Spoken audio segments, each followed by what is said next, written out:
Disclaimer: I do not own Pokémon, prolepsis. The rhythmic thunder of helicopter rotors cut through the wind's shriek as 6 news choppers circled the tower like carrion birds, their searchlights lighting the scene in harsh white illumination. Camera operators leaned out of open doors, their equipment trained on the confrontation unfolding at the tower's apex. Every news station in Kalos was broadcasting live. Every screen in the region showed the same impossible scene. Standing at the very pinnacle of the prism tower, silhouetted against the electric glow of the structure itself, was a mysterious man clad in black. He was tall, easily over 6 feet, with pitch-black hair that whipped wildly in the wind, each strand seeming to drink in the light rather than reflect it. His face was concealed behind a mask of obsidian with gold streaks, an ornate piece that covered everything from his nose upward. Only his mouth and jawline remained visible. His coat was long enough to nearly brush his ankles.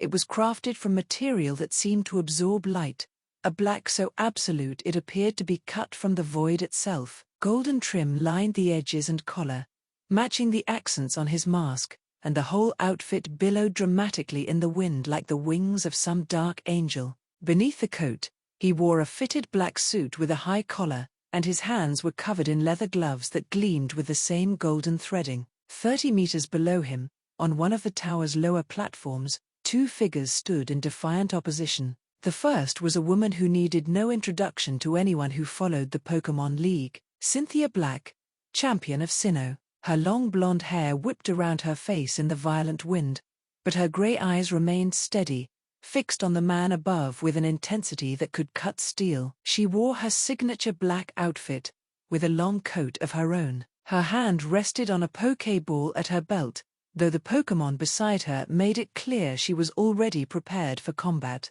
Her Mega Garchomp was a sight to behold. The dragon stood at her full height, easily 8 feet of pure predatory power, her body transformed by the energy of Mega Evolution into something even more fearsome than her base form. The Mega Evolution had sharpened every aspect of her already formidable form.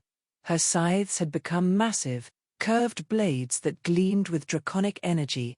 Her body had bulked with additional muscle, and her eyes burned with an intelligence and fury that spoke of countless battles won. The spikes along her arms and head had elongated into wicked points, and her entire form radiated a violent aura. Beside Cynthia stood a figure that most of the world knew only by his alias, Blaziken Mask. The mysterious vigilante trainer wore his distinctive costume, a form-fitting costume primarily in red, black and yellow, that evoked the appearance of his signature Pokémon, complete with a Blaziken mask that concealed his identity. And just like with Cynthia's Mega Garchomp, his Mega Blaziken stood next to him. The fighting fire type stood like a warrior from legend, its body wreathed in flames that burned with fighting spirit. The masked man above them tilted his head, and even from this distance, they could see the smile playing at his lips, the only part of his face visible beneath that ornate mask. Ah! Cynthia Black and the Blaziken mask. His voice carried effortlessly over the wind, rich and smooth like aged wine, tinged with amusement that bordered on mockery. How delightful! I'm honored that Sinnoh's finest and Kalos's mysterious vigilante chose to grace me with their presence. He spread his arms wide, the gesture encompassing the entire city below them, his coat spreading like dark wings. Tell me, did you come to stop me? To save this beautiful city from the terrible villain who dared to make demands of the world? His tone was playful, almost flirtatious in its mockery. How very heroic of you both. I'm touched, truly. Cynthia's expression didn't change, but her voice cut through the night with the authority of someone who had commanded respect from the most powerful trainers in the world. Enough games, whatever you're planning, it ends here. Surrender right now, and perhaps then we will show some leniency. Leniency? The masked man laughed. Oh, champion, you wound me. Here I've gone through all this trouble, and you want to skip straight to the ending? He shook his head in mock disappointment. Where's the fun in that? I don't know what the hell you're doing in Kalos, but you'd better get out of my home city before I make you, the Blaziken masked man growled with fury. Before you make me? The masked man smiled as he leaned forward slightly. I appreciate the enthusiasm. Truly, I do, so please. His smile widened, showing teeth. Show me what the world's champions are capable of. Show me if you're worthy of what's coming. As if meeting his challenge, Cynthia's eyes narrowed before yelling, Garchamp, Dragonclaw. Blaziken Mask's hand shot forward. Blaziken, Blaze Kick. Mega Garchamp launched herself forward with a roar that shook the very structure of the tower, her massive form moving with incredible speed. Her scythes ignited with draconic energy, wrapping the blades as she closed the distance to the upper platform in a single bound. Simultaneously, Mega Blaziken became a comet of flame. The fighting fire type kicked off from the platform with such force that the floor beneath its feet cracked, launching itself upward in a spiral of fire. Its leg ignited with flames so intense they burned white at the core. The Pokémon spun as it rose, adding rotational force to what was already a devastating attack. Two of the world's most powerful Pokémon, both in their mega-evolved forms, both attacking with terrifying power. The masked man didn't move. He simply continued to smile, and then the world learned that this night would be unlike anything they had ever witnessed. The air between Garchamp and the masked man shimmered, reality itself seeming to bend and fold. There was no flash of a Pokéball opening, no command given. One moment there was empty space, and the next, there was her. The Pokémon that appeared moved with such fluid grace that it seemed less like teleportation and more like she had simply decided to exist in that location. She materialized directly in Garchamp's path, and for a moment, the cameras caught her in perfect clarity. She was beautiful, but she also looked wrong. Her lower body retained the elegant, dress-like structure of a Gardevoir, that flowing form that had made the species so beloved among coordinators and trainers alike. But the traditional white and green coloration had been altered, streaked through with veins of deep purple and midnight black that pulsed with psychic energy. The dress seemed to shift and flow even in stillness, as if it existed partially in another dimension. Her upper body was where the true impossibility became apparent. While she maintained the slender, graceful build of a Gardevoir, her arms had developed blade-like protrusions extending from the elbows. These blades gleamed with concentrated psychic energy, purple and white light dancing along their edges like captured lightning. Her face remained delicate and beautiful, with the distinctive features of a Gardevoir, but her eyes, those eyes, were a deep, luminous purple that seemed to contain galaxies within them. And she only spoke one word. Her species name, Gardalade. Garchamp's Dragonclaw was already descending, and Gardalade moved to meet it. The strange Pokémon's arm blades ignited with psychic energy so intense it appeared solid, forming extensions of pure psionic force that matched the length of Garchamp's scythes. She brought them up in a crossguard, and when dragon energy met psychic power, the world screamed. The impact was cataclysmic. Purple and blue light exploded outward in a sphere of raw energy that sent the news helicopters reeling backward, their pilots fighting to maintain control. The sound was beyond description, not quite an explosion, not quite the shriek of tearing metal, but something that resonated in the bones and made the teeth ache. As they continued to clash, Cynthia could hear the distant voice of the man who commanded such a creature, and he was laughing hysterically.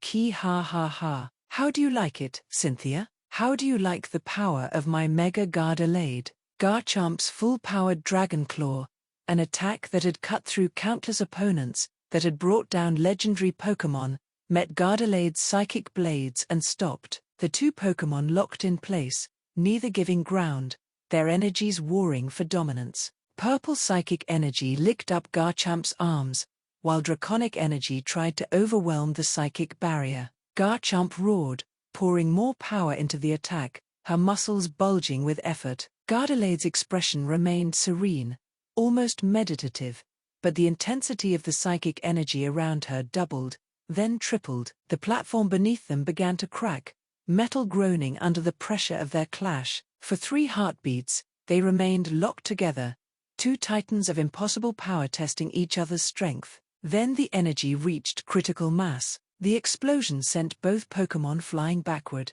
Garchamp tumbled through the air, her massive form spinning before she managed to right herself, landing heavily on the platform beside Cynthia.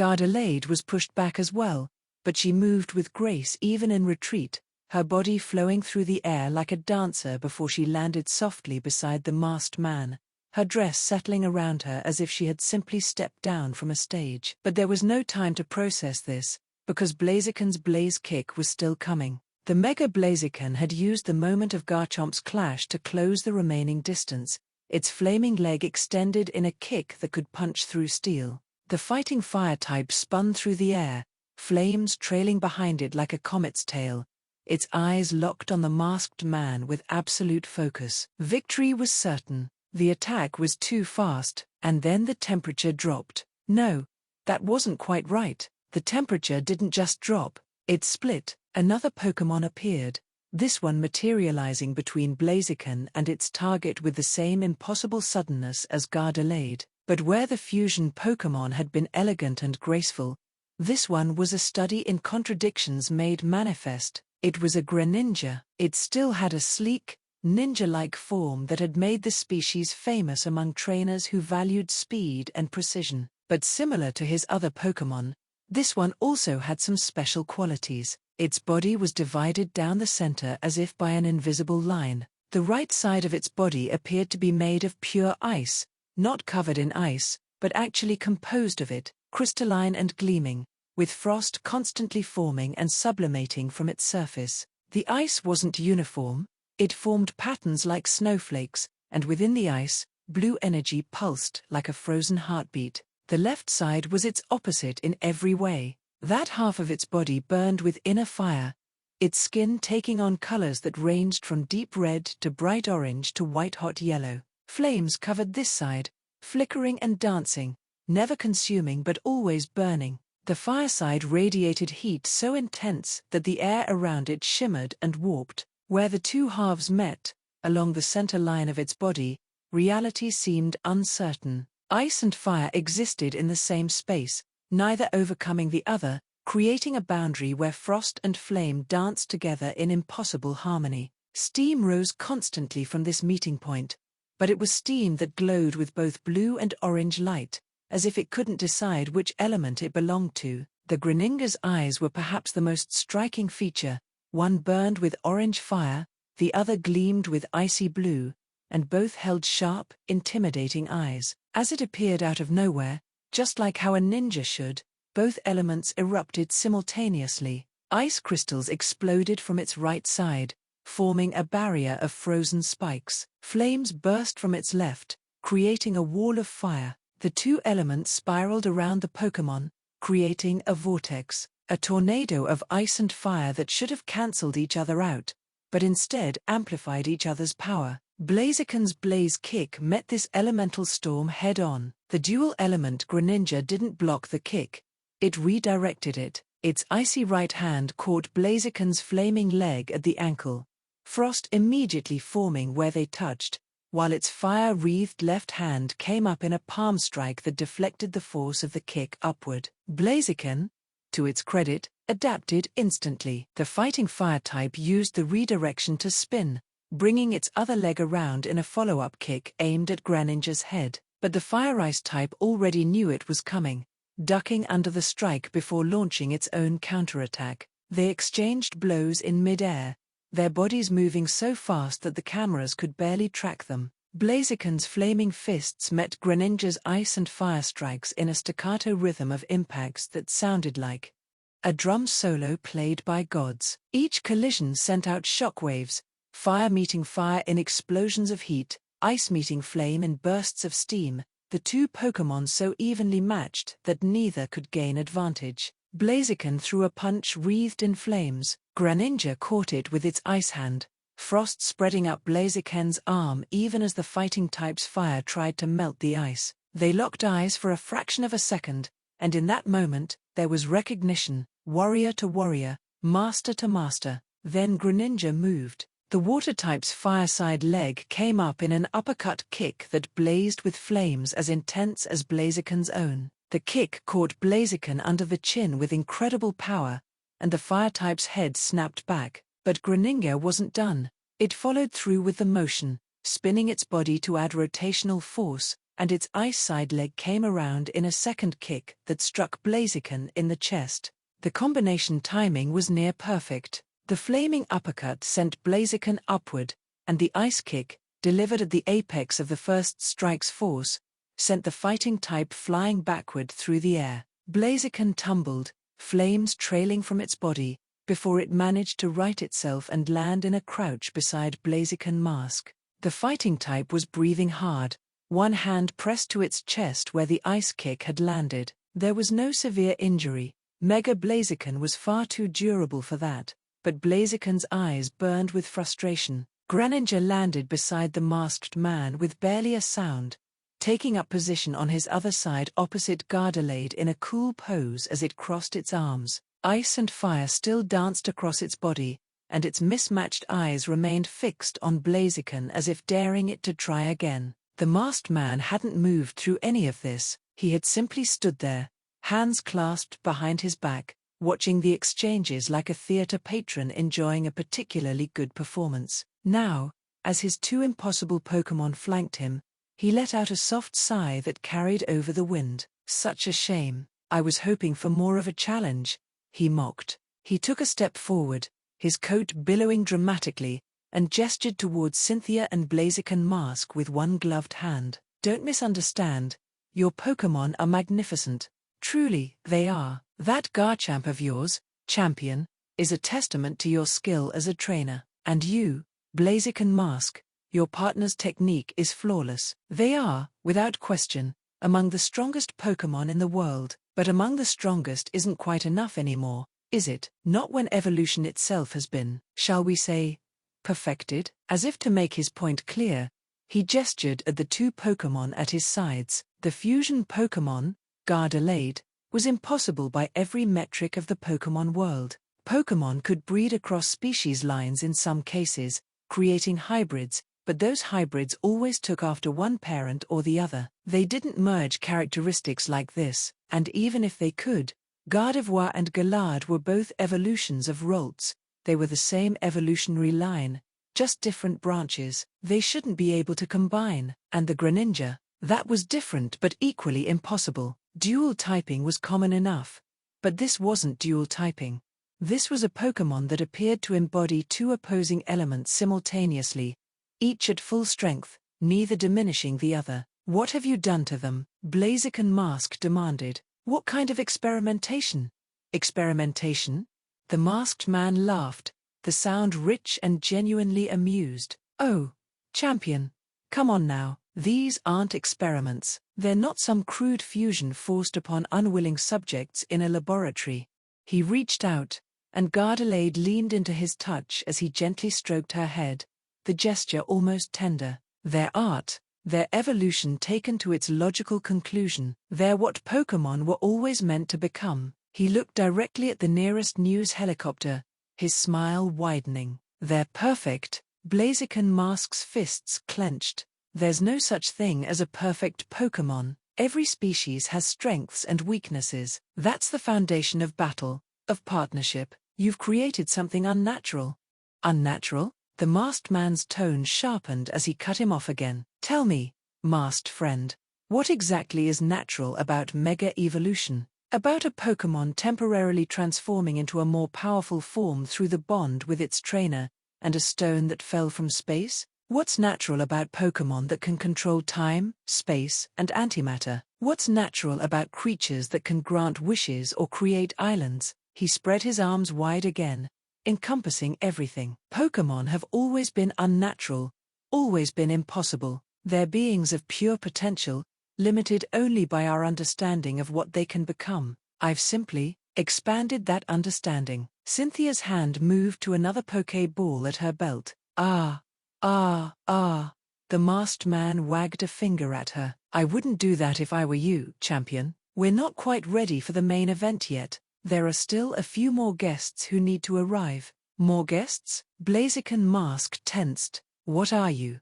The answer came not from the masked man, but from right behind him. There was a flash of light, two Pokéballs opening simultaneously, and suddenly two more Pokémon materialized. An Alakazam, its spoons gleaming with psychic energy, its mustache bristling from the wind. and a Krogunk, the poison type in a fighting stance, its throat sac inflating as it prepared to strike. A voice called out from somewhere below, and both Pokémon attacked. Alakazam's eyes glowed brilliantly blue, and a wave of psychic energy erupted from its form, aimed directly at the masked man. Simultaneously, Krogunk launched itself forward with a poison jab, its fist glowing with toxic energy. It was an ambush, timed to catch the villain while his attention was divided, attacking from an unexpected angle and right at his blind spot. However, the masked man's shadow rippled. That was the only warning. The shadow beneath his feet, cast by the tower's lights, suddenly moved independently of its source. It stretched and expanded, becoming three-dimensional, rising up from the platform like liquid darkness given form. And from that shadow, something emerged. It was small, barely 3 feet tall, a humanoid figure that seemed to be made of living shadow itself. Its body was primarily gray and black, with a wispy, smoke-like quality to its lower half that suggested it was only partially corporeal. But its eyes, bright yellow-green eyes that glowed with inner light, gave a menacing glow. The creature moved with speed that defied comprehension. One moment it was emerging from the shadow, the next, it was in front of Alakazam, its small fist already in motion. The shadow Pokémon's fist struck Alakazam's psychic barrier, and the barrier shattered. Not dispersed, not overwhelmed, shattered, like glass under a hammer. Alakazam's eyes widened in shock, its spoons coming up to defend, but the shadow creature was already inside its guard. A palm strike to the chest sent Alakazam stumbling backward. A spinning kick caught it in the side before it could recover. The shadow Pokémon moved like water, like smoke, each strike flowing into the next with such fluidity that it was impossible to tell where one technique ended and another began. Alakazam tried to teleport away, its body beginning to fade, but the shadow creature's hand shot out and grabbed the psychic type mid-teleport. There was a flash of dark energy, and Alakazam was yanked back into physical space, its escape cut off. The shadow Pokémon's leg came up in an axe kick that drove Alakazam down into the platform with enough force to crack concrete. The psychic type slumped, not unconscious but clearly dazed, its spoons clattering from its hands. The entire exchange had taken less than 3 seconds. Krogunk fared no better. The poison type's poison jab was intercepted by the shadow creature's other hand, the small Pokémon somehow fighting both opponents simultaneously. Dark energy wrapped around Krogunk's fist, neutralizing the poison, and then the shadow Pokémon was moving again. A sweep kick took Krogunk's legs out from under it. Before the poison type could hit the ground, the shadow creature caught it with one hand and threw it upward. As Krogunk tumbled through the air, the shadow Pokémon leaped, spinning, and delivered a kick that sent the poison type flying off the platform entirely. There was a flash of red light as Krogunk was recalled to its Pokéball mid-flight, saved from a potentially fatal fall. The shadow Pokémon landed softly right on the masked man's shoulder, taking up a ready stance between Gardelade and Greninja. Its glowing eyes swept across Cynthia and Blaziken Mask, with calm. "March, Shadow," the Pokémon said quietly. The masked man's smile had grown even wider as he turned to look at them. "Annabelle and Luca?" he called out, his voice carrying across the tower. "How nice of the International Police to join the fun, though I must say, your timing could use some work. A proper ambush should account for all variables, including the possibility that your target might have, oh, I don't know, shadow-based defenses." On the opposite side of the Prism Tower, on a platform that gave them a clear view of the confrontation, 2 figures stood in the harsh glare of searchlights. Annabelle, head of the International Police's Special Operations Division, clicked her tongue in vexation. She was a striking woman in her early 20s, with long purple hair and sharp eyes that missed nothing. Her uniform, a modified version of the International Police Standard, designed for combat operations, held her figure well despite the wind, and her hand was already moving to another Pokeball at her belt. Beside her, Luca, the legendary detective whose real name was known to almost no one, adjusted his brown coat and frowned. He was older, probably in his late 40s, with the weathered look of someone who had seen too much and slept too little. His expression was grim as he watched their ambush fail so spectacularly. "He knew," Annabelle muttered in frustration. "He knew we were here the entire time." "Of course, he knew," Luca replied with a scowl. "That guy's always a step ahead of us." Annabelle's hand closed around another Pokéball. "Then we keep pressuring him. Espion."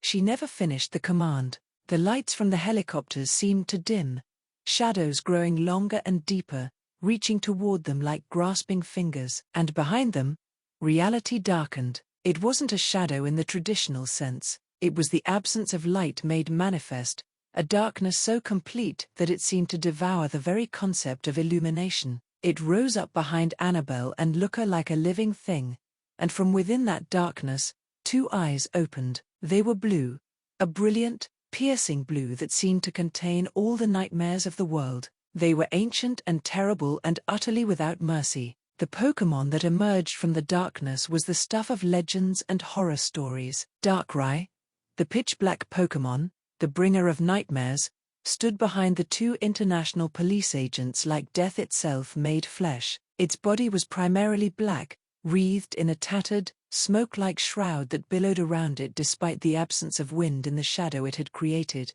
Its head was distinctive, a white, flowing mane that contrasted sharply with its dark body, giving it an almost ghostly appearance. But it was the aura around it that was truly terrifying, an aura of pure dread that made the hindbrain scream warnings of danger, of predators, of death in the dark. Annabelle and Luca froze, every instinct screaming at them not to move, not to draw attention. Darkrai's presence was overwhelming, a pressure that made it hard to breathe, hard to think. Tendrils of darkness extended from Darkrai's form, wrapping around both agents before they could react. The shadows were solid, binding their arms to their sides, lifting them slightly off the ground. Annabelle's hand was trapped inches from her Pokéball, unable to complete the throw. Luca's own Pokémon remained in their balls, useless. Now, the masked man's voice carried across the distance between platforms, somehow perfectly audible despite the wind and the helicopter rotors. "Let's not be hasty. You're both far too valuable to waste on a futile escape attempt." He tilted his head, regarding the trapped agents with something that might have been fondness. "After all, you are the international police, Interpol's finest. I followed your careers with great interest, you know. Annabelle, your work in the battle frontier was admirable. And Luca, the cases you've solved, the criminals you've brought to justice, truly impressive." He repeated information he had already said to them before as if mocking their work. "It's an honor to have you both here again for this moment. Really, it is. You've dedicated your lives to maintaining order, to protecting the innocent, to upholding the law. Noble goals, truly, which is why I need you to witness what comes next. Someone has to tell the story properly. After all." Annabelle struggled against the shadows before yelling in a strained yet defiant voice, "Whatever you're planning, it won't work. The League will stop you. The champions will." "The champions?" The masked man's laugh cut her off. "Oh, my dear agent, the champions are exactly what I'm counting on." He turned, facing the news helicopters directly now, his coat billowing dramatically. When he spoke next, his voice seemed to amplify, to carry not just across the tower but across the entire city. It was as if the wind itself had become his messenger, carrying his words to every street, every home, every screen showing the broadcast. "People of Kalos, people of the world, I know you're watching. I know you're afraid, and you should be." He spread his arms wide, a showman addressing his audience. "For too long, the Pokémon League has maintained its stranglehold on power.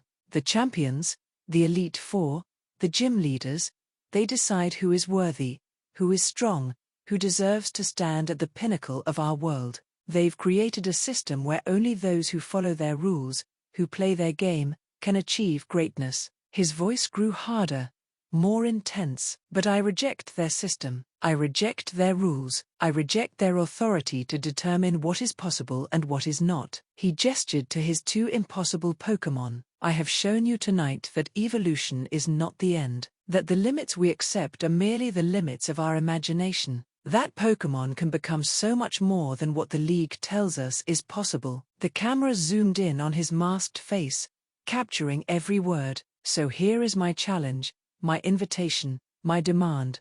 I call upon every champion in the world to come to Lumia City. Come to the Kalos region, come and face me, come and prove that your way, your system, your precious league is superior to what I have created. Come and show me that I'm wrong. His smile turned devilish, becoming something wild and dangerous. Or don't come, stay in your comfortable positions, hide behind your titles and your traditions. But know that if you do, if the champions of the world prove themselves to be cowards. He paused, letting the tension build. Then I will reduce this beautiful city to ash. Every building, every street, every life, all of it will burn, and the world will know that the League, for all its power and prestige, was too afraid to stop me. The night seemed to hold its breath. On every screen across the region, across the world, people watched in horror and disbelief. Now what will you do? And then, as if to punctuate his declaration, the masked man raised one hand and snapped his fingers. From behind him,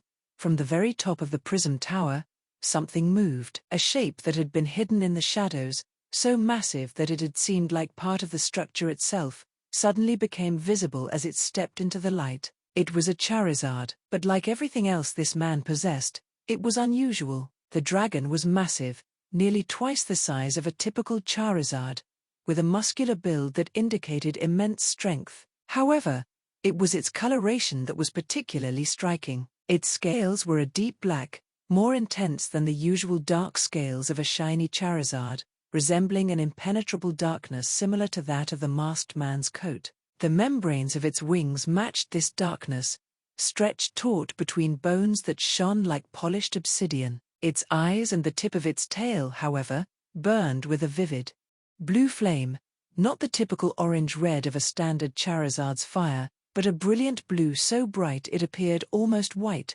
reminiscent of the hottest part of a flame that consumes everything in its path. And beside it, stepping forward with equal presence, was another creature. A Zeraora appeared from the shadows in step with the large Charizard. Its body was a pristine white silver, sleek and muscular, crackling with power. Electric blue accents ran along its limbs like living circuitry, down its arms, across its chest, along the edges of its claws. The shiny variant seemed to glow with an inner luminescence, as if it were forged from starlight and electricity itself. Its eyes burned with the same electric blue as its markings, intelligent and feral at once. Then, Charizard opened its maw, and the air itself seemed to ignite. The flames that erupted from its throat were like nothing anyone had ever seen. They were blue, that same intense, impossible blue of its eyes and tail flame, and they burned with a heat that made the air shimmer and warp for hundreds of meters around. The flames shot upward into the night sky, a pillar of blue fire that illuminated all of Lumia City, turning night into day, casting everything in an eerie azure glow. But as the inferno rose, the Zeraora raised its hands. Electricity erupted from its body in a brilliant cascade, arcs of white-blue energy that spiraled upward like serpents of pure power. The electricity didn't fight the flames, it danced with them, intertwining in a breathtaking display of raw elemental force. The electric bolts wrapped around the pillar of blue fire in intricate, mesmerizing patterns, creating a helix of combined energy that twisted skyward. Where flame and electricity met, the colors merged into a column of blue and white light that seemed to tear through the very fabric of the night. The effect was simultaneously beautiful and terrifying. It was the kind of sight that made people stop and stare, that made them forget to breathe. The electricity crackled and sang as it spiraled around the flames, creating a symbol of power visible from every corner of Lumia City. The combined light was so brilliant, so overwhelming, that the news helicopters had to pull back even further, their cameras struggling to capture the scene without being completely overwhelmed. The flames rose higher and higher, the electricity dancing alongside them in an eternal waltz of destruction and majesty. It was a beacon of power and threat that could not be ignored, a declaration written in fire and lightning across the night sky. The masked man stood silhouetted against his Charizard's flames, a dark figure wreathed in blue electric fire, and in that moment, he looked less like a man and more like a demon from legend. Hidden behind his mask, where the cameras couldn't see, his smile grew only wider, a smile of pure madness. When he spoke again, his voice was soft, almost gentle, but it carried across the entire city with perfect clarity. Come then, let's find out who the true monarch of this world is.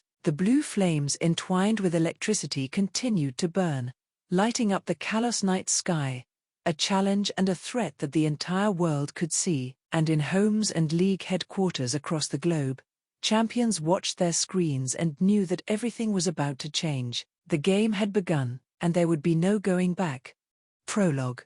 I was dead. That's what I figured out while looking at my see-through, ghost-like body just hanging out in space. I had no clue where I was. All I could remember was getting smacked by something big and fast after I left a convenience store. It was late at night, and I was just trying to grab some snacks to help me cram for midterms. Wait a minute, did I just get hit by a freaking truck? I shook my head to clear that thought. It didn't matter right now. What I really needed to do was figure out where I was. Even though I could control my ghostly self, I felt completely lost, just floating in the emptiness of space. All I could see were stars, no planets anywhere around. Well, almost none. There was one, an enormous planet, mostly green and blue, so big it made me feel tiny. But this wasn't Earth. I could tell right away because Earth's familiar 7 continents weren't there. Instead, there was a large landmass that almost looked like a Pangaea, with lush green areas separated by wide oceans. The landmasses were much closer together, although some still had water in between them. The view was incredible, but that wasn't what surprised me the most. Kane, right in front of me, floating in the empty space, was a creature I'd never seen before. At least not in real life. It was stunning, shimmering like the stars. It had a humanoid shape, but also walked on 4 legs, looking like it defied gravity. Its body was sleek and white, with 4 pointed limbs and sharp hooves. A glowing golden ring surrounded it, shining like a heavenly halo. Its head was adorned with what looked like a platinum crown with 4 sharp spikes. Everything about it, from its head to its tail, gave off a sense of elegance and power, like a divine being from another world that was both awe-inspiring and majestic. But what really caught my attention were its eyes, deep, glowing pools that seemed filled with ancient knowledge, making me feel incredibly small and unimportant. I couldn't be mistaken. I had watched Pokémon since I was a kid. I knew the creatures, the stories, the battles, and the legends. Despite how unreal this moment felt, I was sure of one thing. This was Arceus, the legendary Pokémon, believed to be the creator of everything in the Pokémon universe. I had seen it in the show and read about it in the myths, but standing here, floating in space and facing it, I could hardly believe it. Arceus was right in front of me. What the fuck? I know. Swearing at a mythical being when you first meet it isn't the best way to make an impression, but what did you expect? There was a Pokémon right in front of me from my childhood show. Not just any Pokémon, the strongest one. A god in the Pokémon universe, something that shouldn't even be real. I made brief eye contact with it, and in that moment, I sensed its intentions. It did not convey animosity, happiness, joy, disgust, hate, or any other strong emotion. It was simply a cold and calculating gaze. Such a gaze would have normally made me start getting nervous, but strangely enough, even though I was floating in the emptiness of space, I felt almost at ease. Shouldn't I have been panicking? I was pretty sure I was dead.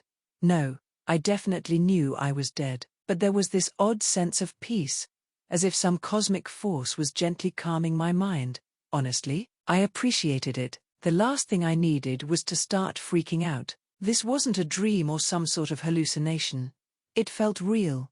I felt my breath catch, my heart, if I even had one now, racing as the creature's gaze stayed locked on mine. Its eyes were so deep, filled with ancient wisdom, like I was standing at the edge of the universe itself. I was torn between fear and wonder, but somehow, I found the strength to speak. What exactly do you want from me? And you're Arceus, correct? The creator of all Pokémon? After a moment, the creature's bright form flickered like a reflection on water, and the air around me seemed to shimmer with its presence. Yes, that's correct, Kane.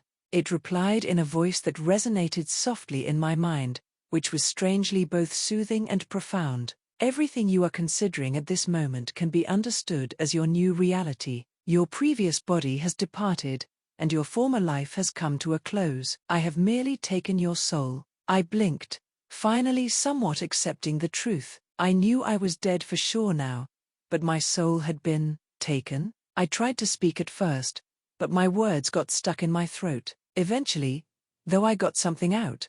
Why? Why did you bring me here? At my words, Arceus softened its gaze, its eyes shining like stars. Your life, though brief, had potential that hasn't been fulfilled yet. I chose you because I believe you have the best chance of saving this timeline. Your soul was meant to exist here, with me, to see, to learn. Your death wasn't just an end. It was a doorway, a path to what comes next. You now exist between worlds, without form or purpose, until I give you one. Its words hung heavily in the air, and I wasn't sure what I had gotten myself into. A wave of confusion washed over me, mixed with something else, perhaps hope? I didn't know for sure, but I needed more answers. Arceus's presence seemed to grow more intense, almost like the very fabric of space was bending to accommodate its energy. I took a deep breath, trying to steady myself, but the questions kept coming. Wait, I said, holding up a hand. You said you took my soul, but why? What's so special about me? I'm just a regular guy. I mean, I watched Pokémon as a kid. Does that mean something?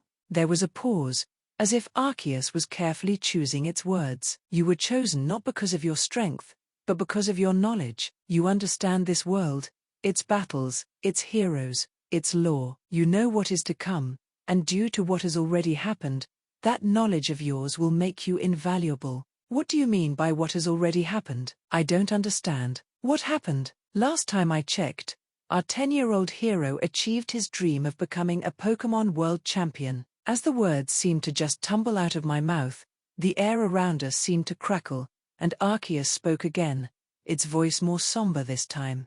The world you know, the Pokémon world, has already been destroyed. I froze.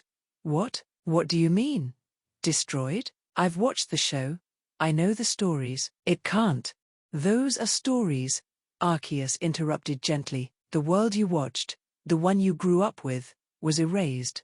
Erased by a man named Cyrus. The name hit me like a punch to the gut. Cyrus? That boss of Team Galactic in the anime? He destroyed the world? Yes, Arceus said in a heavy voice. Cyrus was the catalyst for the destruction of that timeline. His actions tore apart the fabric of reality itself. The world you knew was beyond saving. I swallowed hard, trying to keep up. But if everything was destroyed, how did you fix it? With great difficulty, Arceus answered. I, along with Dialga and Palkia, managed to stabilize the timeline by simply reverting it back to its roots. Kind of. I blinked rapidly. Kind of? What do you mean, kind of? Arceus sighed, a sound that seemed to reverberate through the very stars around us. The damage Cyrus caused was too deep, so we were forced to revert the timeline. Unfortunately, however, we couldn't restore it perfectly, so the timeline of the new world may have been slightly altered, but time and space were repaired. Even after all of that, there was still one major flaw we could not fix. A chill ran down my spine. What's the flaw? Cyrus has managed to escape our grasp and keep his memories. You've got to be kidding me. Everything hinges on Ash Ketchum, Arceus explained. In the original timeline, Ash failed to stop Cyrus from destroying the Pokémon world. We tried to intervene, but by the time we realized how dire the situation was, Ash was killed, and the Ash of that timeline was lost to us. I see. So it seemed Arceus's original plan was to revert the timeline, send Ash back in time with his memories, and use that advantage to defeat Cyrus. Unfortunately, it didn't go according to plan, and before they could do so, Ash Ketchum was killed, and his soul was destroyed. That is where you come in. I felt the air shift, hearing the quiet urgency in Arceus's tone. Meme? I asked, dumbfounded. How can I possibly help? I'm just a guy from Earth who watched a TV show. I know who Ash is. I know who Cyrus is. Yes, but that's it. What the hell do you want me to do? I asked in exasperation. I mean, Ash Ketchum, the iconic hero of the Pokémon world, had failed. That was hard to even fathom. You are not from this world, Arceus replied. Its voice seemed to cut through my panic like a calm river through a storm. But your soul is unique. You have knowledge that no one else in the Pokémon world possesses. You know how things should go, how the battles will play out. You have knowledge of Ash, the real Ash who will save us. Arceus's eyes gleamed with wisdom. You will guide him, Kain. Ash's strength, his growth, depends on you. He will face challenges beyond what you saw in the shows, beyond what even you can predict. But you, with your knowledge of the future, will help him overcome them. He will become stronger, strong enough to stop a regressed Cyrus. I blinked, 1,000 questions crashing into my mind at once. Wait, so you're telling me that I have to teach Ash, the Ash Ketchum, how to stop Cyrus? This doesn't make sense. How can I even do that? Arceus gave a soft, resonating chuckle, a sound that seemed to carry across the endless void. You will learn, Kain. You sell yourself short. My eyes have never failed me before when seeking out worthy individuals. You have been chosen because you are not just a bystander in this world. You are an active participant in the restoration of balance, and I believe with confidence you will not fail. I stood there, overwhelmed. A part of me still wanted to run, to wake up from this dream, but deep down, an indescribable feeling brewed inside me. Instead of thinking too deeply about this absurd situation, there was a moment of silence as I focused on gathering my resolve. So, what now? I asked after the brief silence. My voice now felt steady despite the storm inside me. Arceus's eyes flickered with the light of 1,000 stars. Now, Kain. Now you will begin your journey. You will find Ash Ketchum, and together, you will stop Cyrus before he can destroy the world again and change it how he feels fit. I nodded slowly, a fire igniting in my chest. I didn't know how I was going to do this. I didn't know if I could. But one thing was clear. I wasn't going to be just a spectator anymore behind some damn screen. It was something I clearly understood now, and because of this understanding, another thought nagged at me. Well, I assume I will get something out of you, right? I mean, I'm just me. Sure, I know the world, but that doesn't mean I'll survive long enough to help Ash. I'm not really a fighter. I'm not, a trainer. As the last of my words left my mouth and my intentions were clearly understood by Arceus, the space around us trembled, the stars flickering erratically as though the universe itself were reacting to my words. Arceus's expression didn't change, but I could sense a sudden urgency in its presence. Hey, what's going on now? Time is short, Arceus replied with a more forceful voice. We are not alone in this space. The flow of reality is fragile, and I do not have much time left to offer you assistance. But, Arceus then paused, its eyes deepening as it seemed to look directly into me. You may ask for one boon, one wish. I cannot grant you more than that, and with the little power I have remaining, it will be a limited gift. Choose wisely. My heart raced at such words. A wish? What could I possibly ask for? I thought fast, my mind racing through possibilities. I couldn't just ask for something naive, such as the ability to teleport or an unbreakable shield. Powers like that sounded useful on the surface, but they weren't what I needed most. No, I needed something practical, something that would give me an edge in the battles ahead. Something that would help me survive long enough to keep Ash alive and to stop Cyrus. And then it hit me, as if some part of my mind that had been dormant suddenly clicked into place. Aura. No, a specific type of talent related to aura, at which Ash seemed to have a whole lot of potential in. I had watched Ash carefully and actually theorized about it countless times, a power that allowed him to connect with his Pokémon, to strengthen them in battle, to bond with them on a deeper level. It wasn't something everyone had, and it was definitely a rare ability, if my guess was true, even in the Pokémon world. And if I could somehow harness it, maybe, just maybe, I could level the playing field. I looked up at Arceus, my voice steady despite the weight of what I was about to ask. I want aura. Specifically, I want the type of talent Ash has, the ability to amplify my Pokémon's strength, to make them grow stronger, faster. Arceus's eyes glowed brighter at my answer, a rather curious look passing through them. You seek a rare gift, Cain. That type of talent in aura at that level is not something easily granted, especially not to one outside the Pokémon world. It is a power of the heart. Its answer made me smile a bit, knowing I had hit the right mark with my guess about Ash. Suddenly, the space around us trembled violently. The stars flickered, the very fabric of reality beginning to warp and twist.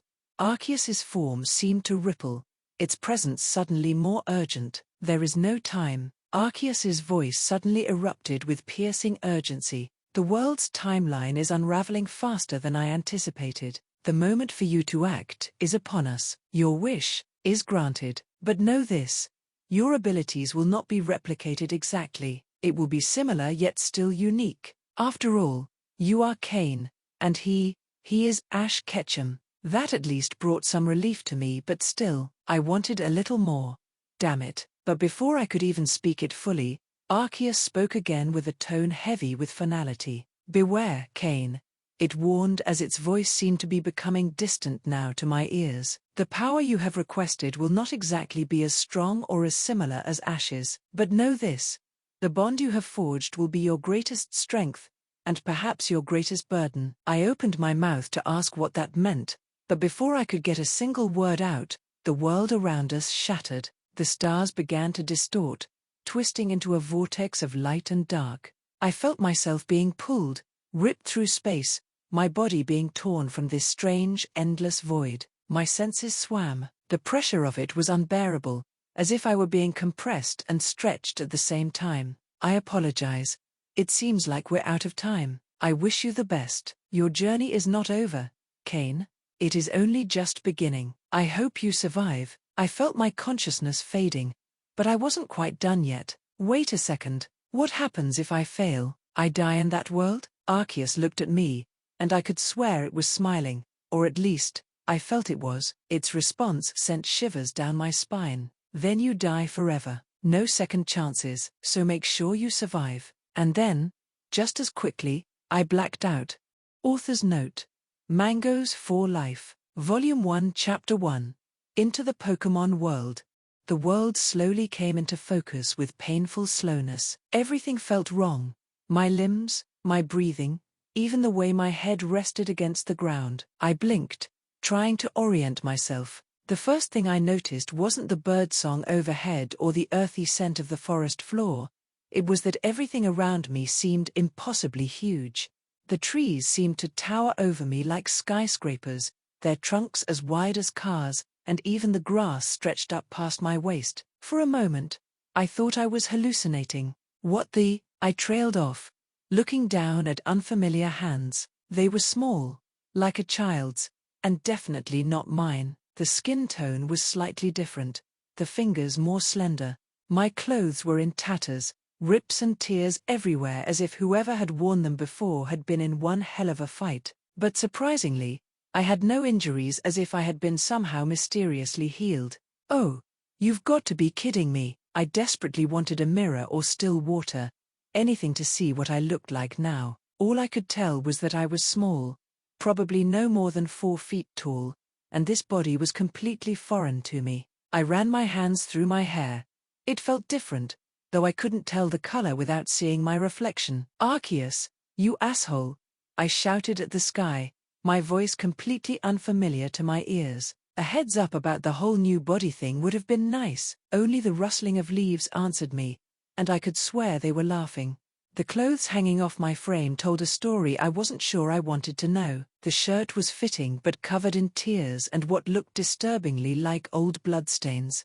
My nearly destroyed pants were barely staying on my smaller frame, and one leg was nearly shredded at the knee. Whatever had happened to the previous owner of this body, well, it hadn't been pleasant. A sudden rustle in the undergrowth made me freeze. I'd watched enough Pokémon episodes to know that wild Pokémon were everywhere in forests like this. The sound came again, closer this time, accompanied by a soft chittering. Something emerged from the bushes. It was a Caterpie. In the show, they always looked cute and harmless. In reality, seeing a caterpillar the size of a small dog was unsettling. Its segmented body gleamed with a healthy sheen, and its large eyes regarded me with alien intelligence. Hey there, I said softly, trying not to make any sudden movements. I'm just passing through, okay?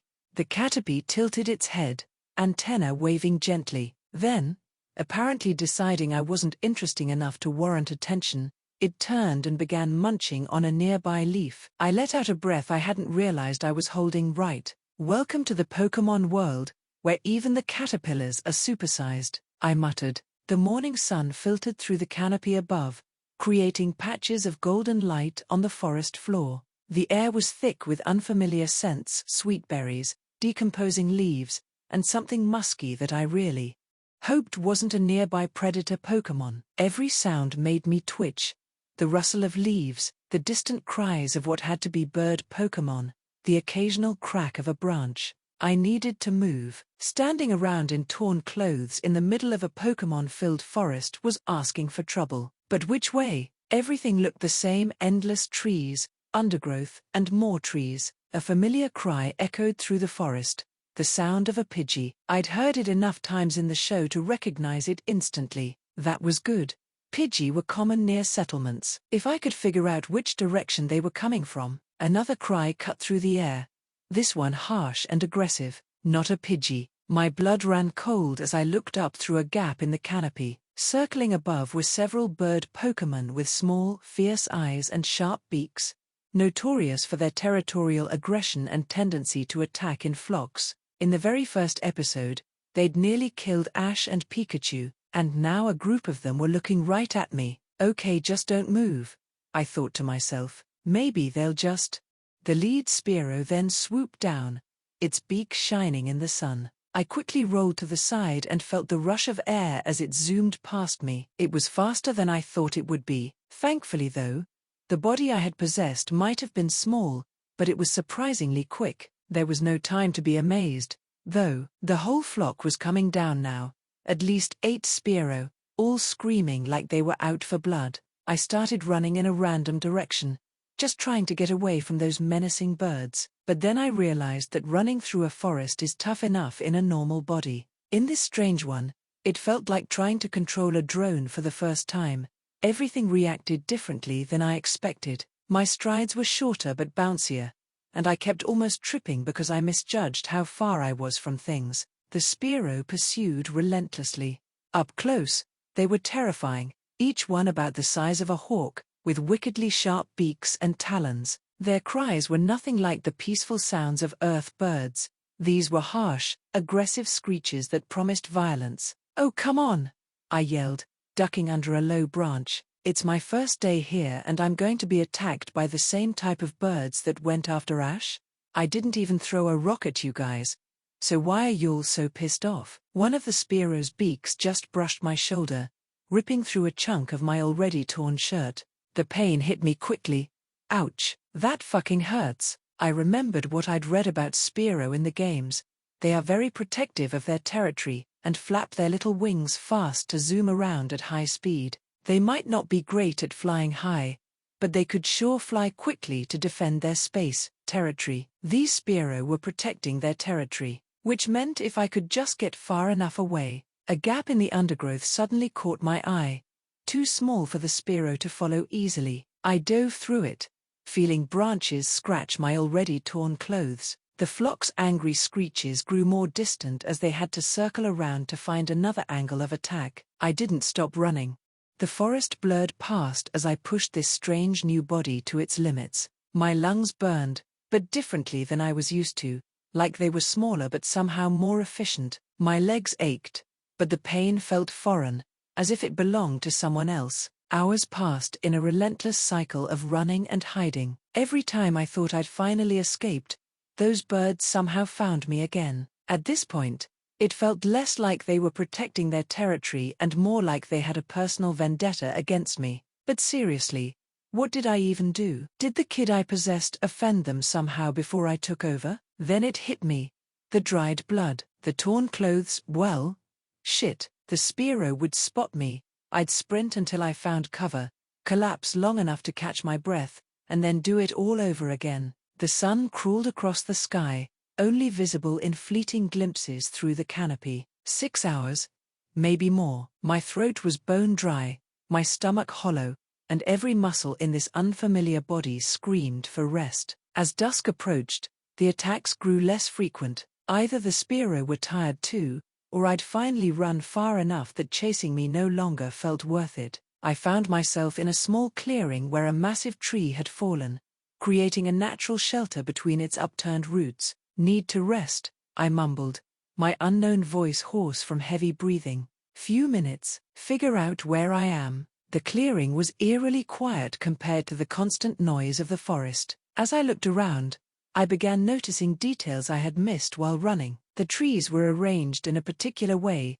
and the paths between them were clearly worn down, likely from people walking through. So far, I had seen a wild caterpie, heard the sounds of a Pidgey, and got chased by a group of aggressive Spiro. Logically speaking, if Arceus wanted me to find Ash Ketchum as quickly as possible, it would have dropped me somewhere close to Pallet Town. And since I was in a forest filled with beginner-level Pokémon, this could be the Viridian Forest, one of the first areas new trainers passed through on their journey from Pallet Town, which meant civilization wasn't far. Viridian City, or maybe even Pallet Town itself, had to be nearby. If I could just rest and get my bearings. The root system of the fallen tree created a sort of natural cave, sheltered on 3 sides. I crawled in, my small size now an advantage, and curled up in the driest spot I could find. The remains of my clothes provided little warmth, but at least the roots blocked the wind. Some chosen one I am, I whispered into the gathering darkness. Can't even handle a few birds. How am I supposed to help Ash save the world? The thought of the young trainer sent a pang through my chest. Somewhere out there was a kid who had no idea what was coming, who had already died once in another timeline. Sleep crept up on me before I could worry anymore, my exhausted body, whatever it looked like, finally demanding rest. XXXXX, XXXXX.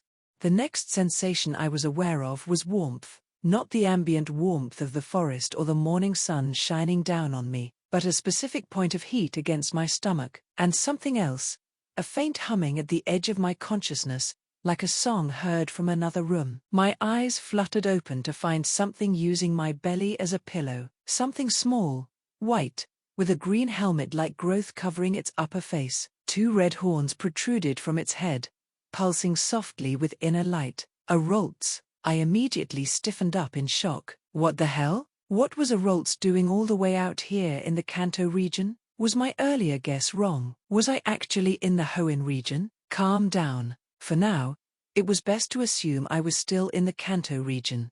After all, that made the most sense given the Pokémon I had seen so far. If this was the case, what was it doing this far from its native region? This was not supposed to be its territory. And what happened to it? Why was it injured?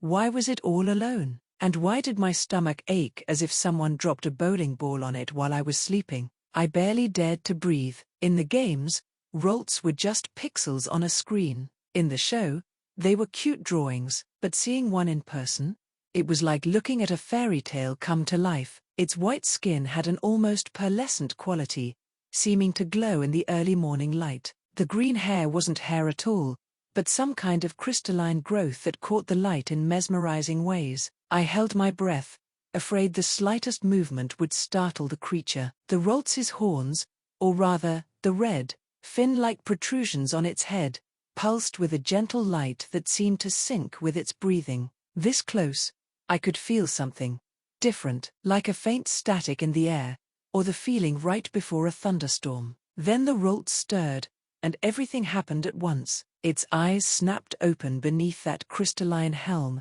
and I felt a wave of panic that wasn't my own wash over me. The Roltz vanished in a flash of light, only to reappear a few feet away, stumbling and falling with a pained cry that sounded like wind chimes in distress. "Rah, Roltz!"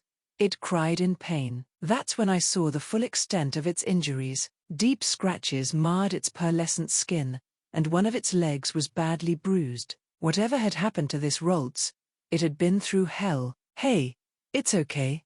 In a soft voice I tried to calm it down while trying to remember everything I knew about the species. Roltz were empaths, They could sense emotions and were drawn to positive feelings. This one had probably been attracted to my exhausted sleep, free of nightmares or fear. I won't hurt you. The Rolts tried to teleport again, but only managed to produce a few sparks of psychic energy. Its horns flickered weakly, and I felt another wave of emotion, fear mixed with exhaustion and pain. Felt the emotion? I focused on that strange sensation I'd noticed earlier, and suddenly it was like a radio catching a signal. I could sense a sort of signature around the Rolts, colored by its emotional state. This must be connected to the special aura ability I got from Arceus. Look, I said, staying perfectly still and trying to project calm, safety, warmth. You're hurt. I just want to help. No tricks. I turned out my pockets, showing they were empty. See? No Pokeballs. You can leave whenever you want, once you're feeling better. The Rolts' horns glowed softly as it processed my emotions. I kept focusing on that feeling of wanting to help, pushing away my own fears and confusion about this whole situation. Through that tenuous aura connection, I could slightly sense its wariness slowly easing up. Do you have a trainer? I asked. If she did, it would make sense for a Rolts to be here, and it would be a good way to meet someone who knows the area. But sadly, the Rolts just shook its head and kept staring at me, which only made it more of a mystery. Finally, after what felt like hours but was probably only minutes, it took 2 hesitant steps toward me. Its movements were graceful despite its injuries, like a ballet dancer trying to hide a sprained ankle. This could mean that it was beginning to trust me, but I could tell from its eyes that it was still very alert. It was ready to dart away at the first sign of danger, or even if I just thought about doing something threatening. I needed to be very careful with my thoughts and actions. What snapped us out of this tense moment, however, was a sound I recognized, a familiar screech. Oh, you have got to be. I looked up through the roots of the fallen tree to see them. The same flock of Spearow from yesterday circled overhead like angry darts. No, that wasn't quite right. It was the same flock, but now joined by others. I counted easily over a dozen in total now. The Rolts trembled, attempting another teleport that fizzled out in a shower of weak psychic sparks. I acted on instinct without thinking. I quickly picked up the Rolts, which felt surprisingly light, almost like holding a warm porcelain doll. I dashed out of our shelter with it. The Rolts made a surprised, melodic sound, but instead of fighting, it snuggled closer to my chest, its little horns trembling with fear. The Spearow dove, in the early morning light, their beaks gleamed like polished needles. One grazed my shoulder, drawing blood, but I didn't stop. Couldn't stop. Through our small aura connection, I could feel the Rolts' terror mixing with my own, creating a feedback loop of panic. Just hang on, I yelled, ducking under branches and leaping over roots. Like I said, this new body might be small, but it was fast. If I could just find somewhere to. The ground suddenly disappeared beneath my feet. We were falling, tumbling down a steep hillside I hadn't seen through the undergrowth. I curled my body around the Rolts, taking the brunt of the impacts. Rocks and branches tore at my already ruined clothes and skin. The world spun in a kaleidoscope of green and brown and pain. The last thing that came into my vision was a large tree right in front of me. I had time for 3 last thoughts before impact. First, at least the Rolts might survive this. Second, if I wake up in another new body, I'm gonna be pissed. Third, I'm really, really starting to hate this damn world. My head then slammed into the tree and I swear I heard my head cracking open. The Rolts' frightened cry mingled with my own as consciousness slipped away, and I prayed to whatever deity wasn't Arceus that this wouldn't be how my journey ended. After all, I had a world to save. If only I could make it through being so small in a world full of pocket monsters. Author's note. So, the adventure has finally begun, and, well, it's not exactly a great start for our friend here. Thanks for sticking around, especially since our MC dies right at the beginning of his journey. It was fun while it lasted. I'm kidding. Mostly, anyway. Consider this your official welcome to the story Pokémon. Monarch. Come along with me on this ride, and feel free to share your first impressions in the comments. I promise I'll be reading them. This is Mangastick, and once again, welcome to the Pokémon world. Volume 1, Chapter 2. A familiar new town.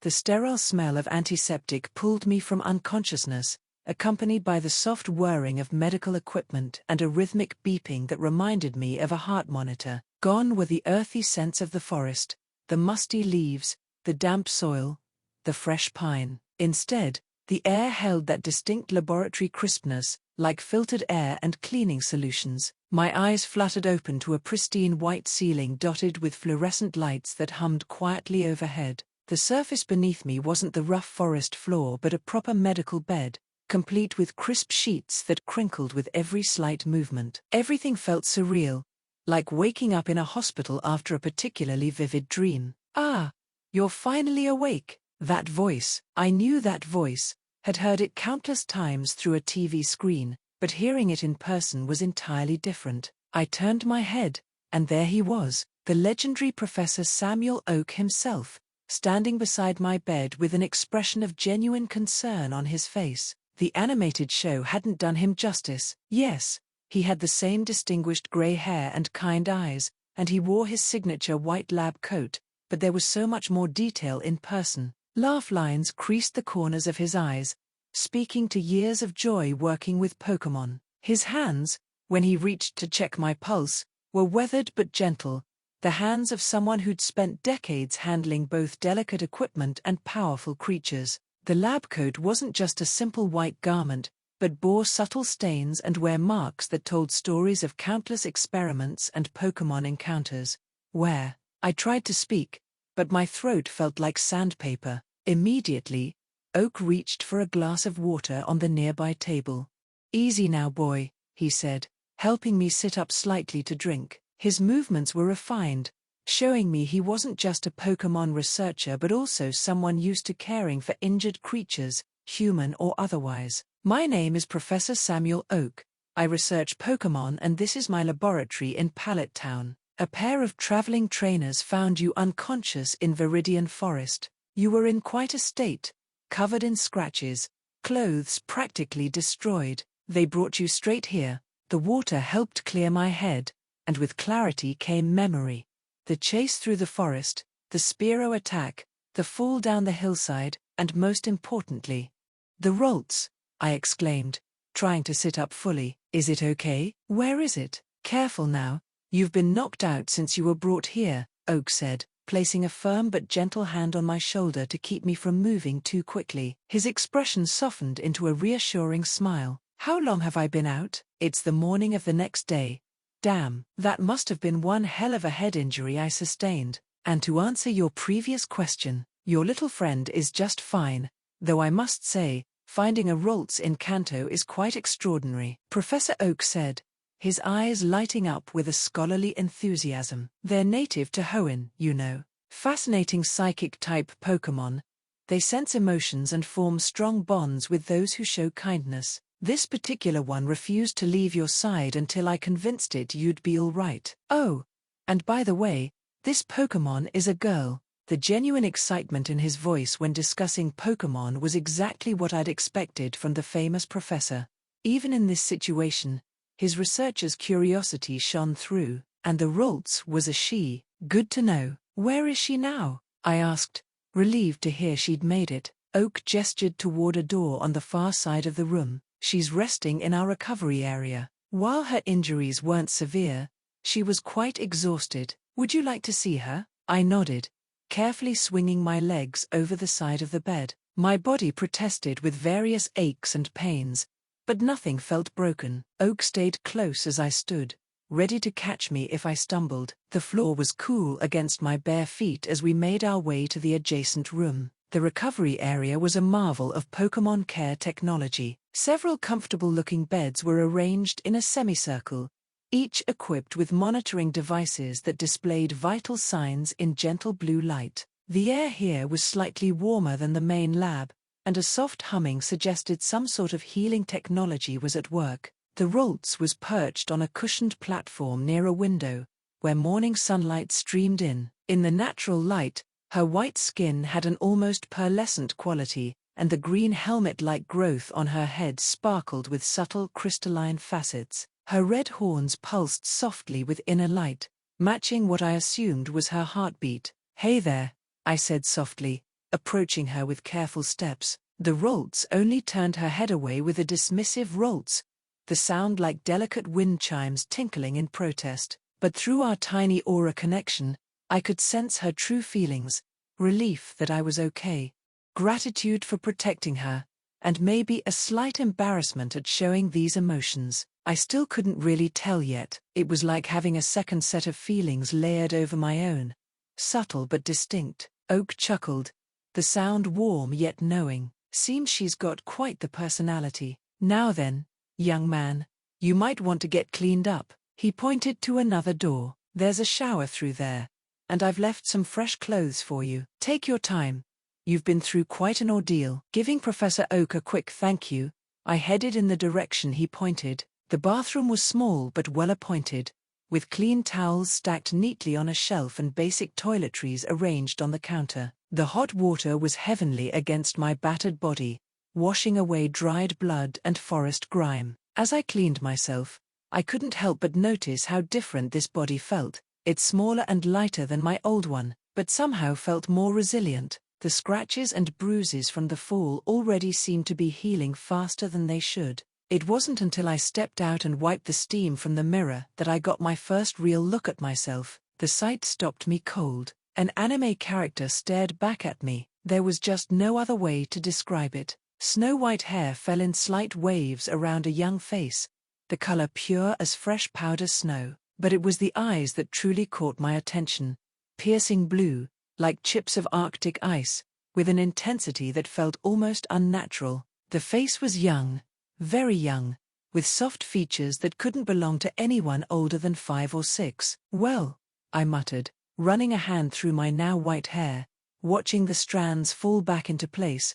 "At least I look like the protagonist of some fantasy anime. That's a good thing, right?" But the joke fell flat even to my own ears. "This new look is going to take some time to get used to. The hair color is just so odd. But since I'm in an anime world, I suppose I'll have to accept that a child like this could be born." As soon as I stepped out of the bathroom, towel around my waist, I spotted a little note from Professor Oak. It said he was in the main lab and told me to come see him when I was ready. Next to the note there was a fresh set of clothes and some food waiting for me. My stomach rumbled as I saw the sandwiches on the table. Come to think of it, I haven't eaten or drank anything since coming to this world. I quickly scarfed down the food like a starving animal and let out a happy sigh before checking out the clothes in front of me.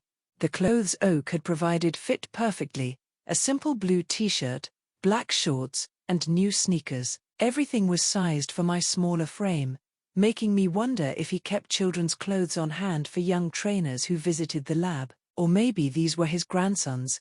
I wouldn't know until I meet the guy personally. The time period of my arrival here was still unknown to me. For all I knew, Ash Ketchum could already be well on his way in his journey by now. When I returned to the main lab area, Oak was sitting on a large cushioned chair. His expression was more serious than before. The morning sun streamed through large windows, illuminating various pieces of research equipment and computer screens displaying data I couldn't begin to understand. "Good. You're here," my boy Oak greeted me. "Hey Professor. Thanks for the food and clothing. What did you want to discuss with me?" I inquired. "While you were unconscious," Oak began, gesturing for me to sit in a chair across from him, "I took the liberty of running some tests." He picked up a tablet, scrolling through what appeared to be medical data. "I hope you don't mind, but I need to identify you to contact any family."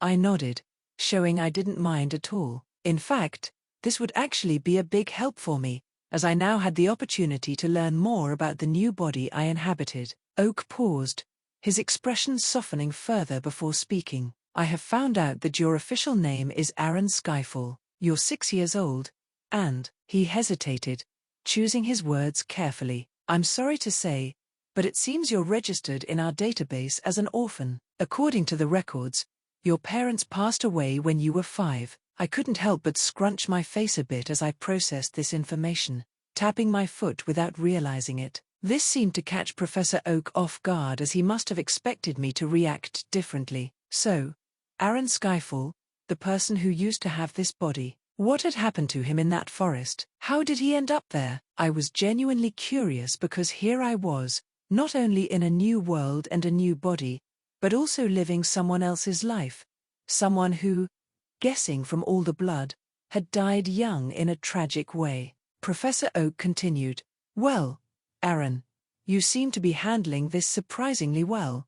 I'm glad what I said didn't bring up any traumatic memories, but I had to confirm with you. But now that makes me curious, how did you end up in the middle of Viridian Forest and what happened to you?" I don't really remember much, sorry Professor, I said carefully, which wasn't exactly a lie, but I do recall being attacked by a group of angry Spearow for no reason. Then I met Roltz, who used my belly as a pillow before getting caught by the same Spearow and falling off a big hill, almost cracking my head open in the process, I explained, touching my forehead and wincing at the memory. I was surprised by how tough my body was, even though I was just a kid, and I was impressed at how Professor Oak was able to fix me up so well that I barely felt any pain in my head when I woke up. Oak nodded sympathetically, setting the tablet aside. It is entirely understandable if you are unable to recall the specifics at this moment. Trauma has a way of obscuring details,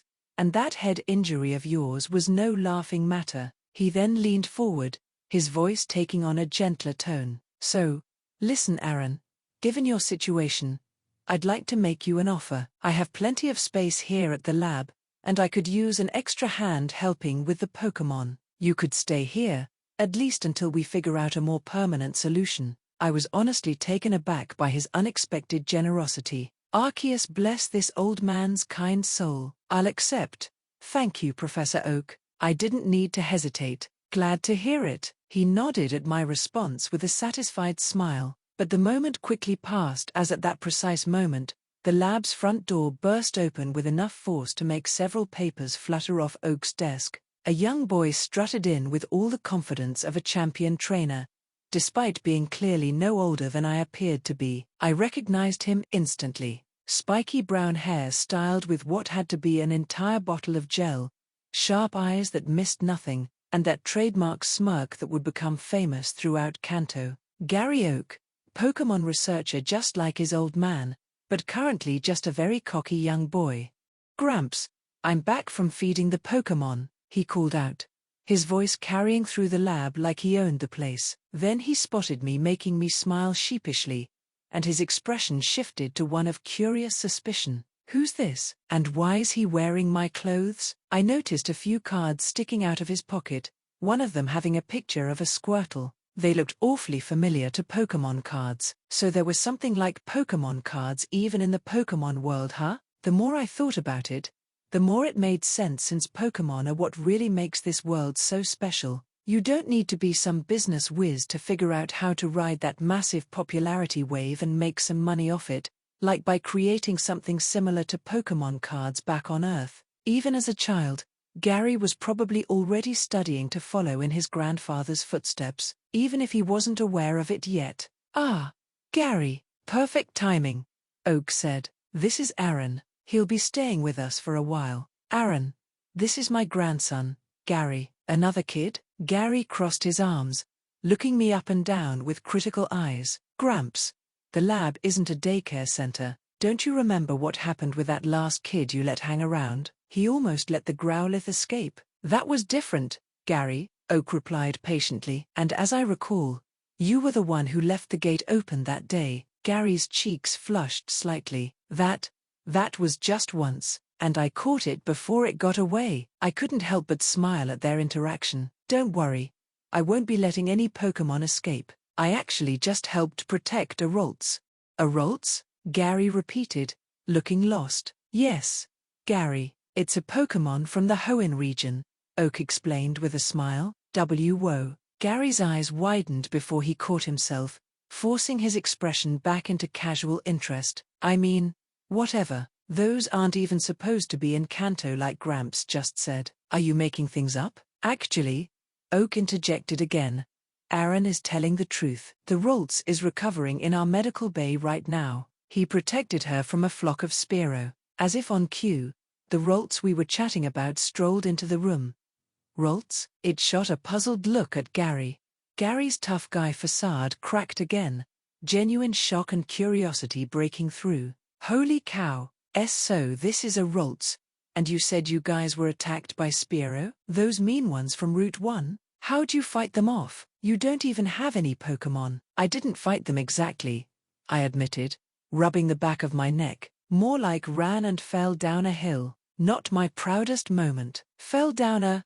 Gramps, you're letting a total klutz stay here? He'll probably trip and break all your research equipment. Gary, Oak said firmly, instead of voicing all of your complaints, why don't you instead show Aaron around Pallet Town? Help him get oriented?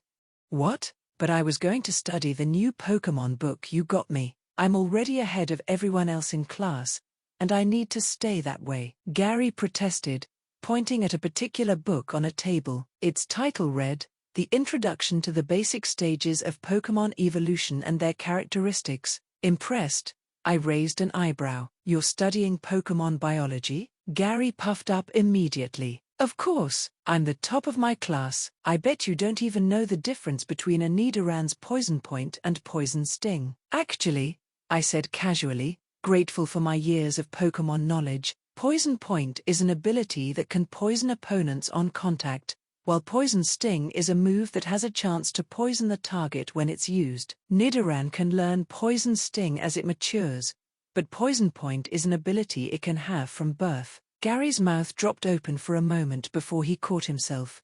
Well, anyone could memorize that, but do you know? Gary, Oak interrupted, though he was smiling now. The tour? Fine. Gary sighed dramatically. But only because you asked, Gramps, and because I need to make sure he doesn't get lost and cause more trouble. He turned to me, that familiar challenging grin appearing I'd seen countless times in the show. Come on, new kid, try to keep up, and maybe I'll quiz you about Pokémon along the way, see if you really know your stuff or just got lucky. You're on, I replied, matching his grin. Maybe this was a nice chance to help Gary get over some of that early arrogance, but only if I get to ask questions too. Like you could stump me? Gary was already heading for the door, but his voice had lost its dismissive tone. Gary, Oak called after us, please try not to tire Aaron out too much. He's still recovering. Yeah. Gary waved off his grandfather's concern. Don't worry, Gramps, if he faints, I'll just use a revive. That was a joke, he added quickly, seeing Oak's expression. He then looked back at me, his arrogance showing again. Come on, new kid, try and keep up with me. I glanced back at Oak, who gave me an encouraging nod. Through my connection with Roltz, I felt a mix of amusement and reassurance. Clearly, she found Gary's attitude as entertaining as I did. Better hurry, Oak said with a knowing smile. Once Gary sets his mind to something, he doesn't wait around. Come on. Gary's voice came from outside. Even a Snorlax moves faster than this. I headed for the door, shaking my head but smiling. Thanks again, Professor, for everything. We'll talk more later, Oak assured me. For now, try to keep my grandson from showing off too much. Though, he added with a chuckle, I have a feeling you might be good for him, and you also seem to be quite knowledgeable about Pokémon as well. Author's note. Enter Gary Oak. Will we see Ash Ketchum next?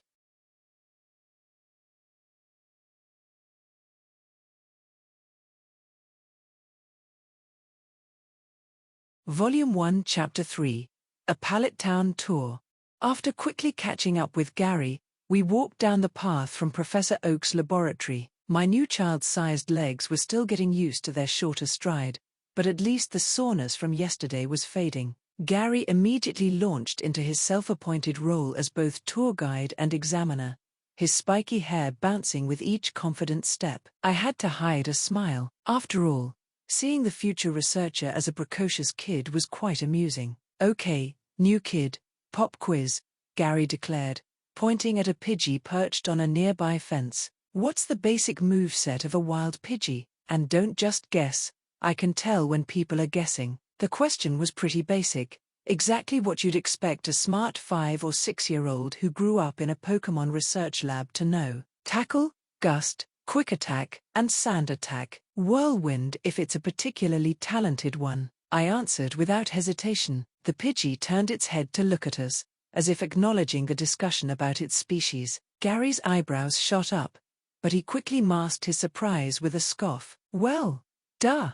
Anyone knows that. He kicked a pebble along the path, then his eyes lit up with what he clearly thought was a more challenging question. Okay, but what type of Pokémon is best against a Gyarados? Bet you don't know the answer to that one. Electric types, I responded instantly, holding back a chuckle at his increasingly frustrated expression. Gary's competitive spirit seemed to ignite even more. He looked up into the sky, crossing his arms, racking his brain on the hardest question he could come up with. It didn't take long for a devious idea to come into his mind as he gave another cocky smile. Humph! Lucky guess. But what about this? How many evolution stones does an Eevee need to evolve into all its current known forms?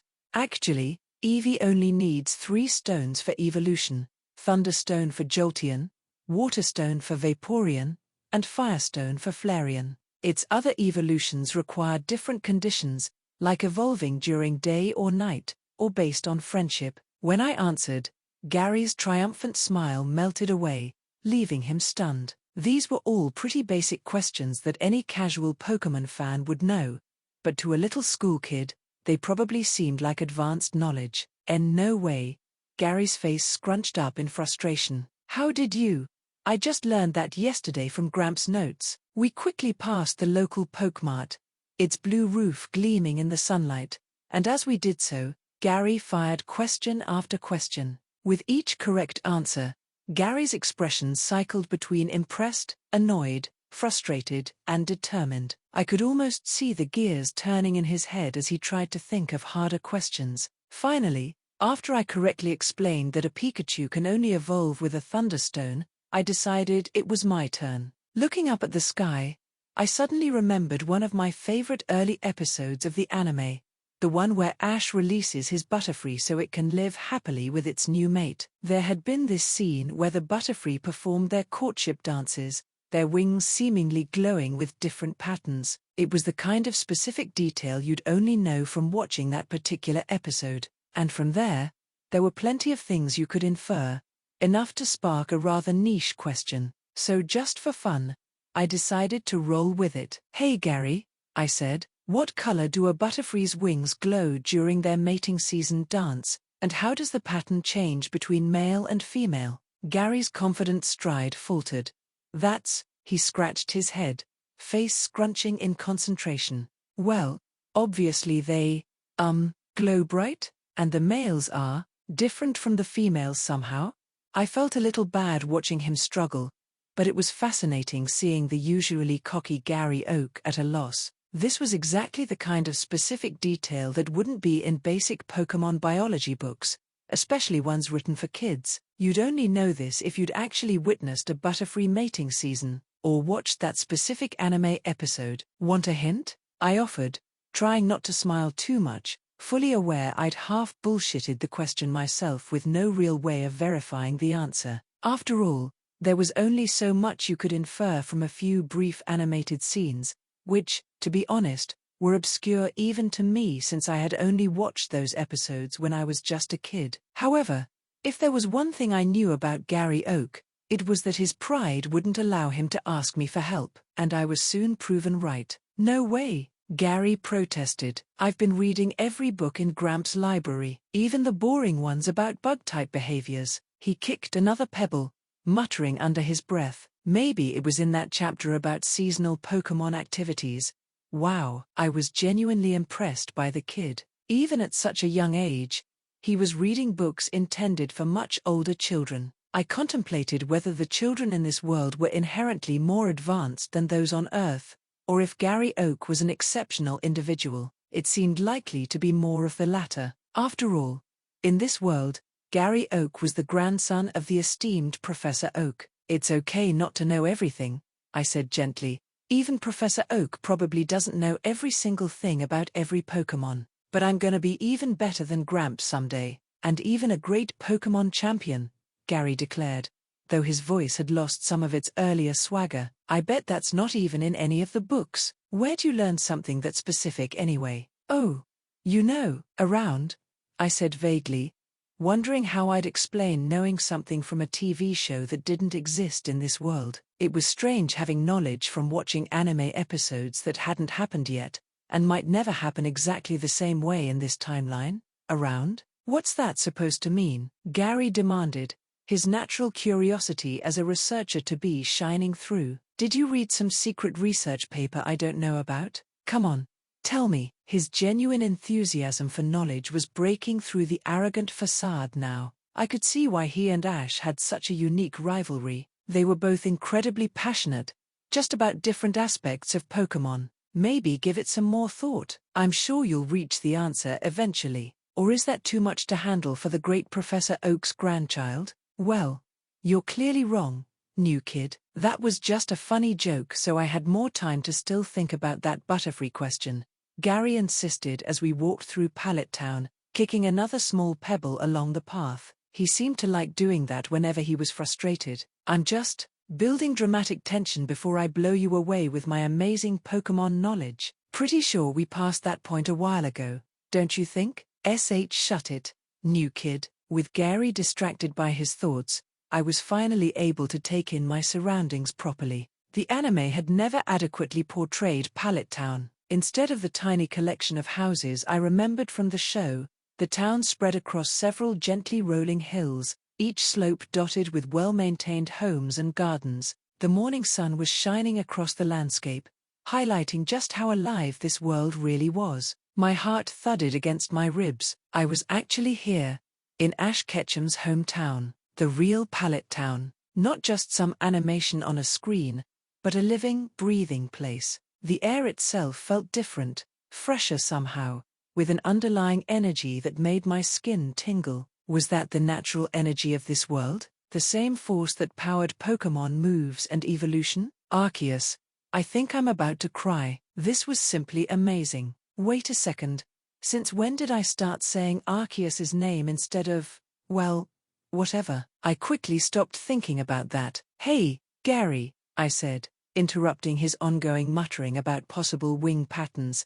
How many people actually live here in Pallet? Or are you still too busy thinking about that other question to answer? Of course I know that. Gary jumped at the chance to show off the knowledge he actually had, his earlier irritation momentarily forgotten. About 2,882 people live here, not counting all the Pokémon. So, in other words, there were close to 3,000 people living in Pallet Town. I had to fight to keep the astonishment off my face. This wasn't some impossibly small village with 10 people, like the show or games might have suggested. This was a proper town with a real population. It made perfect sense. From my understanding so far, this was the anime world translated into reality. So naturally, a renowned Pokémon laboratory would need infrastructure, support staff, and a community to sustain it. But I knew that for a town, its population was still quite small. Even with much more people than I expected, Pallet Town was probably still one of the smallest towns in the entire region.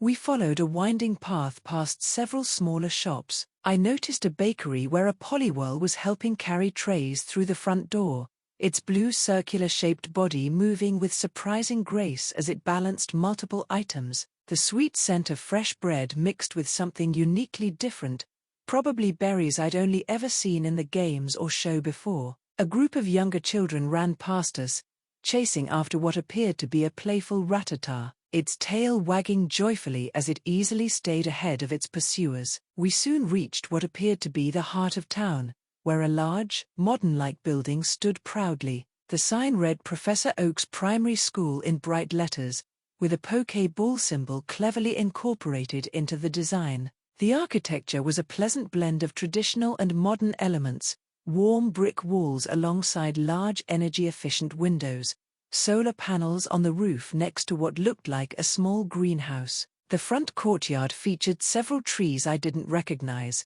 their leaves an unusual bluish-green, probably native to this world. "This is our school," Gary announced proudly, momentarily forgetting his struggle with my Butterfree question. His chest puffed up as he gestured toward the building. "Well, when it's not closed like today, since it's the weekend. We've got about 300 kids total here. Each grade has 3 classrooms with around 20 kids each." He then smirked. And I'm at the top of my grade, of course. Yet you're still thinking about that Butterfree question? I couldn't help needling him a bit, noticing how his eyes kept darting up at the sky like he was hoping a Butterfree would fly by, giving him some kind of clue to figuring out the answer to my question. I'm just making sure I remember all the details before I answer, he snapped, his face reddening slightly. A passing Spearo's harsh cry punctuated his agitation, making him jump slightly. Anyway, want to see the secondary school? Not that I'll ever go there.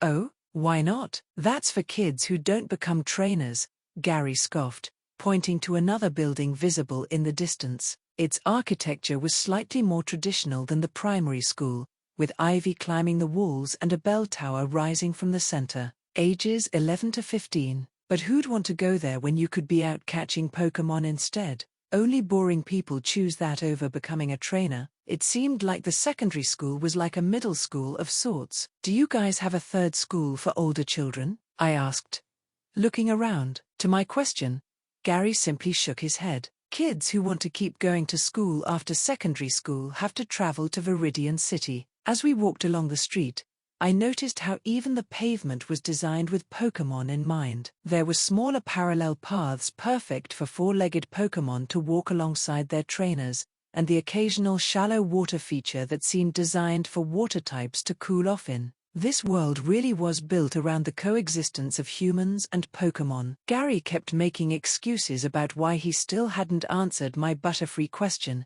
each one more elaborate than the last. I decided to change the subject, a topic I wanted to talk about very badly, actually. Hey, speaking of future trainers, don't you know someone who wants to be one? I'm sure there are a lot of kids here, other than you, who really want to become one. Gary thought for a second. Other than me, there really isn't anyone else who's that enthusiastic about becoming a Pokémon trainer. Well, except, Gary's expression shifted to a mix of annoyance and amusement, so similar to how he'd look years later in the show that it was almost uncanny. There's one loser. He talks big about being a Pokémon master, but he can't even pass basic tests. Yesterday, he said Magikarp was a fighting type. Can you believe that? He shook his head in exasperation.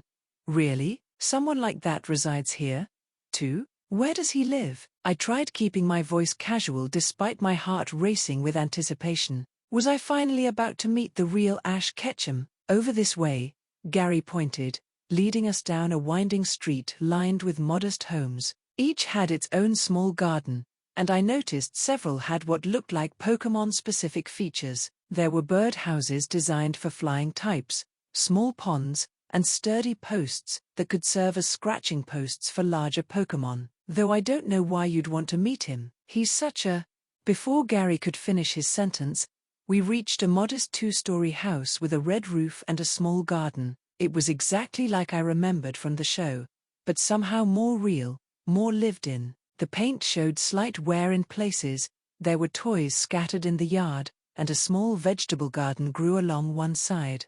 A wind chime shaped like a collection of tiny Pokeballs tinkled softly in the breeze. And from inside that small two-story house, the front door burst open with a bang that made a nearby Pidgey take flight in surprise. My breath caught in my throat. I'm heading out, Mum, a young voice called out enthusiastically. Ash Ketchum, don't leave without your lunch, came the reply, full of maternal warmth, and be back by dinner time. My heart nearly stopped as a young boy with messy black hair and bright brown eyes bounded out of the house, wearing a simple t-shirt with a faded Pokeball design. He had a piece of toast hanging from his mouth and was trying to put on one shoe while hopping on the other foot. This was him. The real Ash Ketchum, future savior of the world several times over, is currently just an energetic kid who couldn't even get dressed properly. Oh great, Gary muttered beside me. Here comes the walking idiot. Watch this. He's probably gonna. Right on cue, Ash lost his balance mid-hop and face planted into his front yard, sending his half-eaten toast flying. A nearby Pidgey swooped down, snatched the bread, and flew off while Ash was still spitting out grass. Nice move, Ashy boy, Gary called out, snickering. That's like what, the third time this week? Fourth, actually. Mrs. Ketchum's voice came cheerfully from inside the house. He's just getting better at falling. Mom!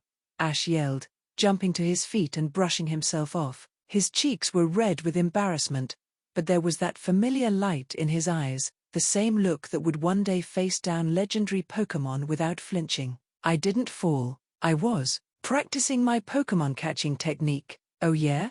Gary crossed his arms, grinning.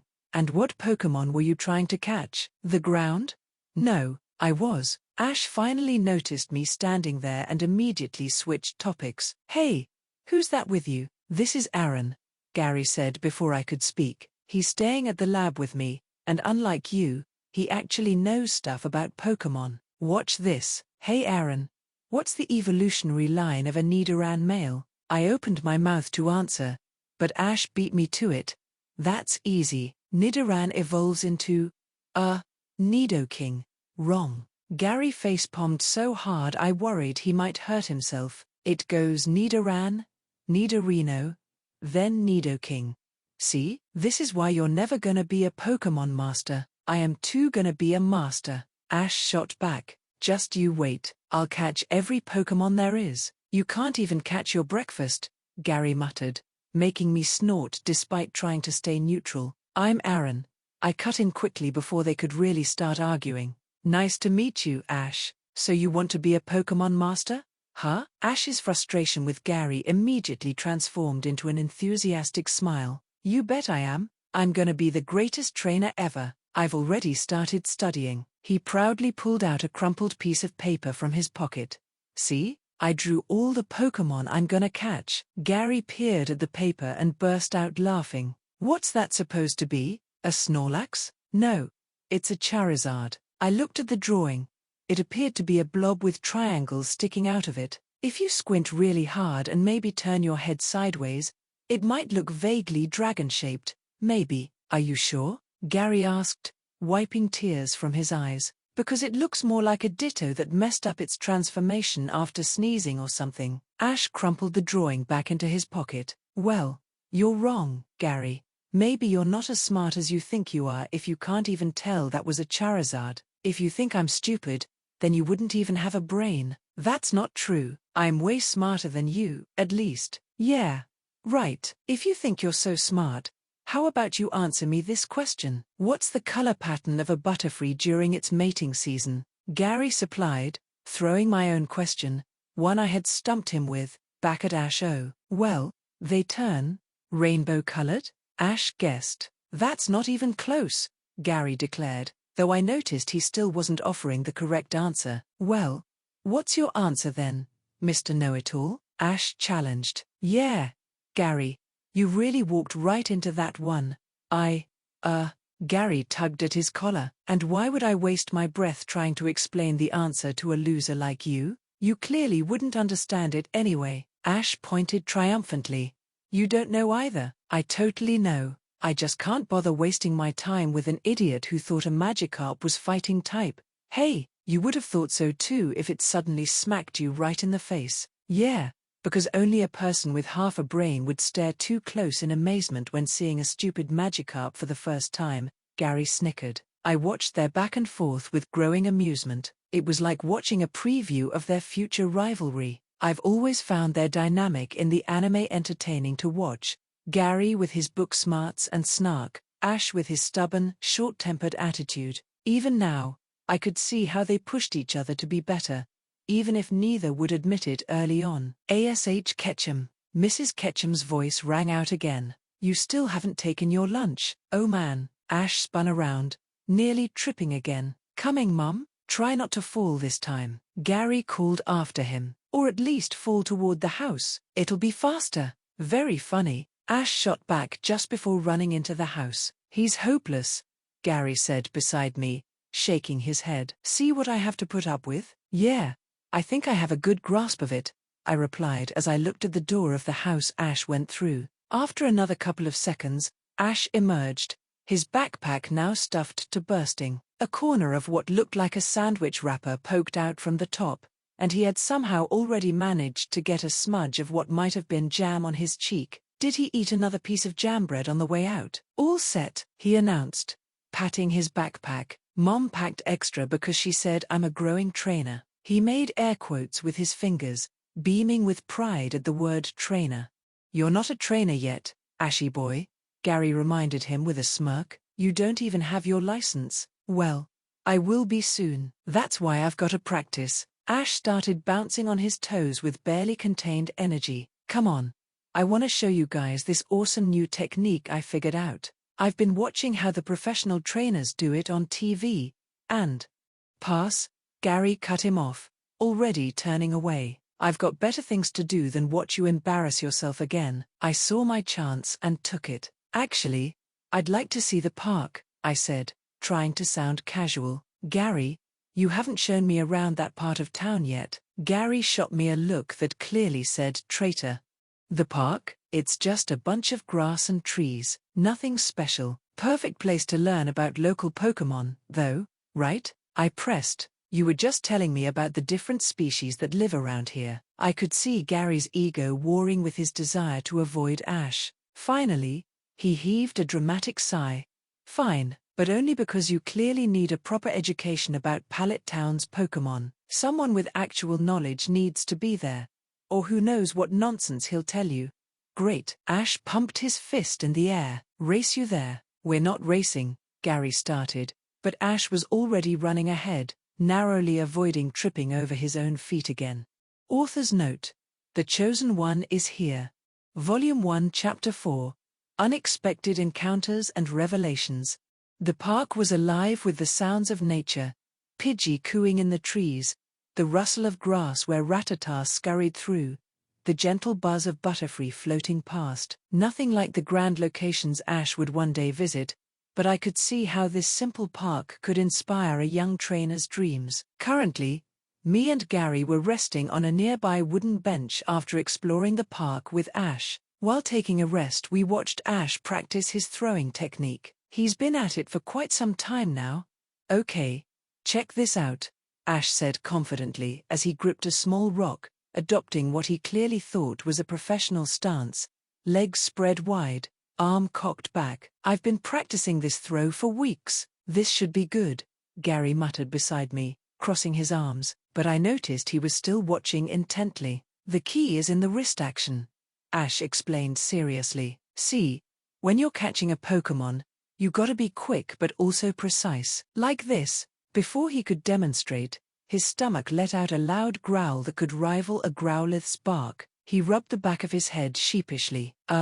Maybe I should eat first. Finally, something smart comes out of your mouth, Gary said, but his own stomach betrayed him with a similar sound. He quickly tried to cover it with a cough. I watched as Ash plopped down on the grass, pulling out what looked like enough food for 3 people from his backpack. The smell of Mrs. Ketchum's cooking wafted through the air.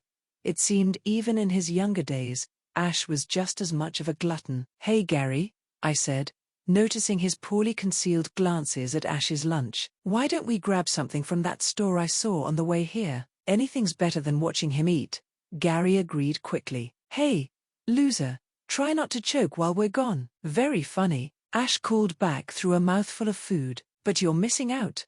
Mom made her special recipe. Not that I'd share it with you, of course. I wouldn't want to eat anything you've already touched anyway, even if it is your mom's cooking. With that said, Gary walked ahead of me and I quickly followed with a chuckle. It didn't take long for us to reach the local store. It was a small place, its windows decorated with faded Pokeball stickers and advertisements for fresh water. A bell tinkled as we entered, and the elderly shopkeeper greeted Gary by name. Your usual young oak? She asked with a knowing smile. Yes, please. For once, Gary's voice lacked its usual edge of superiority. I made a mental note. Even Gary Oak had his soft spots. We soon returned to the park again with our own lunches.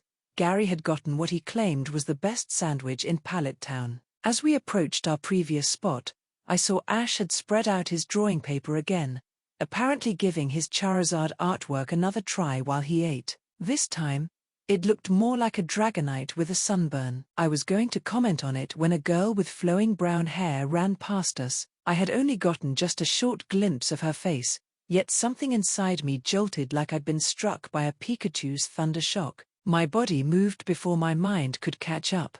The half-eaten sandwich fell from my hand as I took off after her. My heart was pounding, and not just from the sudden exertion. "Ah! What a waste!" Ash cried. "What the? Where are you going?" Gary's voice called out behind me, heavy with confusion and annoyance, but I couldn't stop to explain. Not when my mind was reeling from who, I'd just seen. "Wait!"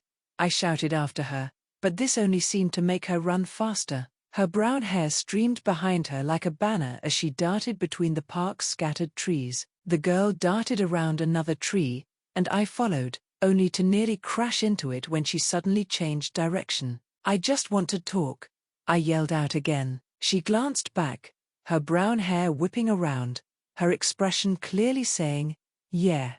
Right. Creep. Could you just stop for a second?" I wheezed, cursing every moment I'd spent in this new tiny body. The girl was surprisingly agile, moving with the grace of someone who spent a lot of time outdoors. The chase continued. Every time I thought I was catching up, she'd make another unexpected turn, past the playground where I had to hurdle a toddler's tricycle and even accidentally slipped on one of his toys, sending it flying somewhere. "Sorry, kid," through a flock of Pidgey that scattered in an indignant flutter of feathers. At one point, I'm pretty sure we ran in a perfect circle around the park fountain, twice. "This is getting ridiculous," I panted while accidentally stepping in what I hoped was just a mud puddle. "I'm not usually this stalker-ish, I promise." Somehow, that didn't seem to reassure her. Finally, in a secluded area of the park, we both stopped from exhaustion. I sprawled dramatically on the grass, while she leaned against a tree, somehow managing to look more dignified than I. "Okay," I wheezed, staring up at the sky. That was definitely not how I planned to introduce myself. "Also, I think I might be dying." "Is this what dying feels like?" "Oh wait, I already know what that feels like." The girl only raised an eyebrow at me, still maintaining her silence with a hint of disdain. I pushed myself up to a sitting position. "Your name is Leaf, isn't it?" Her eyes narrowed suspiciously, but I caught the slight flinch of surprise. That's when I knew. That subtle change in expression confirmed everything. The girl crossed her arms, giving me a look that clearly demanded, "How do you know that?" "Ha. Seriously? What the hell?" I laughed weakly. Her expression somehow became even more confused. What Arceus had said back when I was in space had been really nagging at me in the corner of my mind, no matter how much I pushed it off. I mean, was I supposed to be reassured that the timeline would be the exact same when he adds kind of to the end of his sentence? So this is what I was dealing with. Leaf being here in Pallet Town was living proof that the timeline was indeed distorted in a slightly weird way. Even if on the surface everything seemed all right, this was really Leaf, the girl who, in another timeline, would have been the champion of Kanto, who shouldn't exist in this universe at all. But now she was in Ash Ketchum's world. I ran a hand through my hair at a complete loss. "Arg, really? Why are you in this timeline? And now I'm wondering what else is different. And oh Arceus, just what exactly did you do?" I was babbling now, and Leaf's expression was shifting from suspicious to concerned about this person's mental health. Still catching my breath, I finally had a moment to really look at Leaf. She now stood with good posture despite our chase, her brown hair barely disheveled. Her brown eyes fixed me with an intense stare that somehow communicated volumes without a single word. She didn't seem like much of a talker. To be honest, I didn't know much about her other than her appearance. I mean, I at least knew she was supposed to be Red's female counterpart in another Pokémon game. But wasn't she supposed to be more lively? I actually wasn't too sure about that one. Or maybe that was Green. This was really confusing. Damn my memory. My thoughts trailed off as I watched her cross her arms, head tilting slightly, a clear demand for explanation. When I didn't immediately respond, she tapped her foot impatiently, one eyebrow raised in a near-perfect arch that seemed to say, "Well, I'm waiting." "About knowing your name," I began awkwardly, rubbing the back of my neck. "Would you believe it's a really long and complicated story involving Arceus?" I tried. Stellar response. Absolutely genius. Someone get me a medal for quick thinking under pressure. I mentally patted myself on the back for crafting what was quite possibly the vaguest, most suspicious-sounding answer in human history. She took a small step back, her expression shifting from suspicious to this person might actually be crazy. Her hand drifted toward her pocket for something. I wondered if she could speak, which I was pretty sure she could, since she was Red's female counterpart and simply preferred not to, just like Red. Wait, I know how this looks. I held up my hands. Strange guy chases you through the park, somehow knows your name, then starts talking about a legendary Pokémon. I'm not helping my case, am I? Her deadpan stare answered that question perfectly. I opened my mouth to try again, though honestly, I had no idea how to explain this situation, when movement caught my eye along with the sound of laughter. We were in a more secluded area of the park, where the maintained paths gave way to wild grass and thicker trees, the kind of place most people avoided. Through the gaps in the foliage, I could see them. 4 boys huddled in a loose circle, were taking turns throwing rocks at something small and brown. My stomach turned as I heard the frightened Pidgey cries mixed with cruel laughter. Leaf must have noticed the shift in my expression as she also looked in the same direction. Her face immediately turned into disgust. The Pidgey was now pressed against a tree trunk, one wing bent at an unnatural angle. Each time it tried to hop away, the injury would cause it to stumble, drawing more jeers from the boys. But it was the ringleader who left me frozen with shock. That distinctive blue hair, the cruel twist to his mouth, wasn't that boy Damien? Even years younger than when he would abandon his Charmander in the rain, that same malice was clearly visible. His friends were no better. The tallest one, with spiky dark blue hair that seemed to defy gravity and an angular face, was recording everything on a cheap camera. Next to him, a boy with carefully styled light brown hair in a side part cheered Damien on, occasionally adding his own throws. The smallest of the group, an Asian-looking boy with straight dark hair divided by a middle part and a white sweatband, only encouraged them to try and hit the other wing. Nice shot, the spiky-haired boy called out as another rock struck the Pidgey's good wing, causing it to let out a pained cry. My earlier confusion about Leaf's presence suddenly seemed far less important. Let's leave this conversation for another time. I felt my fists clench involuntarily, and I walked over to them with a cold smile on my face. Oh, this is what I'm talking about. Check this out, guys. This is how you really catch a Pokémon. Damien's voice dripped with malice as he grabbed a jagged rock from the ground. The rusty-colored stone looked wickedly sharp compared to the others they'd been throwing. My hand shot out, catching his wrist mid-throw. The rock tumbled from his grip. What the? Damien whirled to face me, surprise quickly morphing into anger. Get your hand off me. No, I kept my grip firm, though my heart was pounding. You're done throwing rocks. He tried yanking his arm back, but I held on.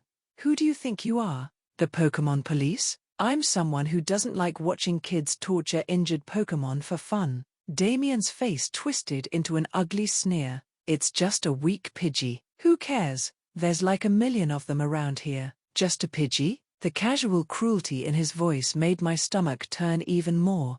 Is that how you think about all Pokémon? Just things to hurt when you're bored? They're just a bunch of pets made to serve us, he shot back. We're gonna be trainers in the future anyway. This is practically training. I glanced at the trembling Pidgey, its injured wing held close to its body. How many times had I watched the anime, played the games, treating Pokémon as simple entertainment? But here, now, seeing that genuine fear in its eyes. This isn't training, I said quietly. Real trainers protect Pokémon. They don't hurt them for fun. Oh yeah? Damien's free hand suddenly grabbed my shirt collar, fingers twisting into the fabric. And what would you know about being a real trainer, huh? His friends started edging closer, emboldened by their leader's actions. The spiky-haired one called out, "Show him who's boss, Damien. Don't let this kid lecture you." I could see the size difference between us now. He was also definitely stronger, and the confident smirk on his face showed he knew it. I also had very minimal real fighting experience, even counting my memories from Earth. But looking at his face, all I could see was that future Charmander, abandoned in the rain, the same casual cruelty, just years earlier. And suddenly, the size difference didn't matter so much. He might be bigger, But he was still just a kid, a small bully who needed to learn that his actions have consequences. Spurred on by his friend's encouragement, Damien's confidence seemed to grow. "You're really starting to annoy me," he growled, towering over me. Looking up at him, I felt a moment of clarity. Back on Earth, I'd always tried avoiding fights. Diplomatic solutions were more my style. And here I was, in a kid's body, facing someone who clearly had the physical advantage. If this were a fair fight between equals, I'd be in trouble. But that was the thing. This wasn't a fight between equals. He was just a kid who was a bully, probably used to everyone backing down. "This is gonna hurt," I thought, before jerking my head back and snapping it forward. Our foreheads connected with a dull thud that sent pain shooting through my skull. Damien stumbled backward, his grip on my shirt loosening. Stars danced in my vision, but compared to my recent near-death experience, this was barely a headache. More importantly, anger was doing a great job of dulling the pain. Taking advantage of his disorientation, I stepped forward and threw a punch. Nothing fancy, just a straight shot like you see in movies. I could at least do that much. And hey, I did feel a little guilty about my actions. I mean, technically, I was a grown adult throwing hands with an elementary school kid. But then again, I was a kid right now too, wasn't I? In fact, even smaller than this guy currently. Fair's fair. Besides, in order to deal with a bully, you gotta bully that person back, right? Bully the bully to stop bullying. My fist connected with his jaw, sending him sprawling onto the grass. "Get up," I said, shaking out my stinging hand. "That Pidgey's wing is still broken. I think you owe it a few more hits." Damien's friends immediately moved to surround him, their earlier bravado replaced with nervous anger. The spiky-haired boy helped Damien up while the others formed a protective circle. "You're dead," Damien spat, wiping his mouth. "We're gonna." "Hey, just what are you kids doing?" Before they could pounce on me, an authoritative voice made them stop. I turned to see a patrol officer striding toward us, his blue uniform a stark contrast to the park's greenery. Interestingly, it wasn't Officer Jenny, though I suppose Pallet Town was too small to warrant one of the famous police family members. Damien and his gang scattered like startled rat-a-tat, though not before Damien shot me a look of pure venom. "This isn't over," he hissed as he fled. The officer approached me, concern evident on his weathered face. "Are you all right, son? We got a call about some kids causing trouble." "I'm fine," I assured him, already moving toward the injured Pidgey. It had huddled against the tree trunk during the confrontation, trembling slightly. "That Pidgey needs medical attention," the officer observed. "Professor Oak's lab isn't far. Could you take it there? I need to file a report about this incident." "Of course," I agreed, carefully approaching the injured Pokémon. "Hey there, little one. It's okay now, we're going to get you some help." As I gently scooped up the exhausted Pidgey, I became aware of a presence behind me. Leaf was still there, watching intently. When had she? Wait a minute. I turned to face her. "Did you call the officer?" Leaf simply held up something in her hand. It was a black walkie-talkie, a small smile playing at the corners of her mouth. "Where did you even get something like that?" Her smile turned mysterious, and she merely shrugged, starting to walk in the direction of Oak's lab. "You're not going to explain that either?" I called after her, carefully cradling the Pidgey as I followed. "You're just full of surprises, aren't you?" Author's note. Announcement. I've decided to start posting this story on Archive of Our Own, AO3, as well. I'm not sure which platform readers prefer, so for now I'll be posting on both. Let me know which site you like reading on. Volume 1 Chapter 5, Crimson Scarf. The walk to Professor Oak's lab was made longer by the hill it sat upon.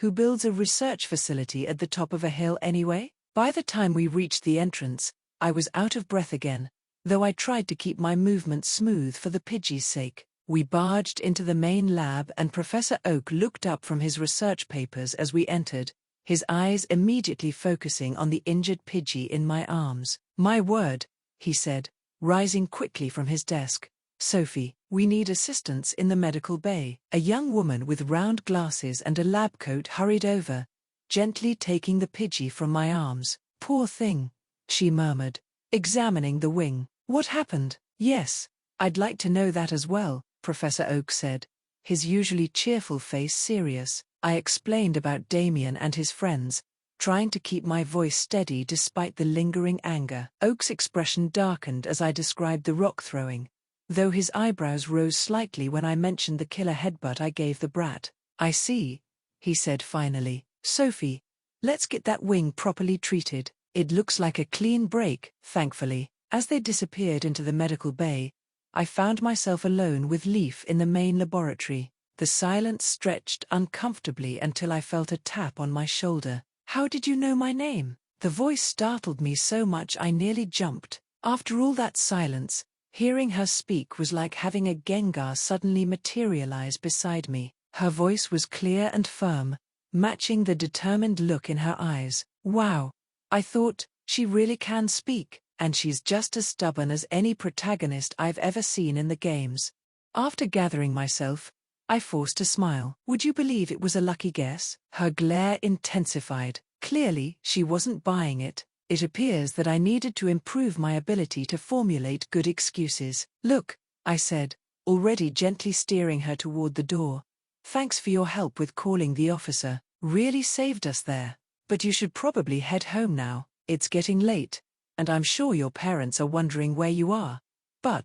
And I need to check on the Pidgey. Plus help Professor Oak with lab stuff, very important lab stuff. Before she could protest further, I had successfully maneuvered her outside and closed the door. I leaned against it with a heavy sigh, my head throbbing, though whether from the headbutt or the stress of dealing with Leaf, I couldn't tell. To get my mind off the subject for a little while, I stayed at Professor Oak's recovery bay, helping Sophie patch the Pidgey up while Professor Oak went out to buy more medical supplies. It was well into the afternoon by now. Turns out setting a broken arm back in place took a long time. Thanks, Aaron. You were a bunch of help, Sophie said gratefully. No, thank you.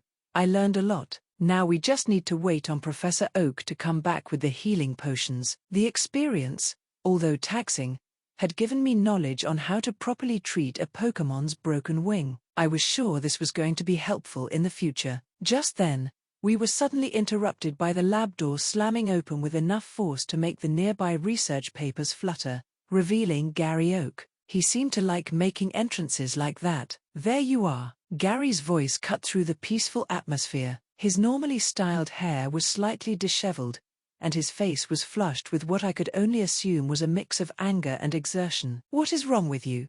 I winced, suddenly remembering that I had, in fact, abandoned both Gary and Ash in the middle of lunch to chase after a mysterious girl. I can explain? Oh, this should be good. Gary crossed his arms, his foot tapping impatiently against the lab floor. First, you chase after some random girl like a love-struck pup, then you completely disappear for like another 5 hours. The injured Pidgey stirred at Gary's volume, and I instinctively moved to quiet him. Hey, keep it down a bit, the Pidgey needs rest. Gary's eyes flickered to the bandaged Pokémon, and some of the anger seemed to drain from his posture. A Pidgey? What's it doing here? Yeah, I nodded, gently stroking the Pidgey's uninjured wing. Some kids were throwing rocks at it. Couldn't just walk away from that. Whatever. Gary waved his hand dismissively, but I could tell he was still annoyed.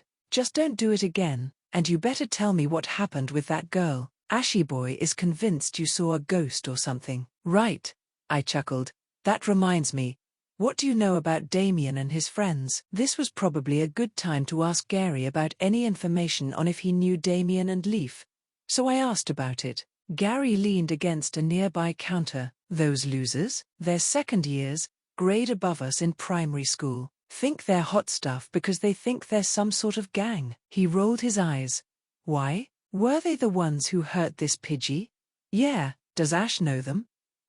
Gary's trademark smirk appeared. Ashy Boy probably doesn't even notice they exist. He's too busy drawing his mutant Charizards and running into trees. Though, his smirk faltered slightly. Just wait till I get a hold of them. I nodded, processing this information. What Gary said may explain why Ash didn't recognize him despite both of them being trainers from Pallet Town in the anime. You see, when I'd first seen Damien, I'd actually suspected he might be one of the mysterious other trainers from Pallet Town. The timing would have made sense.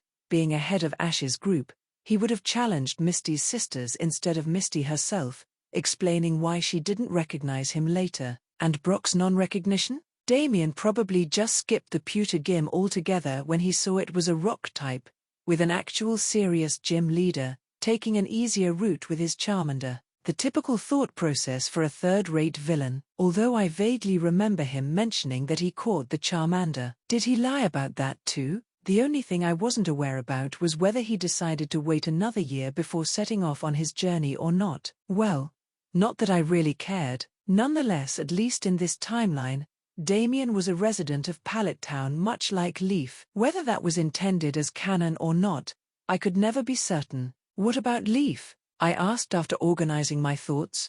Who is that, and who names their child Leaf? Gary's brow furrowed for a moment. I supplied him with more details about her appearance, like her eye and hair color. Eventually, recognition dawned on his face. Oh yeah, that quiet girl who sits in the back of our class. He shrugged. Don't think I've ever heard her say a word. Didn't even know her name was Leaf.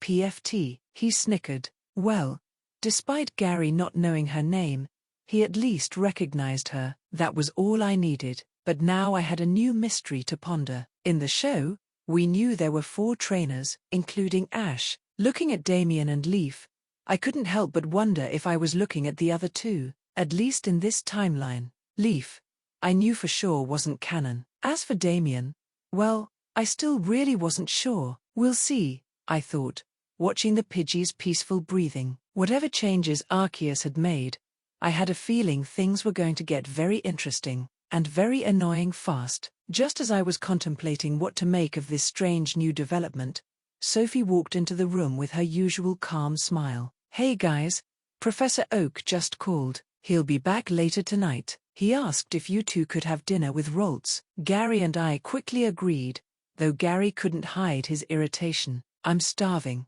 You know, dealing with Ash Ketchum all day while hunting down a certain someone will really work up an appetite. He shot me a sharp glare, and I gave a sheepish smile, rubbing the back of my neck. Sorry, I apologized again. At least you got some pleasant bonding time with Ash, right? It was not pleasant, Gary growled back. I laughed, unable to help myself. It was hard not to imagine the chaotic mess that probably ensued with Ash's usual antics in his younger days. As we entered the dining area, I found Roltz already eating from the bowl Professor Oak had left for her. She was sitting near the corner, nibbling away at her Pokémon food, her tiny form relaxed and content. I made my way over to her, crouching down slightly. How are you doing, Roltz? I asked softly, trying not to startle her. She paused for a moment, giving me a quick glance, but then returned to her food, still keeping a bit of distance between us. Still not much of a talker, huh? I muttered with a sigh. Gary grunted from across the room. What's her deal, anyway? I rolled my eyes, trying to ignore the sarcasm in his voice. She's been through a lot. I'm just trying to make sure she's comfortable. Gary scoffed, grabbing a sandwich from the counter. Sure.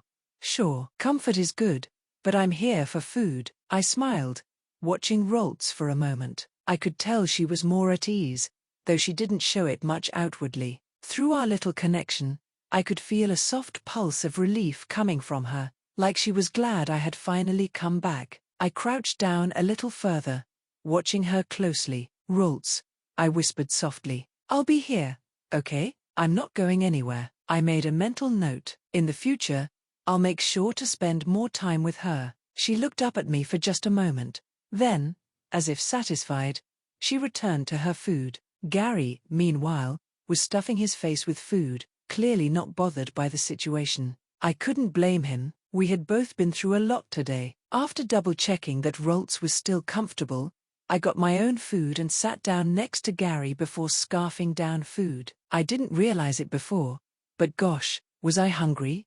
XXXXXXXXXX. It wasn't until close to midnight when I heard the door to the lab open. Professor Oak stepped inside with a surprised look, seeing me in the main lab. Hello, Aaron. What are you doing up so late? He asked as he set his bag down on the table. Professor, I greeted him warmly, I was just waiting for you. How did everything go? Do you need help with that? Everything went just smoothly. And yes, if you would be so kind, I would appreciate it if you could maybe help me stock up the medical bay with these. He grunted as he started to move to the medical bay. I gave a small nod and quickly followed after him. Inside the medical bay, Professor Oak began unloading the contents of his bag. Several bottles of medicine, a stack of bandages, and a few specialized tools for treating Pokémon injuries spilled out onto the table. I quickly got to work stocking up the empty shelves that lined the small clinic, making sure everything was in its proper place. As I moved around, Professor Oak began inquiring again about why I was waiting for him. It's so that I can help you treat Pidgey, I answered. Since you're letting me live here, I'm only upholding my end of the deal. Am I technically your assistant now, right? I think it's important that I learn more about how to properly care and treat Pokémon then. He regarded me for a moment, his eyes softening as he considered my words. You've always been keen on learning, haven't you? He said thoughtfully, a smile tugging at the corner of his lips. All right, I suppose there's no harm in teaching you a bit more about the care of Pokémon, but remember, it's not just about knowing what medicines to use or how to bandage a wound. It's about understanding them, learning how to communicate and trust them. I gave a simple nod. After all, in order to prepare for my journey ahead, I needed to learn as much about Pokémon as I could. Professor Oak smiled, the warmth in his expression matching his tone. Then you're on the right path. I really hope so, Professor. I noticed there was a slight shake in my voice when those words came out of my mouth, but I quickly pushed back down the fear that had suddenly risen in me and focused on filling up the last shelf. After I finished stocking the shelves, Professor Oak began to teach me how to properly treat Pidgey's injured wing. The little bird Pokémon was calm, but its wing showed signs of swelling around the joint. Professor Oak explained that the injury wasn't severe, but it still required careful attention. He retrieved a special healing potion designed for wing injuries and demonstrated how to apply it gently with a cotton swab. He showed me that instead of pouring the potion directly on, it was important to apply it in small, controlled amounts, allowing the skin to absorb the liquid without overwhelming the area. The potion needed time to work, so we left it to soak in for about 5 to 10 minutes. Afterward, the wing was re-bandaged, but the difficult part was making sure the potion had been fully absorbed, and Pidgey's wing was stable. As I finished applying the last of the potion to Pidgey's wing, the little bird Pokémon let out a soft, grateful Pidgey. Its small beak chirped in a way that sounded almost like a thank you, and it shifted its wings slightly, no longer seeming as tense. Its eyes fluttered closed as it rubbed its head against my hand. Professor Oak smiled, clearly pleased with the outcome. Pidgey seems to appreciate the care you gave it. Pokémon are surprisingly expressive, even when they don't use words. The more you work with them, the better you'll understand their little ways of showing gratitude. Wonderful work, Aaron. I couldn't help but smile too, feeling a sense of warmth as Pidgey made a soft Pidgey noise again, almost like it was thanking me for the relief. It felt good knowing I was helping, even in such a small way. For a moment, Professor Oak's face shifted into a look of deep thought, and then, almost as if a sudden memory had struck him, he excused himself. Oh my, I had completely forgotten. Wait here just a second, Aaron. He disappeared into the adjoining room, leaving me with the now settled Pidgey. I wasn't sure what had come over him, but I remained standing by the table, my hands still lightly petting the Pokémon. I didn't have to wait long as Professor Oak reappeared back into the room a few seconds later, his hand extended towards me. In his palm rested a beautiful red scarf, carefully draped over his fingers as though it were fragile. It was a deep,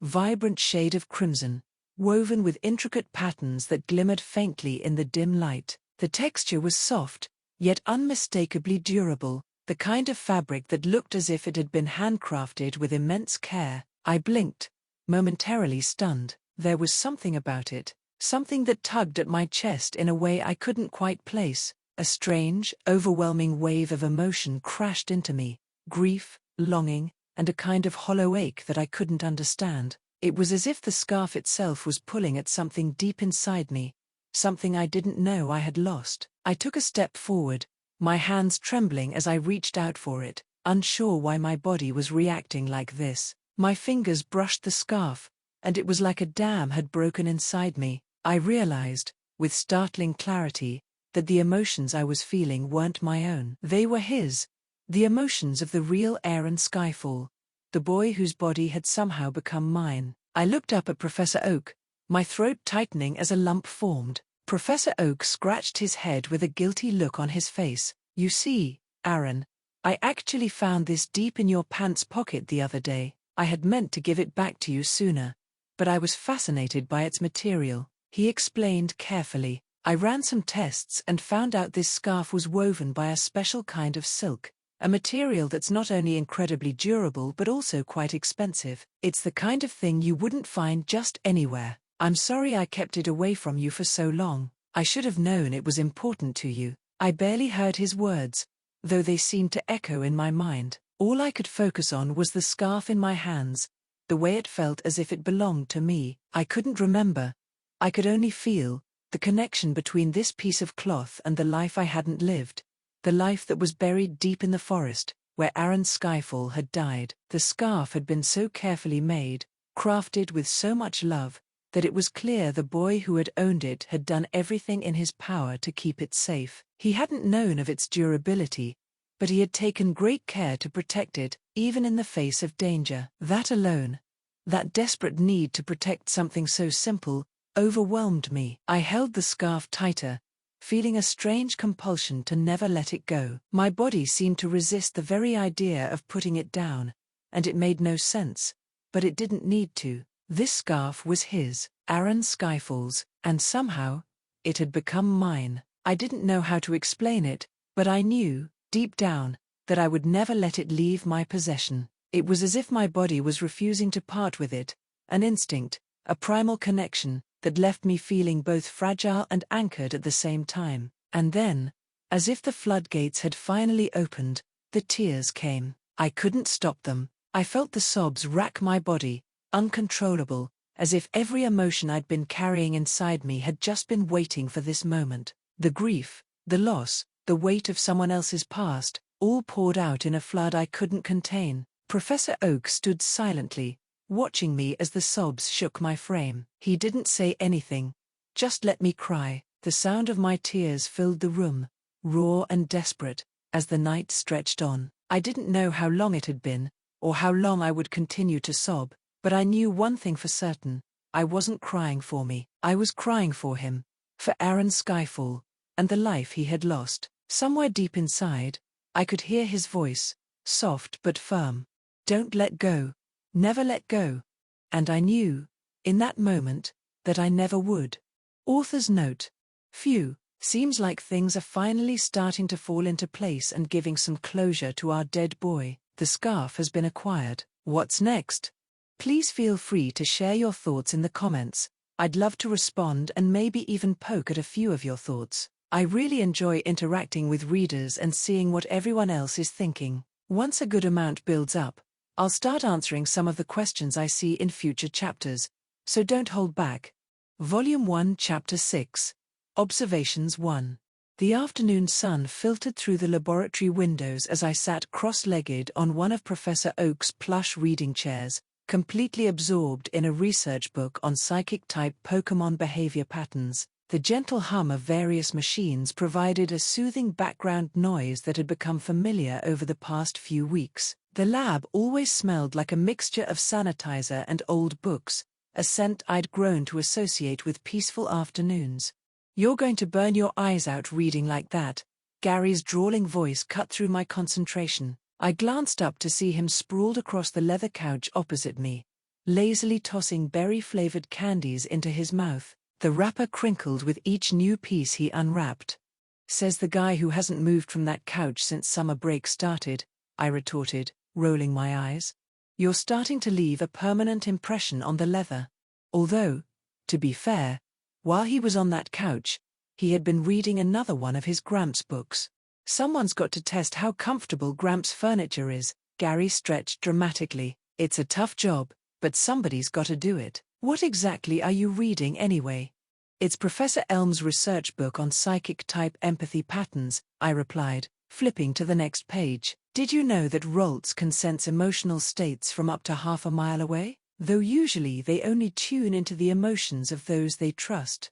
Professor Oak had an entire wall lined with books, which made sense for someone as respected as him. I did my best to read, really read, through as many research papers, field notes, and journals as I could find. There were, after all, countless details about this particular Pokémon world that even I hadn't known before.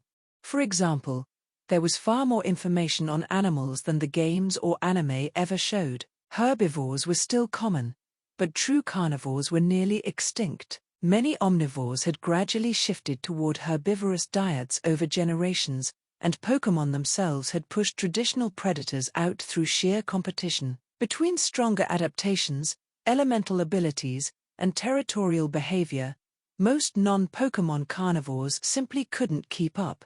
Or, as Gary Oak had stated before, of course, there are still some regular animals, otherwise, half the population would probably be vegetarian.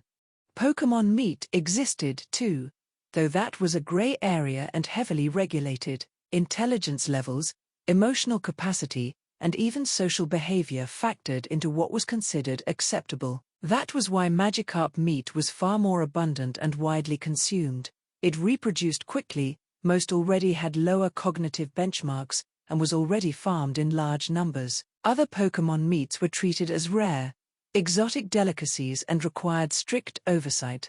Overall, most herbivorous animals were domesticated and raised for consumption, though some still lived in natural habitats and could be hunted in the deeper parts of forests. Encountering a true carnivorous animal in the wild, however, was exceedingly rare, rarer, according to some notes, than stumbling across a legendary Pokémon.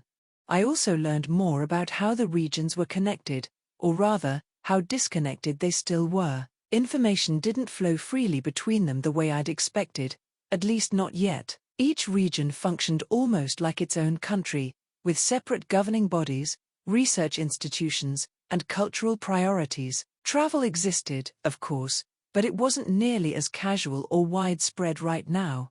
The main factor behind this was, of course, the past historical tensions between the regions. Not necessarily a single unified world war, but a series of large regional conflicts and political standoffs that had only ended a few years ago. Resource disputes, territorial disagreements, and even the militarization of certain Pokémon research had left their mark on international relations. Kanto and Johto, for example, had a long history of disputes over border territories near Mount Silver, while Hoenn and Sinnoh had clashed over maritime routes, deep-sea territory, and control of ancient ruins tied to legendary Pokémon. Unova, meanwhile, had long been marked by heavy internal conflict and political instability. Finally, other regions such as Kalos had always been more notably isolated, focusing inward on their own technological, cultural, and scientific development. In hindsight, that might explain why very recent discoveries like the fairy type or mega evolution hadn't spread beyond academic circles there. It wasn't that the research didn't exist elsewhere, it was that regional breakthroughs were often studied privately before being shared. In a world still recovering from conflict, new typings, evolutions, or battle phenomena weren't just academic milestones, they could easily be viewed as strategic advantages. That was the real reason information tended to circulate within regional borders. In a post-conflict climate, major discoveries weren't immediately broadcast to the world. Governments, research bodies, and even league authorities treated certain findings cautiously. A new evolution method or typing wasn't just interesting, it had implications for the region's overall trainer strength, league balance, and even their regional security. The only reason Professor Oak had access to any cross-regional information at all was due to his position. Even then, the data he received was limited. Most knowledge passed quietly between regional professors, like Oak, Elm, Birch and Rowan, through professional correspondence and occasional conferences. Much of it was fragmentary, and often already outdated by the time it arrived. Nothing stated this outright, of course, But the pattern was clear. Cooperation existed, just carefully managed. Knowledge was shared selectively, often through trusted academic channels rather than public release. Still, I knew this wouldn't last forever. The world was already shifting toward greater cooperation. Trainer culture was expanding rapidly now that the wars were over. The Pokémon League system was becoming more standardized, and younger generations were being encouraged to explore beyond their home regions. By the time Ash's generation set out on their journeys, travel between regions would likely be far more open. Not completely borderless, maybe, but open enough that a kid with a backpack, a Pokédex, and a dream could cross into the wider world without realizing how different things used to be. In other words, I wouldn't be surprised if Ash's generation would later be nicknamed the Peace Babies or something. They were the first in a very long time, after all, to grow up in a world stable enough to let them walk across regional borders with little more than curiosity and ambition guiding them. Arceus, you're being so obsessed with the Rolts, Gary groaned, throwing a candy wrapper at me and snapping me out of my thoughts. It fluttered pathetically to the ground halfway between us. Summer break is for relaxing, not studying. You're worse than my sister. Oh, that reminds me, how come I've never met your sister? Now that I think about it, Daisy Oak was Blue Oak's sister and also the grandchild of Professor Oak. Since Blue Oak is canonically Gary Oak in the anime, then Daisy Oak should be in this world, even if she wasn't shown in the anime, right? Gary just shrugged at my question, popping another candy in his mouth. Who knows? She's probably still on her Pokémon journey. Last I heard of her, she just won some random contest for coordinating. It's not random, and it was probably called the Spring Pokémon Contest or something, I guessed. A soft crunching sound drew both our attention to the floor beside my chair. My Rolts sat there, methodically working her way through a bowl of premium Pokémon food, occasionally pausing to pop a Pecha berry into her mouth. Her red horn gleamed in the sunlight, and I noticed with satisfaction that she'd positioned herself closer to my chair. Speaking of relaxing, Gary pointed an accusatory finger at her. She's no better than me. All she's done since you brought her here is eat. I swear she's gone through more berries than all of Gramps' research Pokémon combined. Even the Munchlax in the preserve doesn't eat this much. Hey, she's still recovering, I defended, though I couldn't help but chuckle. It was true that Rolts had developed quite the appetite since becoming comfortable here. Besides, she's earned it after everything she's been through. My words trailed off as I remembered the day I found her in Viridian Forest. The image of her tiny form, battered and exhausted. Even now, weeks later, I had no idea what had happened to leave her in such a state. Every time I thought about asking, something held me back. Maybe it was the way her horn would sometimes quiver when sudden movements startled her, or how she'd freeze at unexpected loud noises. Whatever her story was, it clearly wasn't a happy one. I figured she'd tell me in her own time, if she ever wanted to. You always say that, Gary snorted, sitting up slightly. Yeah, right, she's clearly been healthy for a while now. At this rate, we might have to start housing a Snorlax-sized Rolts if she keeps eating like, ouch, what was that for?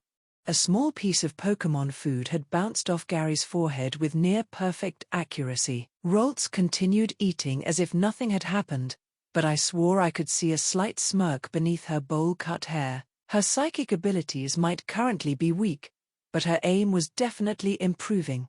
Nice shot, I whispered to her, earning what sounded suspiciously like a giggle. Oh sure, take her side. Gary rubbed his forehead dramatically. You know, for such a tiny Pokémon, she's got quite an attitude. Must be learning it from you. Me? I pressed a hand to my chest in mock offense. I'm a perfect angel. Besides, you started it. Whatever. Gary rolled his eyes in irritation, waving his hand dismissively before changing the topic. So, he sat up suddenly, fixing me with an intense stare. Is she going to be your starter when you turn 10?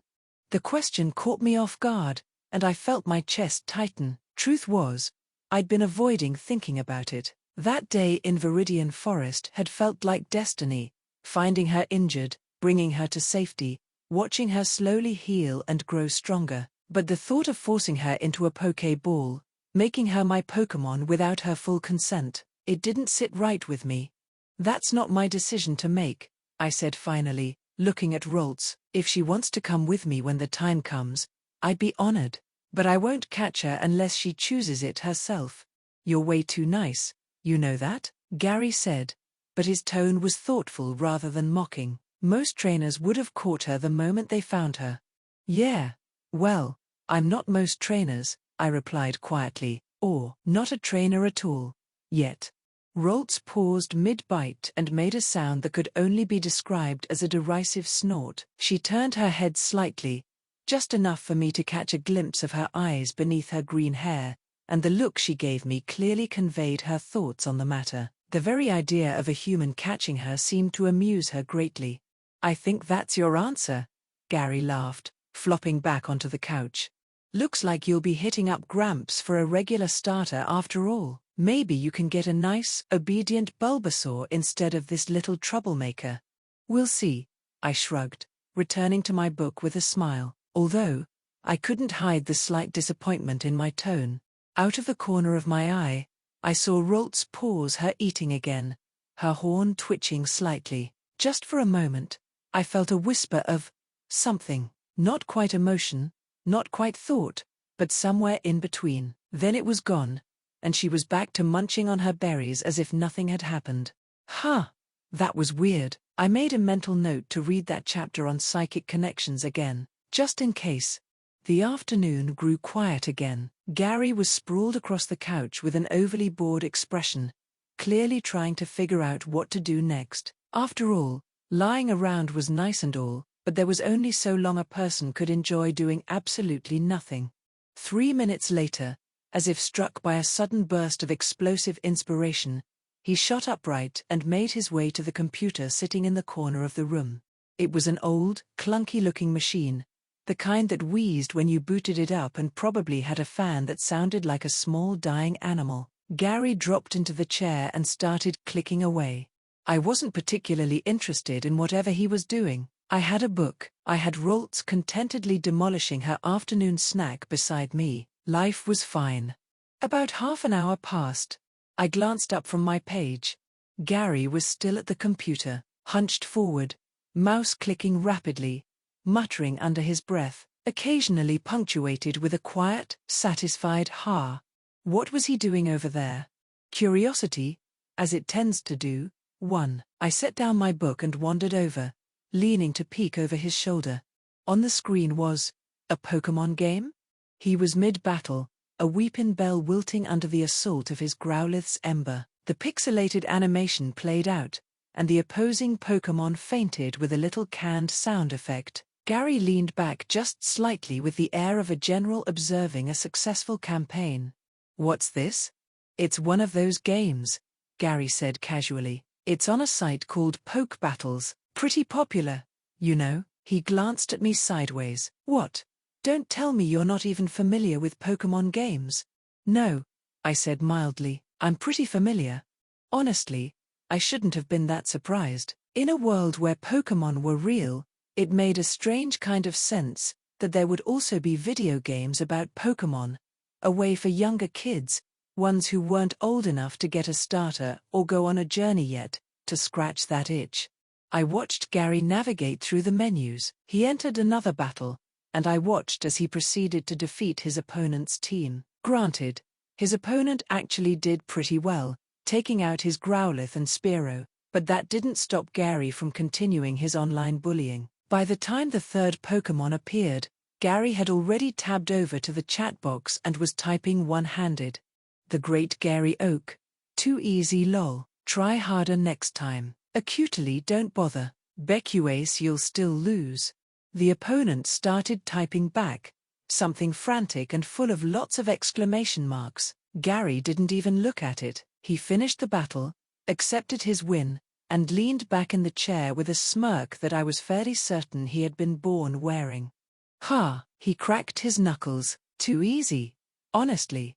You misspelled actually and because. Your grammar is terrible. Are you my English teacher? I stared at the chat, then back at Gary. Was that a real person? Obviously. Why would I waste my time battling NPCs? Gary looked genuinely offended by the concept. The game's got online battling. You connect, you fight real people, you win. Simple. He paused. Then, with an arrogant expression, he said, "Well, simple for me." He started typing another message into the chat. The Great Gary Oak. Maybe stick to the tutorial mode lol. The reply that came back was aggressive, somewhat incoherent, and contained at least 3 spelling errors. Gary read it with visible satisfaction.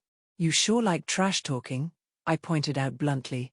"Pah, that's the funnest part of playing online games." Another message popped up. "Great Poke Master 99, and I don't need advice fake. Change dumb name cuz not even related to Professor Oak. I know lying." Gary quickly typed another message. Well, not before asking me how to spell encyclopedia, which I have to give him credit for. I was impressed he even knew a word like that. The Great Gary Oak. I am Gary Oak, grandson of Professor Samuel Oak of Pallettown. You can look him up, he's in the encyclopedia. Great Poke Master 99. Taya right, stop joking loser. The Great Gary Oak. I'm always serious when I'm winning. While they continued chatting away, something became more and more apparent to me. These guys, they were actually pretty similar. "You know," I said thoughtfully, "the two of you have very similar energy." "What?" Gary looked at me from the computer with a baffled face. "With this loser?" "I mean, just look at our usernames. It's pretty obvious, and both your grammar sucks." Gary gave me a long, withering look, then turned back to the screen and typed something else. The conversation continued for another few minutes before Gary seemed to reach his threshold for any one activity. He stretched his arms above his head with an enormous yawn, spine popping audibly, and pushed back from the chair. "I'm hungry, I'm gonna go grab something." He glanced back at me over his shoulder, entirely casual. "You can play if you want. Just," he pointed at the screen, "don't lose, I've got a streak going." "I'll pass," I said. "Suit yourself." He wandered out of the room, footsteps already fading down the hall. I looked at the screen. Roltz had padded over at some point and was now sitting beside the chair, peering up at the monitor with her head tilted. She blinked at me. "I'm not going to play," I told her. She blinked again. Then a message popped up in the chat box. "Great Poke Master 99. Hey, battle me again you coward, or are you just a big scared loser who only wins once and then runs away?" I stared at it. This guy was really persistent. Well, one game wouldn't hurt. I sat down. The Great Gary Oak. Sure. Volume 1 Chapter 7. Observations 2. I want to be clear that Gary's roster, as I quickly discovered, was not subtle. Growlithe, Wartortle, and Spearow, a fire type, a water type, and a normal/flying type. Reasonably balanced considering the team was made by someone of his age. Honestly, Gary had good instincts. The opponent led with a Bellsprout. Grass type. Bellsprout was a grass and poison type, which meant it was weak to fire, ice, flying, and psychic, resistant to water, grass, electric, and fighting. I sent out Wartortle. My opponent typed, water versus grass equals I'm gonna destroy you now. Looks like the guy has decent knowledge. After testing the kid, I switched Wartortle back out and sent Growlithe. The resulting Ember one-shotted the Bellsprout before it could even move.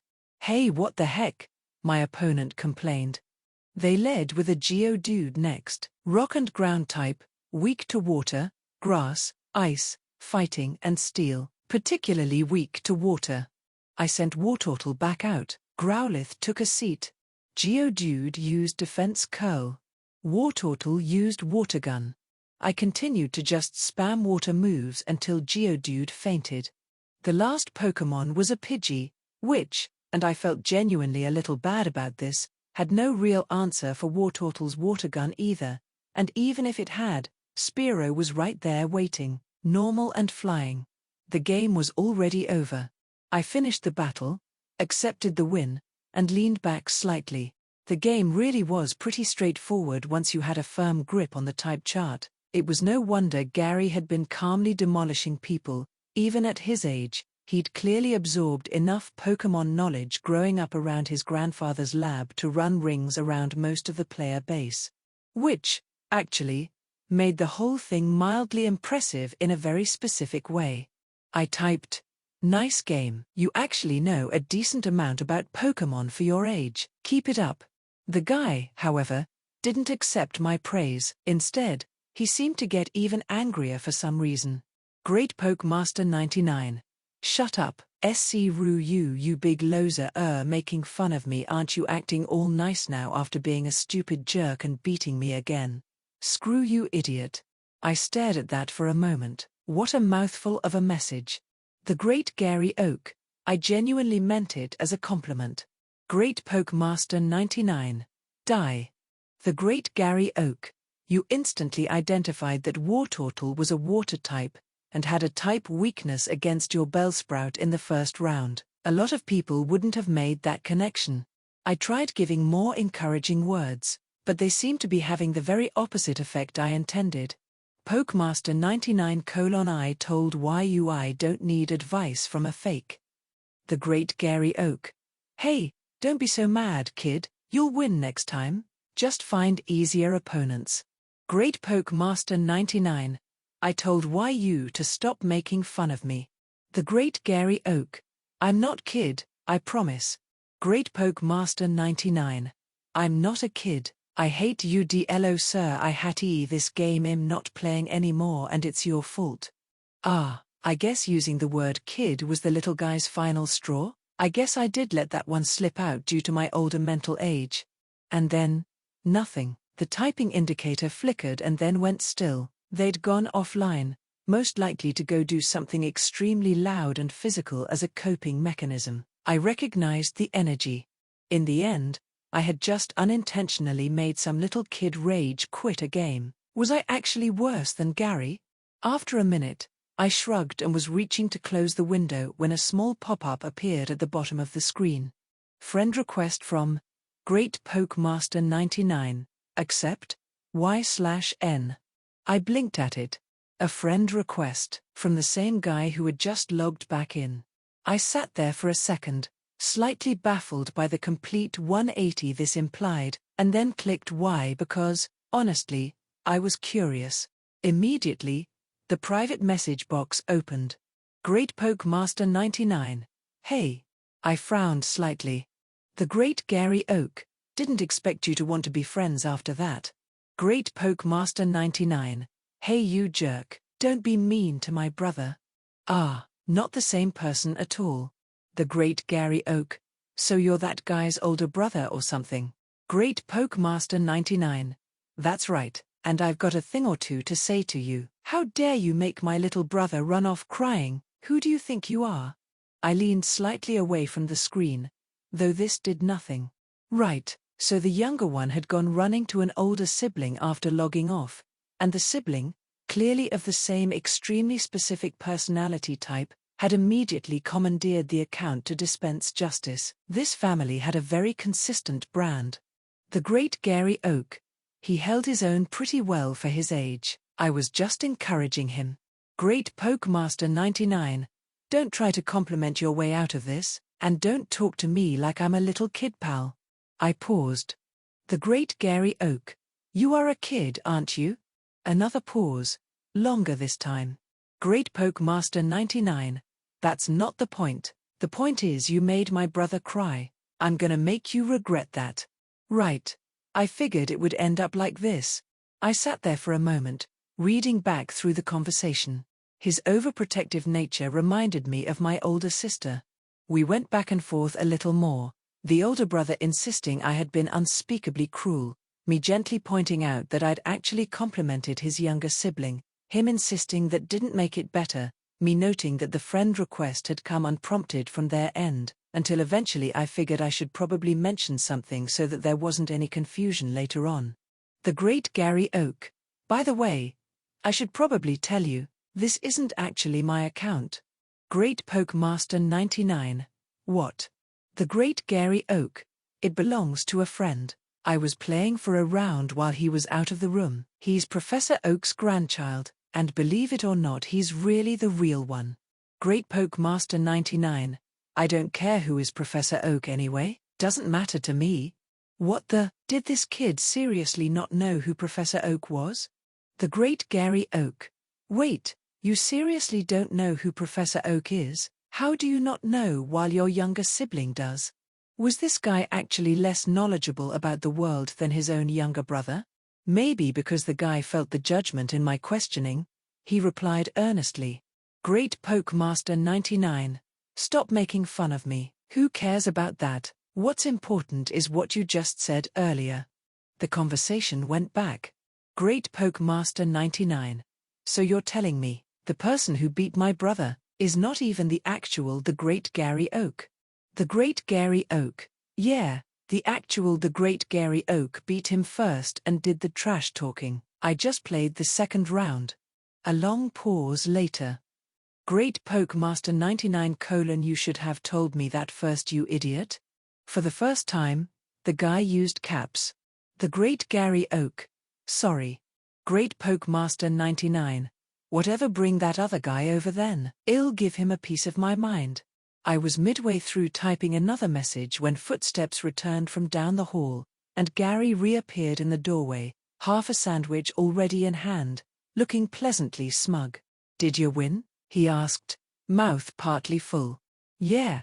Good. He wandered over, peered at the screen, and froze. His eyes tracked to the chat window and the ongoing private conversation. This guy? He straightened up. You're still talking to this guy? Just block that loser. What are you doing? I was talking to his older brother, actually, and friended him. His?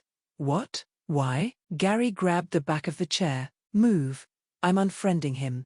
This is my account. Hold on. I didn't move. Gary stopped, mostly out of surprise. I looked at the chat window, then back up at him. The little one.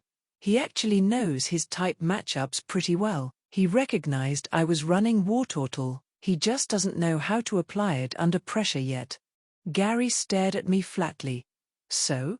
You've been on here just destroying random people. When's the last time you found someone probably around your age, if not younger, who actually pushed back a little? Gary opened his mouth, closed it. He looked at the chat window. Then he looked deeply, profoundly unimpressed with himself for whatever thought was currently occurring in his head. I don't need online friends, he said, with tremendous dignity.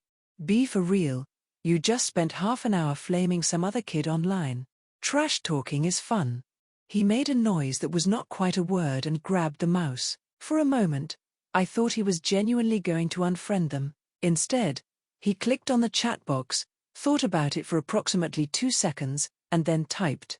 The Great Gary Oak. This is the real Gary Oak. You can tell because of my great masculine aura. Tell your brother when he stops crying I'll battle him again, and this time I'll go easy on him so he learns something. He sat back and crossed his arms. Great Pokemaster 99. Wow, you're so arrogant. I can't stand people like you. The Great Gary Oak. No one cares what you think. Now bring a brother over again. Great Pokemaster 99. I'm not doing anything until you apologize. This stupid guy. Gary grumbled. He started furiously typing what was clearly not going to be an apology when I suddenly stepped in, shoving him aside and taking over the keyboard to type a much calmer reply. The Great Gary Oak. I'm sorry. Hey, if you did something wrong, you should say sorry. The Great Gary Oak doesn't say sorry, it's not in his vocabulary. This time, I gave him a hard stare. Come on, Gary. Just give it a chance, will you? Gary stared at me for a long while before finally snorting under his breath, a short, involuntary sound, and abruptly minimized the window. Fine. Whatever, it'll be funnier to flame him until he deletes me himself. He stood up, brushing imaginary dust off his hands. Don't read into it. Didn't expect him to listen so well. Wouldn't dream of it, I said, and in the corner of my eye I saw the reply. Great Pokemaster 99. Wow, didn't think you would. Okay, then I'll give you another chance and I'll talk to my brother, but this is your last chance. Gary didn't see the message as he already turned around and flung himself back onto the couch. I chuckled quietly, pushing up from the chair and making my way back to my original spot. The afternoon stretched on, quiet and golden. Gary soon dozed off on the couch, the empty candy wrappers scattered around him like autumn leaves. The book he was reading before was slowly slipping off his belly. Roltz had finally finished her meal and was now contentedly arranging her leftover berries by color, a new habit she'd developed recently. It was a peaceful scene, but my mind was elsewhere. Contrary to Gary's current laid-back attitude, I was a little restless. There was something, or rather, someone, that had been occupying my thoughts lately. Ash Ketchum. Over the past few weeks, I'd been observing him, trying to make sense of this impossible situation. The first and most obvious thing I'd noticed was that this was definitely not the Ash from the future I remembered. He had no memories of his adventures, no recognition in his eyes when certain Pokémon were mentioned, and yet, he was undeniably Ash Ketchum. And then there were the incidents.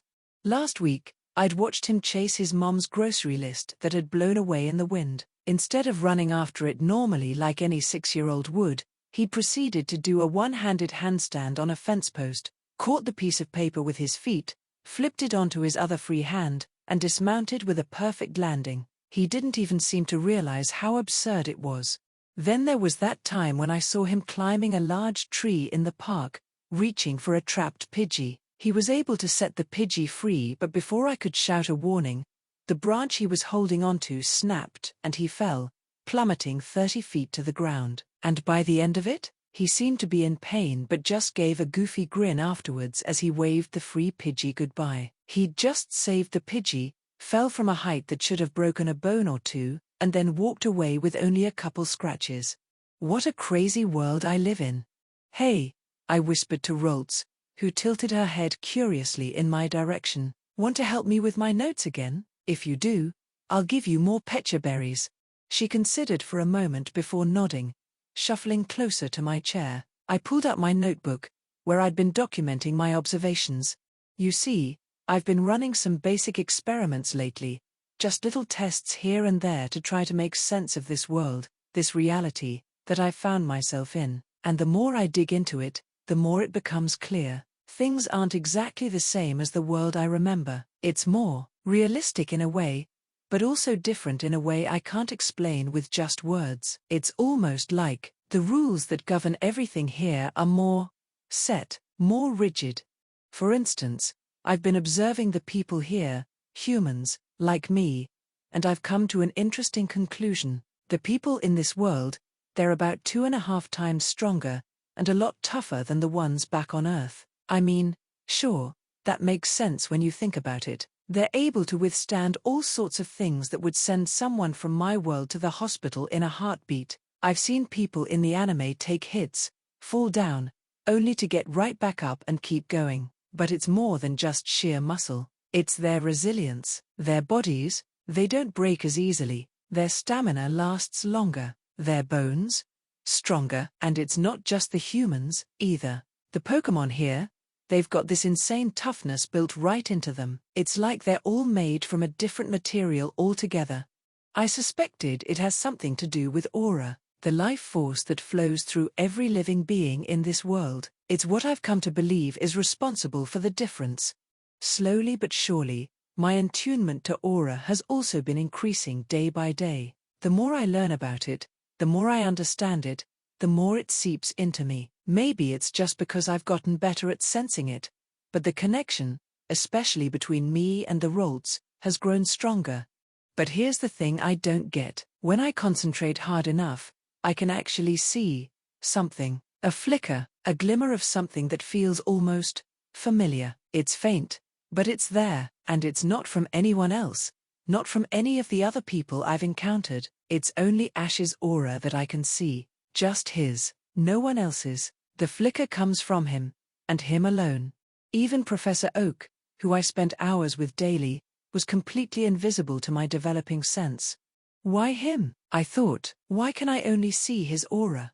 The answer would come later, I supposed, just like the answer to why Arceus had chosen me of all people for this task. I felt like I was hardly even qualified. I'm just a casual fan who'd grown up with the series. I mean, sure, I'd technically seen all the episodes. Hell, I literally died right after watching the final one. Talk about timing, but watching them all doesn't mean I remember them all. In fact, most of my clear memories were of the later seasons, so everything from my childhood viewing, from Kanto to Unova, was frustratingly fuzzy.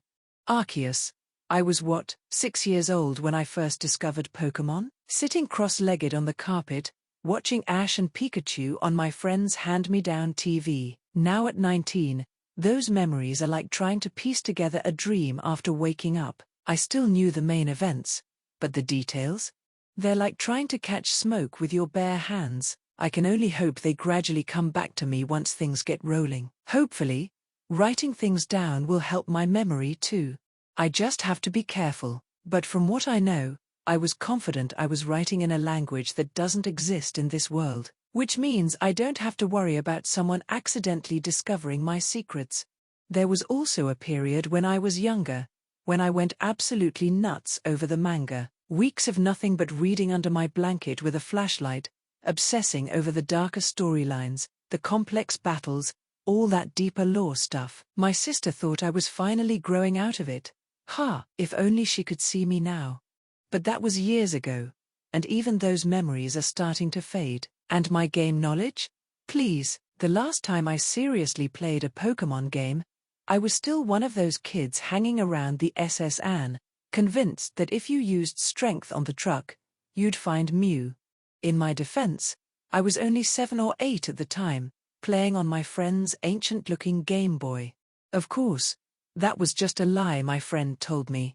Now it's quite the old myth, actually. Pretty sure that was around the Ruby version, maybe Crystal, or maybe it was even older. Everything's so fuzzy. And yet here I am, watching 6-year-old Ash Ketchum doing impossible gymnastics.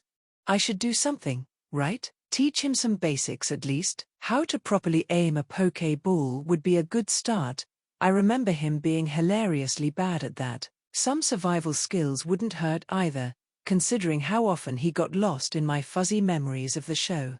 But then I start thinking about the butterfly effect, which makes me even more cautious. What if teaching him too much in the beginning changes everything? What if he gets overconfident and takes a different route? What if he doesn't meet the right people at the right time? I can barely remember what happens from here to Unova.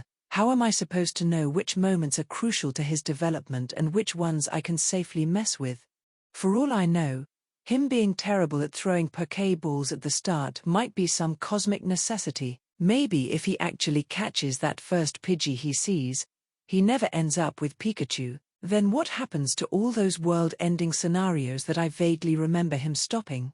I can't even remember if Ash first caught a Caterpie or a Pidgeotto. Meanwhile, there are probably thousands of fans back in my world who could recite every episode by heart, who've memorized the entire Pokédex, who could tell you the exact level and conditions for every single evolution. Damn nerds.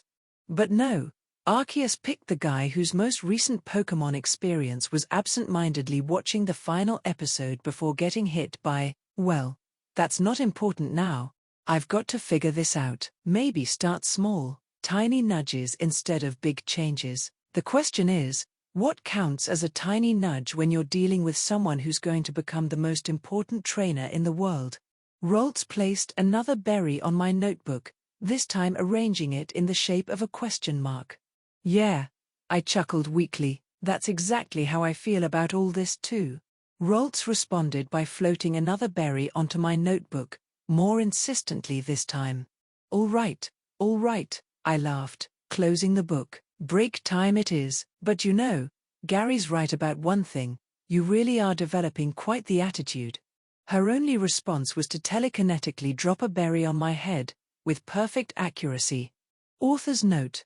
Hello everyone. These chapters are a bit more of an info dump on the world building of the Pokémon world as I imagine it. Volume 1 Chapter 8. Professor Oak's Summer Camp. I still can't believe you talked me into this, Gary groaned, slumping against the laboratory wall. The morning sun was barely over the horizon, and he was already acting like he'd been standing here for hours. We could be inside, in the nice, air-conditioned lab right now. Why can't we just stay there? You know, the lab right behind us. The same lab where you spend all day lying on the couch? I teased, earning an eye roll. Besides, Professor Oak specifically told us to wait outside like the rest of the kids, so it doesn't look like we're getting any special treatment. Hey, that couch and I have a special relationship. Besides, he kicked at a small rock, sending it skittering across the dirt path. Why do I have to go to some stupid summer camp with a bunch of losers anyway? I'm way too mature for this kind of thing. Right. As we were conversing, we were currently standing outside of Professor Oak's lab with a few other kids, waiting for the rest of the kids to show up for Professor Oak's famous Pokémon summer camp. How did I end up here? Oh, right. Well, one day, when I was helping Professor Oak catalog some recent behavioral observations, he'd mentioned, almost casually, that he was preparing for his Pokémon summer camp. It's a wonderful opportunity for young children to interact with Pokémon in a safe, controlled environment, he'd explained, his eyes lighting up with that familiar enthusiasm he got when talking about Pokémon education. We only take a limited number each time to ensure proper supervision, I also recalled him saying. The idea had immediately caught my interest. Not only would it be a chance to observe more of this world's unique dynamics, but it might also give me a better understanding of how children here were taught about Pokémon. Getting Gary to join had also been surprisingly easy, one mention of how he might find the answer to the question I stumped him before, and he was in, though he'd made a show of acting like he was doing me a favor by coming along. I glanced at our small group gathered outside the lab. The morning air was thick with summer heat, carrying the distant cries of Pidgey and Spearow from the surrounding fields. A gentle breeze rustled through the tall grass where various Pokémon could be seen moving about their morning routines. A curious Rattata poked its head out of the grass, whiskers twitching as it observed our gathering. Despite the loud group of kids around me, it was a nice day out. Leaf stood a few feet away, maintaining what I'd come to recognize as her characteristic silence. Her white hat shadowed her eyes, but I could feel her occasional suspicious glances in my direction. Leaf's participation in this has been unexpected. She'd somehow caught wind of our sign-up, probably through that mysterious gossip network all small towns seem to have, and had promptly registered herself. She'd shown up out of nowhere, still clearly holding a grudge from our first meeting. I couldn't blame her, knowing someone's name before they introduced themselves and then kicking them out of a lab without explanation probably wasn't the best first impression, and after that whole ordeal, I had made sure to avoid her as much as possible. But I guess there was no helping interacting with her now. At least there's good food, Gary continued, pulling a candy bar from his pocket. Gramps always gets those fancy caterers from Viridian City for these things. Is food all you think about? Says the guy who's been feeding his Rolts like she's a Snorlax in training. Speaking of which, I glanced around. Where is she? Gary pointed up toward one of the lab's windows, probably raiding Gramps' berry storage again. Smart Pokémon, staying in the air conditioning. I had to admit, Rolts had the right idea. The summer heat was already making itself known, despite the early hour. I still don't get why you're so excited about this, Gary said, interrupting my thoughts. It's just going to be a bunch of little kids learning about the Pokémon around here. Better than rotting on the couch all day and playing that Pokémon game, right? I shot back, raising a brow. We had just had a similar conversation before. This guy still had such a profound superiority complex, but then again, I guess he wouldn't be Gary Oak without it. Besides, your grandfather puts a lot of effort into these camps. The least you can do is pretend to care. Gary scoffed. Yeah, St. Gramps and his holy mission to educate the masses about Pokémon. He waved his hand dismissively. And you're wrong. I like being lazy. It's a lifestyle. Wow, didn't think I'd hear the great Gary Oak proudly declare himself a couch potato. Watch it, he muttered, though there wasn't much heat behind it. Oh, come on, I pressed, stepping closer just to get under his skin. Future Pokémon champion can't handle a few sticky-fingered kids asking what type a Pidgey is? He rolled his eyes. Please, I could teach this stuff in my sleep. Then prove it, Or are you scared one of them's going to ask something you don't know? Gary straightened instantly. Scared? Of what?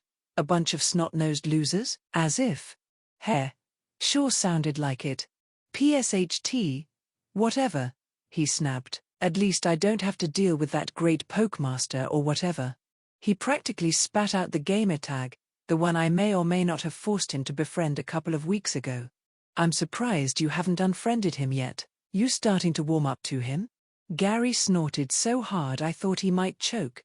PSHT. As if. He's just entertainment to me. The way he gets all mad over the slightest bit of trash talk, I swear, I'm rolling on the ground every time. It doesn't get old. Wow. I deadpanned. Sounds like true friendship right there.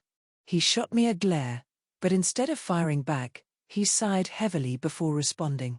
He's not even the annoying one anymore. The real problem is that stupid older brother. Huh? Has he been hanging around? You wouldn't believe it. Gary threw his hands up in exasperation. He's like an attack helicopter, Mom. Ever since I made that guy cry, he's been messaging me every other day. Oh, be kinder. Oh, think about his feelings. Seriously. It's so annoying. What's his deal? Must be a caring brother, I said, trying, and failing, to keep the amusement out of my voice. Yeah.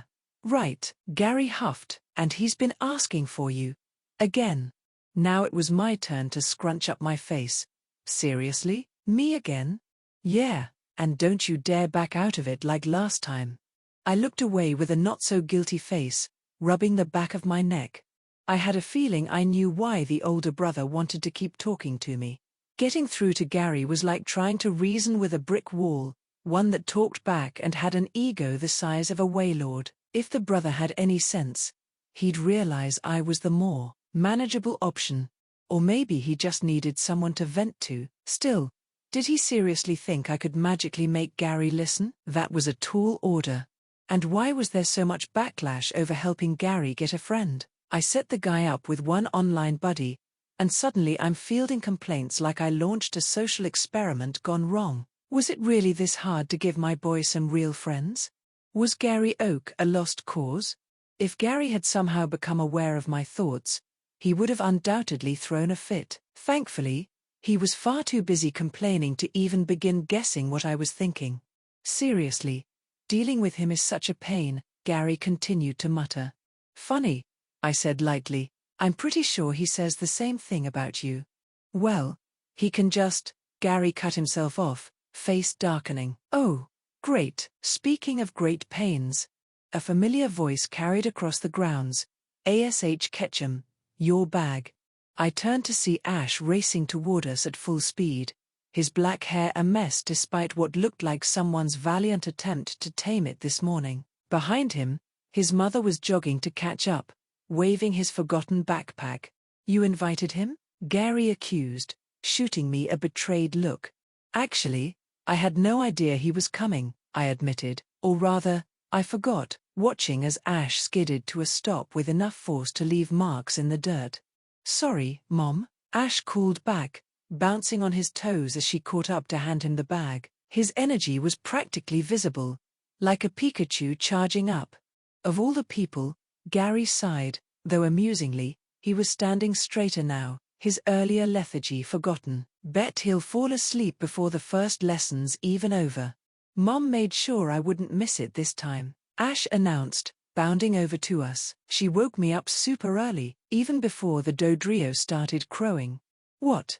Did she dump a bucket of water on you? Gary smirked. No, Ash protested, then paused. Well, maybe a small one.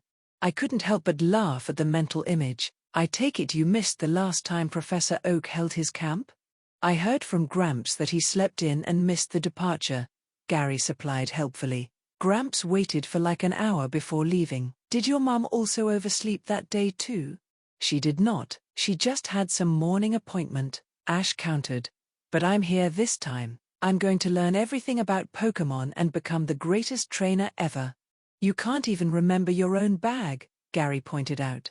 That's different. Besides, I bet I know more about Pokémon than you. Is that a challenge, Ashy boy? You bet it is. I watched their bickering with amusement, catching sight of Leaf shaking her head slightly at their antics. She'd moved closer to hear the conversation but still maintained her silence. Then, the lab doors opened with a pneumatic hiss, and Professor Oak appeared, clipboard in hand. Gary and Ash were too engrossed in their argument to notice, now debating who could name more Pokémon types. Although my mind had been caught on one detail, the last Pokémon summer camp. If Ash missed it, then that must have been when Go and Chloe came to Pallet Town. Then if he's here now. At that moment, the sound of approaching footsteps drew my attention. A woman with short brown hair was walking up the path, leading a small girl by the hand. My breath caught as I recognized Grace, the famous Rhyhorn racer, and her daughter Serena. The little girl was clutching her mother's hand like a lifeline, her honey blonde hair partially hiding her face as she tried to make herself as small as possible. Ah, so this was the scene. My initial surprise of seeing a familiar character cooled. That is for a solid 2 seconds, because right behind Serena, another character stood out to me. Much more than Serena. A boy with medium-length black hair and grey eyes. This character whom I have only seen in the games and manga. Why in the living fuck was Callum also here? I could only stare stupidly, wondering in deep thought. Professor Oak, Grace called out warmly. Thank you for accepting Serena and Callum into the camp on such short notice. Not at all, we're always happy to have enthusiastic young children, Oak replied, though anyone could see enthusiastic wasn't quite the word for the trembling girl beside Grace. The boy, on the other hand, had a pensive-looking face. His eyes darted frantically around, yet didn't meet any of the children's eyes. Now, Serena. Grace knelt down to her daughter's level. Remember what we talked about. This is a wonderful opportunity to learn about Pokémon and make new friends. Serena's only response was to grip her mother's sleeve tighter. You'll be fine, dear. Professor Oak and his assistants will take good care of you. Grace then turned to the black-haired boy behind Serena. And you, Callum, I know you're shy, but at least try and talk with the other kids, all right? At her words, Callum could only groan in defeat. His shoulders slumped. Grace soon gently disentangled herself from Serena, giving her a quick kiss on the forehead before departing, leaving her daughter looking like she might burst into tears at any moment. Before my head could be filled with thoughts about Callum and Serena actually being here, a little pebble hit the side of my head followed by a cruel snicker, pulling my attention away from the scene. At the edge of our gathering, I spotted a familiar face that made my face scrunch up. Damien and his little gang of friends were huddled together, shooting malicious grins in my direction. Great, just great. Were they here for the camp, or was this about our previous encounter? Either way, those looks promised trouble. Professor Oak's voice cut through my concerns. All right, everyone, let me introduce our main team. He gestured to 2 trainers standing nearby.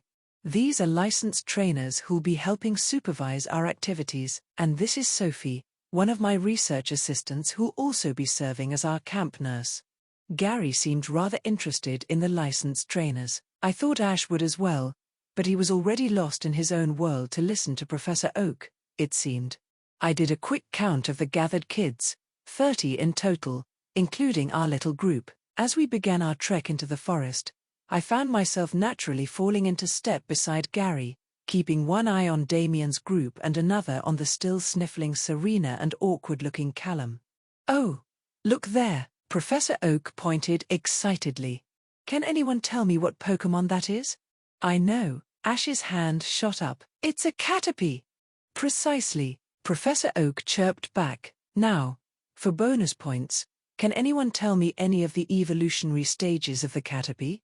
I know, it's Caterpie evolves into a metapod and then into a butterfree, Gary soon answered in Ash's stead with an exaggerated sigh.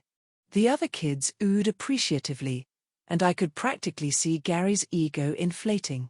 As we continued, Gary kept it up. That's a Pidgeotto, you can tell by the crest length. Oh, and over there, those are Oddish. They bury themselves in soil during the day. And see that nest? That's definitely a Spearo's nest. You can tell by the arrangement of the twigs. Would you stop showing off already? Ash finally burst out. Let Professor Oak teach us. Maybe if you actually knew anything about Pokémon, I wouldn't have to explain everything to you. Hey, I never asked for your explanations. Professor Oak's hearty laugh interrupted their brewing argument. Such enthusiasm, but perhaps we should save some energy for the campsite. The path led us to an old stone bridge stretching across a rushing river. Moss covered the ancient stones, creating patterns that looked almost like Pokeball designs. This is probably why you don't have any friends, Ash muttered as we crossed, just loud enough for Gary to hear. Nobody likes a know-it-all. Gary's face darkened. Oh really? Well, at least I'm not such a loser that I can't even make friends with other losers. When was the last time anyone wanted to hang out with you, Ashy boy? We continued our trek deeper into the forest, the dense trees giving way to a variety of Pokémon I hadn't expected to see up close. Signing up for Professor Oak's summer camp was already proving to be fun, even if it meant constantly witnessing the back and forth between Gary and Ash throughout the entire trip. After about 2 hours of hiking, we reached a clearing that opened up to a pristine lake. The serene water sparkled in the afternoon sun, and several wooden platforms had been set up around the edge. It was clear these were meant for the tents we would be setting up for the night. All right, everyone, Sophie called out, consulting her clipboard. We'll be dividing into groups of 3 or 4 per tent. Let's get everything set up before lunch.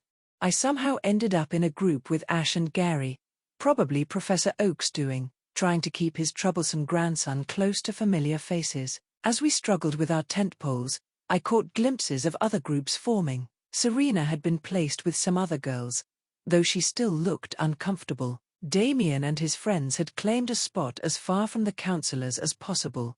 And Callum, well, the guy had looked bored and brooding ever since arriving at the camp. You're doing it wrong, Gary critiqued as Ash wrestled with a tent flap. I'm not, you're supposed to. Boys, I finally interrupted. I had to hear these guys butt heads for 2 hours, and they haven't shown any signs of stopping. I mean, come on, a guy like me only has so much patience. Maybe we should focus on getting this up before lunch. My voice was a bit more forceful than I intended it to be, but they seemed to have gotten my message. Finally, a little peace and quiet.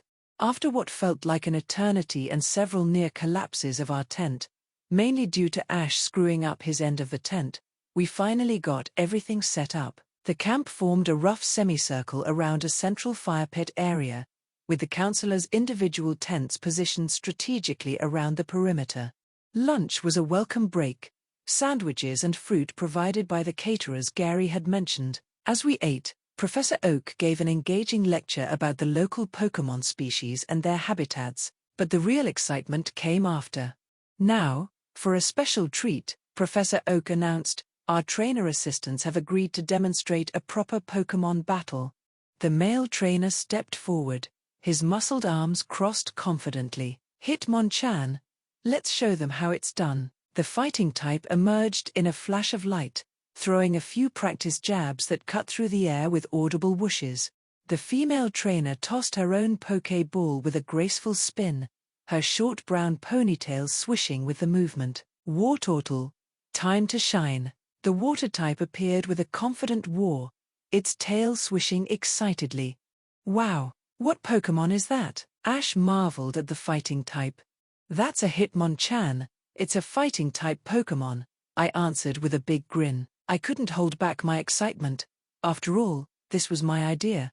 See, while Professor Oak was sorting out the summer camp activities, I tossed in my own 2 cents when I heard he was bringing along 2 trainers this time. At first, Professor Oak was hesitant about the idea as the pair of trainers had just gotten back from completing one of his important tasks and didn't want to ask them for more favors, but after my insistence, he had no choice but to agree. What better way to show kids what Pokémon are all about than by letting them see a little mock battle, right? Then Hitmonchan is gonna win for sure. Ash jumped up, pumping his fists. Did you see how fast those punches were? Are you kidding? Gary scoffed. Wartortle is clearly the superior Pokémon, plus look at how well trained it is. Those shells are polished to perfection. That's a sign of a strong and healthy Wartortle. Yeah, right, A sparkly shell doesn't mean anything. It means more than just throwing random punches. I tuned out their argument, focusing instead on the battle about to unfold. This was my first time seeing a real Pokémon battle, not through a screen or in a game, but right here in front of me. Beside me, Leaf leaned forward slightly, her eyes sharp and analytical. She might not say much, but I could tell she wasn't missing a single detail. But it seemed like she wasn't the only one looking at the battle like her. In the distance, next to Serena, I could see Callum with a similar look. Well, he's always been a character with good instincts, just like any protagonist. Now that I have thought more about it, weren't there too many protagonists in this world? Just what the hell kinda mushy, messed up world did Arceus create in his haste? Begin, Professor Oak called out, stepping back to give the Pokémon room. Hitmonchan, start with agility, the fighting type's trainer commanded. Hitmonchan's form blurred as it darted across the battlefield, its movement leaving after images that made several students gasp in amazement. Stay calm, Wartortle, the female trainer called. Watergun, spread pattern. Wartortle, the water type spun in place, releasing pressurized streams of water in a circular pattern that forced Hitmonchan to break its advance. That's amazing, one of the older kids in our group exclaimed from nearby. I've never seen a water gun used like that before. See? Gary nudged Ash triumphantly. That's what real strategy looks like. The battle's not over yet, Ash shot back, his eyes still glued to the action. Come on, Hitmonchan. The fighting type had indeed recovered quickly, its trainer already calling out the next move. Close in with Thunder Punch. Electricity crackled around Hitmonchan's fist as it charged forward. Several students let out worried gasps. Electric attacks were super effective against water types, after all. Into your shell and rapid spin. Wartortle tucked into its shell just as Hitmonchan's electrified fist connected. The impact sent the shell spinning rapidly, redirecting much of the electrical energy away. Whoa! I couldn't help but exclaim to myself, using rapid spin to disperse the electricity. Very clever. Leaf nodded beside me, making quick notes in a small notebook she'd produced from somewhere.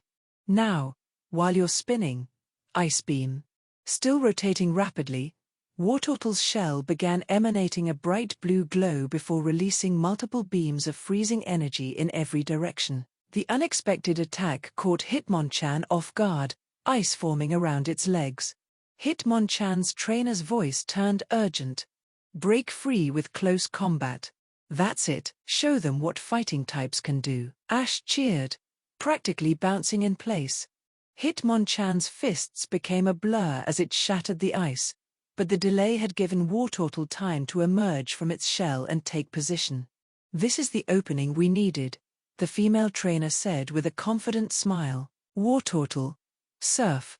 Water seemed to materialize out of nowhere as Wartortle summoned a massive wave. The watching students scrambled backward, though Professor Oak assured them the battle area was properly contained. That's going to do massive damage, Gary commented, his voice thick with satisfaction.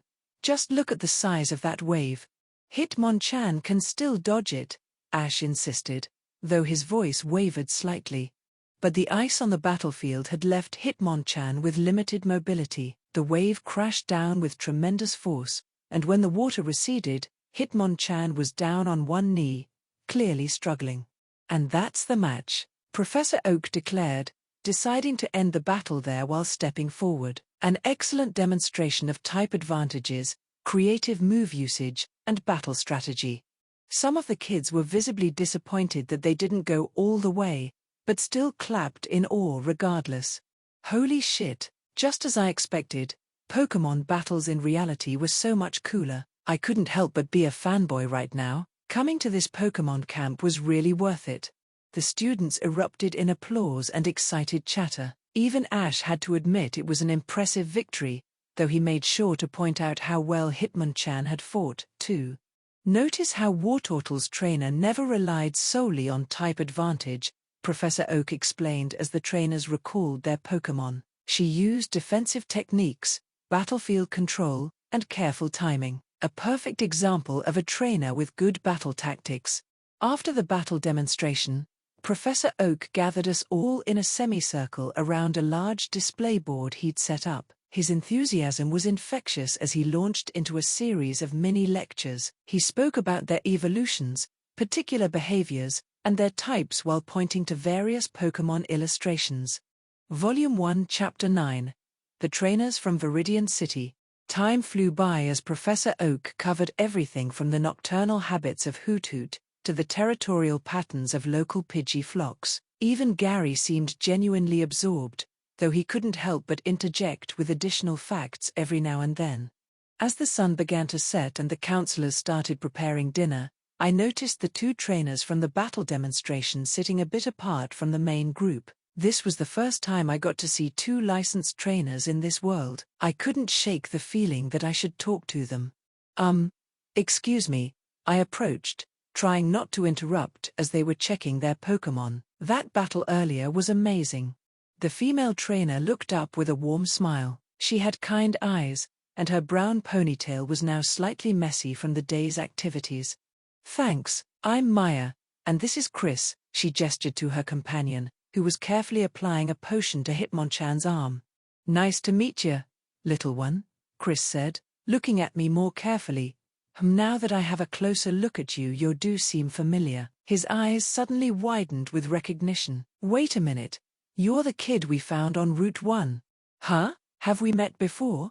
Oh my goodness, Maya exclaimed, taking a closer look at me. Of course, we found you unconscious near the tall grass. You had us so worried. The pieces were finally falling into place. That was you too? Yeah, we found you and that Rolt's in your arms. I've never seen one around Pallet Town before, Chris added, leaning forward with interest. She wouldn't let go of you the entire time we carried you back. Kept making these distressed sounds whenever we tried to separate you for the medical check. Where the heck did you even find a Pokémon like that? It's a long story, and I think I just got lucky, I answered vaguely while scratching my cheek. Chris and Maya exchanged glances, clearly curious but picking up on my reluctance to elaborate. She seems really bonded to you, Maya observed diplomatically. When we found you, she was using her psychic abilities to try and shield you, even though she was exhausted herself. The professor had to use a special restoration machine just to help her recover her strength, Chris added, but she still wouldn't rest until she knew you were stable. Well, whatever brought you two together, Maya said warmly, it's clear you have a special bond. Those don't happen by accident. Yeah, I think so too. In my mind, the bond I had formed with Roltz back at Professor Oak's lab was undeniably precious. Even now, I could still faintly feel the connection between us, which surprised me. I hadn't thought our aura connection was strong enough yet for me to sense her from this distance. Sorry, we couldn't check up on you earlier. The delivery was time-sensitive, Chris said, looking slightly apologetic. We made sure you were stable, then had to rush to complete our mission.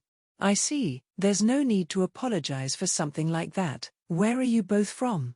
Maya and Chris exchanged a meaningful glance before Maya spoke up. Chris and I are actually both from Viridian City. We decided to travel around, and not long after, we met Professor Oak. After that, he's been, well, more than just a mentor to us. At the time we were first starting as trainers, and we both faced some difficulties. That's putting it mildly, Chris chuckled, reaching down to pat Hitmonchan's shoulder. I was a real hothead back then, all offense, no planning. And I was too timid, Maya added, overthinking everything, afraid to take action. The professor helped us find balance, showed us how to work together, complement each other's strengths. What are your plans now that you're back? I asked with genuine curiosity. Chris simply shrugged. That's what we're trying to figure out now. At that response, a slight grin formed on my face as a certain idea popped into my head. A plan to keep two experienced licensed trainers close so that I could learn from them more directly. You know, Professor Oak has recently been working on a new research project and has always been complaining about it being hard on his old back, I explained. If you guys don't have a plan yet, why don't you stay in Pallet Town for a little while and help him out? I'm sure Professor Oak would love to have 2 more assistants who are able to freely travel around. Maya had a thoughtful expression, and Chris put his hand on his chin to think about my offer. He did mention needing help with some new research projects. Chris mused. Not a bad idea actually. Why don't we ask? Maya finished. It may actually be a good idea to stay in Pallet Town for a while, helping out at the lab. It's the least we can do after everything he's done for us, and we both know that Professor Oak would never bring it up to us first. Hook, line, sinker. 2 licensed trainers.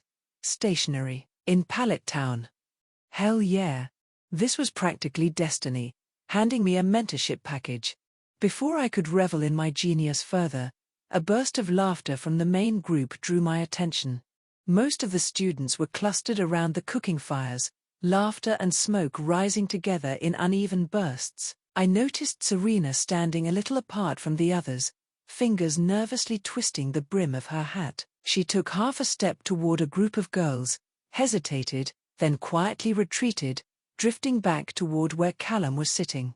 Callum, for his part, didn't even look like he was trying to make friends. Well, whatever, at least they had each other to keep company, right? Except there was a problem. Callum wasn't supposed to be here. If I remembered correctly, this camp, this specific summer camp, was meant to be the place where Ash and Serena first crossed paths, a small moment, but one that would ripple forward in ways that mattered. If Callum's presence somehow disrupted that meeting, wouldn't that cause problems down the line?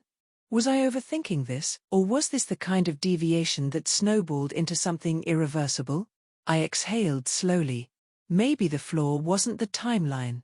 Maybe part of it was also my assumptions about this world. I'd been operating under the idea that this world was a near-carbon copy of the show, just with me awkwardly inserted into the background. But I'd been here long enough to know that wasn't true. Similar? Yes. Familiar? Definitely. But identical? Not even close. The timeline had already shifted. Characters who shouldn't coexist did. Events felt loosely aligned rather than faithfully recreated. This wasn't canon. It was something adjacent to it. A branching path. A remix. And that meant Serena here wasn't necessarily the Serena from the show. She wasn't bound to follow the exact same journey. The same went for Ash, for Callum, for anyone. Still, that didn't mean I should sit back and do nothing. If things were beginning to drift, wouldn't it make sense to at least try nudging them back toward a stable path? As an outsider, my knowledge of the original future was the one advantage I had. Preserving key connections, like Ash meeting the right people at the right time, still felt important. Even if the world wasn't identical, certain moments probably mattered. So what was the logical move? Intervene immediately? Force a meeting? Engineer coincidences? No. That would be reckless. For now, observation made more sense. See how events unfolded naturally. If Ash and Serena met on their own, then my worries were pointless. But if something clearly went off course, if the opportunity slipped past unnoticed, then I'd step in. Carefully, strategically. I just hoped this was paranoia talking, because the moment I started playing Timeline Manager, I was admitting that things were already more unstable than I wanted to believe. You seem distracted, Maya observed kindly, following my gaze. Chris also followed my gaze, but he seemed to misunderstand something and grinned. Oh, he nudged me with his elbow. Looks like someone caught your eye. She's cute, isn't she? Go introduce yourself. I could only give him a flat look. I'm good. Ho, didn't peg you as shy? He waggled his eyebrows. Need a little push, kid Tilda? The shit-eating grin on his face made my fist twitch. Should I smack him? Thwack. Chris, enough of that. Thankfully, Maya hit him on the head for me. Youch. What? I'm encouraging social development. How could teasing little kids be encouraging? He gasped dramatically. Romance is an important developmental milestone. I blinked slowly. Do you have a girlfriend? At my sudden, unexpected, and rather blunt question, Chris's expression stiffened. No. Yeah, I figured. This guy seemed like a complete musclehead. Oh, I tilted my head innocently. Maybe you should focus on getting one first. My words were a critical hit. He staggered backward dramatically, clutching his chest. Maya, this kid, he's ruthless. Maya laughed. He gotcha there, and the kid's right. Maybe focus on your own love life before meddling in someone else's, big guy. Before Chris could recover, Sophie's voice rang out. Dinner's ready. I watched with amusement as the children stampeded toward the table like a pack of starving manky. Chris also drooled. Oh man, those sandwiches look great. Maya grabbed his collar mid-lunge. You aren't a little kid. Have some self-control, will ya? But I'm emotionally aligned with them. Is that something a grown man should be admitting? You're waiting here like a proper adult. Gosh, fine. He grumbled like a sulking Snorlax. I, however, noticed something else. The line thinned, kids grabbed food. But Serena lingered at the edge. There were just too many bodies, too much noise. She hesitated, and soon enough, time was running out to get herself something to eat. At first, I didn't need to worry about anything. I was sure Callum had some more backbone to get something for Serena. I was right. With a determined face, I saw a shaky little Callum get up. Before he froze, his face went pale, and he just sat back down again with a defeated look. Oi oi oi, what the hell was this? Last call. When hearing Sophie's words, Serena tried one last time. She took one small step forward, then stopped.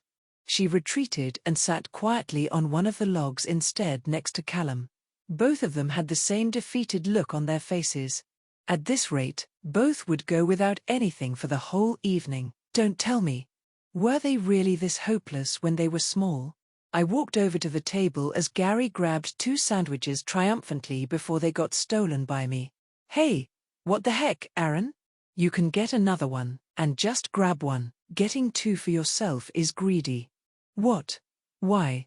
I was already walking away, ignoring his indignant yelling and all.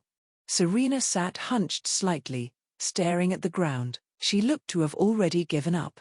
Hey, I called casually. She looked up. I tossed the sandwich. Catch. It landed squarely in her lap. She blinked at it, then at me. Her mouth opened. But I didn't give her time to say anything, as after I tossed the other sandwich to the surprised-looking Callum, I just turned and walked back. Behind me, I could practically feel both of their confused gazes. And when I returned, for some reason, both Chris and Maya were grinning. What, nothing? Just thought you weren't interested. Kids need to eat properly, I muttered. Chris opened his mouth to speak, but I was saved by the bell. Professor Oak's booming voice cut through the chatter. Listen up, everyone. After dinner, we'll discuss nocturnal Pokémon behavior. Did you know that Zubat uses echolocation too? Some things never change. Maya laughed, standing up. He's still as passionate as ever. XXXXXX. XXXXX. The morning sun of the next day filtered through the tent fabric, creating a soft glow over the sleeping bags. As I stirred awake, I felt a familiar warmth pressed against my side. Looking down, I couldn't help but smile at the sight of Roltz using my travel bag as a makeshift pillow. Yes, I was still at the summer camp, and it was the next day, and the Roltz was here with me. You might be asking, what's the Roltz doing here? The events of last night replayed in my mind. I'd been getting ready for bed alongside Ash and Gary, rummaging through my bag for my pajamas, when instead of clothing, my hand had brushed against something warm and smooth. Pulling back the zipper further had revealed Roltz, curled up contentedly among my belongings, fast asleep. So that's why my bag felt slightly heavier, I had muttered, causing Gary to peer over my shoulder. Seriously, that's where it went? Gary had rolled his eyes. Just tell Gramps in the morning. I'm too tired for this. Ash, predictably, after explaining the situation, had been much more enthusiastic. This is great. Now we have a Pokémon friend here with us. That brings us back to here. Now, in the morning light, I gently scooped up the still sleeping Roltz. She made a small sound of protest, burrowing her face against my chest to block out the morning light. Come on, sleepyhead. We need to talk to Professor Oak. I found the professor already up and about, engaged in what appeared to be a staff meeting with Maya, Chris, and Sophie near his tent. They were huddled around a map, marking something with colored pins. Professor Oak? I called out hesitantly, sorry to interrupt. But Oak's eyes widened as he spotted my passenger. Well, this is unexpected. Is that the same Roltz we left at my laboratory? I nodded, explaining the previous night's discovery. She somehow snuck into my bag. I've tried asking her how, but I glanced down at Roltz, who was now awake enough to give me what I could only describe as a smug look. Fascinating. Oak stroked his chin thoughtfully. Though I suppose I shouldn't be surprised, given what we know of her attachment to you. Well, what's done is done. Just be extra vigilant while she's here. Camping can be quite different from laboratory conditions. Yes, sir, I'll take good care of her. Maya and Chris approached, matching grins on their faces. Hey there, little troublemaker, Chris called out. Remember us? Roltz perked up slightly, offering them a small nod of acknowledgement. She's certainly mellowed out since we first met her, Maya laughed. Chris, remember how she kept filling your shoes with dirt during that whole trip back to the lab? Chris groaned at the memory. Arceus, how could I forget? Every couple of minutes, I'd have to empty them out, and even when I tried to cover the gaps, she'd somehow get the dirt in anyway. You were quite the little devil, weren't you? Maya addressed Roltz directly, who managed to look both proud and slightly embarrassed at the same time. Sorry, I shook my head in exasperation. This little one has quite the personality when she wants to. At my words, Roltz merely snuggled closer, radiating an innocent aura that I wasn't entirely buying. Professor Oak's eyes lit up with sudden inspiration. Well, I can say that maybe this will work in our favor. He turned to me with that familiar scholarly enthusiasm. Aaron, if it's all right with you, after breakfast, how about we show the kids and give them a little lesson on your Roltz? I'm sure many of them would love the opportunity to see and learn more about Hoenn Pokémon. I glanced down at Roltz, sending a questioning feeling through our bond. She responded with a mix of reluctance and, was that pride? What do you think? I asked her softly. After a moment's consideration, she gave a small nod. With that, I gave Professor Oak the affirmative. We'd be happy to help, Professor. Sophie stepped forward, checking her watch. Speaking of breakfast, it's time to wake the others. She clapped her hands together. Let's get everyone up and moving. XXXXXX. XXXXX. I found a comfortable spot on a fallen log for breakfast. Roltz perched contentedly in my lap. It wasn't long before Ash, Gary, and Leaf joined us, their own breakfast portions in hand. For some reason, Leaf had taken to lingering around our group throughout the summer camp. I didn't particularly mind, so long as she didn't start peppering me with questions. Surprisingly, she hadn't. Instead, she seemed perfectly content to stay nearby, quietly observing us, or rather, me in particular. Today, however, Leaf's eyes were more fixed on Roltz. She looked at her with fascination as she leaned forward, looking directly at my companion. To my surprise, and slight jealousy, Roltz responded with immediate interest. Though no words were exchanged, I could sense a sort of silent conversation passing between them. Leaf seemed to understand it too, giggling occasionally as if at some private joke. How did you do that? I couldn't help asking. Leaf just shrugged, still smiling. I noticed other campers stealing curious glances our way, some even gathering the courage to approach and ask questions. Before it could become overwhelming, Professor Oak's voice rang out across the campsite, calling everyone to the usual lecture spot. Now then, Oak began once everyone was seated, we have another special treat this morning. Aaron, would you and Roltz please step forward? As we moved to the front, I could feel Roltz's demeanor shift. Gone was the sleepy grumpiness from earlier. Now she held herself with an almost regal air. She was enjoying this, I realized with amusement. She might dislike humans, but she certainly seemed to appreciate their admiration. A Roltz? A derisive voice cut through the excited murmurs. Damien stood up, his face twisted in a sneer. How's it fair that this kid gets a rare Pokémon before he's even 10? I'm a year older and still waiting for my starter. His friends quickly chimed in with agreement, but before Professor Oak could intervene, Damien stepped forward. Hey Roltz, why don't you ditch this nobody and come serve a real future trainer instead? The small pebble that struck him square in the forehead seemed to materialize from nowhere. Roltz hadn't even appeared to move, but the satisfied smirk on her face told the whole story, and her answer to that ridiculous offer. The other kids burst into delighted laughter at the display of psychic power. That's enough. Professor Oak's firm voice cut through the commotion. Damien, please take your seat. Now, as I was saying about Roltz's psychic abilities. Damien slumped back down, but not before shooting us a venomous glare. Roltz responded by sticking out her tongue, a gesture so childish and unexpected that I had to stifle a laugh. Damien's face turned an interesting shade of red, but under Oak's stern gaze, he stayed put. I could tell this wouldn't be the end of it, but for now, I was content to let Professor Oak's lecture draw attention back to the fascinating world of psychic-type Pokémon, rather than playground wannabe villains. Volume 1 Chapter 10. Beat Down.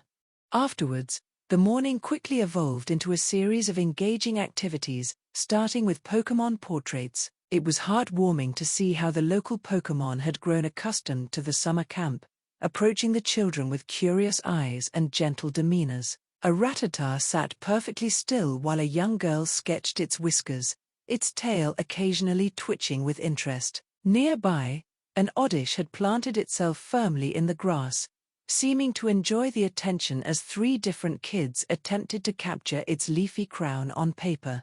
I settled down with my sketchbook, Roltz immediately understanding what I wanted. To my amusement, she struck what could only be described as a model's pose, tilting her head just so, making her horn catch the morning light. I couldn't help but laugh. You're really enjoying this, aren't you? She responded with a feeling of smug satisfaction through our connection. Though I was no artist, I took my time with the drawing, trying to capture the unique shape of her horn and the way her hair fell over her eyes. The end result wasn't gallery-worthy, but it captured her essence, or at least I thought so. Roltz seemed to agree, snatching the paper from my hands the moment I finished, admiring it with what felt like genuine appreciation. Let me see what you guys did, I called out to the others, walking over to where Gary sat with a Weedle carefully balanced on a stick near him. Gary's drawing showed surprising attention to detail for a nearly 6-year-old. He'd carefully counted each segment of the Weedle's body, and had even attempted to show the shine on its horn. Not bad, right? He said proudly. Gramps says Weedle's horn is important for identifying if it's male or female. I just nodded at him, my small smile only freezing when I looked over at Leaf's work. What the fuck? She'd managed to capture a Pidgey in mid-landing pose on her shoulder, the detail in the wing feathers making it look almost ready to flutter off the page. Leaf, this is amazing. She only nodded slightly at my praise, but there was a slight smile tugging at her face. I felt a bit embarrassed that a nearly 6-year-old had such artistic talent compared to my amateur attempt. But then I saw Ash's drawing and, well, that's, I tried to find something positive to say about the abstract collection of circles and lines that was supposedly a Poliwag. The actual Poliwag sitting beside Ash tilted its head, looking between itself and the drawing with visible confusion. Gary peered over my shoulder and burst out laughing. What's that supposed to be? A ditto that got stepped on? Shut up, Ash turned red. It's obviously a Poliwag. See, there's its spiral. That spiral looks more like a wet noodle. Gary wheezed. Does not. Does too. Before their argument could escalate, Professor Oak called everyone together for the next activity, a nature hike. Chris and Maya led the way, pointing out various signs of Pokémon habitats. Maya showed us how to identify Caterpie trails on leaves, while Chris demonstrated how to spot the differences between the marks left by Pidgey and Spearow on the tree bark. The day's final activity was announced after lunch, a Pokémon scavenger hunt. Professor Oak held up a sheet divided into 9 squares, each containing a different Pokémon photo. Each team needs to find and photograph all 9 Pokémon, he explained. We have Pidgey, Rattata, Caterpie, Bellsprout, Oddish, Poliwag, Spearow, Weedle, and as a special challenge, any one of those Pokémon's final evolutionary stages. We quickly formed our group of 4, me, Leaf, Ash, and Gary, but as Professor Oak handed out the simple-looking cameras, I realized something was wrong. Roltz, who had been by my side all day, had vanished. "Hey guys," I said, scanning the area with growing concern. "I need to find Roltz. You start without me. I'll catch up." "Want us to help look?" Ash offered, but I shook my head. "No, you guys get started." I could already sense her general direction through our connection. "Okay then, we're going now." "Yeah, I'll be back soon." As I watched them head off into the woods, I couldn't help but wonder what my troublemaker of a Roltz was planning this time. Dot equals dot equals dot equals dot equals dot equals equals dot equals dot equals dot equals dot equals dot. Away from the excited chatter of the scavenger hunt, Damien and his 3 friends huddled behind a large tree, well out of sight from the counselors. "This is so stupid." Damien kicked at the ground, scattering leaves, taking pictures of Pokémon like a bunch of babies. He reached into his pocket, a smirk spreading across his face. "Want to see something actually interesting?" The red and white sphere in his palm drew gasps from his friends. "Is that?" The tallest boy, Jin, leaned forward, his spiky blue hair catching the filtered sunlight.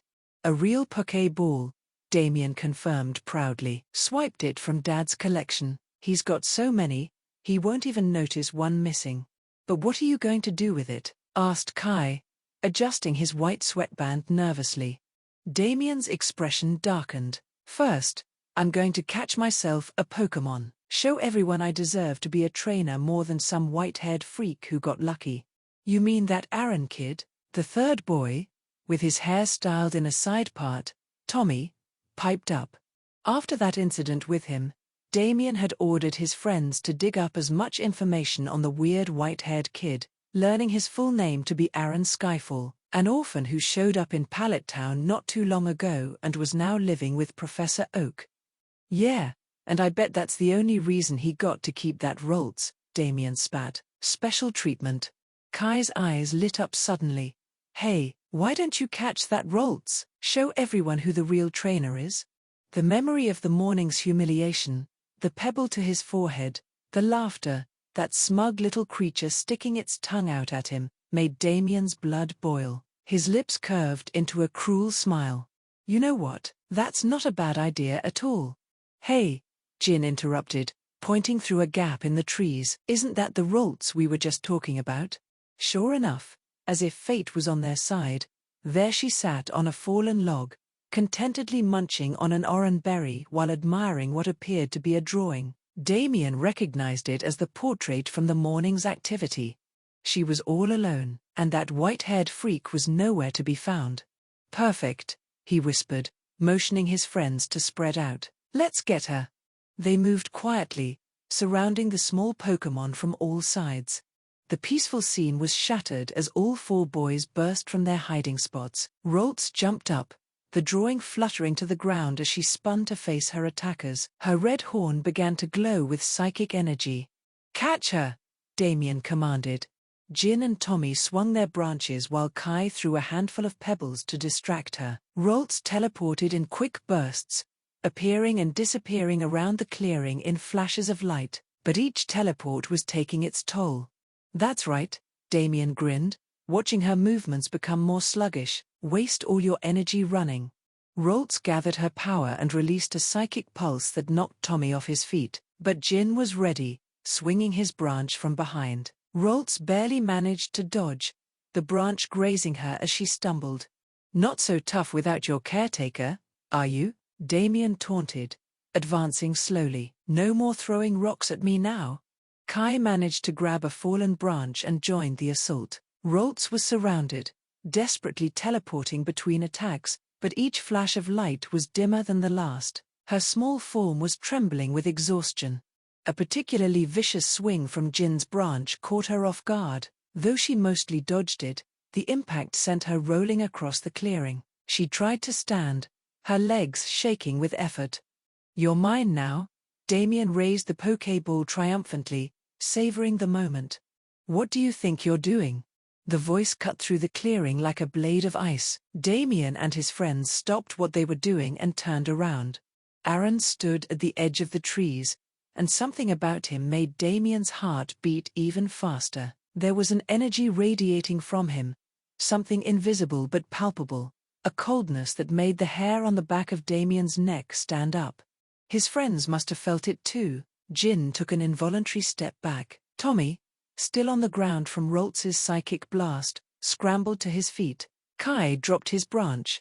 Roltz, seeing her chance, gathered what little energy she had left for one final teleport toward Aaron. The air shimmered, but she'd pushed herself too far. The teleport fizzled out halfway, leaving her crumpled on the ground between them, her small form heaving with exhausted breaths.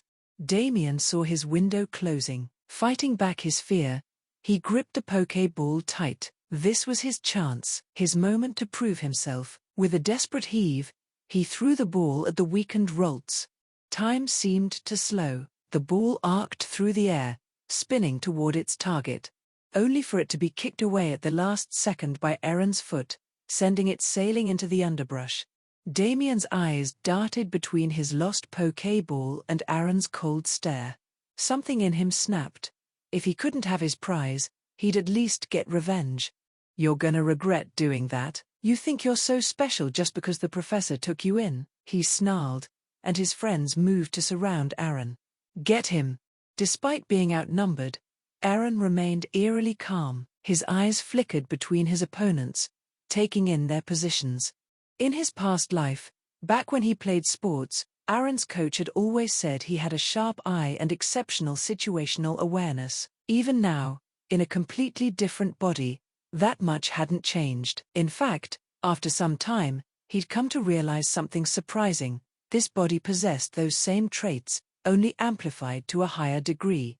When Tommy charged first, Aaron simply sidestepped, sticking out his foot. The larger boy went sprawling face first into the dirt. Kai and Jin came at him together. Aaron grabbed a handful of loose dirt, flinging it into Kai's eyes. As the boy stumbled back, clutching his face, Jin's wild swing left him off balance. Aaron ducked under the punch and drove his knee up, making Jin double over with a wheeze.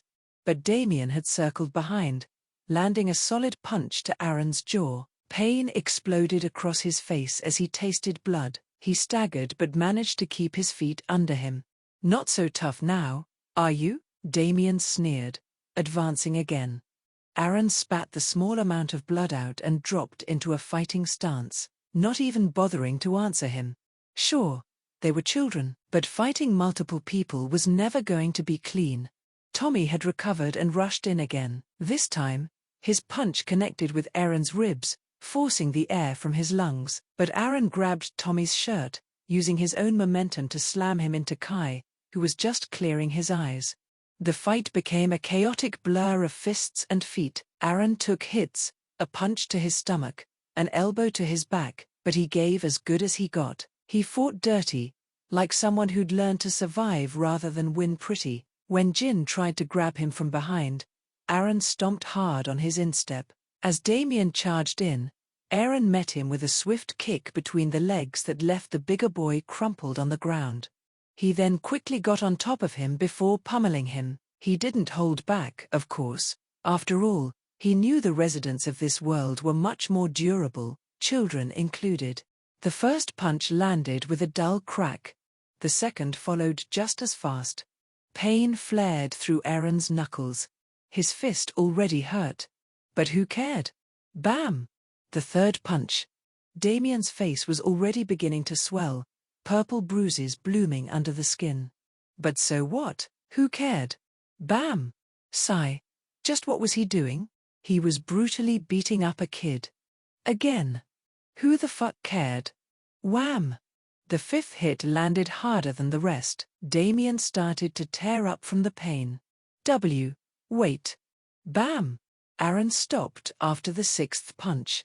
In the end, He decided that 6 hits to the face were just barely enough to cool himself before grabbing the collar of his shirt and pulling his face closer to his.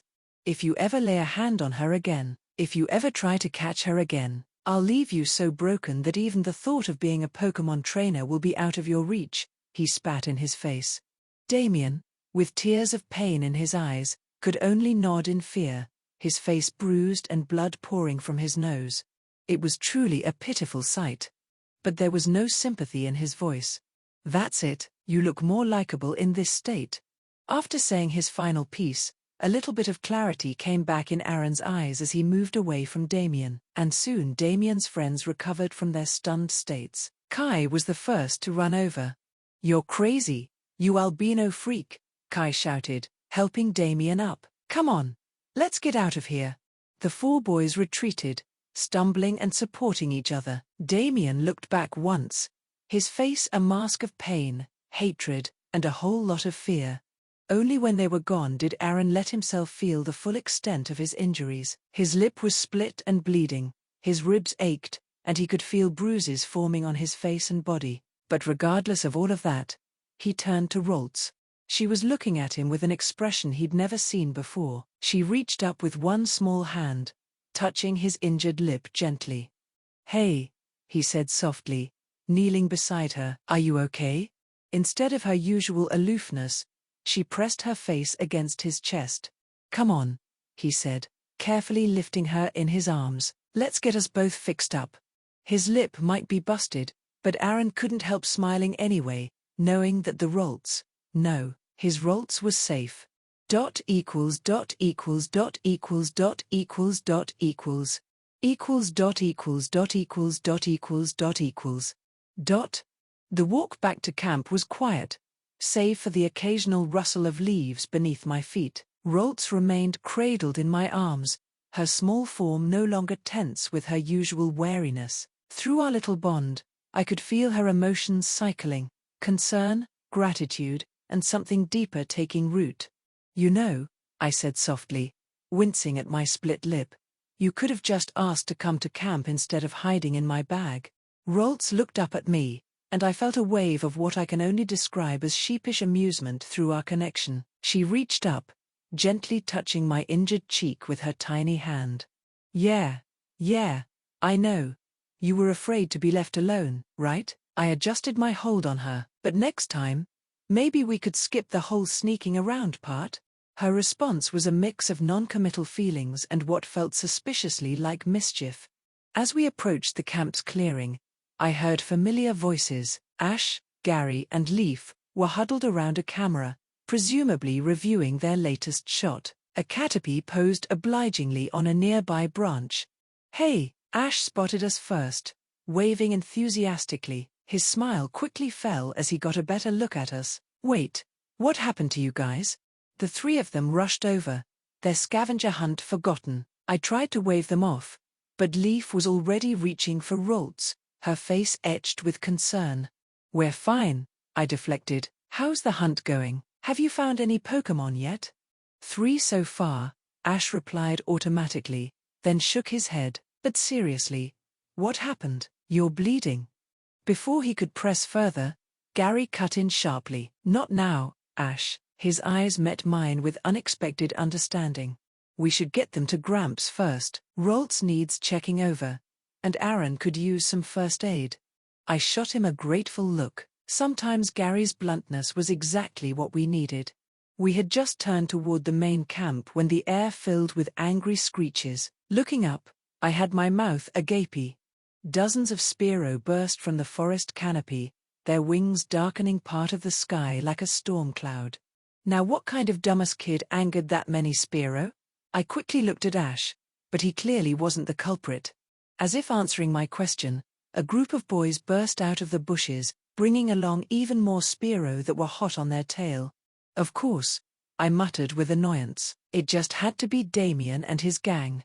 "Crap, there's even more of them." "We need to get to Professor Oak," Gary shouted, already pulling Ash and Leaf toward where Professor Oak and the other trainers were gathering the children. But something stopped me. A memory flashed through my mind, 2 characters I had nearly forgotten about. I suddenly got a very bad feeling. Oh shit, I breathed, horror mounting as I remembered which direction they'd gone. Without thinking, I turned and sprinted back toward the forest. Aaron, wait. Oh, come on, not again, I heard Gary cry out behind me. Roltz gripped my shirt tighter as we plunged into the Spearow swarm. Sharp beaks and claws raked at us, but then help arrived from unexpected quarters. The Pidgeyleaf sketched earlier dive-bombed the Spearow, creating openings. The Weedle that was drawn by Gary shot string shot at attacking birds, while a familiar Poliwag provided cover with its water gun. I quickly realized these were the Pokémon me and my group had befriended this morning. Thanks Pidgey, Weedle, Poliwag. Through it all, Roltz, despite her exhaustion, managed to deflect the worst attacks with weak psychic pulses. Together, we pushed deeper into the forest, hoping my hunch wasn't correct. Volume 1 Chapter 11, X and Y. Damien's lungs burned as he and his friends finally stopped running, the forest thick around them. Sweat dripped down his face, mixing with the dirt and bruises from the earlier fight. He was pretty sure his nose was broken. His ribs ached where Aaron had landed a particularly solid hit, and on top of that, he couldn't feel his balls. That cheap shot Aaron had given him near the end of the fight still hadn't worn off. That freak isn't human, Jin gasped, doubled over, and clutched his side. His spiky blue hair was disheveled, twigs and leaves caught in it from their retreat. Did you see his eyes? Kai whispered, still adjusting his now crooked sweatband. They were like... Shut up, Damien snapped, rage boiling over. Everything had gone wrong, the Roltz, the fight, all of it. He spotted a fist-sized rock near his feet and kicked it with all his frustrated might. The rock sailed through the air in a perfect arc, and struck a previously unnoticed Spearow right between its wings. The sound of impact was followed by a moment of deafening silence. The Spearow slowly turned its head, eyes glowing with unmistakable fury. Its beak opened in a screech that made them all cover their ears. The sound echoed through the forest canopy, and suddenly the trees seemed to come alive. Shadows passed over them as Spearow after Spearow emerged from the branches. Red eyes glared down from every direction, wings rustling with barely contained violence. "Oh no," Tommy whispered, his face pale. "Those aren't just random Spearow, that's the notorious flock that nests in the northern woods. The ones Professor Oak warned us about. The first Spearow dove, its beak barely missing Kai's head. That broke the spell of terror holding them in place. Runnin'. They crashed through the undergrowth, no longer caring about direction. Behind them, the sound of beating wings grew into a roar. Dot equals dot equals dot equals dot equals dot equals equals dot equals dot equals dot equals dot equals dot. A few hundred yards away, Serena lowered her head in disappointment. The Butterfree she'd been trying to find had flown away at the sound of crashing footsteps. Beside her, Callum let out a long, resigned sigh, the kind that suggested he'd seen this outcome coming from the start. "See? I told you." "Why?" he muttered, brushing a twig off his sleeve. Chasing a Pokémon that could easily fly away was a waste of time. Serena whipped around so fast her hat nearly slipped off. "Wow, thanks for the encouragement, X." Callum stiffened immediately at the bite in her tone. Her glare faltered just as quickly as it had formed. She looked down, fingers curling into the fabric of her skirt. "It was just really pretty," she said more quietly. "I wanted to take a picture and show Mom later." Callum's expression softened, but he still crossed his arms. "Your mom isn't going to be happy if she finds out you dragged us both deeper into a forest and got us lost." I did not drag you, you followed me." She turned on him fully now before saying bluntly, "You could have stayed with the others if you didn't want to come that badly."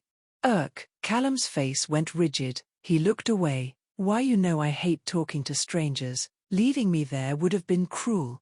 Serena just looked at him with half-lidded eyes.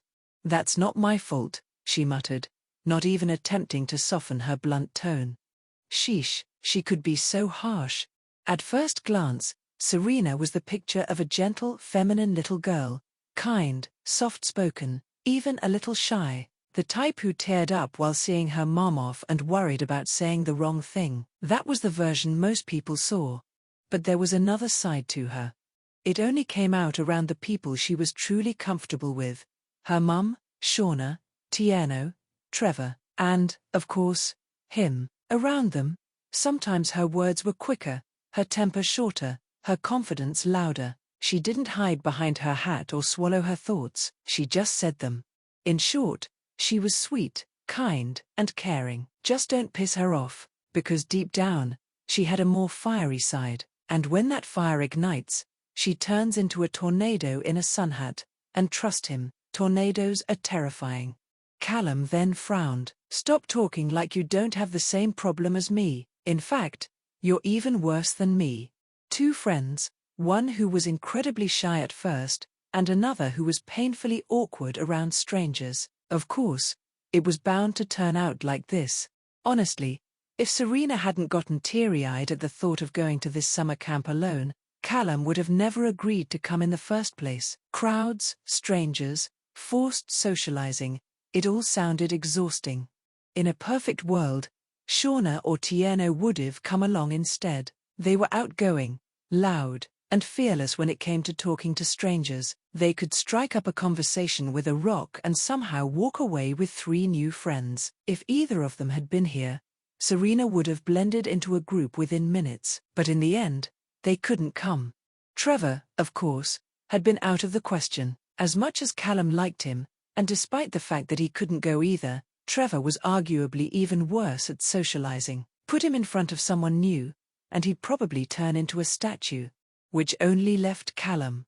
The quiet one, the reserved one, the one who preferred silence and familiar company. Not exactly the ideal social buffer. Serena huffed and turned away, folding her arms tightly. Whatever.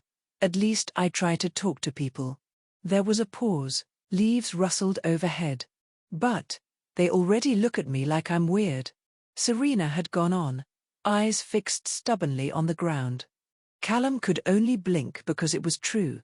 Everyone already seemed to have their own friends. After all, in a little town like this, everyone already knew each other and were comfortable in their own groups. They, on the other hand, were just strange outsiders. Even when Callum was randomly paired up with 2 other guys for the tenting arrangement, the 2 of them already seemed to know each other and talked like old friends, completely ignoring him aside from a few shallow greetings. The same had happened with Serena.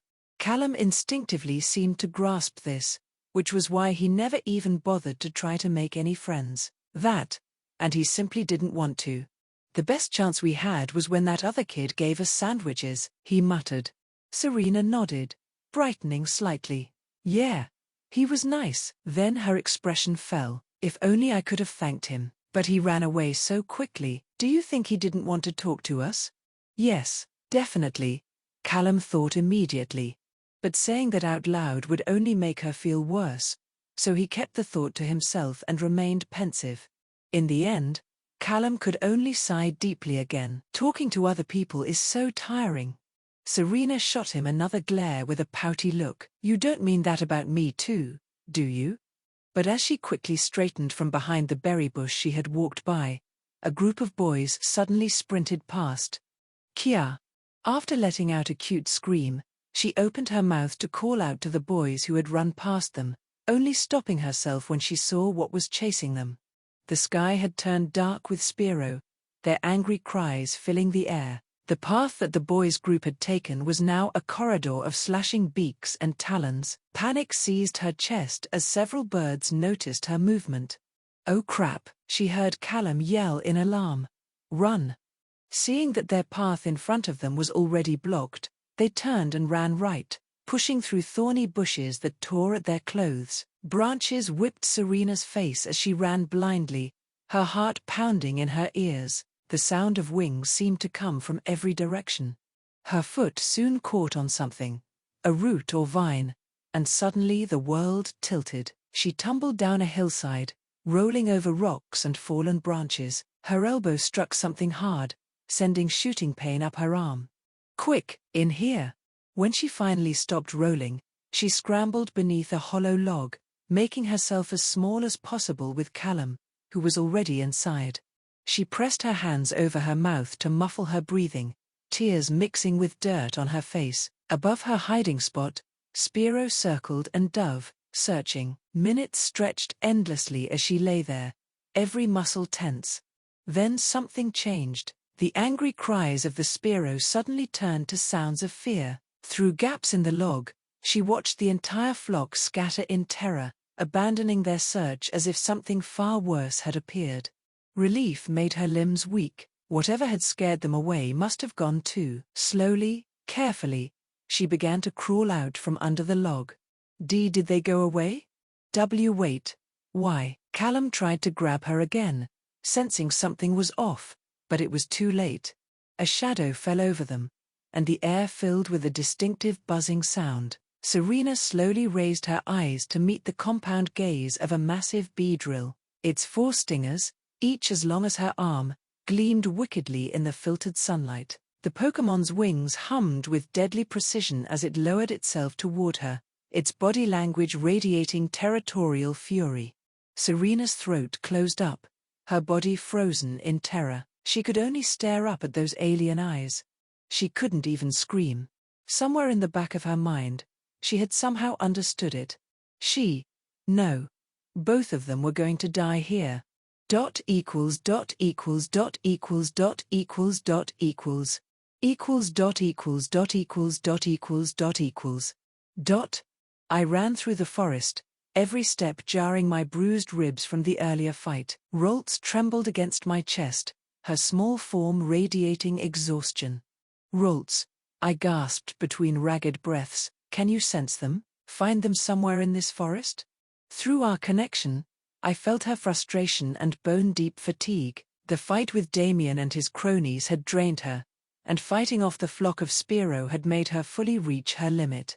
She was clearly too weak to even attempt a psychic search. The feeling of helplessness from her made my chest tighten. My foot then caught onto something, a flash of yellow in the undergrowth. I stopped, heart dropping as I recognized Serena's straw hat. It was partially crushed, dirt-stained, and abandoned. Fuck, I cursed. A desperate idea struck me. I'd always been able to sense Ash's aura, but never anyone else's. Maybe if I pushed harder, broke through whatever mental barrier was holding me back. I closed my eyes, concentrating with everything I had. Nothing, just the usual darkness. Desperation clawed at my chest as I tried something new, focusing all my aura into my right eye. The pain was immediate and intense, like someone had poured molten metal directly into my skull. I felt something warm and wet trickle down my cheek. Blood. But it worked. For one brilliant, agonizing moment, the forest lit up in my perception like a Christmas tree. Countless aura signatures flared around me, birds in the trees, small creatures in the ground, insects in flight. Each one was a unique color and shape in my enhanced vision. And there, at the very edge of my awareness, was a human-shaped signature. It was faint, flickering like a candle in the wind, but unmistakably there. Hold on, I whispered to Roltz, already running toward the signature. We're coming. Thankfully, the human signature didn't appear to be too far off. When I ran into a small opening in the trees, I not only saw Serena, but also Callum, both of them looking scared and frozen as they gazed up at a huge beedrill. Its compound eyes gleamed with malevolent intelligence as it lowered itself towards Serena, 4 stingers extended like swords. Each stinger was easily as long as my arm, wickedly sharp, and gleaming with poison.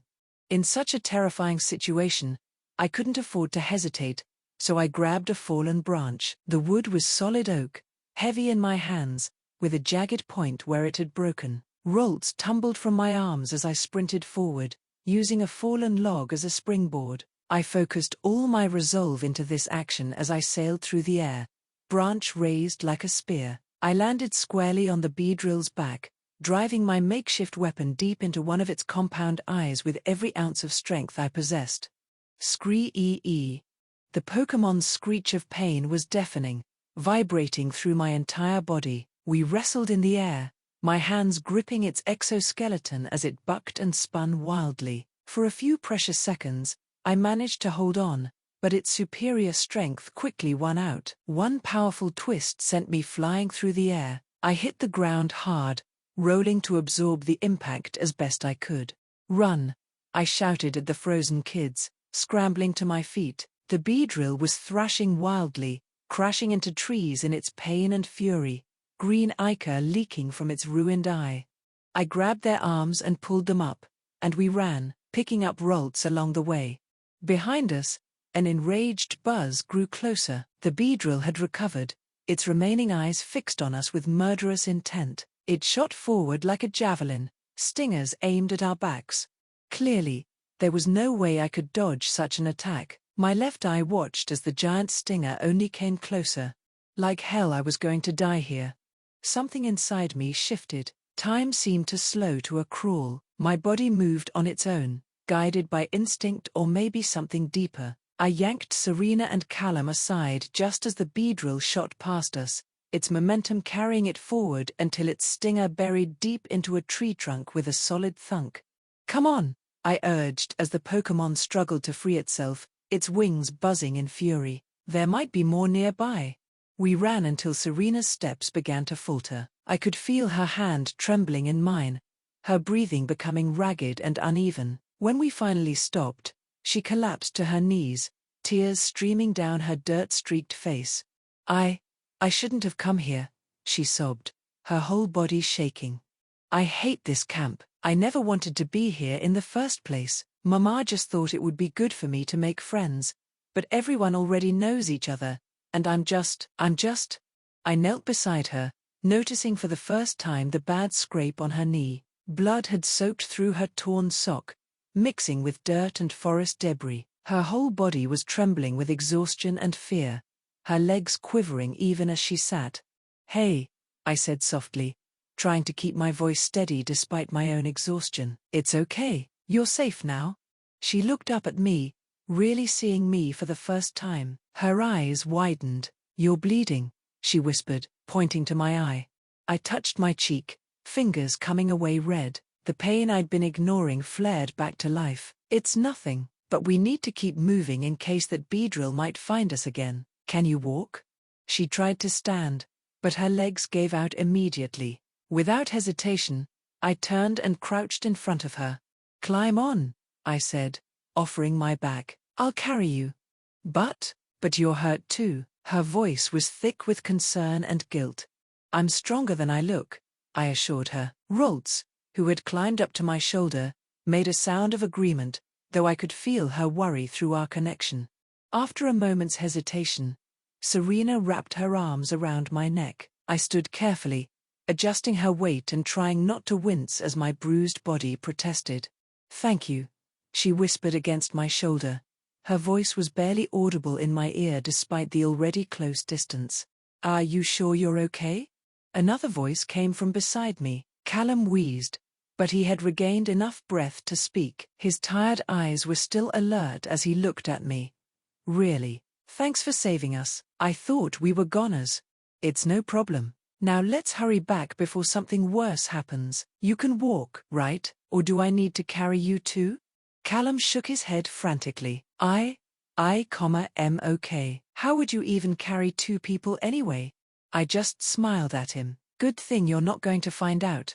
I started walking, trying to keep my steps steady despite my own exhaustion. Somewhere in the forest, Beedrill's angry buzz reminded us we weren't safe yet. I felt Serena tense at the sound.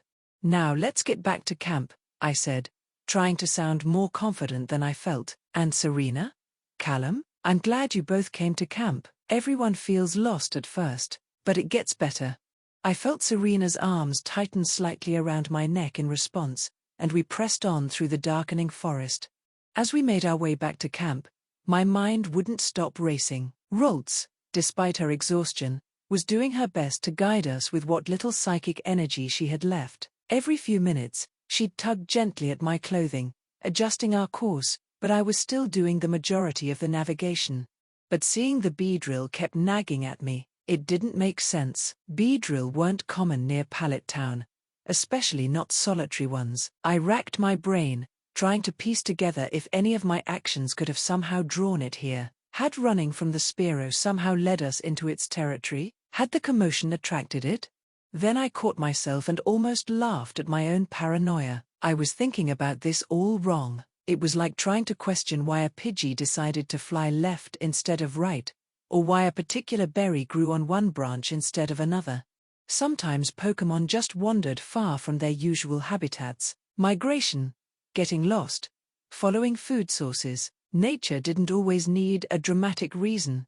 The tension in my shoulders began to ease as I thought it through. If it was just a random, very unlucky encounter, a background detail in the larger story of this summer camp, then there were really only two possibilities. Either the other trainers had already dealt with the Beedrill quietly and efficiently, the way experienced trainers handled dozens of similar incidents every day, or the Beedrill had simply never encountered any other campers. Both scenarios were far more likely than some heavy, elaborate plot.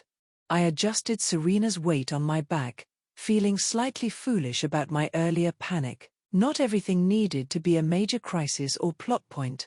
"What's your name?" The question came so quietly that I almost missed it. I took a quick glance behind me to see the girl looking down at me timidly, her blue eyes still showing traces of tears from her earlier fright. "Aaron Skyfall. And you?" I replied, trying to keep my voice gentle. "It's why," she stuttered out, fingers nervously fidgeting around my neck. "PFFT. I nearly spat out a laugh. Even Callum beside me gave me a strange look, but I couldn't help it. Rather than the name I was expecting, an entirely unexpected one slipped out, one that was, in a way, an alternate version of her. Serena couldn't understand my reaction. What is it?" Callum, beside me, was the one who answered. "Wow. Why? I didn't think you'd just give your nickname to someone you barely know. I thought you said it was only for people you trusted."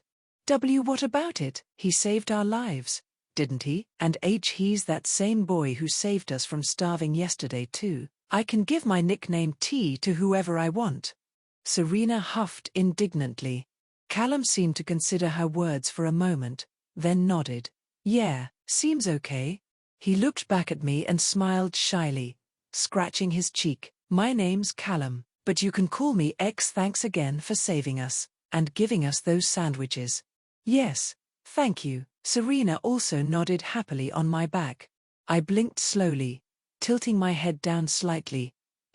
Yeah, you're welcome. Nice to meet you both. But why X and Y? Not to sound rude, but they're not exactly obvious choices for nicknames." Callum's calm voice answered first. "It's nothing complicated, just nicknames our friends from back home gave us." "Yeah," Serena added with a slight giggle. "My last name is Yvonne. His is Zales. They took the first letters out of there. That's all." Incredible. I never thought they'd come up with nicknames for each other that so eerily mirrored their alternate timeline names. What kind of fate shenanigans was this? "I also wasn't even supposed to save these kids," I secretly added, internally sighing. The thought weighed heavily on me. Technically, this whole situation had spiraled from my own actions. It was my confrontation with Damien and his gang that had sent them running into the forest, disturbing the Spiro flock. In trying to teach those bullies a lesson, I had inadvertently put these innocent kids in danger, and perhaps even fucked up the canon big time. Seriously, what the hell was I supposed to do now? Despite my inner turmoil, for the sake of easing their minds, I continued to converse with them. "Where are you guys from?" I asked, pushing aside all my self-recrimination for now. "Kalos," Serena replied, her voice growing a bit stronger. "Mom, X, and I are just visiting Kanto." Serena's expression fell slightly. "She signed us up for Professor Oak's summer camp, said it would be good for me to make more friends."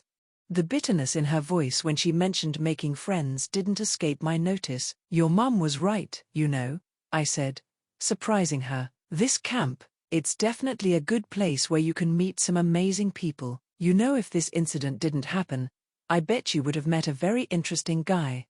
For some reason, a small giggle escaped Serena when I said this.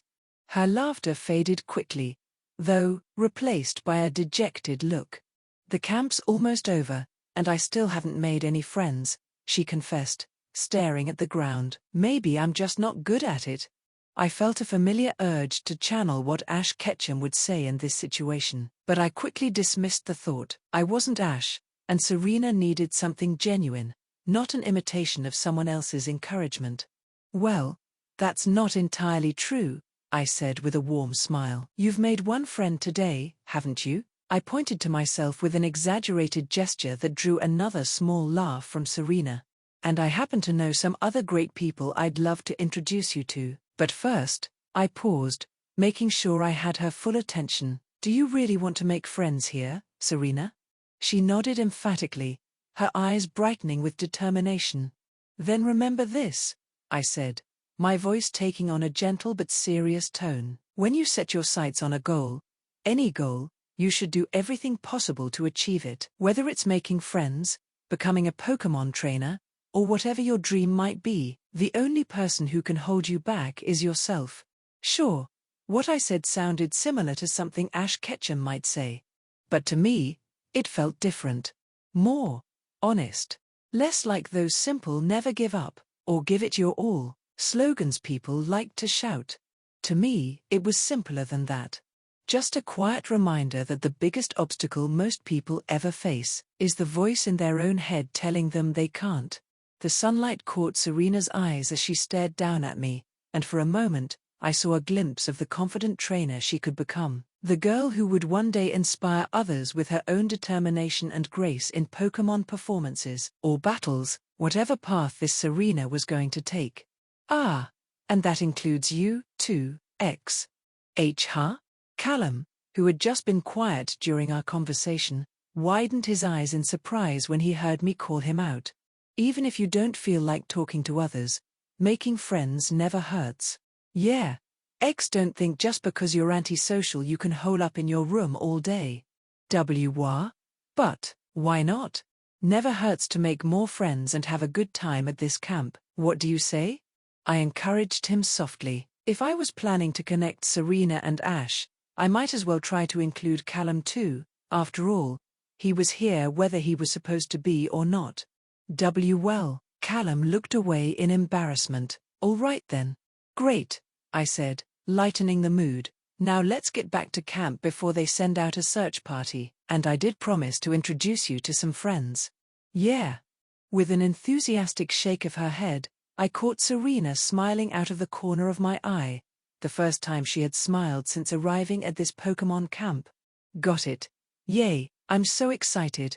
And from beside me came the deepest sigh Callum had let out since he'd arrived here.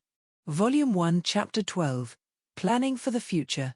When we finally made it back to Professor Oak's campsite, we were immediately swarmed by concerned staff members. Sophie, the camp's medical supervisor, quickly whisked us away for treatment. Though Serena and Callum weren't too badly hurt and were cleared to rejoin the other kids after getting patched up, I wasn't so lucky. Currently, I am sitting in the medical tent with Roltz on my lap, munching on a berry. She already looked much better, at least compared to me, and after Sophie treated her first, she was now working on patching me up. Most of the bruises on my body had already been bandaged up. The last thing left was my right eye. She carefully cleaned around it with a cotton swab with an unreadable expression. It made me a little nervous. I still couldn't tell if she was angry at me for being reckless, relieved I wasn't hurt worse, or perhaps both. This is going to sting for a second, she said, reaching for something behind her. It stung for more than a second. Actually, it stung like a pissed-off Beedrill had decided to set up a vacation home inside my eye socket. But I stayed still. In fact, I had stayed still through the entire process. Sophie paused for a moment and gave a small smile. I can tell you're a strong kid. You haven't complained about the pain even once. Well, I don't think complaining would make it hurt less. Good answer, she chuckled, pinching my cheek. You're handling it better than the last couple of kids I treated today. She didn't elaborate, but I had a pretty good idea who she was talking about. She finished applying the medicine and gently taped a bandage over my eye. There we go, she said. It's not too bad. You should be able to see fine once the swelling goes down. Just leave the bandage on and take it off tomorrow morning. Got it. Thanks a lot, Sophie. For a moment, the tent was quiet except for the faint rustling of medical supplies. She stared at me as if waiting for me to admit something, but I couldn't get a good read on her. "Is everything finished?" I asked carefully. Then Sophie sighed. "Yes, everything is all good and dandy, but before I leave to give you time to rest, I'd like to speak to you, and I hope you can be honest with me." I gave her a questioning look. Her gaze reminded me of when a mother was deciding whether or not to scold her child, and was waiting for them to come clean first. Sophie continued. "Damien and his friends had been talking quite a bit once the Spiro situation was resolved," she said. "A rather interesting story of you causing most of their injuries." I scratched the back of my neck. So it seemed Damien and his cronies had been doing some very enthusiastic storytelling while I was gone. From the sound of it, their strategy was pretty obvious. Shift some of the blame onto me and hope the adults would focus on that instead of the part where they had angered an entire Spiro nest. I stayed silent. After all, I still didn't know if I was going to be blamed for their injuries just yet. Sophie studied me quietly for a moment. "Unsurprisingly, people didn't believe their story," she finally said. "Blaming another kid for their injuries after causing a Spiro attack isn't exactly convincing." That made sense. Running from an angry Spiro flock tended to produce a lot of scratches, bruises, and falling face first into dirt. And it seemed no one was particularly eager to listen to Damien whining about it. "Besides," Sophie continued, "you're known for being a good kid, and I can personally attest to that." Her faith in me was heartwarming, really, but at this point, I already knew I was caught. There was no way she would be bringing this up if she hadn't already figured out at least part of the truth. So I finally spoke up with a question of my own. "So, do you believe it?" "Well," she leaned back slightly, folding her arms. "I do happen to be the camp's counseling nurse," Sophie said calmly, "which means I had to treat their injuries up close." She gave me a pointed look. It was fairly obvious that some of their injuries, Damien's face, for example, weren't just the result of tripping while running from a Spiro attack. Injuries caused by Spiro tend to look a certain way. Falls leave their own kind of bruises. Her eyes flicked toward my bandaged body. "And then there were your injuries. When I treated your bruises, I noticed some of them lined up a little too well with the kind of marks someone gets from a scuffle." She folded her arms lightly. "So when I put the two together, their injuries, your injuries, and the rather creative story they were telling." She gave a small smirk. "Well, let's just say it wasn't particularly difficult to connect a few dots, young man." I coughed awkwardly. I was busted. It was at this point better to come clean. "Yes," I admitted, looking down. "It was me." Sophie sighed again, and just as I was about to speak up and accept whatever punishment came my way, her next words stopped me in my tracks. "Don't worry," she said suddenly. "I'm not here to interrogate you about this, and I've decided to keep it to myself." "Huh?" I looked up in surprise, meeting her amused expression. "Are you serious?" "Yes," she replied, "because I know you're a good kid, and I also know Damien doesn't exactly have the best reputation. Whatever you did, he probably had it coming." I felt a wave of relief. "But," she added, raising a finger, "violence is rarely the best solution." She then went on with a brief speech about why violence was bad and all that jazz, but considering I was only getting a light slap on the wrist for beating the crap out of 4 kids, I didn't argue back with my own thoughts on the matter, contentedly opting to just pat Roltz on the head while pretending I was taking her words to heart. To be quite honest, my mind was occupied much more by the fact that, ever since the incident with Damien, Roltz had become comfortable enough with me that patting her on the head like this was allowed. I mean, I got what she meant and all, but it wasn't like her impromptu life lesson speech on how wrong violence is was going to suddenly change me as a person. If I could suddenly go back in time and choose a different path, honestly, I probably would have just beaten the shit out of Damien again, and I would probably try to see if I could do it in a faster time. When Sophie finally wrapped up her speech with, "I won't be so lenient next time, so please don't do it again," I simply nodded with a sheepish smile. "Thank you." It was the only genuinely sincere thing I could say, and I meant it. Honestly, thank the heavens that my good kid reputation let me skate through situations like this, and that, conveniently, no one liked Damien anyway. This situation actually made him look even worse in everyone's eyes. On top of that, Damien and his cronies were currently being escorted back to Pallet Town by Chris, so I'm sure they were having a fun time. Talk about a win-win. Good, now get some rest. She stood up, a bright smile on her face, clearly believing that her lesson had nudged a lost young kid, me, back onto a better path of, well, less violence. You'll be staying in here for the rest of the day and overnight. But I'm fine, really, I insisted, trying to get up from the medical tent's cot. One stern look from Sophie made me reconsider. Her expression clearly said, try it and see what happens, so I wisely decided to follow her advice and rest as she left the tent. XXXXXX. XXXXX. Throughout the day, I had a steady stream of visitors. Ash bounced in with his usual enthusiasm, followed by a more composed Gary. Leaf dropped by, too, bringing some berries she'd gathered. Maya and Chris came together, both looking worried but trying to hide it with jokes. Even Serena and Callum made a shy appearance, quietly thanking me again before scurrying away.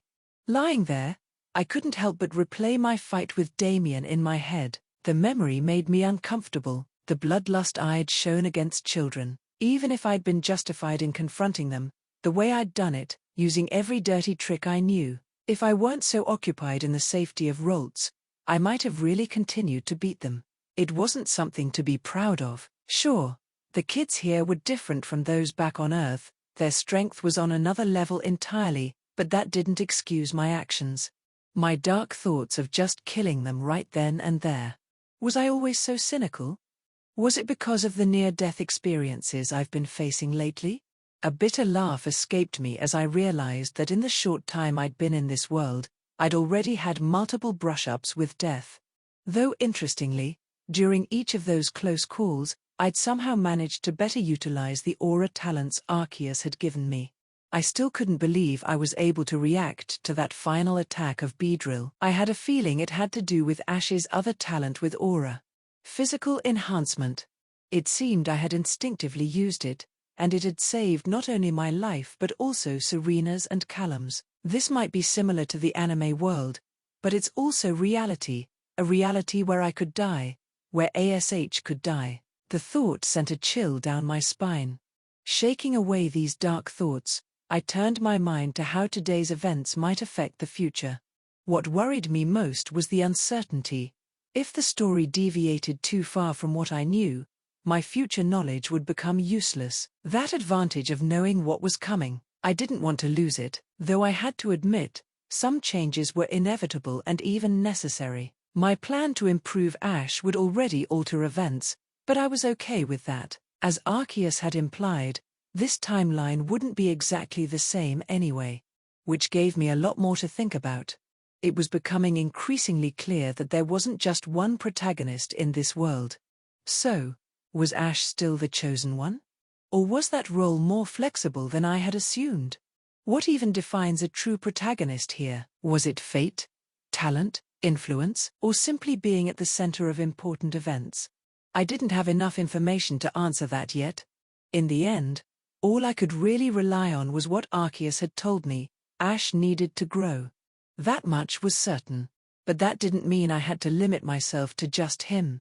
There was no reason I couldn't build connections with the others as well. Even if they came from different timelines or interpretations, a protagonist was still a protagonist.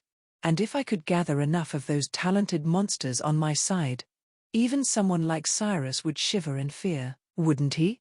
I exhaled slowly, cutting off that train of thought. Yeah, that was dangerous. Thinking like that would only lead to arrogance, and arrogance led to carelessness.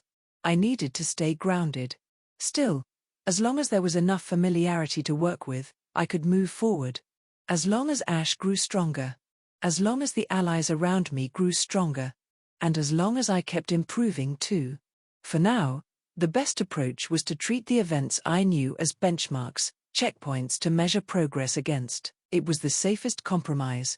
Keep enough of the original timeline intact to preserve my advantage, while still making meaningful improvements where I could. Slowly but surely, a plan was beginning to take shape. I smiled, finally feeling like I had some direction. Now I just had to convince Sophie to let me out of this tent. XXXXXX. XXXXX. The midday sun sparkled off the lake's surface, creating dancing patterns of light across the water. I stood at the shoreline, watching the gentle waves lap against the pebbly shore of the lake while holding Serena's straw hat in my hands. I'd gotten up early that morning to retrace our path through the woods, and there it was, in the exact same place I had remembered. "Serena," I called out, spotting her hovering uncertainly at the edge of our group. She turned, and when she realized it was me, she pouted. "I told you to call me why?" But her eyes widened as she saw what I was holding. "My hat," she exclaimed, rushing over. As I handed it to her, her fingers traced the pink ribbon around its crown reverently. "I thought it was gone forever. You went back for it?" "Of course," I smiled. "It seemed important to you." She clutched the hat to her chest, tears threatening to form in her eyes. Taking a deep breath, she placed it carefully on her head, and I could see her posture straighten slightly, as if the familiar weight gave her strength. Finally, once driving Callum out of his little rabbit hole of a tent, I casually gestured toward where Ash, Gary and Leaf were getting ready to swim. "You know, my friends would love to meet you guys properly, especially Ash. He's always excited to make new friends." Serena glanced toward the group, particularly at Ash, who was enthusiastically showing off his Squirtle print swim trunks to anyone who would look, much to Gary's annoyance. I don't know.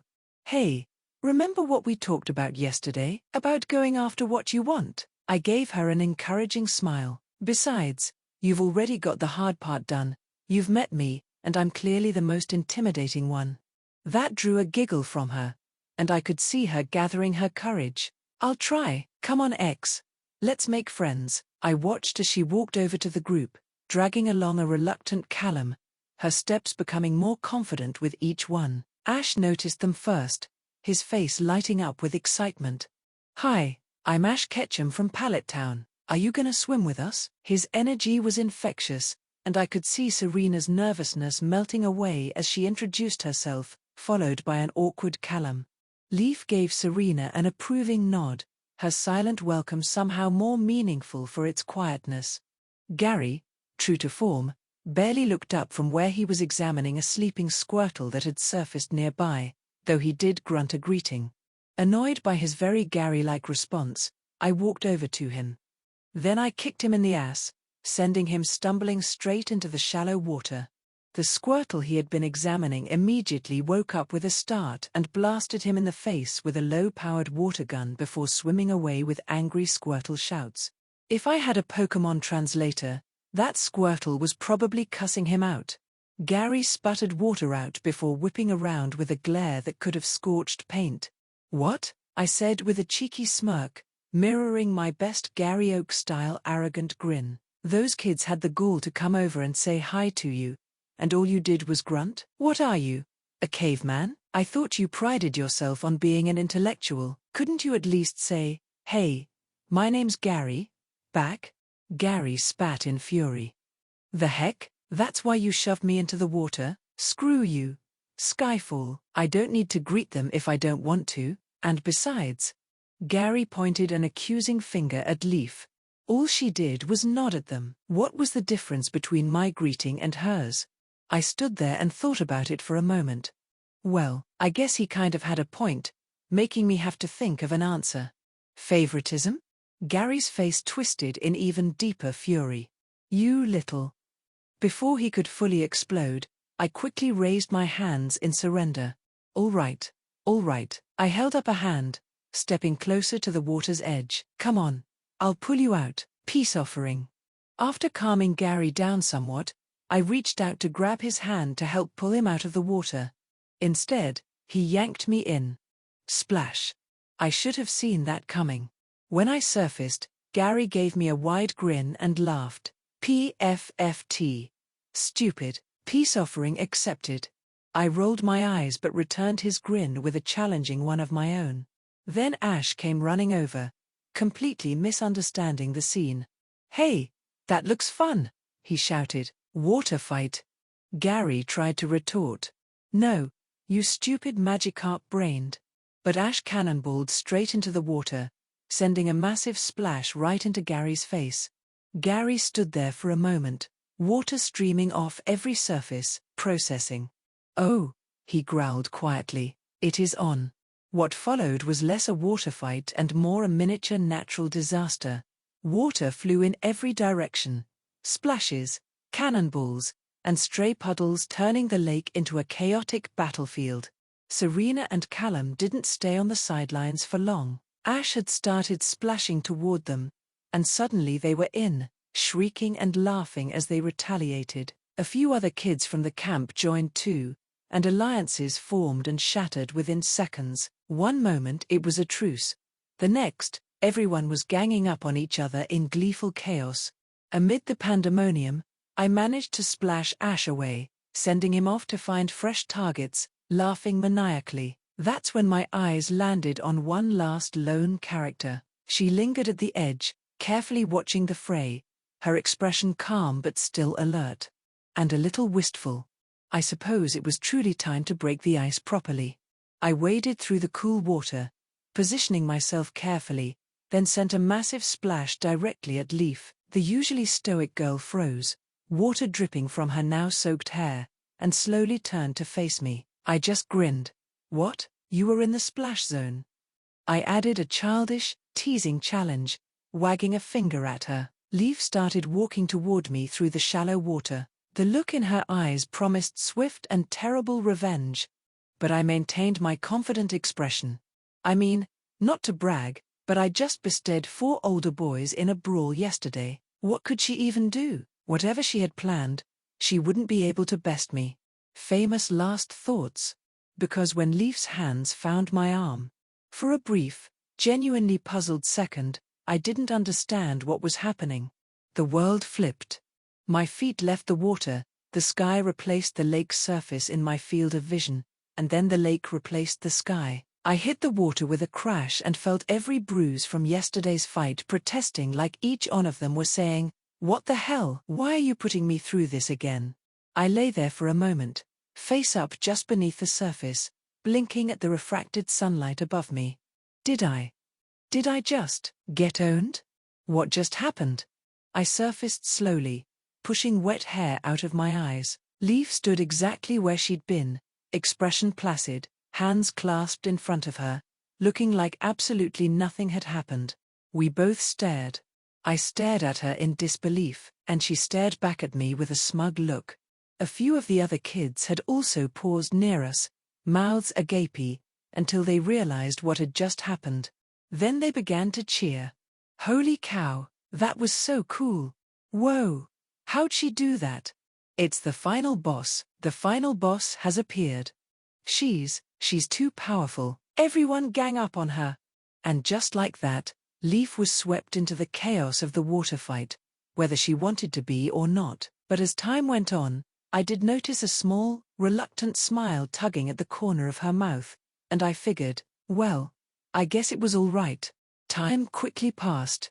I took a moment to catch my breath, watching as Ash and Serena teamed up to ambush Leaf, their laughter echoing across the lake. A nearby Poliwag, curious about all the commotion, poked its head up to watch, its spiral patterns swirling hypnotically. A few Butterfree fluttered overhead, their wings catching the sunlight and casting shifting shadows on the water. Even Callum was playing with a smile on his face once things had escalated.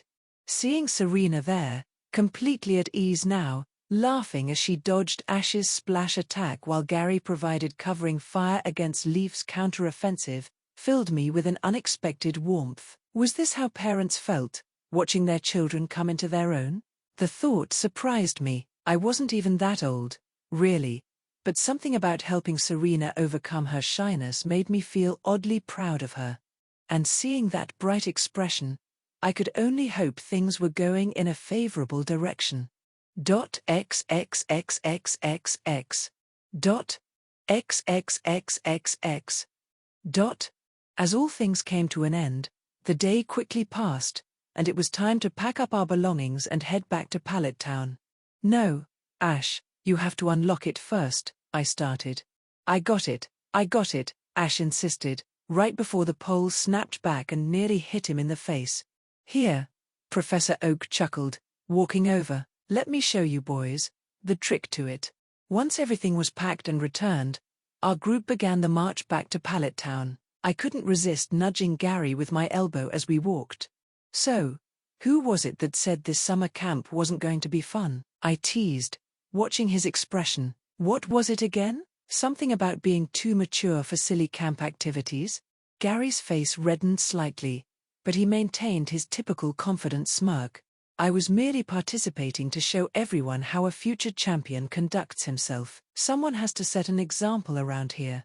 Oh yeah? Ash jumped in, never one to miss a chance to challenge Gary. Is that what you were doing when you screamed because that caterpie landed on your head? I did not scream, Gary protested, his voice rising an octave. I was expressing surprise in a dignified manner. Dignified? Ash snorted. You jumped so high you could have evolved into a Pidgeot. At least I didn't trip over my own feet trying to catch a Magikarp with my bare hands. Gary shot back. Hey, that Magikarp was huge. It would have been awesome if I caught it. The only thing huge was the splash you made when you fell in. Behind them, Serena and Leaf exchanged glances. Leaf raised an eyebrow at the boys' antics, and Serena covered her mouth to stifle a giggle. Soon both girls were trying to contain their laughter as Gary and Ash's argument grew increasingly animated. I spotted Maya and Chris a little way ahead on the path. Serena. Callum. Huh? Why yeah. Come here, there are some people I want you to meet. I gently steered them away from the ongoing debate about who had really started the great water fight. As we approached the two trainers, I could hear Chris enthusiastically describing a battle to Maya, his hands moving expressively as he talked about Hitmonchan's latest training breakthrough. Maya caught sight of us first, her lively expression softening into a warm smile. Maya, Chris, this is Serena and Callum, I said. Serena, Callum. These are the trainers I told you about. Maya's eyes lit up as she looked at Serena. Oh my goodness, aren't you just the cutest thing? That hat looks absolutely adorable on you. Oh, so you're Erin's new friends. Nice to meet you. Chris also grinned before looking at Callum specifically. But you should eat more, kid. You look like you've been surviving on berries alone.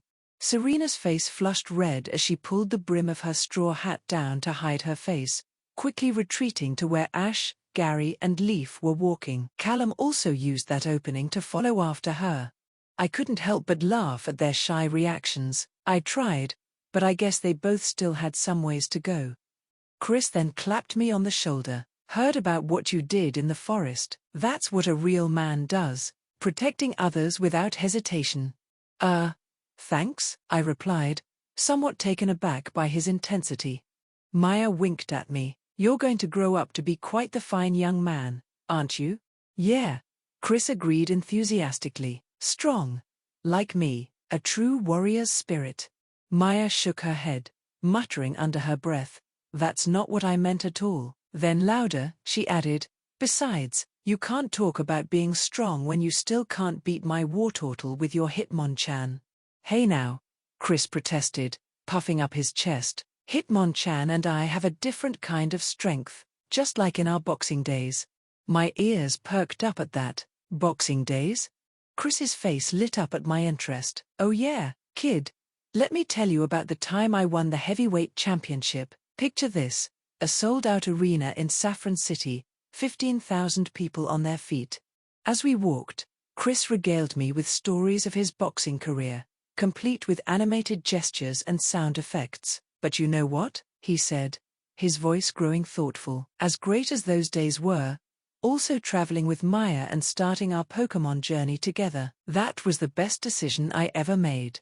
Maya's expression softened at his words, though she quickly covered it with a smirk. You're still not beating my Wartortle though. The familiar sight of Professor Oak's laboratory soon came into view, along with a group of waiting parents. I spotted Delia Ketchum's warm smile and beside her, a woman who could only be Serena's mother Grace, given their similar features. "Mum." Serena's call rang out across the lab's front yard as she ran ahead of our group. I watched as she practically flew into her mother's arms, the straw hat nearly falling off in her excitement. Grace caught her daughter in a tight embrace, her eyes reflecting both relief and joy. "Welcome back, sweetie. Did you have a good time at camp?" "I did." Serena pulled back, her eyes shining with an enthusiasm I hadn't seen during those first few shy days. "I was scared at first, but then I made friends, and—" she paused, glancing back at our group with a smile, "and I learned a lot." "I can see that," Grace said softly, adjusting Serena's hat with gentle hands. Her eyes met mine briefly over Serena's head, and I saw understanding there. "You seem different, somehow, more confident."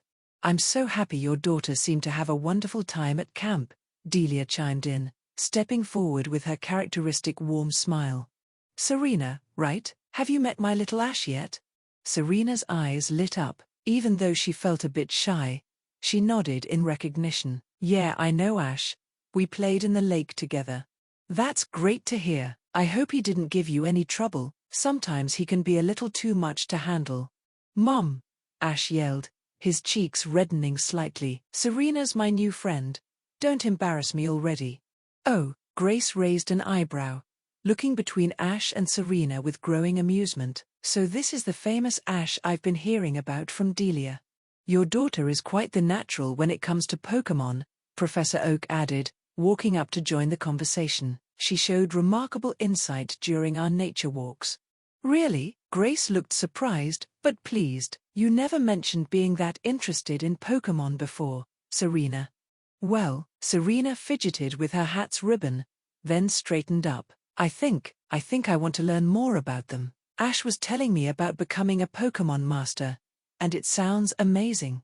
"Well, maybe when we get back home, I can start teaching you about rehorn racing." Grace brightened before turning to Delia. "You know, Delia and I were just talking about keeping in touch after we return to Kalos. Perhaps we could exchange phone numbers? I have a feeling these two might want to stay connected." She gestured to Ash and Serena with a knowing smile. "That's a wonderful idea." Delia clapped her hands together. "And you simply must tell me more about Rhyhorn racing. It sounds fascinating." "You're a Rhyhorn racer?" Ash asked Grace, eyes wide with excitement. "That's so cool." "The best in Kalos," Serena said, and despite her unsure feelings about racing that I remembered from the show, I could hear the pride in her voice. "Grace, since you and Serena are leaving soon, why don't we take a picture together?" Delia then suggested. "That's a great idea, Delia. Come, Serena, let's take that photo." "You too, Ash. Professor Oak, would you mind taking the photo for us?" "Gladly, Grace." I immediately stepped back, intending to let them take the photo, but Serena's eyes caught mine. "Aaron, want to be in the photo?" To be honest, I was going to refuse, but her pleading eyes made me cave. "I guess one picture wouldn't hurt." "Yeah," Ash chimed in, bouncing on his heels, "and Gary, Callum, and Leaf too." Gary tried to maintain his cool demeanor, crossing his arms. "Well, I suppose someone needs to make this picture look good." Leaf just rolled her eyes at his comment, but moved to join the group anyway. And then there was Callum, who just smiled with a resigned face. "The more the merrier," Delia beamed, making space for us all. Professor Oak started arranging us with the expertise of someone used to wrangling excited kids and Pokémon alike. "Let's see, Delia and Grace in the back, kids in front. Aaron, why don't you take the left side of Serena, and Ash, you on her right?" I found myself standing beside Serena, who was practically glowing with happiness. Her straw hat cast a slight shadow over her eyes. I had the urge to pat her on the head, but instead I just opted for reaching my hand over to adjust it slightly so her face would be clear in the photo. "There," I said, "now everyone can see your smile." "ART, thanks." She started to feel shy again, but didn't pull the hat down this time. "Gary, stop trying to look so serious," Professor Oak called out to his grandson. "This is a happy occasion." "I'm not trying to," Gary started, but was cut off when Leaf subtly elbowed him, causing him to crack a genuine smile despite himself. "Perfect," Professor Oak exclaimed, ducking behind the camera. "Now, everyone say Pikachu." "Pikachu," we all chorused, even Gary joining in despite his earlier attempts at maintaining his dignity. The camera flashed, capturing the moment, Delia and Grace standing proud behind us, their friendship already evident in their easy smiles, Ash beaming with his usual boundless enthusiasm, Serena standing tall between us, no longer hiding behind her hat, Gary trying and failing to look cool, Leaf's and Callum's rare smile, and me, feeling oddly protective of this group that had somehow become so important to me. "Oh, let's take one more," Delia suggested, "just to be safe." "Mum," Ash interjected, "one is enough." "Actually," Professor Oak lowered the camera, "these new models take multiple shots in quick succession. I got about 5 of those, and," he checked the display, chuckling, "in at least one of them, everyone's eyes are open." As the group began to break up with a laugh, chattering about seeing the photos once they were developed, I noticed Serena's expression change slightly, becoming more contemplative. She looked at her mother, then at our group, before turning to me. "I'm glad we took that," she said softly, "so I won't forget." "Trust me," I replied, knowing far more than I could say about the journey ahead of her. Some memories don't need photos to last. Hey, wait.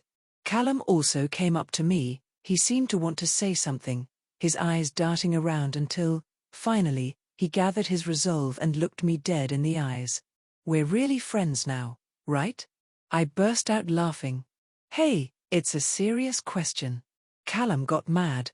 Getting mad was unusual for him, so I knew I shouldn't tease him for too long. "Yeah, we're definitely friends, all right." Callum sighed, reining in his frustration, then spoke with a grin on his face. "Good, because even though I'm not the most social person back then, since you saved us, I thought you were cool, and..." He gave me an honest look. "I wanted to be friends with you." Then Serena spoke quietly. "Aaron, thank you. I'm glad I came to camp after all." "Yeah, maybe we'll see each other again," I told both of them. "Of course, in the future, I hope I get to see you, Ash, Leaf, and even Gary again," Serena exclaimed happily, while Callum nodded with a grin. "Let's definitely meet again." Their smiles at that moment, bright and genuine, was worth every scrape and bruise from the beadrill incident. The sincerity in their voices caught me off guard, but looking at them now, standing taller and more confident than the shy kids I'd met in the forest, I knew things would work out, even if the path was slightly different. I hope. Volume 1 Chapter 13, continuing forwards. 21, 22, 23. The cold air bit sharply at my exposed skin as I pushed through another set of weighted push-ups. Snow-blanketed Pallettown Park, creating a pristine white backdrop broken only by my training spot beneath a sturdy-looking tree. My breath came out in visible puffs as I pressed against the ground. I was busy counting my reps in my head. Crunch, 24. Munch munch, 25. Munch munch, 26. Munch. And then, suddenly, on my 27th rep, I breathed out a sigh. "Hey, could you not chew so loudly?" On my back, I spoke to the weight resting there. Leaf sat on top of me, eating a bag of potato chips. I couldn't see her face at first, but her brown hair draped over mine. Then she leaned forward, and her face came into view as she peered over. She just pointed at the potato chip in her hand. "Want one?" was what she was probably asking. "I'm all right." When she said she wanted to help with my training, this really wasn't what I was expecting. Leaf shrugged. Her brown hair suddenly moved away from my eyes, and she started eating again. I knew because her loud chewing resumed. Munch munch. Crunch. Munch munch. I just sighed again, then continued with the rest of my reps. Soon, On my 30th rep, when I couldn't do another, Leaf slipped off my back. Standing up, I brushed snow from my training clothes and moved to the low-hanging branch I'd been using for pull-ups. The bark was worn smooth from months of use. Ignoring Leaf, who had wandered off somewhere, I began my set. This had been a routine of sorts shortly after my arrival here. And once again, I couldn't help but marvel at how my strength had been developing. The children here casually demonstrated physical abilities that would have been Olympic level back on Earth, and I could clearly understand why. If the children of this world were already this strong, then the adults must be something else entirely. Taking a break between sets, I held up my hand, focusing on channeling aura into it. In my mind's eye, where only I could see the flow of aura inside me, I could see faint blue glow around my fingers, still unstable, flickering like a candle in the wind, but a clear improvement from where I had started. My aura sense had improved too. I could now detect the presence of nearby Pokémon without looking, though identifying them was still hit or miss. But it wasn't like I've been training all the time. These past couple of months I had decided to enroll in primary school after summer break. I've been half convinced by Gary, but I also wanted to create more ways for me to interact with Ash, see what I'm really dealing with here. So after taking a test, I made sure I was enrolled in the same grade as Ash, Gary, and Leaf. Surprisingly, the fundamental classes of math, science, English, and history were covered in notable detail for a small elementary school in a town of this size. Must have been the influence of Professor Oak. Most surprising, though, was learning about the variety of Pokémon-related careers. While trainer was the most glamorous option, there were plenty of other careers: Pokémon researchers, conservationists, breeders, just to name a few. It's no surprise that most kids don't hurry to become Pokémon trainers. Plus, being a traveler comes with a lot of risks. It makes sense that even though trainers are admired, many kids would rather stay in school and enjoy the comfort of their hometown instead of facing the wilderness. Ash, however, seemed to be an exception. I had luckily landed in the same class as him, and after observing him, let's just say he's far from an exemplary student. In various ways, I had tried to get him to learn something, and I quickly found out. Ash could not stay still and read a book for the life of him. If you gave him a book, not even 5 minutes later, he would suddenly disappear doing something entirely different. In other words, this damn kid had the attention span of a fucking goldfish. It seemed like Ash was more of a visual learner, so any book or piece of text given to him is practically useless, at least in this stage, where he was more interested in playing with Pokémon rather than seriously learning more about them. In the end, I had made a disappointing amount of progress in Ash's development, but I still had time, and there were other methods I could use. I couldn't give up on the kid just yet. On the other hand, I reflected on my overall progress and nodded in satisfaction. Now if I could just figure out how to fully enhance my muscles using aura. Finishing my final set of pull-ups, I dropped from the branch and rolled my shoulders. Despite the intense workout, the December cold had prevented any visible sweat. My breath came out in white puffs as I turned toward my regular audience of one. Don't you have anything better to do than watch me train? I mean, it's Christmas Eve for Arceus' sake. Leaf now sat atop her usual spot, a large, flat rock that stuck out from the snow like a miniature throne. The Rolts in her lap seemed perfectly content. It had been about 2 months since Leaf had discovered my training spot, and she'd made it a habit to show up unannounced. They've really gotten comfortable with each other, I muttered, watching Rolt snuggle deeper into Leaf's winter coat.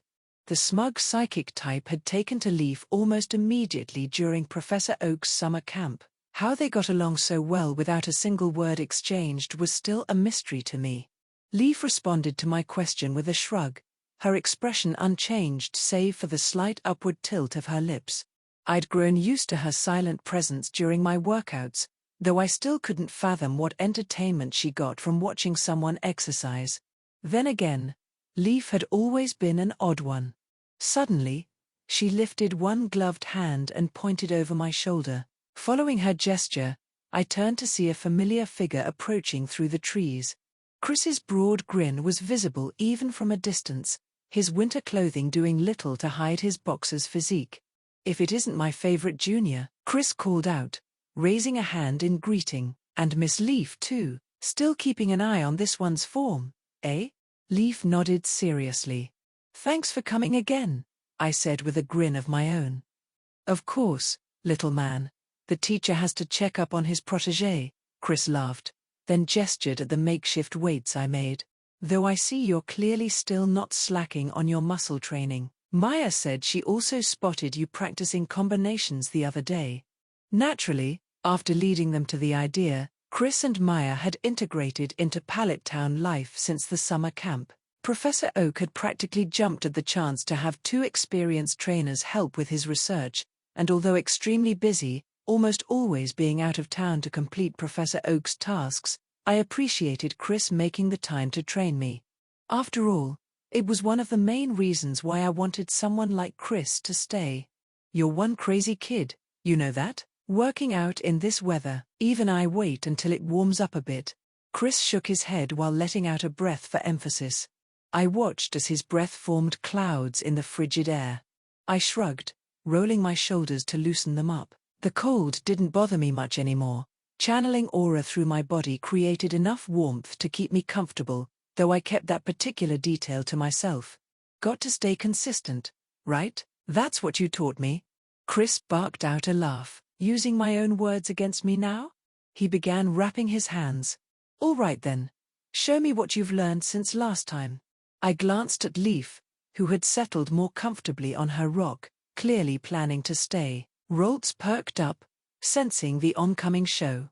They probably found entertainment in seeing me get beaten up. "All right," I agreed, moving into a fighting stance. "But no, using those professional moves of yours. Some of us are still learning." Chris's laughter echoed through the snow-covered trees as we began to circle each other. "No promises, kid, no promises."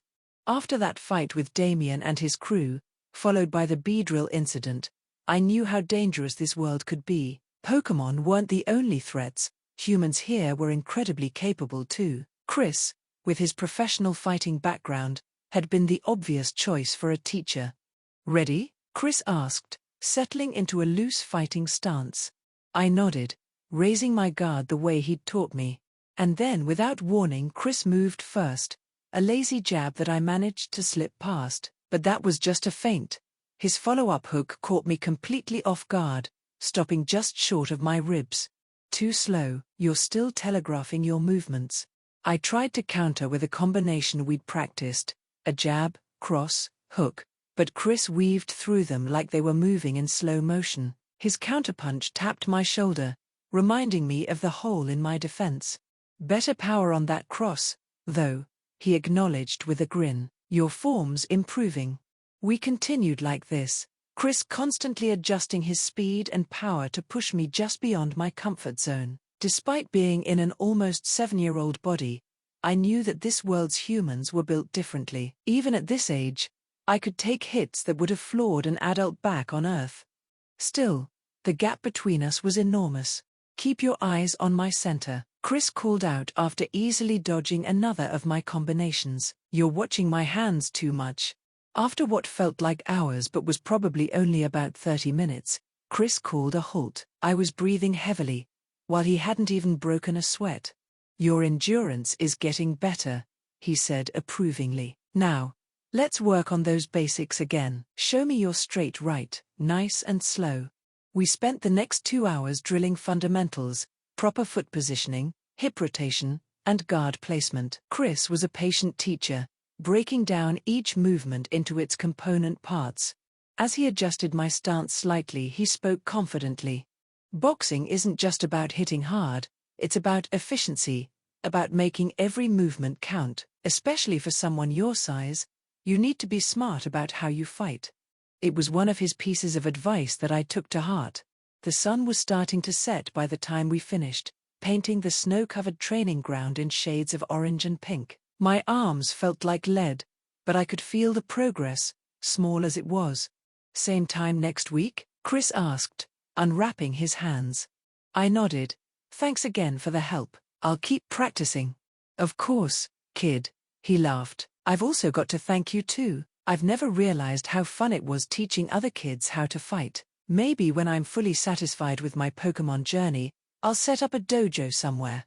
Sensing our departure, Roltz teleported from Leaf's lap to my head before patting it as if saying good job. Leaf also stood up, slowly disappearing into the growing twilight. I watched Roltz give a small wave, and Leaf gave a wave of her own without even looking back. Looking at her departing back, it was truly a protagonist-like scene. I had to admit, she was cool. Well, Chris stretched, I need to head to the lab. The professor wanted to discuss something about my Hitmonchan. Care to walk with me?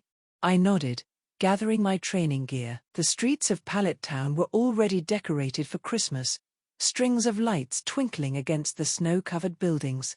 How's Maya doing? I asked as we walked, our footsteps crunching in the fresh snow. Haven't seen her around much this week. Chris's face lit up at the mention of his traveling partner. Oh, she's been going crazy with the Christmas preparations. She's been quite excited about Professor Oak's Christmas party tomorrow. Me too. This will be my first Christmas here, you know? Chris looked down at me with an amused expression. And you chose to spend Christmas Eve training and sparring? Only you, kid. He shook his head, chuckling. Most children your age are probably bouncing off the walls in their warm homes with excitement right now, not working out in the snow. Hey, I'm taking tomorrow off, even I know when to rest. Good, that's actually something I wanted to talk to you about. You're improving faster than I expected. That last counterhook showed real promise, but rest is just as important as training, even more so at your age. Actually, I said, watching a familiar Poliwhirl carefully balance on a stepladder as it set up Christmas lights, I wanted to ask you something. I've noticed Roltz seems really interested when we're training. Do you think maybe Hitmonchan could work with her sometime? Chris stroked his chin thoughtfully. You know, that's not a bad idea. Hitmonchan's been getting a bit restless lately. He misses the ring, I think. Having a student might do him good. Plus, he grinned, it'd give him something to focus on besides trying to challenge Maya's Wartortle every other day. They're still at it, huh? Oh, you have no idea. Yesterday, Wartortle shot a water gun at him while he was napping. I haven't seen him that fired up since our championship days. We both laughed at that, the sound echoing in the quiet evening air. A group of Rattatas scurried across our path, probably heading home for the night. Speaking of training buddies, Chris's tone turned sly. What's the deal with that girl, Leaf? She's been watching your training sessions pretty regularly, hasn't she? I groaned. I honestly have no idea why she keeps showing up. She barely says 2 words, just sits there with Roltz. Chris nodded sagely, though I could see him fighting back a grin. Ah, young love. I knew he was just teasing me to get under my skin, but it wasn't like I had no means of fighting back. Quit that. I don't think you have any right to tease about such things when you can't even confess your own feelings to someone who's always been right beside you. Chris's face suddenly froze, and he started sweating nervously even in the cold. Ha ha ha. What are you talking about, kid? All that intense training must have made you start thinking weird. Ha ha ha.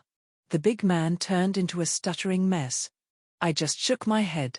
I guess your large frame doesn't correlate well with the size of your balls. Hey. With an amused smile, I ignored his pathetic excuses and instead focused on the lab that was now visible ahead of us. Its windows were warm with light, and I could see Professor Oak moving about inside, probably working late as usual.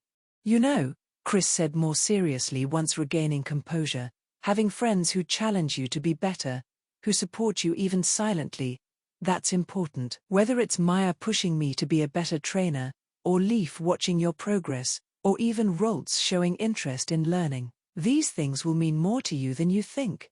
I thought about that as we approached the lab's front door.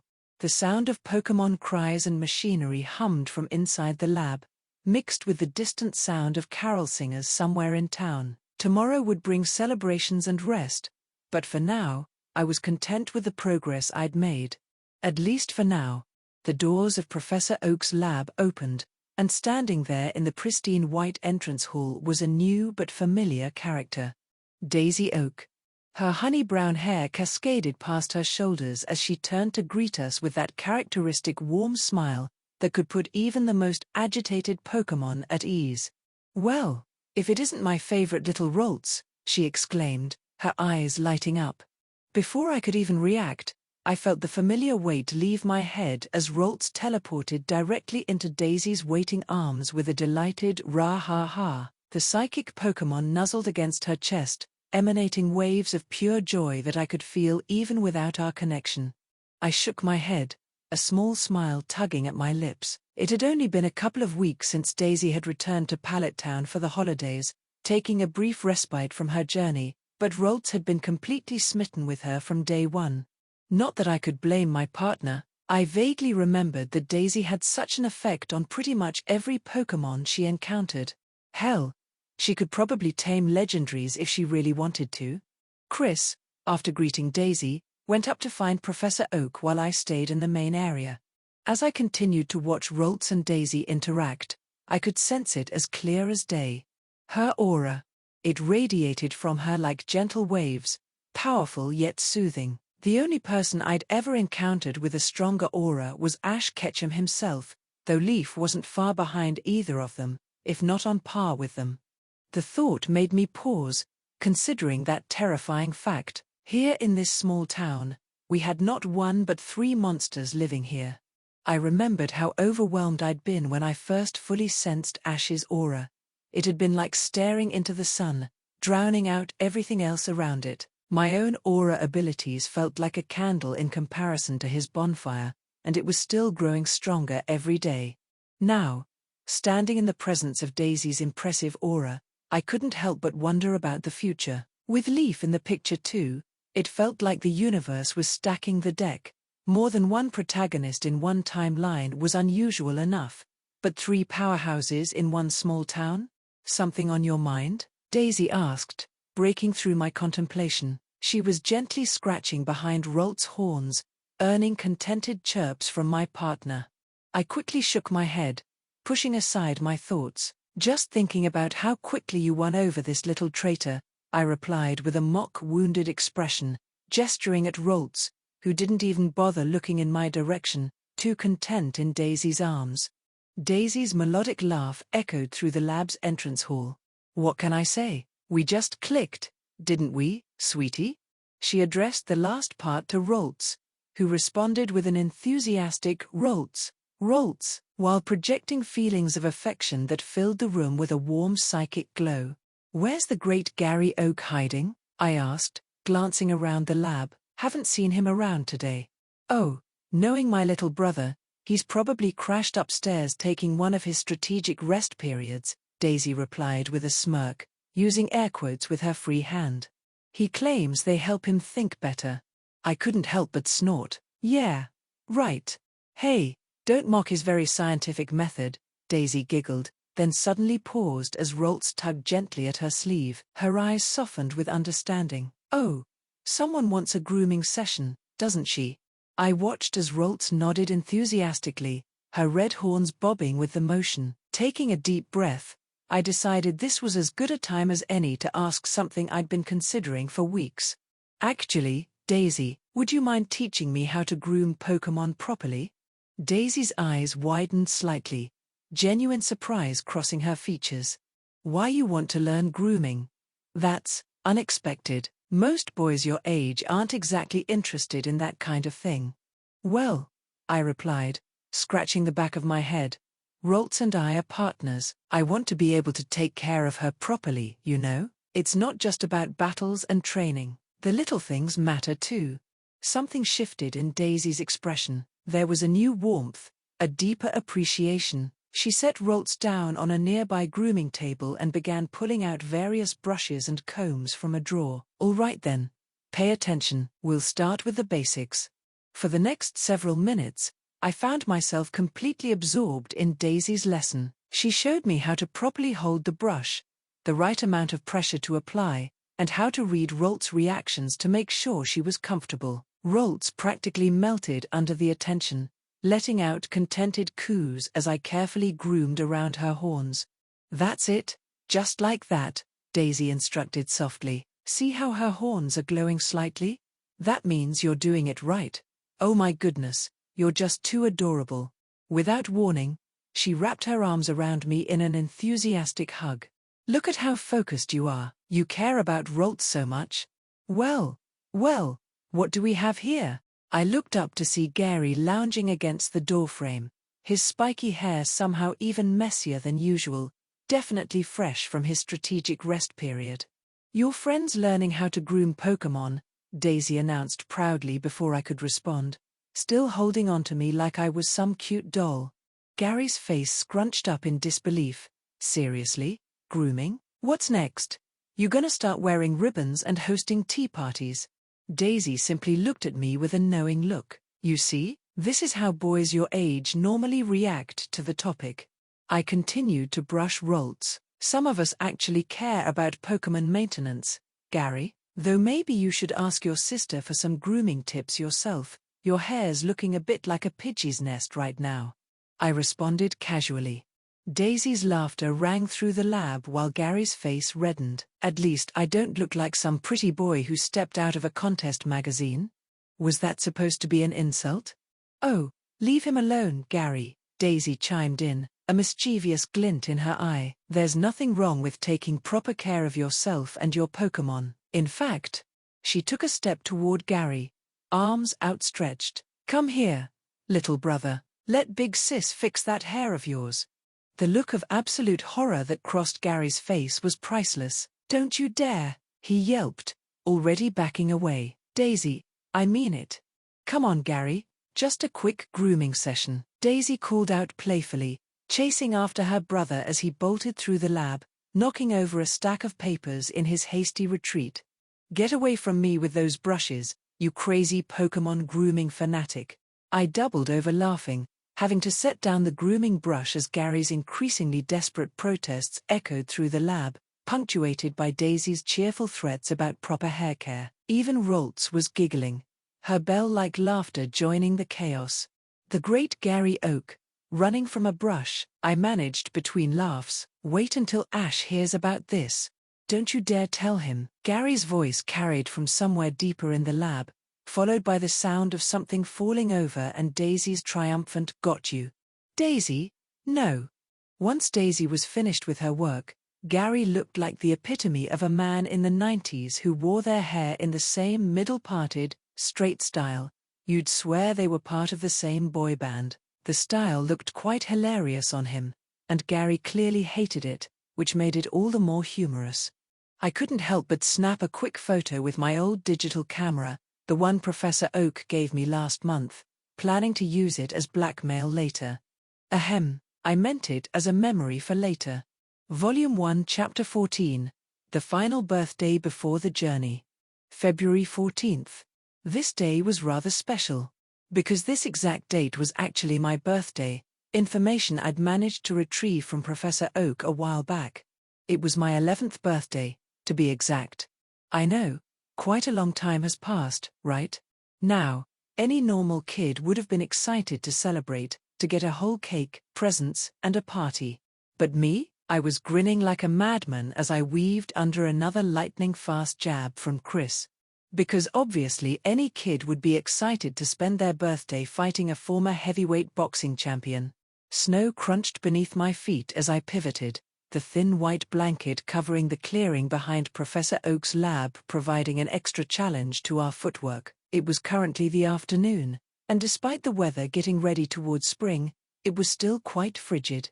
Birthday boy's getting cocky, Chris suddenly called out with a grin, his face showing both amusement and focus as he pressed forward with a combination that would have knocked out most professional fighters. Left jab, right straight, left hook. A classic combination that I'd seen hundreds of times, but knowing it was coming didn't make it any easier to dodge.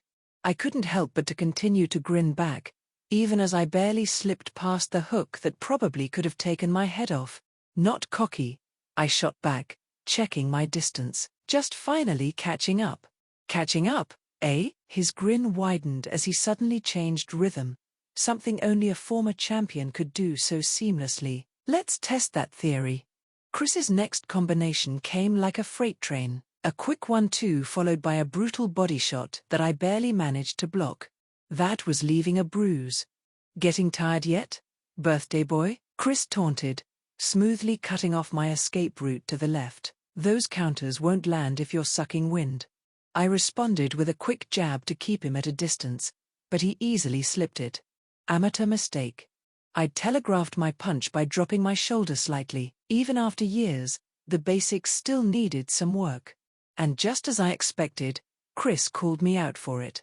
Sloppy, he barked, capitalizing on my error with a lightning-fast cross that caught me on my right cheek. The impact rattled my teeth, but I was used to taking hits like this.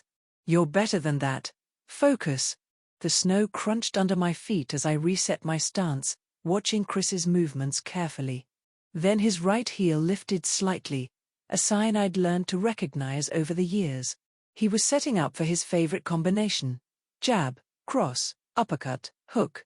Instead of backing away, I stepped into his range. It was risky, but I had a plan. The jab came first, fast as ever, but I was ready.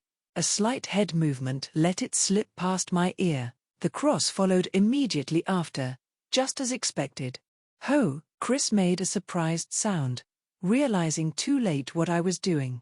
I'd stepped into the pocket, the most dangerous place to be against a boxer of Chris's caliber, but it was also where his powerful hooks and uppercuts would have less effect. My own combination flew out.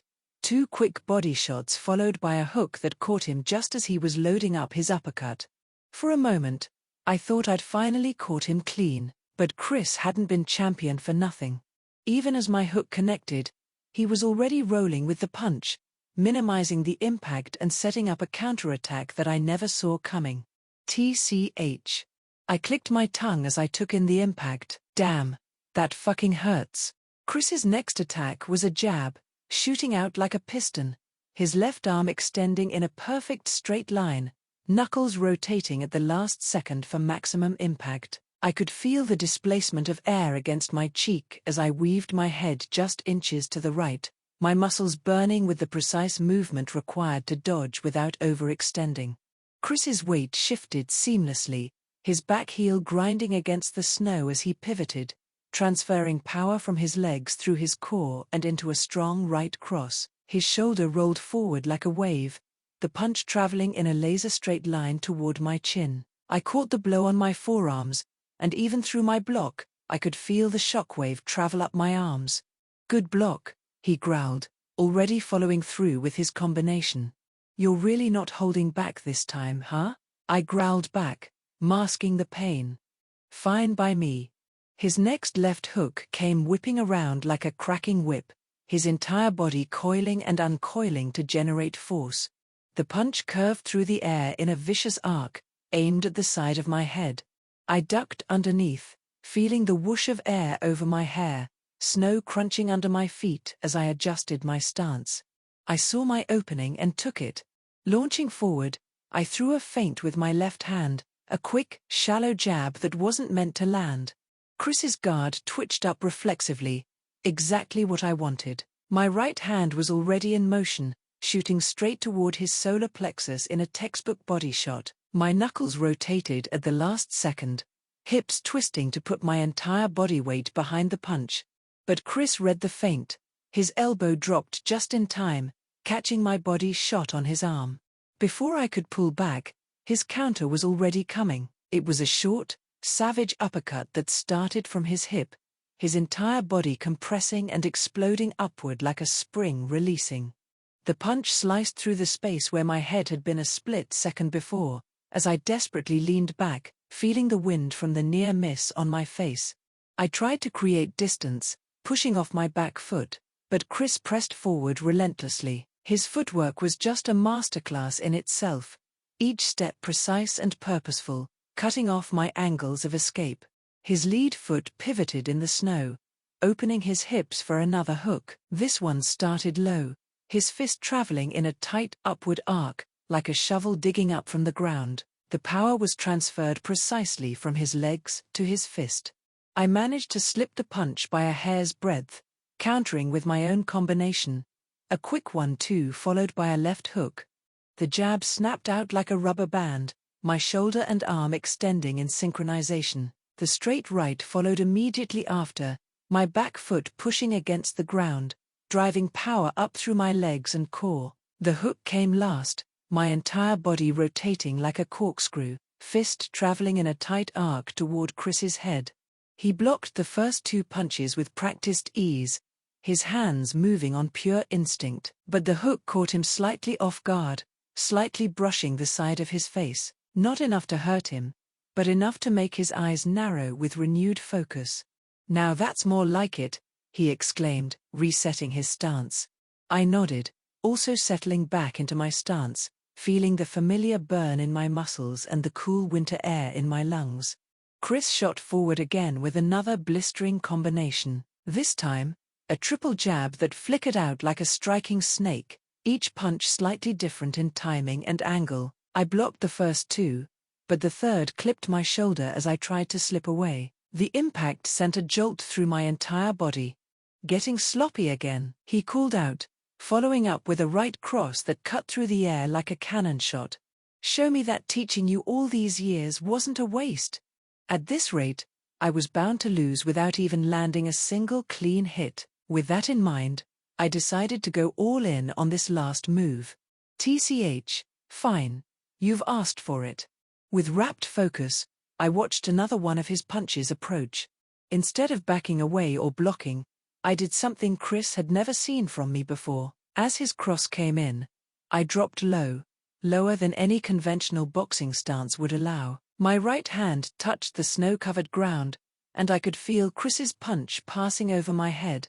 His eyes widened slightly, recognizing that something was different about this dodge. Using the momentum of my drop, I pushed off with my grounded hand, letting my body rotate in a way that would make any boxing purist cringe. My legs swept through the air in a capoeira-inspired move I'd been secretly practicing, combining Chris's boxing lessons with something entirely different. Snow flew up in an arc as my rotation created a small whirlwind of white powder around us. "What the?" Chris's eyes widened further as I executed the move. Chris, with all his experience, tried to adjust, but his guard was set for traditional boxing angles, not for someone spinning through the air like a martial arts movie star. My left leg swept past his raised guard, and as I completed the rotation, my foot connected cleanly with his face, with full force, of course. For a split second, everything froze. Then Chris stepped back, taking a second to shake off the blow, raising his gloves in the universal signal to pause. Time resumed its normal flow as I landed back in a proper boxing stance. For a moment, neither of us moved. The only sound was our heavy breathing and the settling of disturbed snow around us. Chris blinked once, twice, then slowly spoke. "Well, well," he chuckled, "that's one hell of a birthday present you just gave yourself, kid. It's just something I've been secretly working on. Figured my birthday was a good time to show it off." He stared at me for another long moment before bursting into laughter, the sound echoing across the clearing. "Almost 5 years," he wheezed between laughs, "5 years of teaching you proper boxing, and you pull out some ninja move at the end." He shook his head, but his eyes were twinkling with pride and amusement. "You've really grown, kid. I never thought I would let some kid embarrass me like this. I learned from the best, didn't I?" "Damn right you did," he replied. Then his expression softened slightly. "You're 11 years old today. Time flies, doesn't it? 5 years ago, you could barely throw a proper jab, but now look at you." He shook his head, pride evident in his voice. "But," he continued, his voice softening, "it was also exactly what I needed to see." At my confused look, he explained, "You took what I taught you and made it your own. Didn't just copy my style. You found your own way. That's what real growth looks like." He pulled off his gloves and clapped me on the shoulder. "Happy birthday, kid. I'd say you've earned some cake after that performance. Nearly 5 years of training, and I'd finally managed to truly surprise my mentor. Not a bad birthday present to myself at all." Chris then walked past me, almost dragging me back to Professor Oak's lab. "Let's head back inside." His tone was just a touch too casual. Chris was strong in many aspects, but acting wasn't one of them. I had to bite back a knowing grin. The slight uplift in his voice, the way his eyes kept darting toward the lab's windows, the fact that he was steering me toward the main entrance instead of the side door we usually used after training, well, subtle they were not. But I kept my face carefully neutral, even adding a slight shiver for effect. Yeah, it's getting pretty cold out here. Chris grunted in agreement, though I caught the ghost of a smile playing at the corners of his mouth. Need to get you warmed up after whatever the hell you just pulled off. As we approached the lab's entrance, I could have sworn I heard a muffled giggle. I had to suppress my own chuckle. For a group that included a future Pokémon champion and one of the most prominent future researchers in Kanto, they were hilariously bad at being stealthy. Still, I made sure my expression showed nothing but innocent exhaustion as Chris reached for the door handle. After all, they'd put so much effort into this surprise, the least I could do was give them a good reaction. Surprise C. The moment the door opened, an explosion of color hit me full force. Confetti rained down like Technicolor snow, coating my already sweaty hair with bits of paper in every shade imaginable. A chorus of voices also filled the lab's main room, which had been transformed with streamers, balloons, and a banner that I strongly suspected was Daisy's handiwork. The letters were far too neat to be anyone else's. Through the shower of confetti, I could see them all. Ash bouncing on his heels with barely contained excitement, Gary trying to look cool about the whole thing, Leaf beaming with satisfaction at a well-executed plan, Daisy holding what looked suspiciously like another handful of confetti, Professor Oak wearing a party hat at a slightly askew angle, Sophie and Maya standing together with matching grins, and Delia Ketchum holding what could only be her famous chocolate cake. Behind me, I could practically feel Chris's proud and smug grin. "Surprised?" he asked, voice dripping with satisfaction. "You were totally surprised, right?" I chuckled, shaking my head and sending confetti flying everywhere. "Completely caught off guard," I agreed. "Thanks, guys. This is really something." Genuine warmth filled my voice. "Check it out." Ash bounded over, vibrating with energy. "Gary and I did all the balloons ourselves." "After you nearly passed out trying to blow them up the normal way," Gary interjected, walking over with his usual swagger. "Good thing Gramps had that pump." Leaf joined our little circle, rolling her eyes. She then looked me in the eyes and whispered, "Happy birthday." Over the years, Leaf had started to use more words when speaking to me, still quite rare, but enough that I noticed. "Hey, we kept it a secret, though, didn't we?" Ash grinned. "You didn't suspect a thing." At this, Gary gave quite the supremely self-satisfied expression as well. "Yeah, not even a little." "Oh, sweetie." Delia's voice suddenly came from behind me as she approached our group. Her warm smile was exactly like her son's. No mystery where Ash got it from. By now, Ash's mum knew me quite well, as I visited his house on more than just one occasion. "I wanted to thank you, you know. You've been such a wonderful friend to Ash these past few years." She placed a gentle hand on my shoulder. "I hope you'll continue to look out for him, especially with the big journey coming up." "Mum, I can take care of myself," Ash yelled again with an embarrassed face. Speaking of the journey, Gary cut in, puffing up his chest. "Less than 2 months now. Better be ready to eat my dust, Ashy boy." "In your dreams, Gary. I'm gonna be the greatest Pokémon master ever." "Not if you can't even tie your own shoes." "I know how to tie my own shoes, Gary." They continued on like this for a bit until Ash's stomach started to growl. "I'm gonna go check on the cake," Ash suddenly announced, his argument with Gary forgotten at the prospect of food. He darted off toward the kitchen area, leaving Gary shaking his head. I turned to Gary once Ash was out of earshot. "So, are you ready for the journey yourself?" "It's a big step." Gary snorted, waving his hand dismissively. "Please, like you even need to ask?" "I was born ready." "I don't know," I teased. "Lots of traveling involved, long days on the road, sleeping under the stars." "Actually," Gary's voice dropped to a conspiratorial whisper as he leaned closer, "keep this between us, but my uncle's planning something special for my journey." His eyes gleamed with anticipation. "I'm getting a car." I raised my eyebrows, surprised. A car? Seriously? And that's not all, he continued, gloating even more. I'm getting my own cheerleading squad to support me on my journey. Ah, right, I guess Gary did start with all that in the show. A car full of his personal cheer squad. It seemed it was a gift from Gary's granduncle, Professor Oak's older brother, who was also the mayor of Pallet Town. And although I haven't talked to the old man much, I understood he was quite doting towards his grandniece and nephew. Cheerleaders? Wow, Gary. Compensating for something? Gary rolled his eyes. You're just jealous. I can just imagine traveling in style with my own hot cheer squad while you peasants have to walk everywhere. I wouldn't admit it out loud, but, okay, maybe I was a tiny bit jealous, just a little. Before I could respond, Ash's voice rang out from the kitchen. Mom, is the cake ready yet? I'm starving. It's not your birthday, Ash. Several voices called back in unison, followed by laughter. I caught Gary's eye, and we both grinned at his usual antics.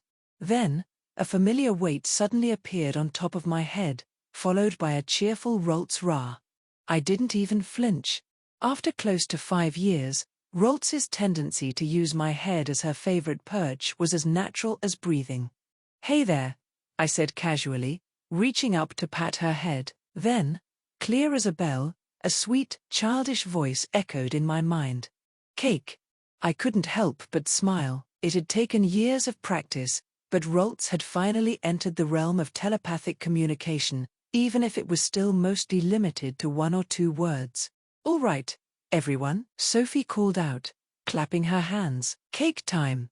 Ash quickly ran to the kitchen to help his mum bring out the cake, his excitement probably rivaling Roltz. The chocolate masterpiece was carefully placed on the table, 11 candles burning brightly on top. The whole room gathered around, and I could feel their anticipation mixing with Roltz through our bond. Make a wish, Daisy explained with a clap. Ah, right. I closed my eyes and did just that. What did I want to do? What was most important to me right now? It was clear as day. I wanted to achieve my goal and live comfortably in this world that had become my home. I wanted to survive and live happily. With a deep breath, I blew out all 11 candles in one go, met with enthusiastic applause, and Roltz's adorably happy mental cheer. Volume 1 Chapter 15. Together. Forever. All right, now it's time for the gifts. After extinguishing the candles, Gary promptly announced the gift-giving as if it were a ritual, advancing with an item in his hand. Mine first, obviously. I unwrapped the wrapping to find a book I'd been searching for what felt like forever, a comprehensive guide on advanced Pokémon battle strategies. My eyes widened as I ran my fingers over the cover. Where did you even find this? Although I was already fairly confident in my battle knowledge due to my previous life experience, I was not arrogant enough to believe I knew everything. Because of this, I had been actively searching for more information related to the topic. Unfortunately, with the internet still being relatively new and Professor Oak's library, while extensive, notably lacking in battle strategy guides, it was hard to find decent information on this area, so this was quite the surprise. Gary puffed up with pride. Got it from my grand-uncle, of course. I nodded appreciatively, carefully setting the book aside. After 5 years of intensive study, I'd long since moved past casual Pokémon knowledge. The theoretical foundations of Pokémon biology, behavior, and battle mechanics were practically second nature to me now. This book would be a nice addition to my growing expertise. Leaf stepped forward next, her usual cool demeanor softened by a small smile as she handed over an immaculately wrapped package. I carefully undid the precise folds to reveal a sleek black hoodie. The material felt amazing under my fingers, lightweight yet substantial, with a cooling touch that suggested high-end performance fabric. It's temperature regulated, Leaf explained quietly. Good for all seasons except maybe peak summer. The fabric's water-resistant, too. This must have been expensive, I murmured, but Leaf just shrugged, looking pleased at my reaction. Okay, I'm next. Ash jumped forward next, holding out a small package. Here, hope you like it. Inside was a handmade bracelet, green and white, perfectly matching Roltz's colors. The weaving was surprisingly neat and intricate. Mom helped, Ash admitted sheepishly, so it's kinda from both of us. But I picked the colors and did most of the work. It's great, I assured him, immediately slipping it on my wrist. Roltz also sent a wave of approval through our link. Daisy approached with a wrapped package that could only be one thing based on its shape. Sure enough, inside was a professional-grade grooming brush, one I recognized as her personal favorite. Now you can properly take care of Roltz without borrowing my tools, she said with a wink. It was still sometimes strange to think of Daisy as Professor Oak's research assistant now. After traveling around, she decided to retire from being an active coordinator to pursue her passion for Pokémon care. Although, in my opinion, the transformation from Pokémon coordinator to groomer had suited her perfectly. Chris stepped up next, with an almost childlike grin, and he handed over a small box. Inside was a pair of black fingerless gloves, well worn but clearly well cared for. These were my first pair, he explained. His voice was unusually soft. Got them when I was about 16. Been sitting in my bag gathering dust, but I figure you'll put them to better use. It might be a little big on you now, but you'll grow into it for sure. He then pointed to a small circular depression in the back of the left glove. That's something Maya recently did. It's for, well, Maya can explain that part. Maya stepped forward then, holding a small velvet box as the final gift. And when I opened it, inside it contained what looked like a crystalline stone. My heart nearly stopped when I saw it. Out of all the gifts I had gotten, this was the most shocking by far. I knew exactly what it was, yet I maintained a confused expression. One day, you'll understand what this is, Maya said mysteriously with a mischievous giggle. The set isn't complete, you'll have to find the missing piece yourself. I never managed to during my journey, but something tells me you might have better luck. I turned the small stone over in my hands, mind racing. I knew Maya had some minor connections from the Kalos region from past conversations, but this, I would have never expected. This was a keystone for Mega Evolution, and it was now here in my hands, years before they were supposed to be widely known about in Kanto. I wondered where Maya had obtained such a thing. Was she really giving this to me? Thank you, I said instead, meaning it with every fiber of my being. All of you, this means a lot. Roltz sent a wave of happiness through our link, and I felt her contentment mirror my own. 5 years ago, I arrived in this world with nothing. Now, surrounded by friends that were practically family, holding gifts that each represented a piece of my life here, I felt richer than I'd ever imagined possible.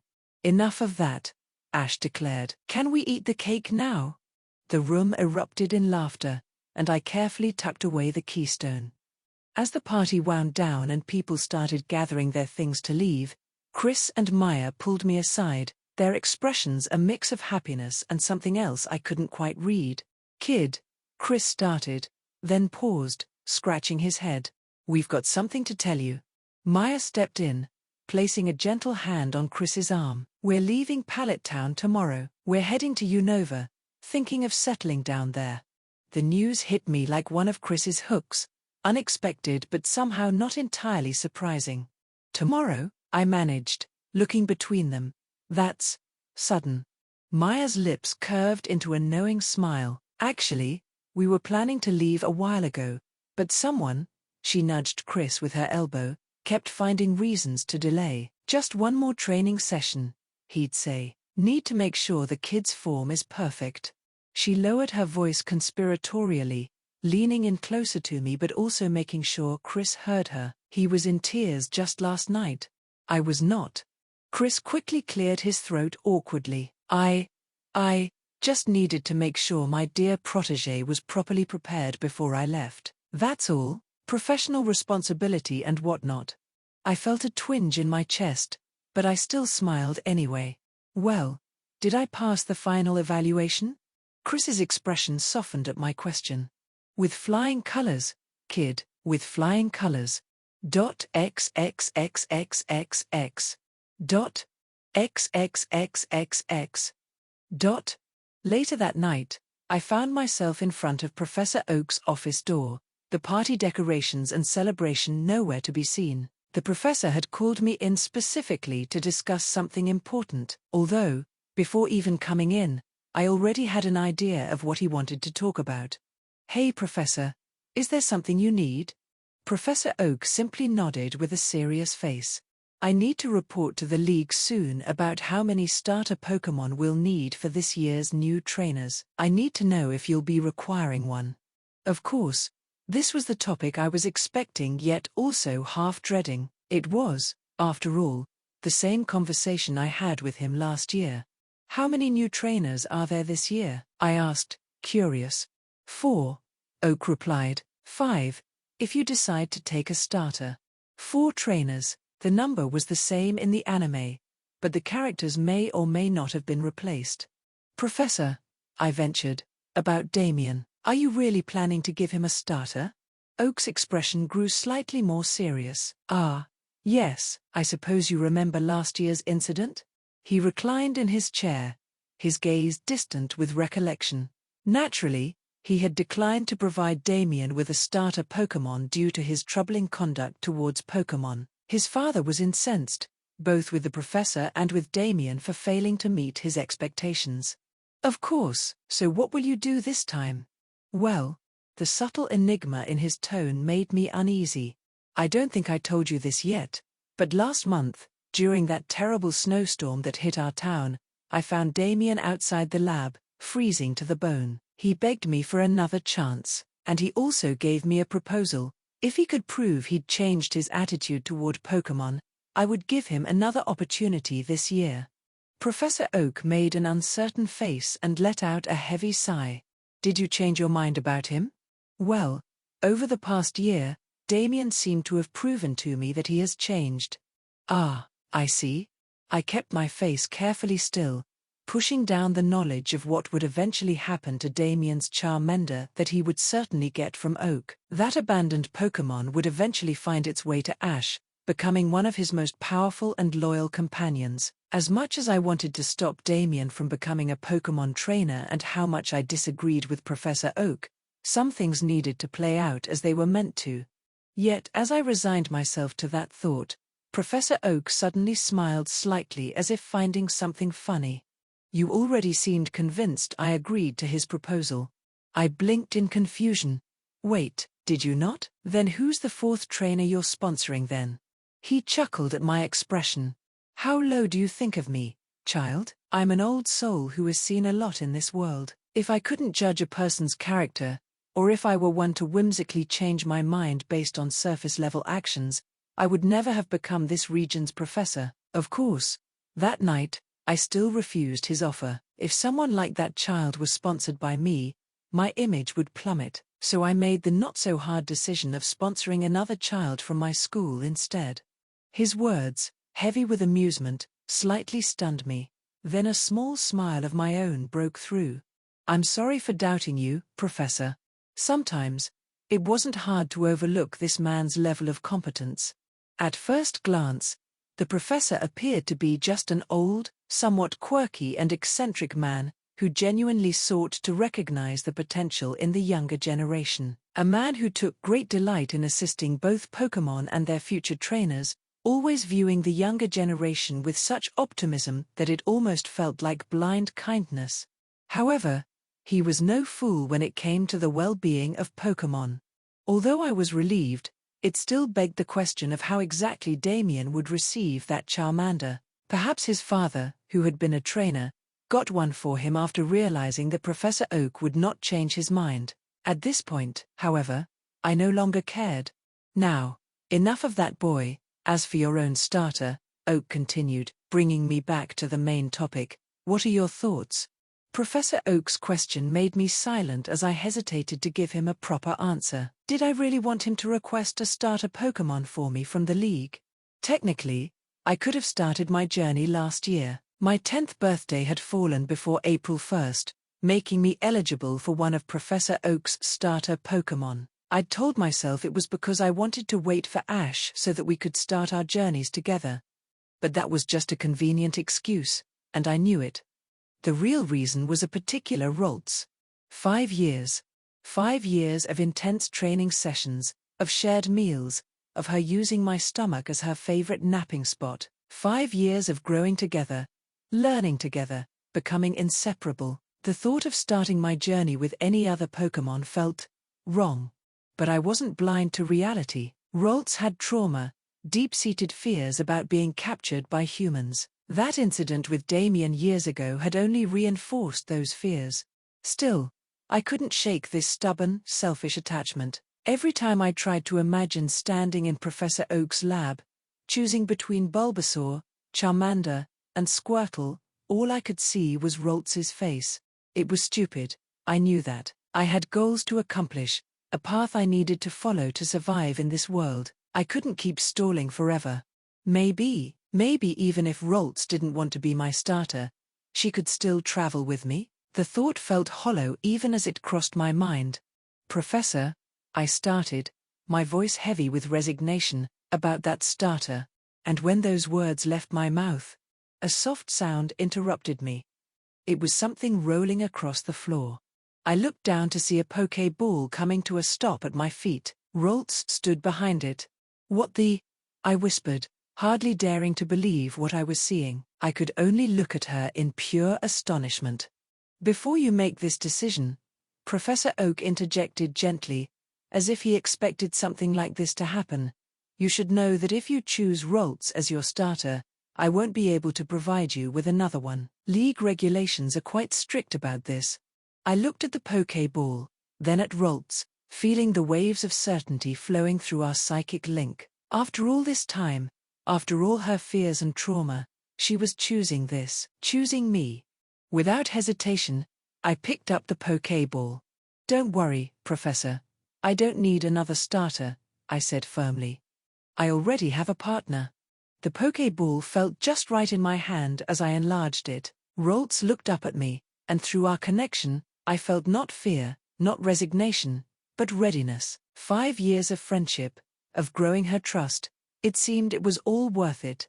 Are you sure? I asked her one final time. In response, Ralts huffed in annoyance, rolling her eyes. Then, with a step forward, she pressed her small hand against the button of the Pokeball herself. A flash of red light filled the room, and for the first time in 5 years, I felt our psychic connection shift and strengthen to an even greater height as the capture was confirmed with a soft ding. I immediately released her, and she reappeared in a burst of light, immediately teleporting to her familiar perch on my shoulder. But something was slightly different now. Our bond felt much stronger, more complete. Through our enhanced connection, I heard her voice clearly in my mind. Together, forever. Professor Oak smiled warmly. Well, I suppose that answers the question about starter Pokémon. I'll inform the League we'll need 4, not 5. He paused, looking at us thoughtfully. You know, in all my years as a researcher, I've almost never seen a bond quite like yours. I think you two made the right choice. I stood there for a moment, simply absorbing what had just happened. Ralts, my Ralts, was officially my partner now. But then something occurred to me. It was definitely something I'd been meaning to figure out for a while now. A name. It was an odd thought, considering how long we'd been together, but it felt like the right time. Her identity had always been wrapped up in this unspoken connection we had. But now, in this new phase of our journey, it was time to make it official. As I stood there, looking at her, I thought about all the battles ahead. I needed something that represented who she was. I wanted her to be the backbone of everything I was about to embark on, something strong, something unyielding. I wanted to grow her into becoming my ace, the cornerstone of my team, the one who would turn the tide in battle. You know, I muttered softly, I think I've got it. Ralts tilted her head, her bright eyes locking onto mine, as if she was waiting for me to give her a name and fully solidify our bond. Alpha, I said, the word leaving my lips almost instinctively. Alpha, the first, the leader, the one who would guide and protect the team with unwavering strength. It felt right. I watched as Ralts blinked, almost as if she was testing the name in her mind. She seemed to mull it over for a second, then gave a small, satisfied nod. It was subtle, but I knew she liked it. Alpha, I said again, this time with more confidence. You're going to be my ace. You'll be the one who changes the outcome of every battle we face. Together, we're going to be unstoppable. Author's note. Finally, we've got our first companion, and of course, it had to be our precious Roltz.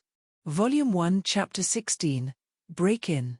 The park breathed with the promise of spring. Tender green buds peeked from tree branches, and the ground felt soft beneath my feet, no longer frozen nor covered in snow. Each of my kicks sent a shudder through the tree, bark flying like confetti. This time, I sent another kick, but with the intent of it being my last. A faint blue aura traced my leg, concentrating at the point of impact. The small tree didn't just break when my kick connected with it. It quite literally exploded, splitting with a thunderous crack that sent a flock of Pidgeys scattering from nearby branches, their wings creating a symphony of startled flight. I simply watched in satisfaction as the tree tumbled to the ground, snapped in half from the base. From my right side, there was applause. Not loud, not dramatic, just a steady, deliberate clapping. I looked over to the sound and gave the girl currently sitting on her usual spot a large grin. Leaf sat perched atop a large boulder, her brown hair illuminated by the afternoon sunlight, with a few strands gently swaying in the breeze. Her gaze was intensely fixed upon me, exhibiting a demeanor that might be unsettling to most individuals. But not me. "How'd you like that one?" I asked her. As expected, she didn't voice a reply but simply gave me a thumbs up before gesturing for me to sit down next to her. I chuckled and walked over to her. As I got closer, Leaf took a water bottle out of her backpack and tossed it over to me. I caught it and gave her a grateful nod. "Thanks for the water." Leaning against Leaf's rock, I closed my eyes briefly to fully soak in the spring breeze as it comfortably ticked against my sweaty skin.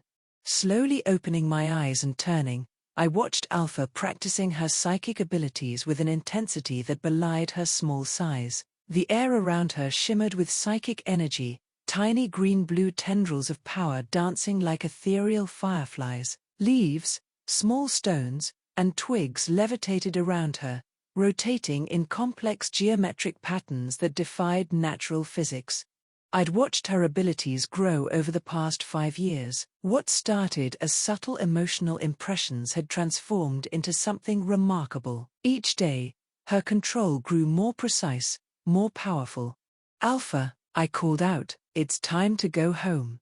Alpha's concentration broke. The levitating objects dropped to the ground, and in an instant, she teleported on top of my head like usual.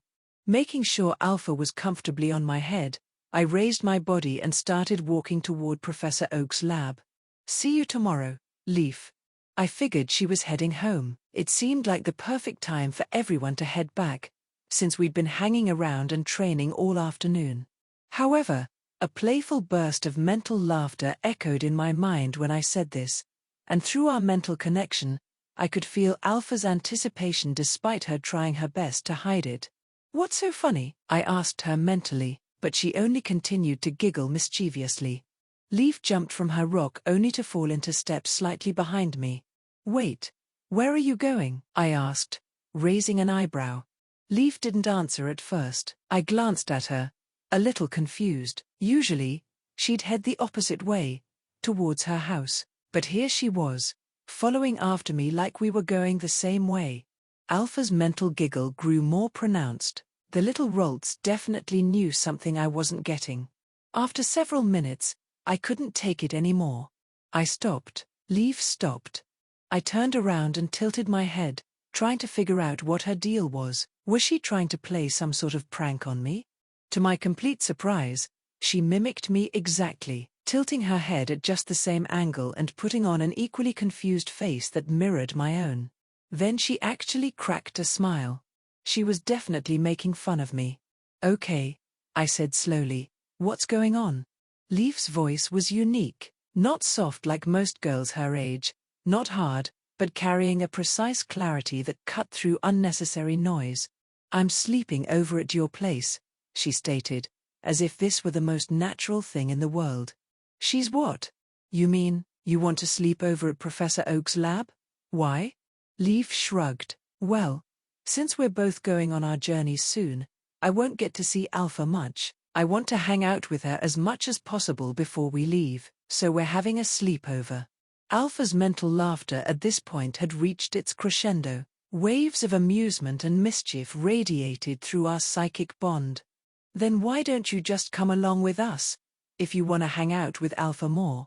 Leaf shook her head, her expression calm, but her eyes firm. I have my own journey to start. As expected, she wasn't planning on joining Alpha and me, and I've already known what her true goal from the start was anyway, so I couldn't say I was surprised by her answer. She was going to become Kanto's champion, an admirable goal she'd make her own, without compromise. Does Professor Oak know about this? He's already expecting me. Your guardian? Already asked. Is she really fine with it? At my last question, Leaf's eyes slowly narrowed into a glare. Do you not want me to sleep over or something? I sighed, rubbing my temples. I really didn't care if Leaf wanted to stay over. If she wanted to spend time with Alpha before our journey, then so be it. It wasn't like it was a big deal. In reality, I was just giving her a hard time because it seemed like I was the only one who was deliberately withheld knowledge about this. Fine, I guess we're having a sleepover. Leaf shot a look at Alpha. Her smile was microscopic, but it was definitely a smile. Alpha in reply sent a burst of mental images, excitement, anticipation, and what could only be described as pure, unadulterated glee into my head. These two, I muttered in complaint, looking between Leaf and Alpha, planning something right under my nose. Alpha's response was another burst of triumphant mental laughter. Once we reached Professor Oak's laboratory and invited ourselves in, we saw Daisy Oak standing in the main area of the lab, her researcher's coat slightly askew, a telltale sign of long hours of work. Her eyes lit up as we entered, a warm smile spreading across her face. "You're back," she called out, her voice carrying a unique blend of professional researcher and nurturing caretaker. "And Leaf, you're here too." "Hey Daisy. Where's Professor Oak?" I greeted. "Professor Oak's sleeping," Daisy explained, gesturing toward the back of the laboratory. "He pulled an all-nighter finishing some research on the new Pokémon he found. I don't think he's been to bed in almost 2 days." I raised an eyebrow. "That sounds intense, even for him." Daisy chuckled. "When he gets into a research groove, the world basically stops existing for him. Sound familiar?" Her knowing look suggested she saw similar traits in me. "He was also expecting you, Leaf," Daisy continued, turning to my usually silent companion. "He specifically asked me to tell you to make yourself comfortable. Dinner's already prepared in the kitchen." Leaf nodded as a reply to that. "And if you're wondering, Gary's already at the dinner table," Daisy also added. "Great, I'm starving," I replied, my stomach groaning in agreement. We entered the kitchen to find the large dining table already set with an array of dishes, steamed vegetables, mashed potatoes, a roast chicken, and even a fresh salad. The scent of it all was enough to make my mouth water. But what immediately drew my attention was Gary, who sat at the table, stuffing his face with what looked like a hefty portion of chicken. "Seriously?" I muttered under my breath. Gary's voice, muffled by food, came as a surprise when he glanced up, his mouth full but still managing a grin. "Well, well, well. Look who finally decided to show up." He swallowed the last bite and wiped his hands on his napkin. "You two take forever, huh?" "Gary," I grumbled, taking a seat across from him. "So even you knew that Leaf was sleeping over today?" Gary simply grinned wider. "What can I say? I've got sources." I shot him a confused look. "Sources? What do you mean by that?" "Well, your Rolts gave me a heads up, writing it out using berries," he said, taking another bite. I turned to look at Alpha, who had silently hopped down from my head and was now nibbling on a small portion of food Daisy had set aside for her. "I should have known," I said, exasperated, shaking my head. Daisy let out a soft laugh, catching the tail end of my comment. "You really should have," she teased, her grin mischievous as she plopped down in her seat. After a moment, she clapped her hands together, getting everyone's attention. All right, let's eat before everything goes cold. I'm starving. And I know you all are too. Leaf took a seat next to me, scanning the food in front of her with a quiet smile. She seemed at ease, too at ease, as if being here was natural. And then came the question I wasn't quite ready for. Daisy looked between us, eyes narrowing in on me, like she was some kind of predator about to make her move. So, Leaf, where are you planning to sleep tonight, Tilda? I wasn't quite sure what I was expecting, but Leaf's response hit me like a ton of bricks. Wherever Alpha sleeps, she said, as if it was just the most obvious thing in the world. I stared at her for a second. I had a rather bad feeling about where this conversation was leading, so I opened my mouth to say something, but Daisy was already grinning, clearly trying to take this to a whole new level. Well, since Alpha sleeps in Aaron's room, she gestured toward me with a playful flick of her fork, that must mean you'll be sleeping in his room too, right? Seriously? I gave a glare at Daisy to back off, but she completely avoided my gaze. Before I could even say anything, Leaf answered bluntly, I don't mind at all. Great, I'm sure Aaron wouldn't mind at all either, isn't that right, Aaron? Well, right, Aaron Tilda, she repeated again. I didn't understand what her game was here, but if she was going to play like this just for her own amusement, then one day, Daisy, I can easily pay you back for this. I forced a smile and shook my head, trying to mirror her smile, but my expression was as stiff as a board. Of course, she and Alpha can even have my bed. It was my room, yet it seemed like Daisy wasn't giving me a choice on this matter. Arceus, why does no one care about my opinion? Of course, no one was really paying attention to my inner turmoil. Daisy had already turned her focus to Gary, who was currently making some obnoxious noise as he shoveled food into his mouth like he hadn't seen a meal in days. But this was Gary, an opportunist, and before long, after swallowing his food, shot me a sly grin. Looks like someone's gonna have a guest tonight. His words came out muffled by a mouthful of mashed potatoes. I gave him a blank stare. I didn't even dignify it with a response. Seriously, the guy never stopped running his mouth. I was so used to it by now that it didn't even faze me anymore. You know, I'm just saying, don't get too excited when you're sharing a room, all right? Heh? But before I could even bother to reply, Daisy snapped. She took the fork she was holding and thwacked Gary right on the top of his head. Gary? Daisy scolded, looking at him like he'd just made the worst joke in the world. Quit trying to make everything weird. Ow! Hey, you're the one who started all this. Don't start acting all innocent now. Daisy rolled her eyes and took another bite of her food. You're impossible. Only I can tease him like this as the older, more mature woman. Got it?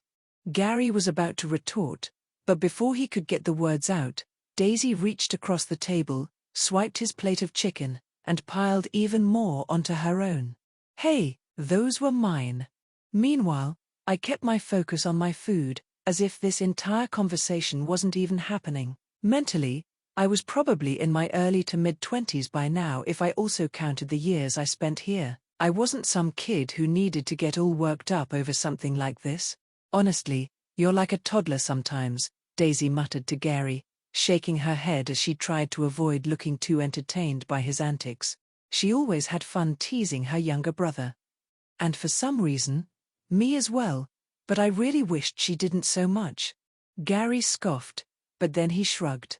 Yeah, and this little brother of yours is soon going to journey out into the world with his nice car and hot cheerleading tea. Daisy didn't even give him a chance to finish his sentence before knocking his hand away from his plate again. More food went flying as Daisy grabbed him by the collar.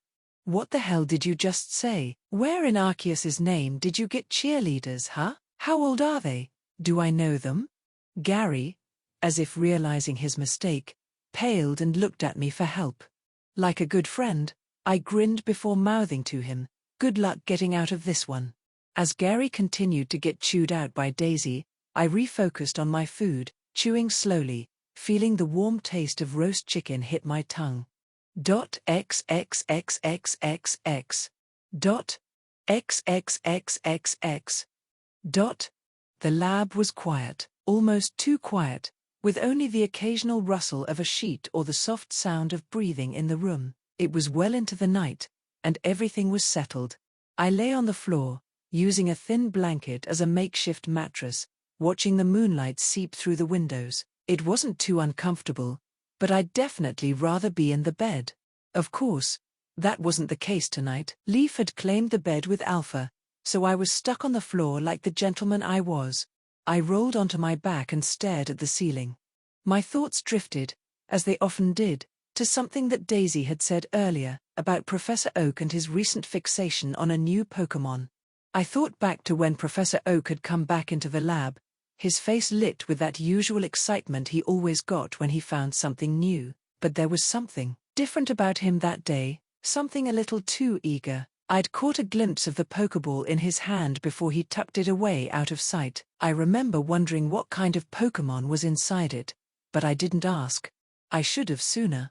When I did finally ask him about it, he got that weird, sheepish look on his face, like he was trying to hide something, maybe trying to convince himself that it was all just a normal discovery. But Professor Oak wasn't fooling me. I could tell there was something important about this particular Pokémon, something he wasn't saying. He had, of course, avoided giving any specifics. Just a wild Pikachu, he'd said, brushing it off with a casual wave of his hand. Found it in the forest. It's quite a feisty one though. The way he said it, the way he kept saying it, had made me suspicious. He never told me exactly where he found it, and that's what bugged me. Wild Pikachu weren't exactly rare, but there was something off about the way he talked about this one. Despite how weird Professor Oak was being about it, I knew with certainty that it was Ash's Pikachu. No doubt about it. I remembered the first time I'd worked with that Pikachu. Man, I knew Pikachu was a little bitch in the beginning of the anime, but I never expected it to be this bad. Ash's Pikachu was the definition of high-strung, with an attitude that could rival Gary's, maybe even worse. At first, it didn't even want to cooperate with Oak, let alone anyone else. The number of times I had to dodge an incoming thunder shock or leap out of the way of a wild zap was almost too many to count. Yeah, I don't even want to think about how close I came to getting shocked. Not fun. Unfortunately, Professor Oak didn't have the reflexes he used to when he was young and active. It was almost comical watching him get hit with those stray bolts, especially when his hair would frizz up like an evil scientist. He was a good sport about it, though, never seemed to let it get to him. He'd just shake his head, chuckle, and brush it off. But honestly, I couldn't help but think that the man was getting a little too into it. He'd asked me to help out a lot more than usual, not just with experiments, but with everything. Something in his eyes said he was trying to learn as much as he could, and fast. And I had a feeling I knew why. I didn't want to jump to conclusions, though. I decided to keep quiet and let things play out for now. I needed to see if my suspicions were true. If they were, it would explain a lot about Oak's behavior. I yawned and shifted on the floor, trying to get comfortable. The bed was looking pretty nice now.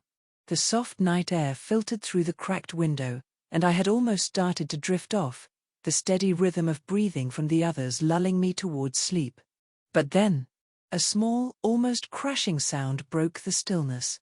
To the normal ear, it would have been hard to pick up all the way up on the third floor, but my senses, naturally honed over years of focusing on aura, picked it up instantly. That's the thing about aura.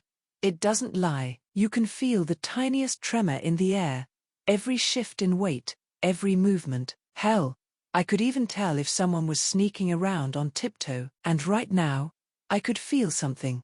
Someone. I paused, listening, focusing. My first thought was that it might be Professor Oak or Gary sneaking down for a late-night snack or a quick drink. They were both known for getting up in the middle of the night to satisfy some random craving. But the longer I concentrated, the more I realized something was off. The aura signature of the person downstairs was unfamiliar. An intruder? My eyes shot open in the dark. It wasn't just my ears that were picking up on this. My aura sense had locked onto the intruder's position. Whoever this was, they were sneaky. They were trying to be quiet, moving with careful steps, but they could never escape from me. Nothing like this was ever in the show. Maybe this was just one of those background events. Slowly and as silently as possible, I stood up from the floor and slipped toward the door. My feet barely made a sound as I moved across the floor, my body moving almost automatically. The stairway down to the first floor was no more than a few steps away, and I carefully crept down the stairs, being extra cautious of any creaks in the wood beneath my feet. At the bottom, I paused and let my aura spread out again. I scanned the hall. There, the faintest pulse of movement flickered in my mind's eye. It came from the direction of Professor Oak's Pokémon storage room, the place where he kept the Pokéballs of all the Pokémon in the lab, including the starters that recently came in. Whoever was sneaking around wasn't going to stop until they got something. I moved silently, my footsteps barely a whisper as I approached the storage room. The door was slightly ajar, and through the crack, I could see the shadow of a figure. Perfect timing. I didn't wait to see what the intruder was up to. I moved in. With a swift motion, I crossed the room and covered the intruder's mouth with one hand, while my other arm wrapped around the thief's body in a quick but firm restraint. The Pokémon thief froze for a moment, caught off guard, but I could feel their muscles tensing, ready to fight back. But I wasn't about to let that happen. I spun the guy around and got a clearer look at the intruder's face in the dim light. My heart skipped a beat. For a second, I thought I was hallucinating. I couldn't believe it. No way. It was her. Green. If I wasn't mistaken, this was Green. What the hell? What the fuck? My mind reeled for a second, but I kept my mouth shut. I had already made the mistake of blurting out someone's name before. I wasn't about to do that again, but oh come on, Arceus. Enough with the damn surprise attacks. I hadn't expected her to show up here. Of all places, it didn't make any sense. What was she doing here, sneaking around in the middle of the night? It was definitely Green in the Pokémon manga. In that manga, she stole a Squirtle from Professor Oak. Was this supposed to happen now, though, or later? Anyways, this whole thing was just so bizarre. My grip on her didn't loosen, but I was so deep in thought that when I focused my attention back on her, she was biting my hand. Hard. What the hell is wrong with you? Disgusted and also in pain, I quickly removed my hand from her mouth. My hand movement was so sudden that in the slight moment that the grip lessened on her, she shifted her body, twisting out of my hold with the kind of grace that would make a contortionist jealous. I barely had time to react as she moved like liquid, sliding her arm free from my grasp before pushing me away. You know, I said softly, shaking her saliva off my hand, most people just ask before taking things. I'm sure Professor Oak would have been more than happy to give you a starter Pokémon if you just came around normally.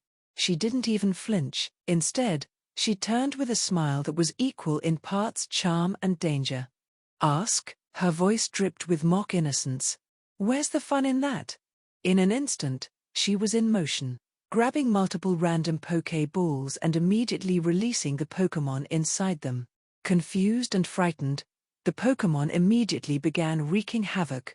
One Rattata accidentally barreled into a Geodude, sending both tumbling. Enraged, the Geodude launched a rock throw at the little rodent, which darted out of the way just in time.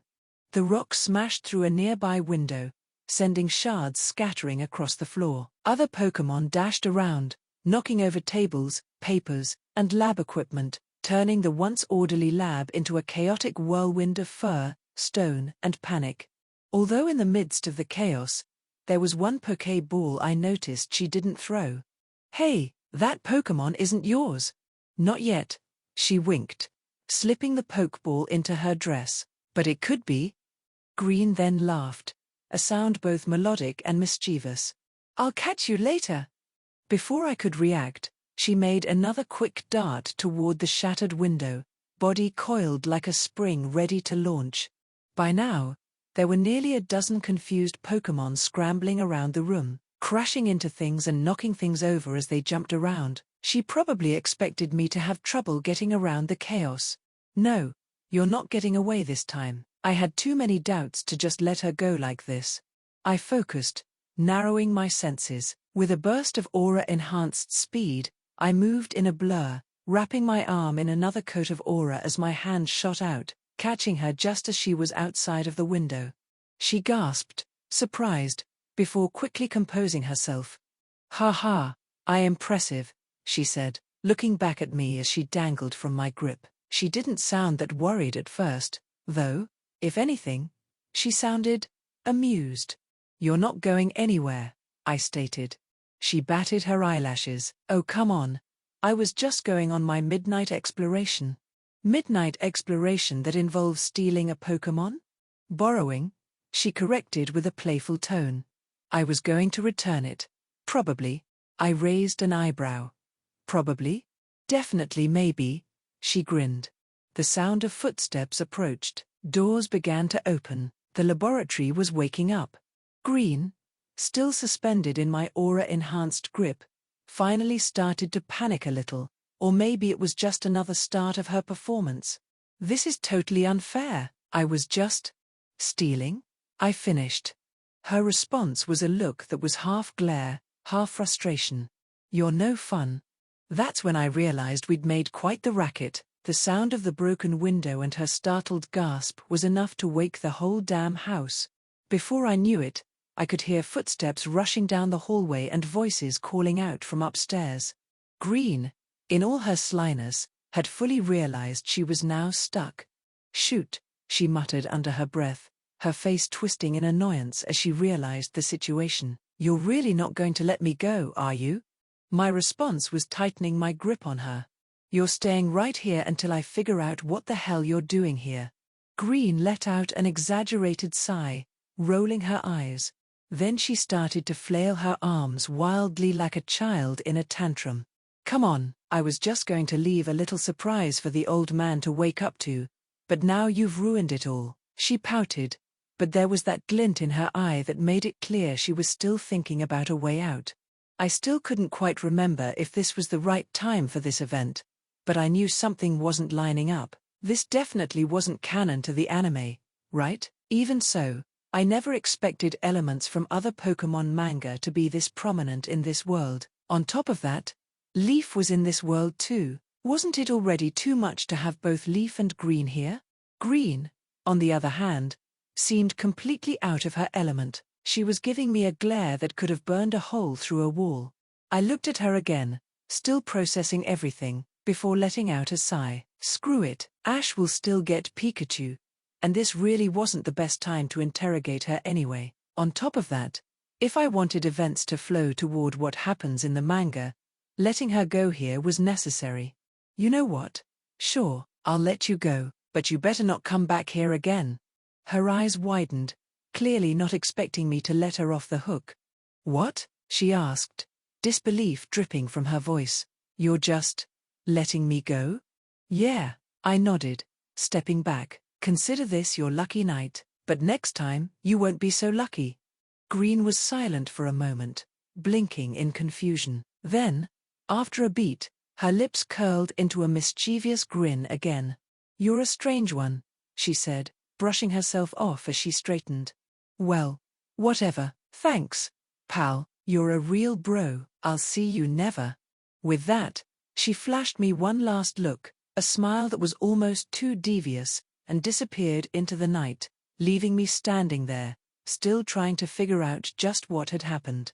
Did she just call me pal and bro? For some reason, that kind of ticked me off. Maybe I shouldn't have let her off so easily. But Green and Leaf, in the same world. You know, what really had me twisted up was this constant back and forth between Green and Leaf. I mean, seriously, how was anyone supposed to keep track of who's who? In my head, the names just kept blending together.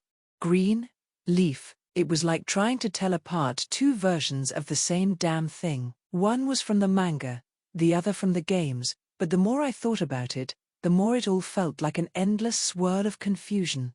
In the manga, Green was all about trickery, cunning, mischievous, like a real wild card. She wasn't afraid to steal Pokémon or sell shady items to trainers, and she had this sharp, sarcastic edge. Meanwhile, Leaf from the games, she was, well, she was a more earnest type, I guess, not so much a schemer as she was just a regular, determined Pokémon trainer. I rubbed my forehead, How the hell was I supposed to make any sense of this? The thing was, though, I wasn't sure what was more disorienting, her personality or the media's constant mixing of things up. Like, who was I supposed to believe? The game? The manga? Or what I'd heard in the anime? It felt like a media-created haze that I couldn't cut through. I swore every time I looked up her name, someone referred to her differently. Leaf here, green there. Hell, even the media changed shit up. I was so tangled in the mess of it all, I could feel my brain doing somersaults. If anything, it just made me realize how far removed I was from my old world. Everything that had been clear and simple was now all blurred lines. Was Leaf the same as Green? Or was it that the game version of Leaf somehow had Green's persona? Sighing, I ran a hand through my hair. It wasn't like it really mattered, I supposed. Whoever she was here now, sneaking around and causing trouble. So, for now, I decided to go with what made sense. This Green, mischievous, sly, and not quite trustworthy, was the one from the manga. And Leaf, the girl from the games, was also apparently stuck in this alternate universe, where she was clearly more like Red. My eyes flicked over to the window, where she'd made her escape. I think I can live with that distinction. They shared traits, sure, but I wasn't going to waste my time overthinking it. I just couldn't shake the feeling that everything in this world had its own strange version of events. But I'd figure it out eventually. For now, it was what it was. Volume 1, Chapter 17. Final Preparations. Green tapped her chin thoughtfully as she skipped down the darkened street. She hummed again, this time with a little more energy. What should I do now? The question hung in the cool night air as she bounced along the pavement. Somewhere deep inside Viridian City, Green was practically dancing through the streets without a care in the world. She was a bit bored, sure, but she was also free. It had been some time since she'd escaped from Professor Oak's lab with a Squirtle in hand. The memory still made her grin like a Meowth who'd gotten into the cream. Taking the Pokeball out of her pocket for probably the 5th time that day, she held it up to the moonlight and looked at it with a satisfied smile that stretched across her entire face. This one was hers now. Who cared if this Squirtle was supposed to go to another trainer? She would obviously take better care of it anyway. Those other trainers probably didn't even deserve a Pokémon as good as this one. But it had definitely been a close call. That guy? The words slipped out as an unpleasant memory flashed through her mind. Her smile faltered for just a moment. If that weirdo hadn't shown up, she could have easily pulled off a flawless thievery, taking the Squirtle right from under that old man's nose. Yet that boy just had to show up and ruin it. And not only that, Green had never met someone who could move as he did. The way he'd caught her when she was mid-jump out the window, when he'd been clearly across the entire room just seconds before, was still a complete mystery. Is he part Alakazam or something? How did he even catch up to me? It still puzzled her when she thought about it. But whatever, that wasn't important now. In the end, that boy had let her go, and she had survived being punished for her brazen sin of stealing a Pokémon from under Professor Oak himself. In a sense, she was quite proud of that fact. But that question still remained, nagging at the back of her mind. Why had that boy let her go in the first place? She'd been sure, looking into his eyes at first, that he absolutely wasn't going to. His grip had been quite firm, but then he'd just changed his mind after staring intently at her for a few long seconds. Was it pity? No. She refused to believe it was merely out of pity. She preferred to think she had succeeded through her own abilities rather than relying on something demeaning like that. Then she got an absurd idea. Don't tell me, Tilda. She suddenly stopped in her tracks at one of the glass windows lining the street. The storefront was dark inside, but the glass made a perfect mirror. The moonlight shone just right for her to check herself out. She stood there for a second, tilting her head this way and that, and then smiled widely at her reflection. He must have fallen for me at first sight. Well, I can't blame him after seeing this. She made the claim about herself with complete confidence, running a hand through her hair. The girl in the reflection looked pretty good, if she did say so herself. The boy probably wanted to impress her or something, thinking letting her go would show what a kind guy he was and earn him some brownie points. If I let this cute girl go, then in the future she'll definitely come back and thank me, and then become my girlfriend. How naive. She wasn't that easy. Yes, this made more sense. She was even more confident now. That was definitely what he was thinking. After all, she understood boys' psychology quite well, as she was no stranger to using her charms to get boys around her age to fall for her tricks. Well, the boy had been certainly cute, albeit a bit scary with those intense eyes, but he would have to try way harder than just letting her off like he did if he wanted to woo her. Maybe if he brought her some rare legendary Pokémon or something. Yeah, that might work. With her ego even more inflated than before, she started to skip merrily down the street again. The night air felt crisp and refreshing against her skin. Honestly though, she'd been too focused thinking about that boy and admiring herself that she'd ended up in a part of the city that, well, she had no idea where she was. The buildings here looked different. Older, more run down. The streetlights were fewer and farther between, and some of them flickered weakly or didn't work at all. The pavement was cracked in places, and there were no cheerful shop windows here. Just dark buildings with boarded-up windows and metal shutters. Ah, shoot, now what? I should get out of here quickly, right? She muttered, looking around with a slight frown. The street had led her into what looked like an abandoned warehouse district. Large, boxy buildings loomed on either side of the narrow road. Everything was quiet except for the distant sound of a rat-a-tat scurrying somewhere in the shadows. As she was planning to turn around and head back the way she came, she heard voices. Two men, talking in low tones that echoed slightly off the warehouse walls. Green's ears perked up immediately. She ducked behind a stack of old crates to listen in out of pure curiosity. From their conversation, it sounded quite interesting, very interesting indeed. The transport and one of the executives are coming soon, so get ready, one of the men was saying. Got it, the second man replied somewhat nervously. But why are they taking something like this out of the city anyway? The other man just shrugged. That's what my superiors said, something about a lab down there. It's apparently needed to complete whatever experiment they've got going on. Don't ask me for details, because of course I don't know jack shit. Our job is just to help transport it, so quit asking questions. Just focus on the job, or else the boss will have our heads. You know how valuable this thing is. Anything related to that Pokémon is fucking priceless, so don't mess this up, got it? Green's eyes widened. Only two words echoed in her mind. Pokémon and priceless. In other words, money. The thought made her heart sing. If something important was being transferred here, something valuable enough that these goons were being this careful, then she could take it. The possibilities danced through her head like flashing dollar signs. Hi-hee. With that thought firmly in mind, a mischievous smirk spread across her face. She had the overflowing confidence that came from already successfully taking the Squirtle from Professor Oak himself. If she could steal from the most famous Pokémon professor in Kanto, she could definitely handle getting the slip on a couple of random thugs in a warehouse.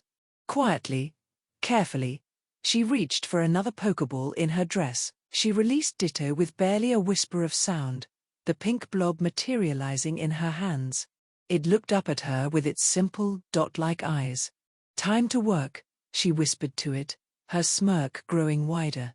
Dot equals dot equals dot equals dot equals dot equals equals dot equals dot equals dot equals dot equals dot. The fated day had finally arrived. April 1st. Exactly 10 months and 10 days after Ash Ketchum's 10th birthday, the day he would finally set off on his journey with Pikachu. I woke up just before dawn, like I always did. There was something about the quiet of the morning that made everything feel more important. Especially today.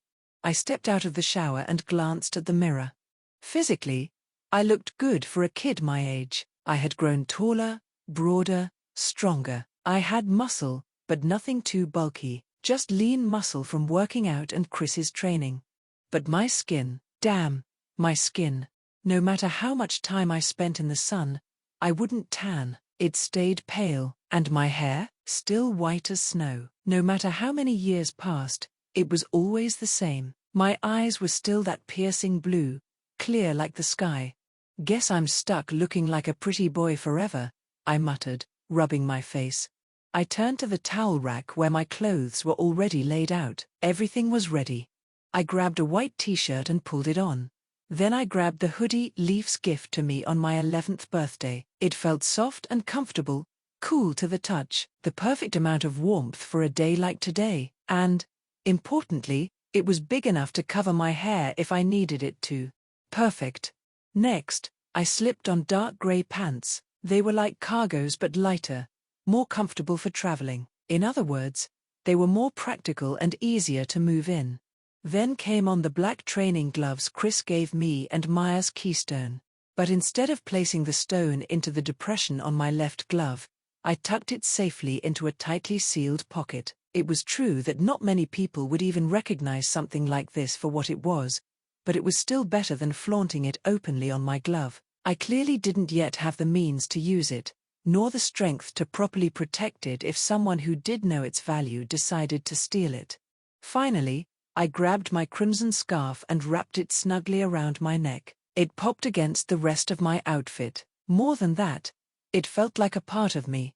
I looked at myself in the mirror for a moment, nodding to myself in satisfaction.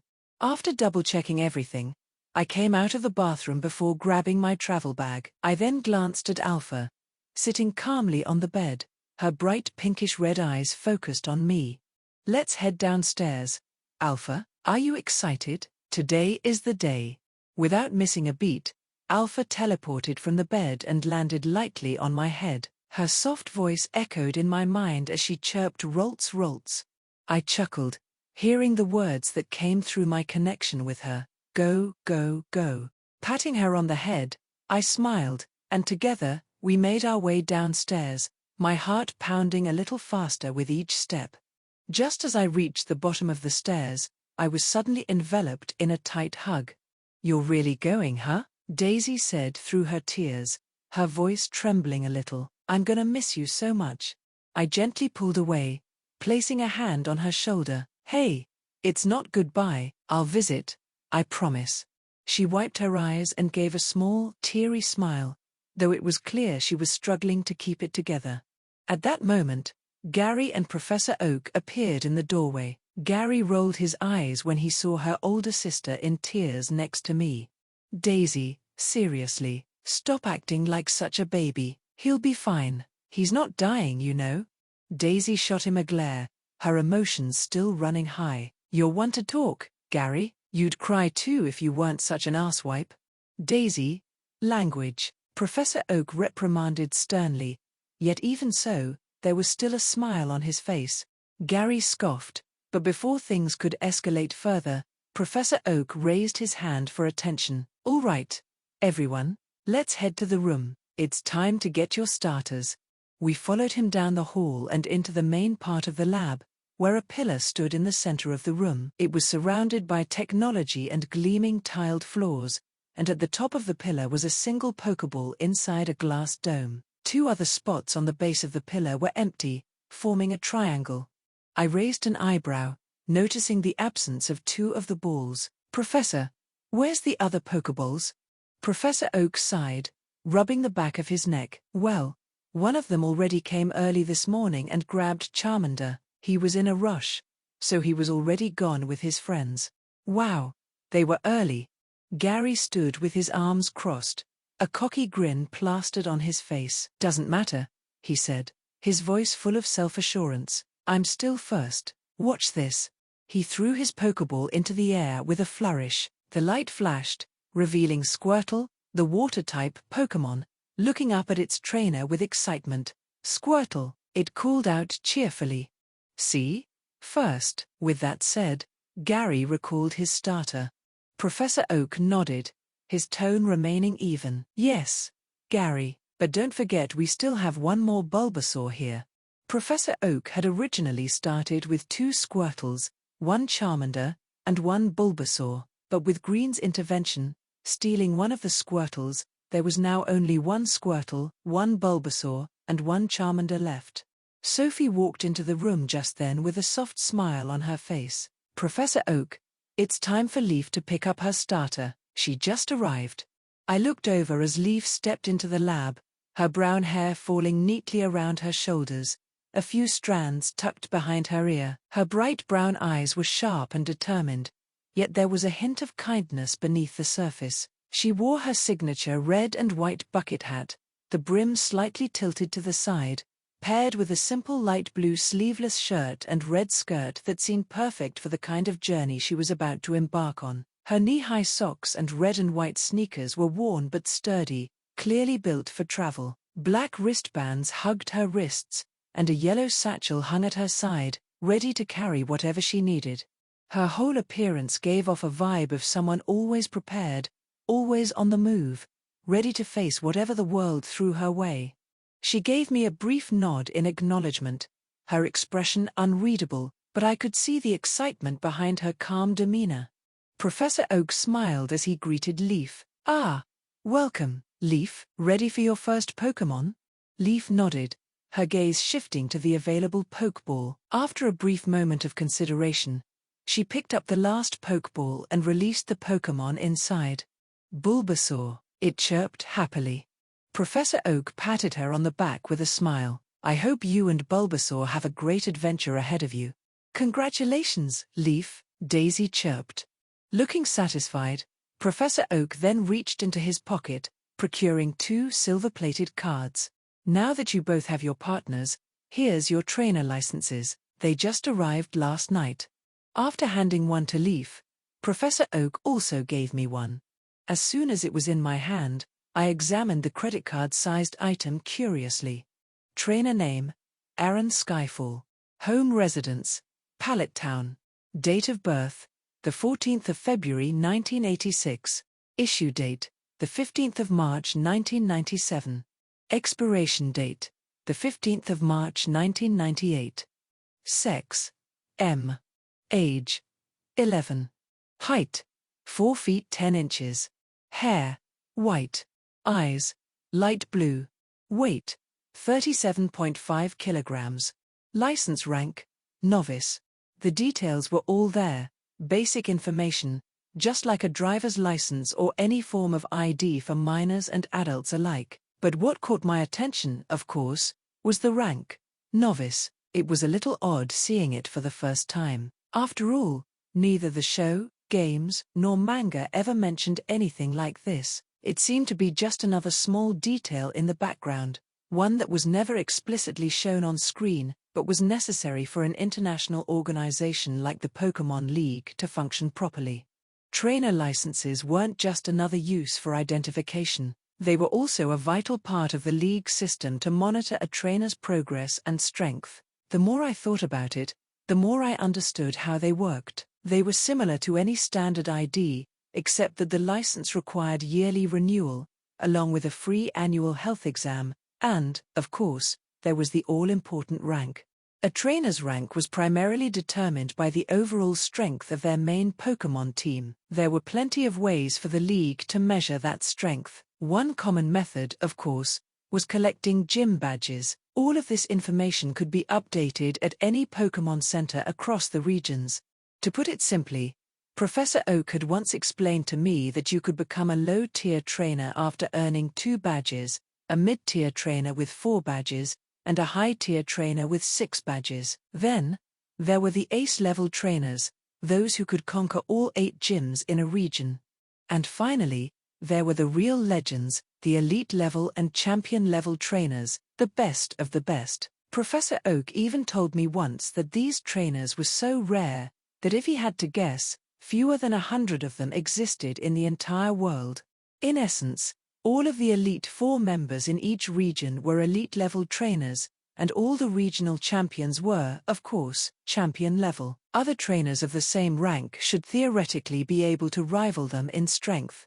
I quickly stored the card in my bag, and soon afterwards, we all began making our way outside. As we stepped into the bright light of the morning, we were greeted by a crowd of people as well as the sight of Gary's bright red car parked nearby. And beside it, His famous cheerleading squad, of course, was all waving and calling out his name like he was some kind of hero. He sure was popular. And no, I was not jealous.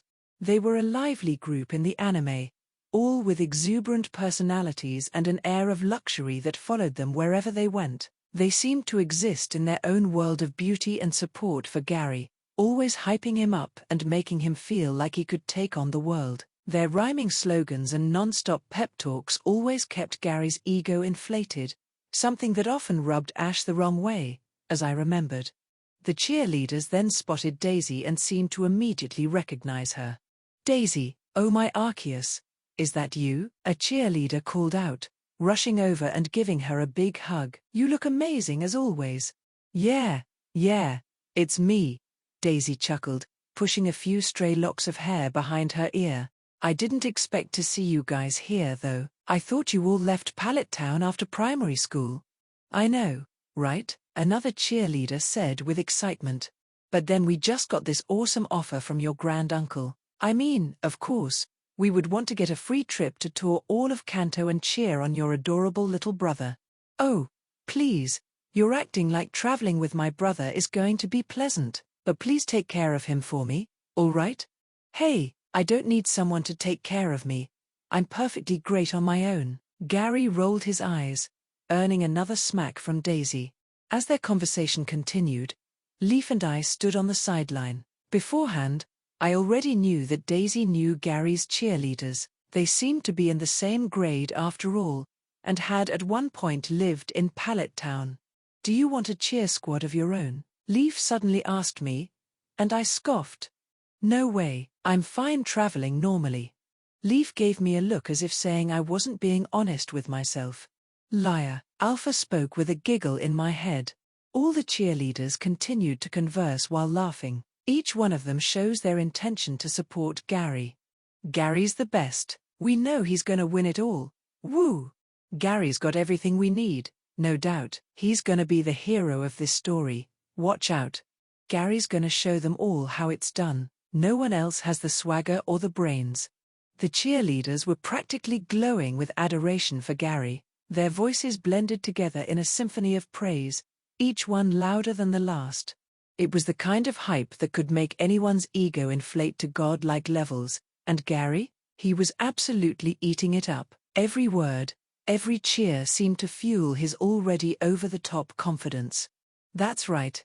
You're all gonna see. I'm gonna be the greatest, just like always," Gary declared, tossing his hair back dramatically. It was like he was in his own personal spotlight, and he was living for it. I had to admit, it was a bit much. The whole scene felt like a circus, and while it was obvious this was Gary's world, I couldn't help but feel a little entertained by the spectacle. I was trying to ignore the whole thing, waiting for Ash to finally show up, but then I felt a hand on my arm. My eyes widened in disbelief as Daisy yanked me to her side with a smirk on her face. "You know," she said loudly, addressing the cheerleaders, "my granduncle may have hired all of you to support Gary, but I know my little Aaron doesn't need anyone to hype him up. He's got enough talent to stand on his own." She made a declaration like she was showing me off like a damn trophy. And then, "Hold up, Daisy," one of the cheerleaders said, blinking in surprise. "Oh my, just who is this?"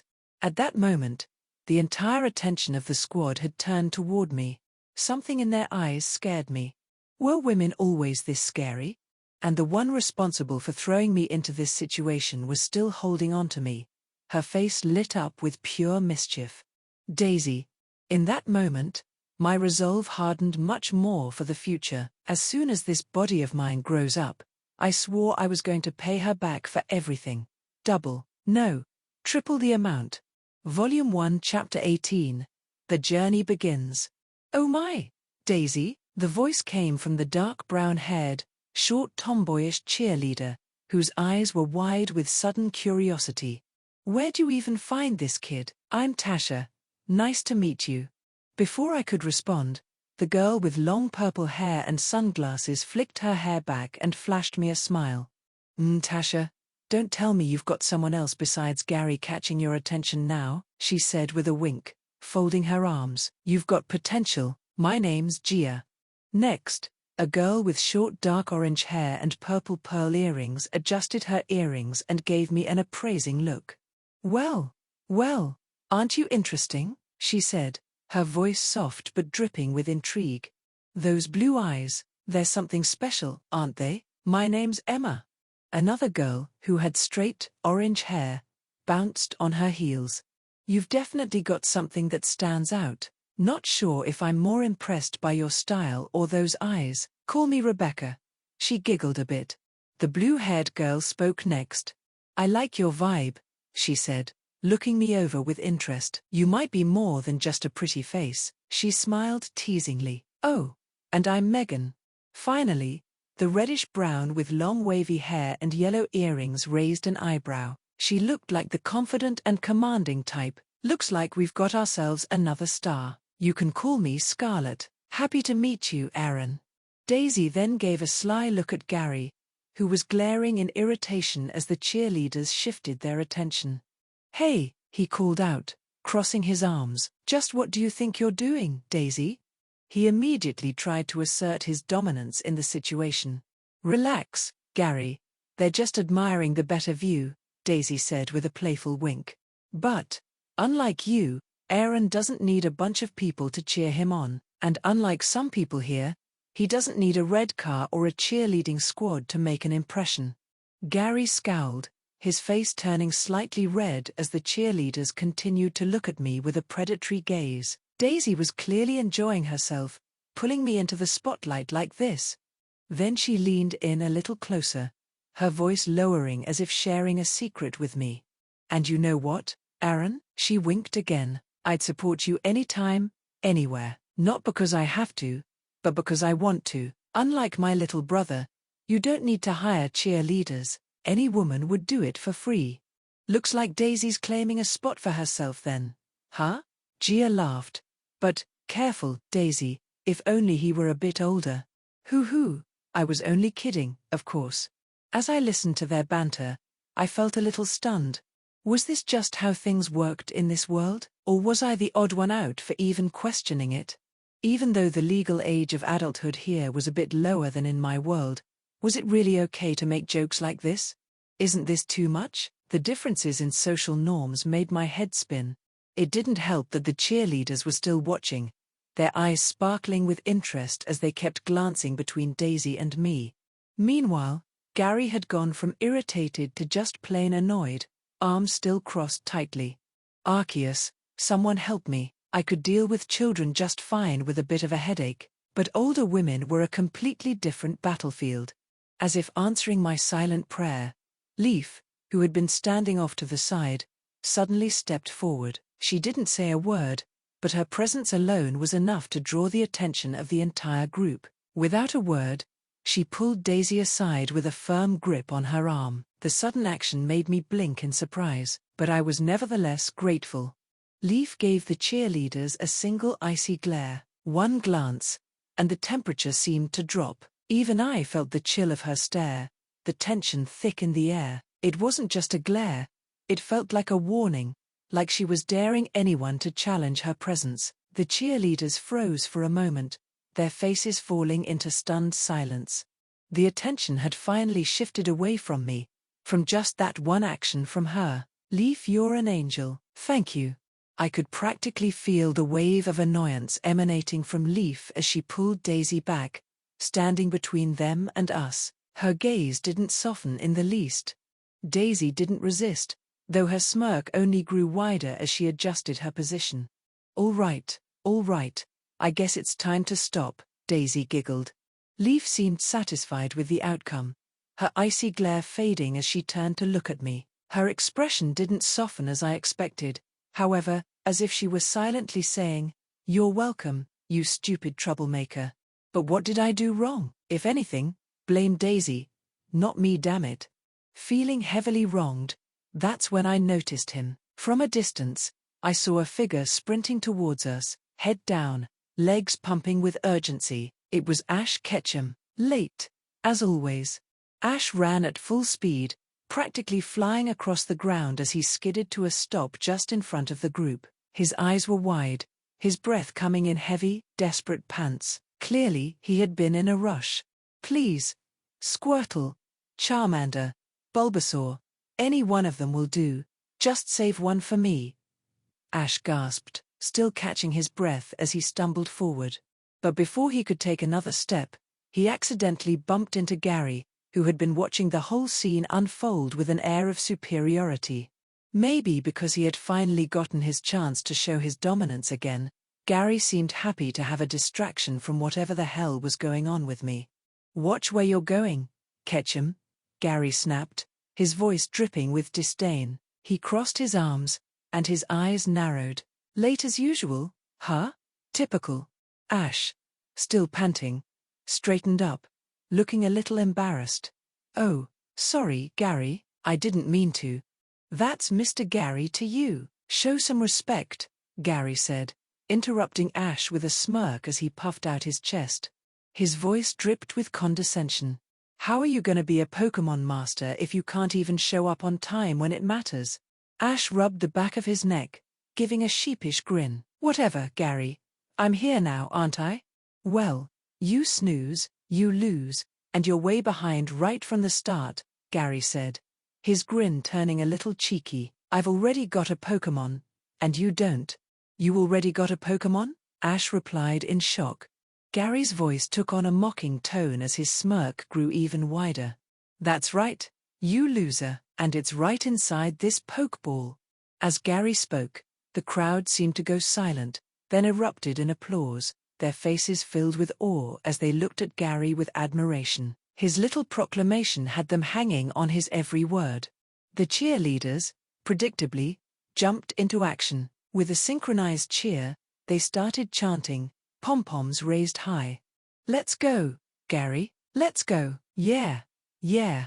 Gary lifted his Pokeball high into the air with one hand, and then raised both arms dramatically, basking in the moment. The crowd roared in approval. Thank you, fans, Gary called out with over-the-top theatrics, as if addressing a packed stadium. Thank you all for this great honor. I promise you that I will become a Pokémon master and make the town of Pallet Town known all around the world. He pumped his fist into the air, causing the crowd to go wild once again.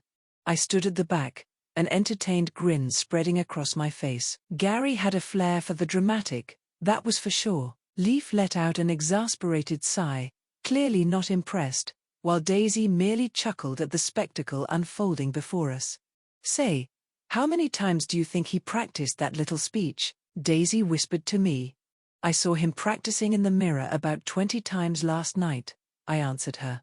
Gary's face turned bright red. He clearly heard us but ignored us with a cough. Or, that's so cute. Of course, we made sure the cheerleaders heard it too. And their reaction made Gary bristle in pure embarrassment and irritation. But Ash, on the other hand, seemed more excited than irritated by Gary's obvious showmanship as he asked the inevitable question. So, what Pokémon did you get, Gary? Gary leaned in, getting obnoxiously close to Ash, his grin widening. None of your business, he said with an exaggerated drawl. If you showed up on time, you would have seen that I got the best Pokémon from Professor Oak. It's good to have a grandfather in the Pokémon business, isn't that right, Aaron? Gary turned toward me, looking to me for some kind of agreement, a gleam of smug satisfaction in his eyes. I hesitated for a moment, trying to figure out how to respond. Honestly, I couldn't say I completely agreed with him. So I gave a shrug and said, I wouldn't be too sure about that, Gary. Who knows? Maybe Ash is going to get something even better. Gary's grin faltered for just a second, as if my words had caught him off guard, but he quickly recovered, throwing an exaggerated scoff in my direction. Ha, that's cute, he said, though there was a flicker of doubt in his eyes. We'll see about that, won't we? With that, he turned away and started walking toward his red car, his cheerleaders trailing behind him like a flock of devoted fans. You leaving now, Gary? I asked, catching up to him, a grin on my face. It was almost hard to believe this was the same guy I'd known for years. Gary paused and turned to face me, his cocky smile never faltering. You know it, got places to be, people to see, he said, clearly not taking things too seriously. But don't worry, I'll be seeing you around, Aaron. And trust me, you'll know when I'm ahead of you. I chuckled, a bit of amusement lacing my voice. Good luck, Gary. You're gonna need it. I'm sure you'll do great though, it's been fun. I gave him a small nod. Hopefully, we'll catch up along the way. Gary's grin stretched wider, as if he'd been waiting for the chance to match my words. He gave a mocking two-finger salute, his ego clearly still soaring. Oh, I know I'll be just fine. Don't worry about me. I raised my arms out wide in an exaggerated gesture. Gary mirrored me, extending his arms to meet mine, and with a simple but satisfying movement, our arms locked in a quick, almost brotherly handshake. I watched him for a moment, feeling a strange sense of nostalgia. The moment didn't last long, though, as Gary quickly moved toward his car. With a final wave to the crowd, his cheerleaders piled into the back, and the engine roared to life. Gary called out one last time to the onlookers, his voice loud and confident. "Thank you for coming out to see history in the making," he shouted, clearly enjoying the attention, as the car sped off, the sound of its engine echoing in the distance. As his car disappeared, Gia's voice rang out from the back, a teasing shout as she waved at me. "Hey, Aaron, you can join us any time, Tilda." Her words carried over the wind, and I couldn't help but shake my head in exasperation.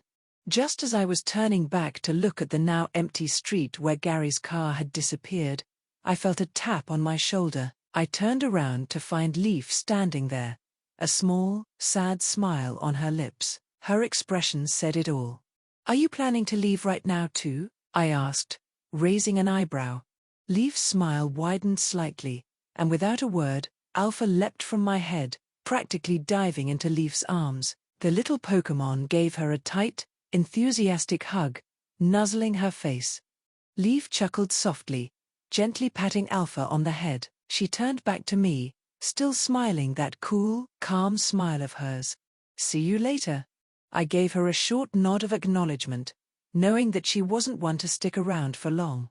"Take care, Leaf," I said, offering a brief smile. Alpha also gave her one final tight hug before teleporting back onto my head again. Leaf's eyes softened for a second before she gave me a sudden, quick hug. And with that, she smoothly turned and disappeared into the crowd, blending effortlessly with the sea of people. She was always one to slip away without making a scene.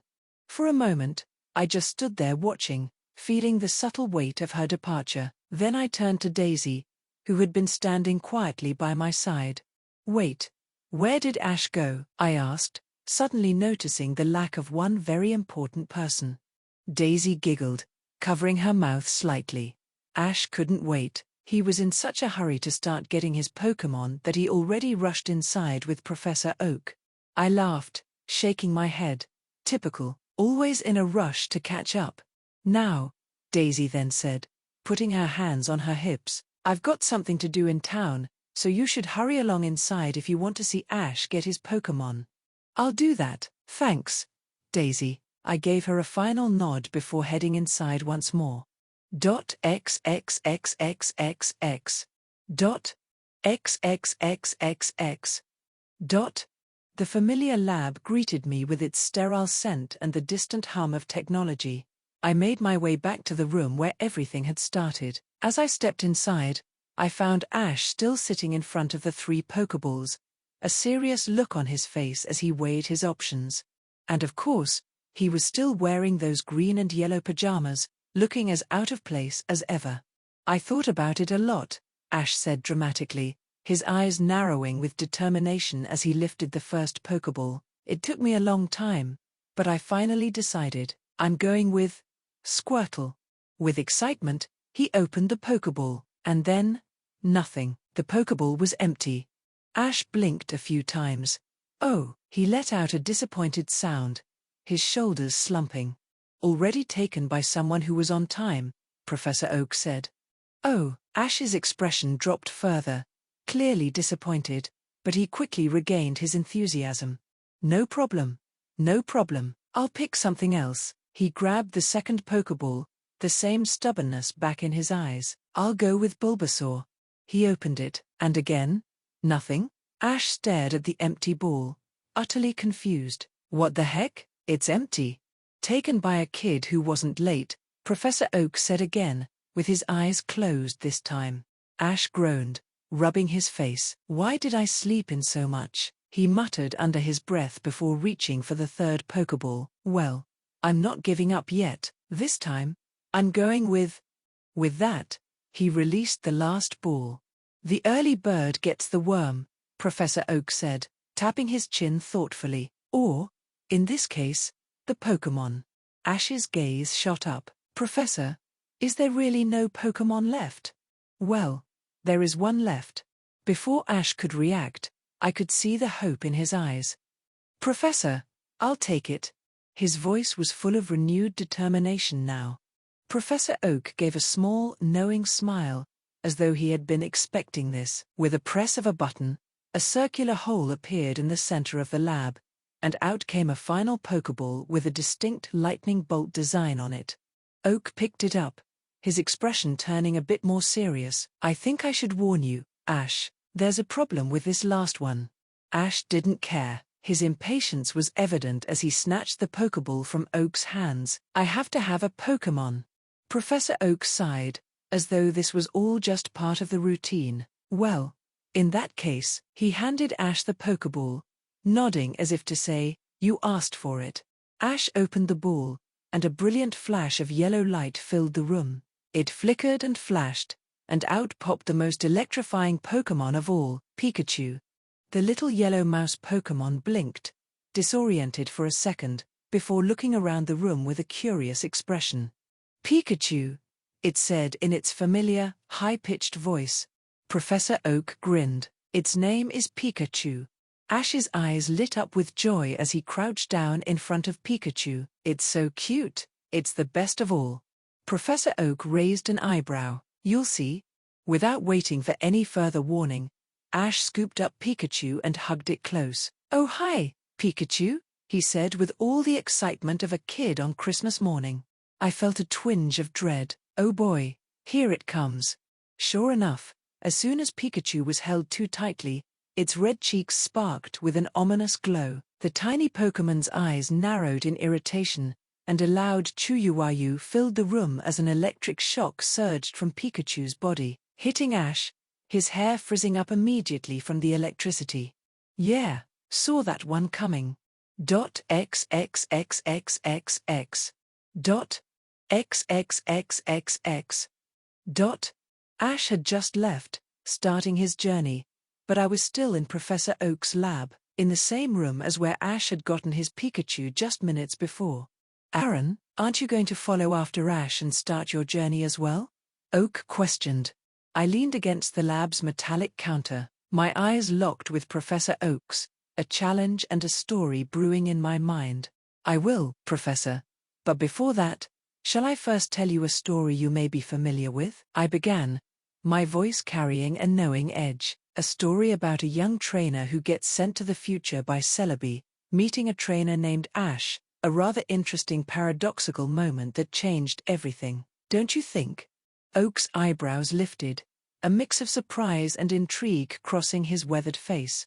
Please explain, he said simply. Clearly now, he understood that this wasn't just going to be a casual conversation. This was a moment of revelation. Well, in this story, I continued, a young boy gets sent to the future by Celebi and meets a trainer named Ash. He witnesses Ash's journey with a unique Pikachu and Bayleaf, and that encounter ultimately becomes a critical turning point in multiple timelines. Does that ring any bells?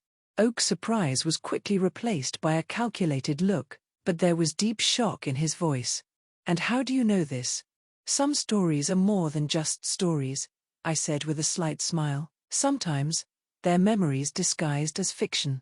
At my vague and quite frustratingly cryptic words, the professor's eyes narrowed, not in anger, but in a deep, analytical assessment. I could almost see the gears turning in his mind.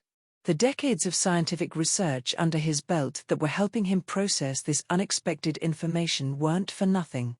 So you're suggesting, Oak spoke slowly, that due to an experience, a temporal anomaly involving Celebi, that I experienced when I was a simple boy, lead me to give Ash that Pikachu? I nodded. Precisely. I'm just saying that Pikachu wasn't just a random assignment, it was calculated and intentional.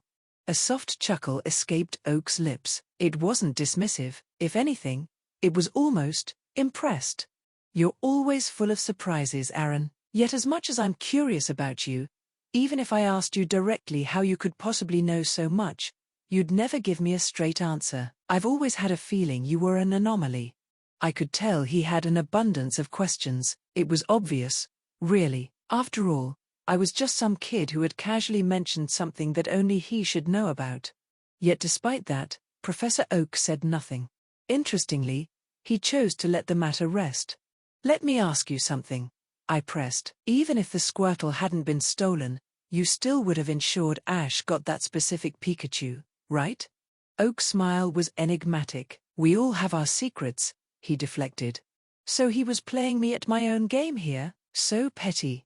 But it was enough. It was the confirmation I wanted. Speaking of secrets, Oak's tone shifted, becoming more serious. I've been reviewing the security footage from the break-in. My muscles tensed imperceptibly. Fascinating footage, Oak continued. Shows a familiar-looking girl escaping with my Squirtle, and something else. You letting her go. Now I was the one to be surprised. I saw everything. You had her in your grasp, yet you simply let her go? Why did you do such a thing? I guess I could answer this much. Simple, really, I replied, pushing off from the counter. Just like how you thought giving Ash that Pikachu was necessary. I thought the same. Professor Oak looked at me in silence for a moment, and I could see the wheels turning in his head. He didn't say anything at first, as if weighing my words. Finally, he gave a small sigh. You know I was planning to handle her myself. Really? But Oak wasn't finished. However, he continued, fixing me with that penetrating gaze of his, I'm now putting that responsibility on you. I could see where this was going, but regardless of his reasons, wasn't he just pushing his own work onto me now? Let me guess, you want me to keep an eye on her? More than that, Oak corrected. I want you to guide her, make sure she doesn't stray too far from the right path. You clearly saw something in her worth protecting by letting her go like that. Now prove it wasn't a mistake. Please take care of her, Oak instructed. Make sure she doesn't stray too far from a good path. A moment of silence stretched between us. I understood his intentions. Since I was the one responsible for allowing her to leave, I should be the one to correct her, not him. Even so, I hoped the professor fully understood the implications of his decision. Because ultimately, his methods and mine would not be the same. I promise, I finally said, I'll make sure she stays on the right path. A smile spread across Oak's face, wide and approving. He stepped toward me and clapped a hand on my shoulder, his touch firm and reassuring. Well, my boy, he said with a chuckle, what are you waiting for? The journey's ahead of you. Go out there with your partner, and make sure it's a journey worth remembering. His words echoed in my mind as I turned to leave the lab. The door clicked behind me, and for a brief moment, I stood in the sunlit entryway, watching the light spill over the lab's threshold. The world outside was waiting. It was time to take the first step. I looked slightly up, where Alpha, my trusty Roltz, was perched, her soft green eyes gleaming with excitement. She chirped a soft, eager Roltz, as if to say she was ready for the adventure ahead. I chuckled, reaching up to give her a quick scratch behind the ears. Ready, Alpha? She nuzzled my cheek in response. I smiled. Of course, she was ready.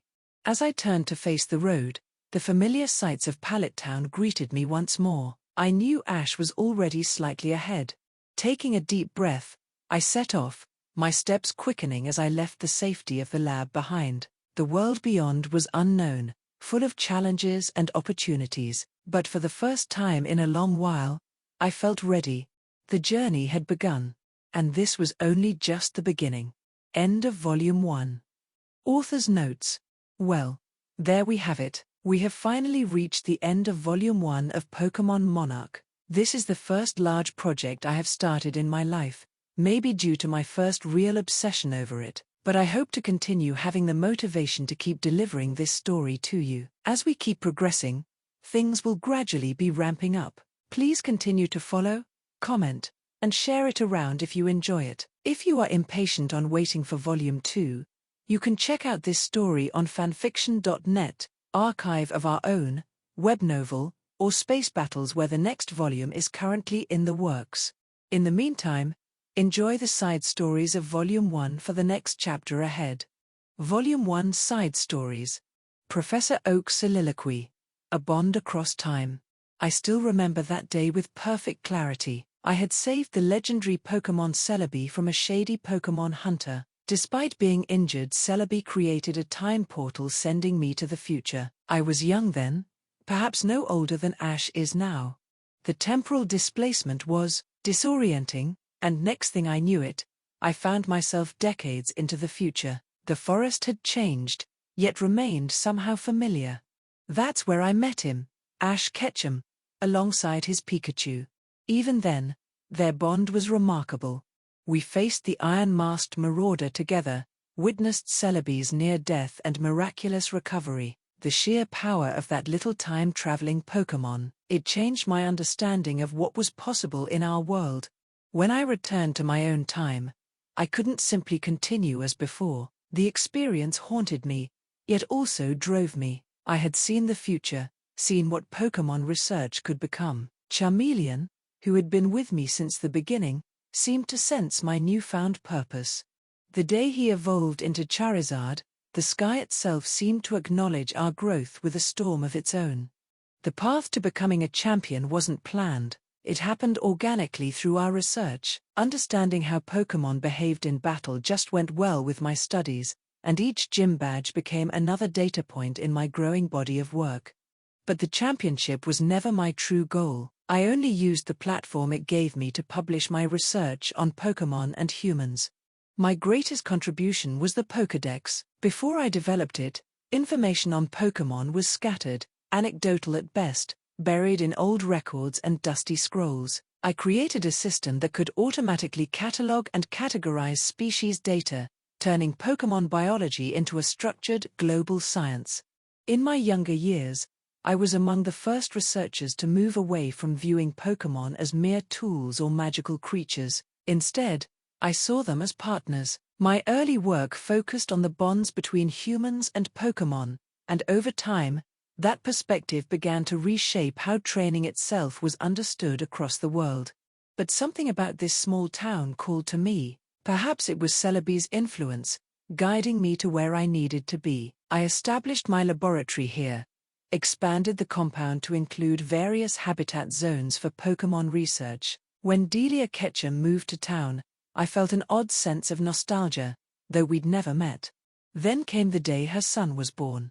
I've documented Ash's growth from afar, noting patterns I remembered from our future encounter, his inherent kindness toward Pokémon, his impulsive nature, even his tendency to rush into danger to help others, all traits I had witnessed firsthand during that adventure with Celebi. But destiny has quite a sense of humor. Just when I thought I understood the pattern of events, those trainers, Chris and his partner, arrived with that mysterious boy. The timing was peculiar, just after they'd agreed to travel to Viridian City for me to complete an important task. The boy's appearance raised so many questions. Hair white as an Alolan Vulpix's fur, those remarkable blue eyes that seemed to hold their own light. The Ralts's behavior was particularly fascinating. I've studied psychic-type Pokémon extensively, but this one's protective instinct went beyond normal parameters. Despite its injuries, it maintained a psychic barrier around the boy even while unconscious. The aggression it displayed wasn't born of fear or anger, but of desperate protection. It was in times like these that I wished Daisy was there. She always had a particular knack for calming down Pokémon. Treating them was challenging. The boy's injuries suggested a significant impact or fall. The Ralts's injuries mirrored the boy's in some ways, suggesting they experienced the same event. I immediately began looking into the boy's identity, and the name Skyfall struck me like a thunderbolt when I first discovered it. It belonged to a family with a long and distinguished history, one of the last great houses to fall during the final war. Finding young Aaron felt like uncovering a rare gem, something precious that history had already written off as lost. To think that a member of the family had survived at all was astonishing. Their sudden fall, only around a decade ago, still remains something of a mystery.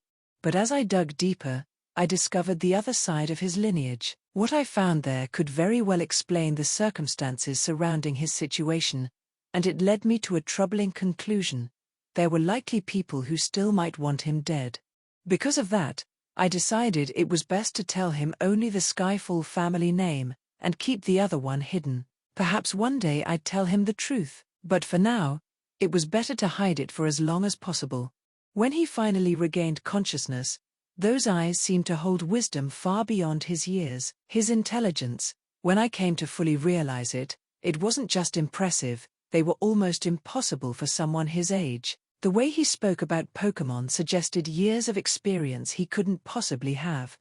Offering him a place to stay was both a professional and personal decision. As a researcher, I couldn't pass up the opportunity to observe such an unusual case, a young boy with half the blood of a Skyfall, and the other half a rather troublesome family name, with a uniquely bonded and rather special roots. But there was something else, something in his manner that reminded me of those moments with Celebi, that sense of time holding secrets just beyond our grasp.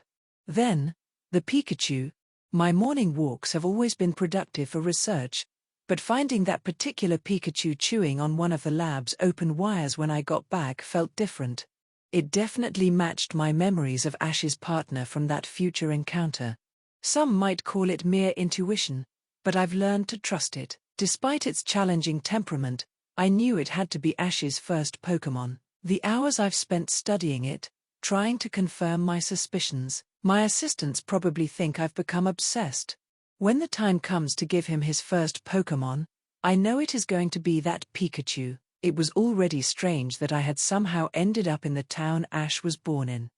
Some things, it seems, are destined. I then sigh, turning my focus away from my notes before looking at last night's security footage, making me remember a particular case, the disappearance of young Green. She was around Gary's age, full of promise. Her disappearance haunted our community. Yet there she was, breaking into my own lab with a cheeky expression. Older, yes, but still recognizable. I was awakened by my Alakazam, so I was already well ahead of the situation. As I watched the live security footage and saw the girl, I quickly grasped her intentions and told my Alakazam to do nothing. Yes, my intention was to let her take the Pokémon she had broken in to get. But there was an unexpected variable. How Aaron was able to detect the girl was beyond my comprehension. Watching Aaron handle the situation was impressive. His movements were incredible, too good for a boy his age. He subdued her easily. Then he let her go, before just staring off where Green had run off to until I found him there.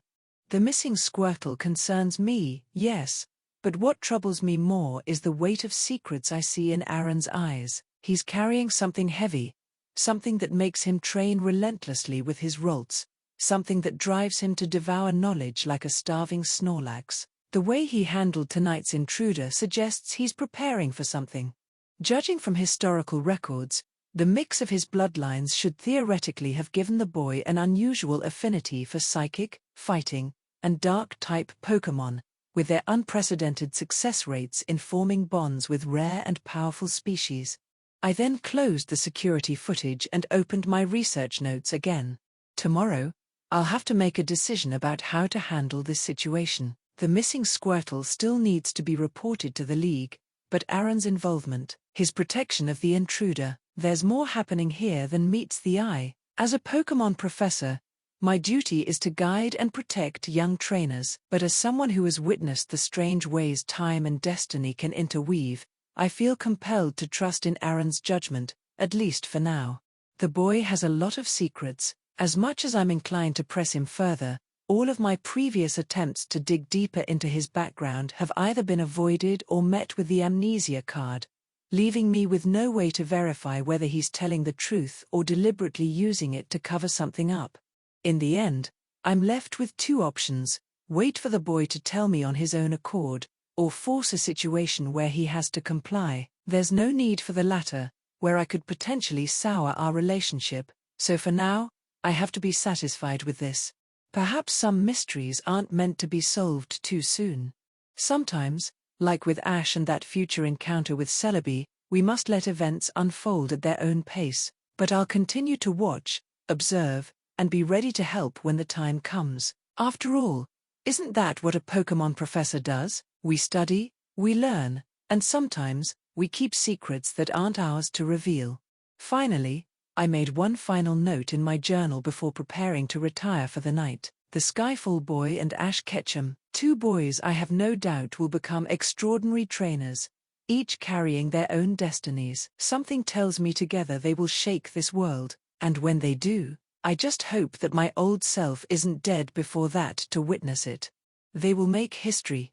Side note, keep this between you and me, but Ash actually failed his trainer's exam. To be fair, it was by a very small margin, and I suspect that if it weren't for that boy relentlessly trying to tutor him, it would have been far worse. But there's nothing a living legend like me can't fix. Ha ha. I do hope that doesn't come back to bite this old man later. Leaf's soliloquy. Can I be your friend? 2 days. That's all that stands between me and summer. I count them the same way I count everything else, quietly, precisely, without telling anyone. 47 ceiling tiles from the door to the back wall, 5 desks in our row. 2 days until I no longer have to sit in this particular chair and stare at the back of the teacher's head for 6 hours at a stretch. Not that I hate school. I don't. That would require caring about it more than I do. The teacher writes the question on the board in his neat handwriting. A Pokémon biology question about regional adaptation in bird-type Pokémon, how Spearo's aggression evolved differently than Pidgey's docility despite sharing similar territorial habitats in Kanto. I already know the answer. I knew it before he finished writing the question. Gary's hand shoots up before the teacher can even set down his chalk.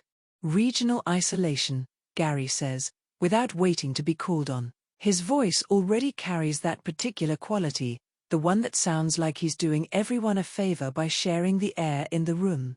Spearow developed territorial aggression because of resource scarcity in the northern grasslands. Pidgey's habitat had more consistent food sources, so cooperation became more advantageous than conflict. He leans back in his chair just slightly when he finishes, already acting like someone who already knows he's right. And he was right. The teacher smiles. Excellent, Gary. And he leaves it at that, because it was indeed an excellent answer. For a first-year child in primary school. And Gary smiles too. That arrogant smile that expects the room to smile back and praise him even more. I look down at my notebook. Partial credit, I think, if this were a real examination in the upper grades. The resource scarcity is correct, yes, but it isn't the whole picture. The northern grasslands weren't just scarce, they experienced irregular seasonal flooding that repeatedly collapsed nesting cycles, which means Spearow's aggression wasn't just about food competition. It was about predictive defense. They learned to treat everything as a potential threat before it became one, because in their ecosystem, waiting to confirm a threat was already too late. The aggression isn't a response to scarcity. The aggression is a memory of scarcity that was passed down through generations who never personally experienced the floods but carry the lesson anyway. Pidgey never needed to learn that lesson. Their environment was consistent enough that trust had a lower cost than suspicion, so they developed calls instead of talons, community instead of territory. Both strategies work. That's the part Gary left out, or didn't know. Both strategies are correct answers to different problems, and the interesting question, the one that actually matters, isn't why they diverged, it's what happens to the ones born with the wrong instinct for their environment. A Spearow raised in Pidgey country, a Pidgey born into a Spearow world. I wonder about that sometimes. But I don't raise my hand to ask. I never raise my hand. X. Something small hits the side of my head. Then another. I don't turn my head, I don't really need to. The sound of muffled giggling behind me is familiar enough that I've stopped needing visual confirmation. Eraser shavings. I can feel the small, rubbery bits caught in my hair, where the hair starts to loosen at the back and side. Probably 3 or 4 of them. Their aim is getting better. I don't reach up to brush them out, not yet. If I reach up, they'll know it bothered me. If it bothers me, they'll do it again tomorrow, and the day after, and every day until they find something that bothers me more, at which point the eraser shavings will seem like the good old days. I learned that lesson in my first week. The teacher is explaining supplementary material now, something about habitat mapping. I write it down, all of it, even the parts I already know. There's something useful about the act of writing even redundant information. It just keeps the hand busy, the posture neutral, the expression unremarkable. Unremarkable. That's the goal. Not invisible, not ignored, unremarkable. Like a rock in a field. Nobody kicks a rock in a field unless they're already bored and specifically looking for something to kick. So you be the right kind of rock. Not interesting enough to kick, not interesting enough for anything. Another eraser bit. The giggling is quieter this time, which means they're getting lazy about it. Good. Boredom works in my favor. I keep writing. X, X, X. The bell rings like a verdict, and the room unfolds into noise and motion. Chairs scraping, bags zipping, the particular stampede quality of children released from containment. I stay in my seat. This is deliberate. If I leave with everyone else, someone might bump into me in the doorway, accidental or otherwise, and I'll have to decide in real time whether it was accidental or otherwise, and I'm tired today. Better to wait, let the wave pass, walk out into the hallway when there's enough space to simply be a person moving from one place to another without it meaning anything to anyone. See you tomorrow. Finally, 2 more days. Gary, wait up. The voices thin and recede. The teacher gathers his papers before glancing at me. I make sure to turn my head enough so that eraser shavings aren't visible to his eyes. He seems to consider saying something, and then doesn't. Leaf, make sure you properly lock the doors when heading out, all right? That's all he says before leaving. But I don't mind. He's one of the better ones. He gives me full marks on every paper. He doesn't call on me when I don't raise my hand. He understood, early on, that I wasn't struggling with the material. He never pushed after that. He seems to even trust me enough to leave me alone in a classroom a bit longer than the other kids. I appreciate that about him. The classroom became quiet. The noise in the hallway softens, then goes distant, then becomes the particular silence of a building that still contains people but not near me. I finally reach up and pick the eraser shavings out of my hair. 1, 2, 3, 4, 10, 14, 22. It wasn't bad today. I set them on the corner of the desk and look at them for a moment. Then I turn and look out the window. The afternoon sun is doing something generous with the sky, making it that particular shade of blue that only exists for about 30 minutes before it starts its slow descent toward gold. The kind of blue that looks like it's trying to say something important. The trees at the edge of the schoolyard are moving in a way that suggests a wind I can't feel from here, behind glass. Summer. I have complicated feelings about summer. The old lady does better in summer. The cold is hard on her joints, hard on her chest, hard on the particular tired quality that has been settling deeper into her over the past year like sediment finding the bottom of still water.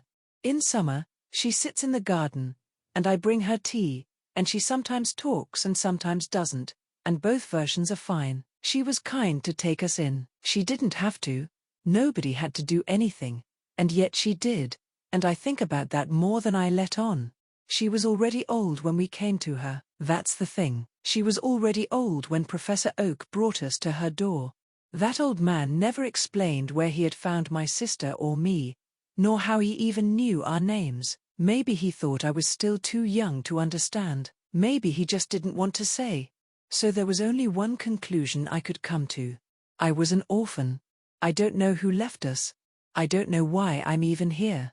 I've thought about it the way you think about a math problem with a missing variable, methodically, without letting it get emotional, because emotional thinking degrades analytical thinking, and I can't afford that.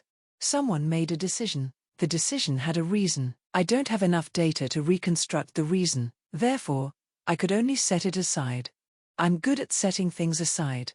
The old lady calls me her little one and means it, which is more than some people get. She asks about school and listens when I write the answers down instead of saying them, because she figured out early that writing is easier for me than talking, and she never once made it a problem. She has plenty of books, though, I think she used to be a teacher from the amount of educational books I found in her personal library. And as soon as I learned how to read, I started reading everything she had, but there were still some books I haven't read yet on the lower shelves, just at my height, and I know she does it on purpose, and neither of us says anything about it. She's getting slower.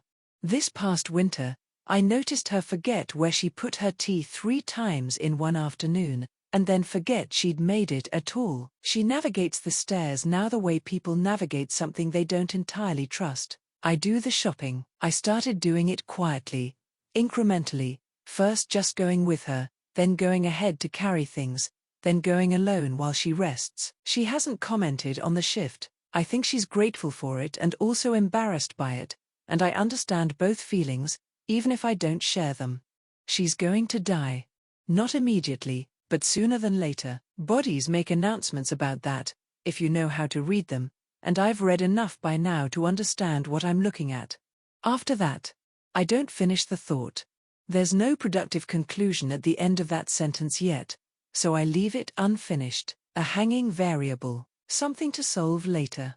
My sister would have known what to say about it. I haven't seen her in a while. I don't think about that either. X. The hallway is now blessedly empty. My footsteps sound different in an empty hallway, more definite, more like they belong there. I take the side exit, the one by the supply room, because it lets me avoid the main cluster of students that always collects near the front gate. I've mapped all 3 exits. This one is most efficient for my route home. The afternoon air hits me when I push the door open. Warm. Good. The old lady will want to be in the garden today. I'm halfway around the back of the building when I hear the voices. I stop. Not because voices are unusual, because these voices have a quality I recognize. The particular flattened, slightly too loud tone that a group adopts when it's decided something, when it's already made up its mind and is now simply in the process of executing. I know that sound. I press myself back against the wall, just at the corner, and listen before I look. Doesn't matter who you think you are, you don't belong here. Just got here, nobody asked you. Think you're so smart, white hair. White hair? I turn my head just enough to see around the corner. There are 4 of them. I know 3, and a 4th I don't recognize, older, from a different class. They're arranged the way groups arrange themselves for confrontation. Loose semicircle, each one taking slightly more space than necessary. And facing them is a boy. I recognize him in the same instant my stomach does something unhelpful. White hair, blue eyes. The same boy who chased me through the park. The same suspicious boy who strangely knew my name. The same boy who headbutted that mean older boy. He's standing there with his hands in his pockets, facing 4 of them. So what? One boy from my class is saying, and he has the particular gift of making every sentence sound like the end of a longer, meaner thought. You just wander around defending freaks? Is that your thing?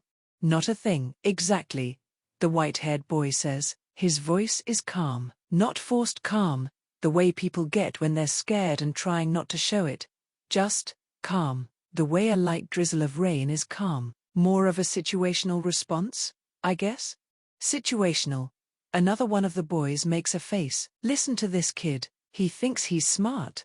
I'm just saying, the white-haired boy continues, that girl, Leaf, didn't do anything to you. From what I heard, she just sits in the back of the class and writes things down. That's the whole of it from what I've gathered talking to you guys. What exactly is the problem? The problem, the same boy said, stepping forward slightly, is that she thinks she's better than everyone else. All the teachers like her because she's a bit smart, and she never talks or even looks at us like she's too good for the rest of us. And nobody asked you. The white-haired boy tilts his head. Just slightly. That's interesting. What's interesting? The way you described her not talking, like it's arrogance. He seems genuinely thoughtful about this. I don't talk much either. Nobody in my hometown ever said I thought I was better than them. They just left me alone. That's different, the boy says, and his voice has gotten the slightly uncertain quality of someone who isn't sure why they said that. Is it? Silence. Why is it different? Because you're... The boy from my class stops. Because I'm what? More silence followed. You don't know anything about her, the white-haired boy says, and his voice hasn't changed, still that same unhurried, climate-level calm, but something in it has gotten quieter and therefore larger. You know she doesn't have parents, that's what you know, and somehow you decided that was a reason instead of just a fact.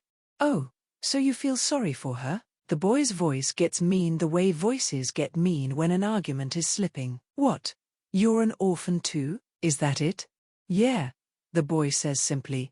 Actually, the semicircle shifts. Slightly, like the ground has moved just a little under everyone's feet, as if they weren't ready to hear him admit such a fact so easily.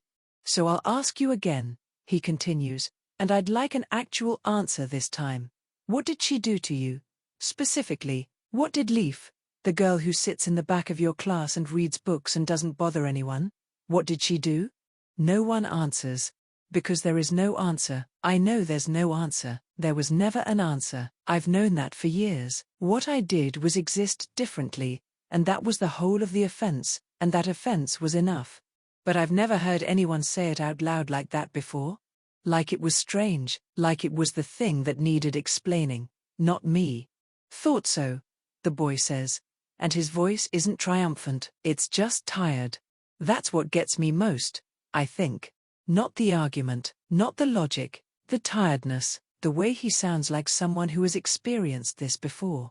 Finally, one of the boys responds. No, he gives an outburst. Why you just don't get it? She's so weird. Her parents probably left her because they knew something was wrong with her. That's why she's an orphan. Ah, and you're weird too. So it proves my point. I hear it in the echo in my mind repeatedly, even though he didn't say it more than once. That's the thing about things that get said out loud once, they keep getting said in the afterwards. The air holds the shape of words longer than people realize. They're not wrong, technically, the word is accurate. I am, by clinical definition, an orphan. No known parents, no documented origin, ward of the state until the old lady made it official. These are facts. Facts don't require an emotional response. They simply are. What they mean as an insult is something different. What they mean is, you came from nothing. You were left. You were unwanted. And that unwantedness is a quality that belongs to you now, like a coat you can't take off. But you're weird. It must be because of that. I've considered this framing. I disagree with it. Being left somewhere is a thing that happened to me. It's not a thing that I am. There's a distinction. Nobody seems interested in the distinction, but it exists regardless of their interest. And anyway, it doesn't matter. I only have one thing I need. Not friends. Not belonging. Not whatever the other girls in this class are building with their whisper circles and their shared lunches and their childish laughter. Those are nice things, probably. I'm not saying they're nothing, but they're not mine to have, and I made my peace with that already. What I have is a direction, a single, clean, absolute direction, the way a compass needle has only one thing it's interested in, regardless of where you take it. Kanto Champion. That's it. That's the whole of it. Ever since I heard of the title, I knew that's what I wanted. So the eraser shavings don't matter. And whatever those mean girls think of me doesn't matter. I'm not here for any of them. I'm here to become something. I'm already becoming it. But when I come back to my senses, wham! The sound of a hit snaps me out of my daze. I blink back into focus just in time to see the boy stumble back half a step. His hand comes up and touches his cheek. I realize he had been punched by the older kid. I was too deep in my own thoughts to know how exactly it had even escalated this far. He just straightens back up. And a peculiar thing happens. He says nothing. He looks at the boy who hit him with that same unreadable expression, and that boy, he looks away first. Something about being looked at without anger when you've just swung at someone is apparently worse than being yelled at. The other kids start throwing words at him instead. Insults, taunts, the kind meant to provoke a reaction. But he doesn't take the bait. He just stands there and refutes them calmly. And eventually, the semicircle doesn't reassemble. It disperses, quietly, the way things disperse when no one wants to formally acknowledge that they're leaving. The boy who hit him goes last, and he doesn't say anything else, and that's how I know the white-haired boy won. I stay pressed against the wall. The afternoon is still doing its warm, generous thing with the light. The trees are still moving. The white-haired boy stands alone now where the semicircle used to be. His hand is at his cheek again. More investigative now, less reflexive, pressing gently, testing. He mutters something to himself. I'm far enough away that I almost don't catch it. Geez, kids these days sure hit hard. I press my lips together. The more he talks, the more confusing he gets. He starts walking. And I stay where I am. And I watch him go. And I think about the thing he said. The way he had admitted to being an orphan. Without apology, without any shame. Without the particular flinching quality that I've spent so long training myself out of. The reflex to make oneself smaller when the word orphan gets said, as though agreeing with an insult before it can be deployed as a weapon.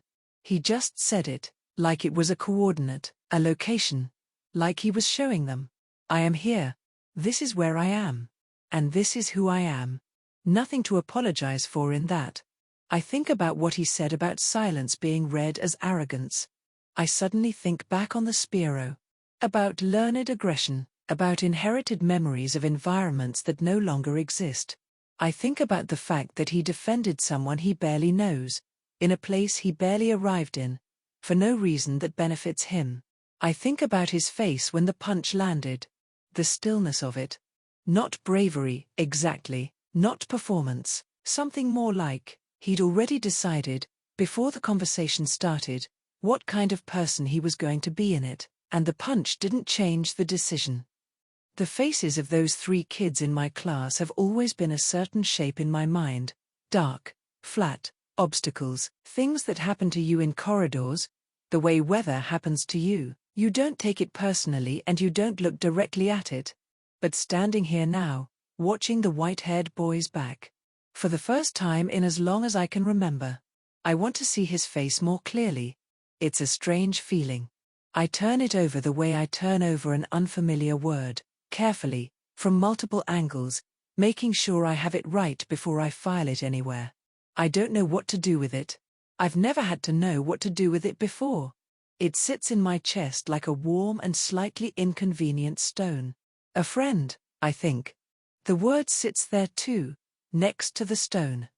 I've never said it about a person before. I've never needed to. I stand in the warm afternoon light behind the school building with some eraser shavings still in my hair, and a half-finished thought about Spiro somewhere in the back of my mind. And for the first time in my measly time existing, I want something other than becoming a champion. I want to learn more about him. I want to get closer to him. I want him to be my friend. Because I now had a feeling. If I observe him closely, I would somehow be stepping closer to my goal. With courage I thought I didn't have. I take a step forward. I had to catch up to him. And then that courage fades. Yo, Aaron, what are you doing over there? Another boy leisurely walks over, brown spiky hair bouncing, striking as his arrogant smirk. The boy who sits at the front of my class, Gary Oak, one of the very few names in which I had taken the care to remember. His sudden appearance made mine shrivel up. I hid back behind the wall. The white-haired boy only rolled his eyes. I was waiting for you, idiot. Your gramps wanted me to pick you up again. Ha, behind the school? You know you're supposed to be at the front, genius. He replies lazily, sorry. I figured there'd be a swarm of Gary Oak fans crowding the entrance. Thought I'd give you an escape route out the back. Gary scoffed. Quit acting tough. I saw that you know. Your face looks terrible. A bit more than usual. The boy didn't look amused. Yeah, Yeah, I took a punch, so what? You should have hit back. What was that? That was pathetic. The boy didn't take offense. He only lazily swung his arm around Gary, much to his displeasure. It'll only leave a bruise for a couple days at most. Who cares? I'm starving. Walking all the way down here from Oak's lab burns a lot of calories. Let's grab something to eat. Yeah? How about a sandwich? Gary grunts. Strangely, he doesn't push the boy away.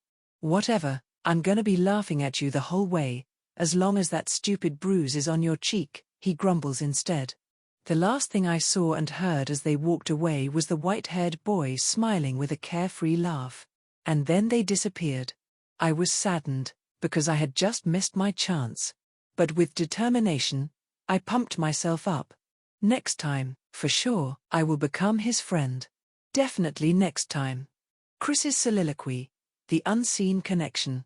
It's hard to believe how much has changed since then. Back when I first met Maya, everything was so simple. I was just a boxer with a dream of taking my skills to the next level. The day I caught Tyrogue was the day I wanted to be a boxing champion. My battles with my newly caught Pokémon now had meaning, a real purpose. And Maya, she'd always been there, steady, dependable, and always pushing me to be better. All she wanted was to travel the entire region and grow stronger with her Squirtle. Together, we trained, fought, and grew stronger. I couldn't have asked for a better partner than her. I looked down at Hitmonchan, standing proudly by my side. The same fighting spirit that had been with me in the ring now echoed in every punch, every move, every strategy. His fist was just as strong as ever. We'd come a long way since those early days, where Tyrogue had evolved into something more than just a fighter. He had become a symbol of everything I'd worked for. But now that I've achieved what I set out to do, I was left wondering, what's next? I fought to prove myself, to show that there was more to me than just the title of heavyweight champion. But after all the matches, after the grueling training, after the victories and defeats, I found myself asking that question we all fear: what do I do now?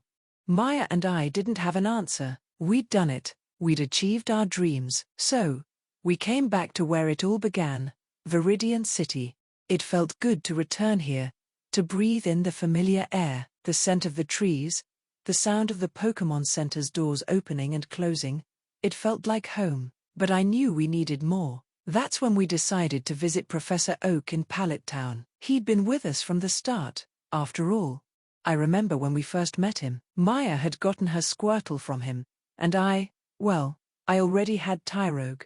I let out a chuckle, thinking back to when I was so clueless. What was I thinking back then? I muttered, shaking my head. I had no idea what I was doing. But Professor Oak, he believed in me, even when I didn't believe in myself. He had sponsored us, allowing us to achieve all of this in the first place. Without him, our dreams may as well have been squashed before even getting to Vermilion City. It wasn't just about the Pokémon and sponsorship either. Oak had been a mentor to us both, guiding us, teaching us, and showing us what it meant to be more than just trainers. He was more than a professor. He was a part of our journey, a silent but steady force that pushed us forward, even when we didn't know what direction we were heading. And now, here we were, back in Pallet Town, standing in front of his lab, not knowing what came next. Professor Oak, being the wise old man he was, could always see beyond what we could. When we showed up at his lab, he gave us a smile that seemed to say, "I knew you'd come back." And just like that, he gave us a task, nothing too complicated, at least on the surface. He needed us to investigate something in Viridian City. Apparently, there had been some strange rumors and reports that there was actually a criminal organization hiding in Viridian City, causing a stir of unrest in the area. Oak wanted us to look into it, report back, and also deliver something to a friend of his. Simple enough. As for why a regional professor seemed so interested in this particular rumor, it didn't matter much to me what the reason was. Maya and I agreed, of course. We were in no rush, and Oak's task was a good excuse to get back out there, if only to stretch our legs a bit. As we made our way out of Pallet Town, the warm sun shone down on us, but the heat reminded me that the seasons were changing. Maya and I walked side by side, with Wartortle playfully bounding along ahead, occasionally turning back to check that we were still following. I could feel the sense of calm settle over me, but it wasn't just because of the familiarity of the path ahead. There was something else, something I couldn't quite place. It had been a long time since we had traveled together like this, without the pressure of a major goal, without the weight of our dreams on our shoulders. It was just us, our Pokémon, and the open road. "Do you think something's really going on in Viridian?" Maya asked, her voice cutting through my thoughts. I shrugged. Professor Oak didn't seem too worried, but I'm sure there's something he's not telling us. Maybe, or maybe Oak just wanted to keep us busy. Maya grinned, a playful glint in her eyes. I chuckled. Could be, but it's something to do. Then, as we neared the outskirts of Route 1, something caught my attention. A faint sound, almost like a rustling in the grass. I motioned for Maya to stop, and she instantly understood, looking at me with raised eyebrows. "You hear that?" I asked in a low voice. "Yeah, stay alert." Maya nodded, her eyes narrowed as she scanned the area. We both moved forward cautiously, my senses on high alert. We hadn't gone too far before we saw him.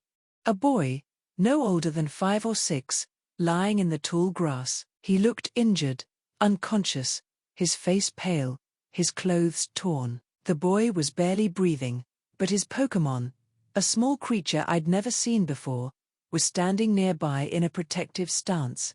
The Pokémon was tiny, its body a soft, pale green, with a small horn on its head. It had wide, pinkish-red eyes, and it radiated an odd mix of fear and fierce protection.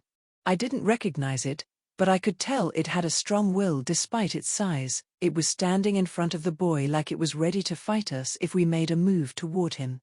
"What is that?" I whispered, looking to Maya for an answer. She was always the more knowledgeable one when it came to identifying Pokémon species in and out of the region.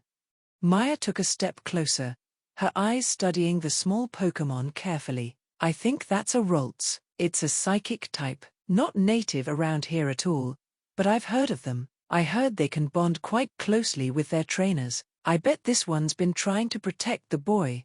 I kneeled down next to the boy, checking his condition. He wasn't in good shape, his pulse was weak, and he had several cuts and bruises. Whatever had happened to him out here, it wasn't good. Maya shook her head after examining him as well. "He'll be okay. We need to get him to Oak's lab, though. The Ralts, too. It's the best chance they have." We made the decision quickly. With the boy in my arms and Maya carefully guiding the Ralts, we set off for Oak's lab in Pallet Town. The Ralts, still wary of us, followed behind, keeping its distance but never straying far from the boy. And I would have ignored it just fine if the little rascal hadn't kept shoving dirt into my damn shoes. I never thought a Pokémon could be so fierce yet so bratty at the same time. When we arrived back at Professor Oak's lab, the usual calmness of the place was replaced with a sense of urgency. Oak immediately took charge, directing us to bring the boy and the Ralts inside. He instructed us to help where we could, but the boy's condition was severe, and Oak was already on it. After a few tense moments, Oak looked up from his work. "This boy, he's not from Pallet Town. In fact, I don't know where he's from, but there's something strange about this Pokémon. It's a bit different." I didn't understand what he meant, but I wasn't about to question Oak. He was one of the smartest people I knew, and if anyone could make sense of the situation, it was him. "Thanks for helping him," Oak said after a long pause, offering a rare smile. "But your mission isn't over yet. You still need to check on those reports in Viridian City. If you don't mind, I'd like you to continue with it. There's more going on there than we know." Maya and I exchanged a look, and Oak's words left me uneasy. "All right," I said, finally breaking the silence. "We'll go back to Viridian and complete the task. But Oak, what happens to the boy?" "He'll be okay, but keep your eyes open. Who knows? The boy might even be connected to the strangeness happening in Viridian." We left Oak's lab shortly after, heading toward Viridian City. At the time, I assumed that was the end of it. I thought it would be one of those random moments that would fade from memory once we completed the task Oak had given us. In fact, I never imagined that the boy, whose name I didn't even know at the time, would become someone I'd grow so fond of. I never could have predicted that he would spark a passion in me I didn't even know I had. Nor could I have foreseen how his presence would change the course of my life entirely. Or even my fate. For better or worse, well, I guess that depends on perspective. Author's note. This concludes the side stories of Volume 1 of Pokémon Monarch. If you have enjoyed this volume, please feel free to follow, comment, share, and like this story. If you would like to continue reading ahead, you can check this story out on fanfiction.net, Archive of Our Own, Webnovel, or Spacebattles.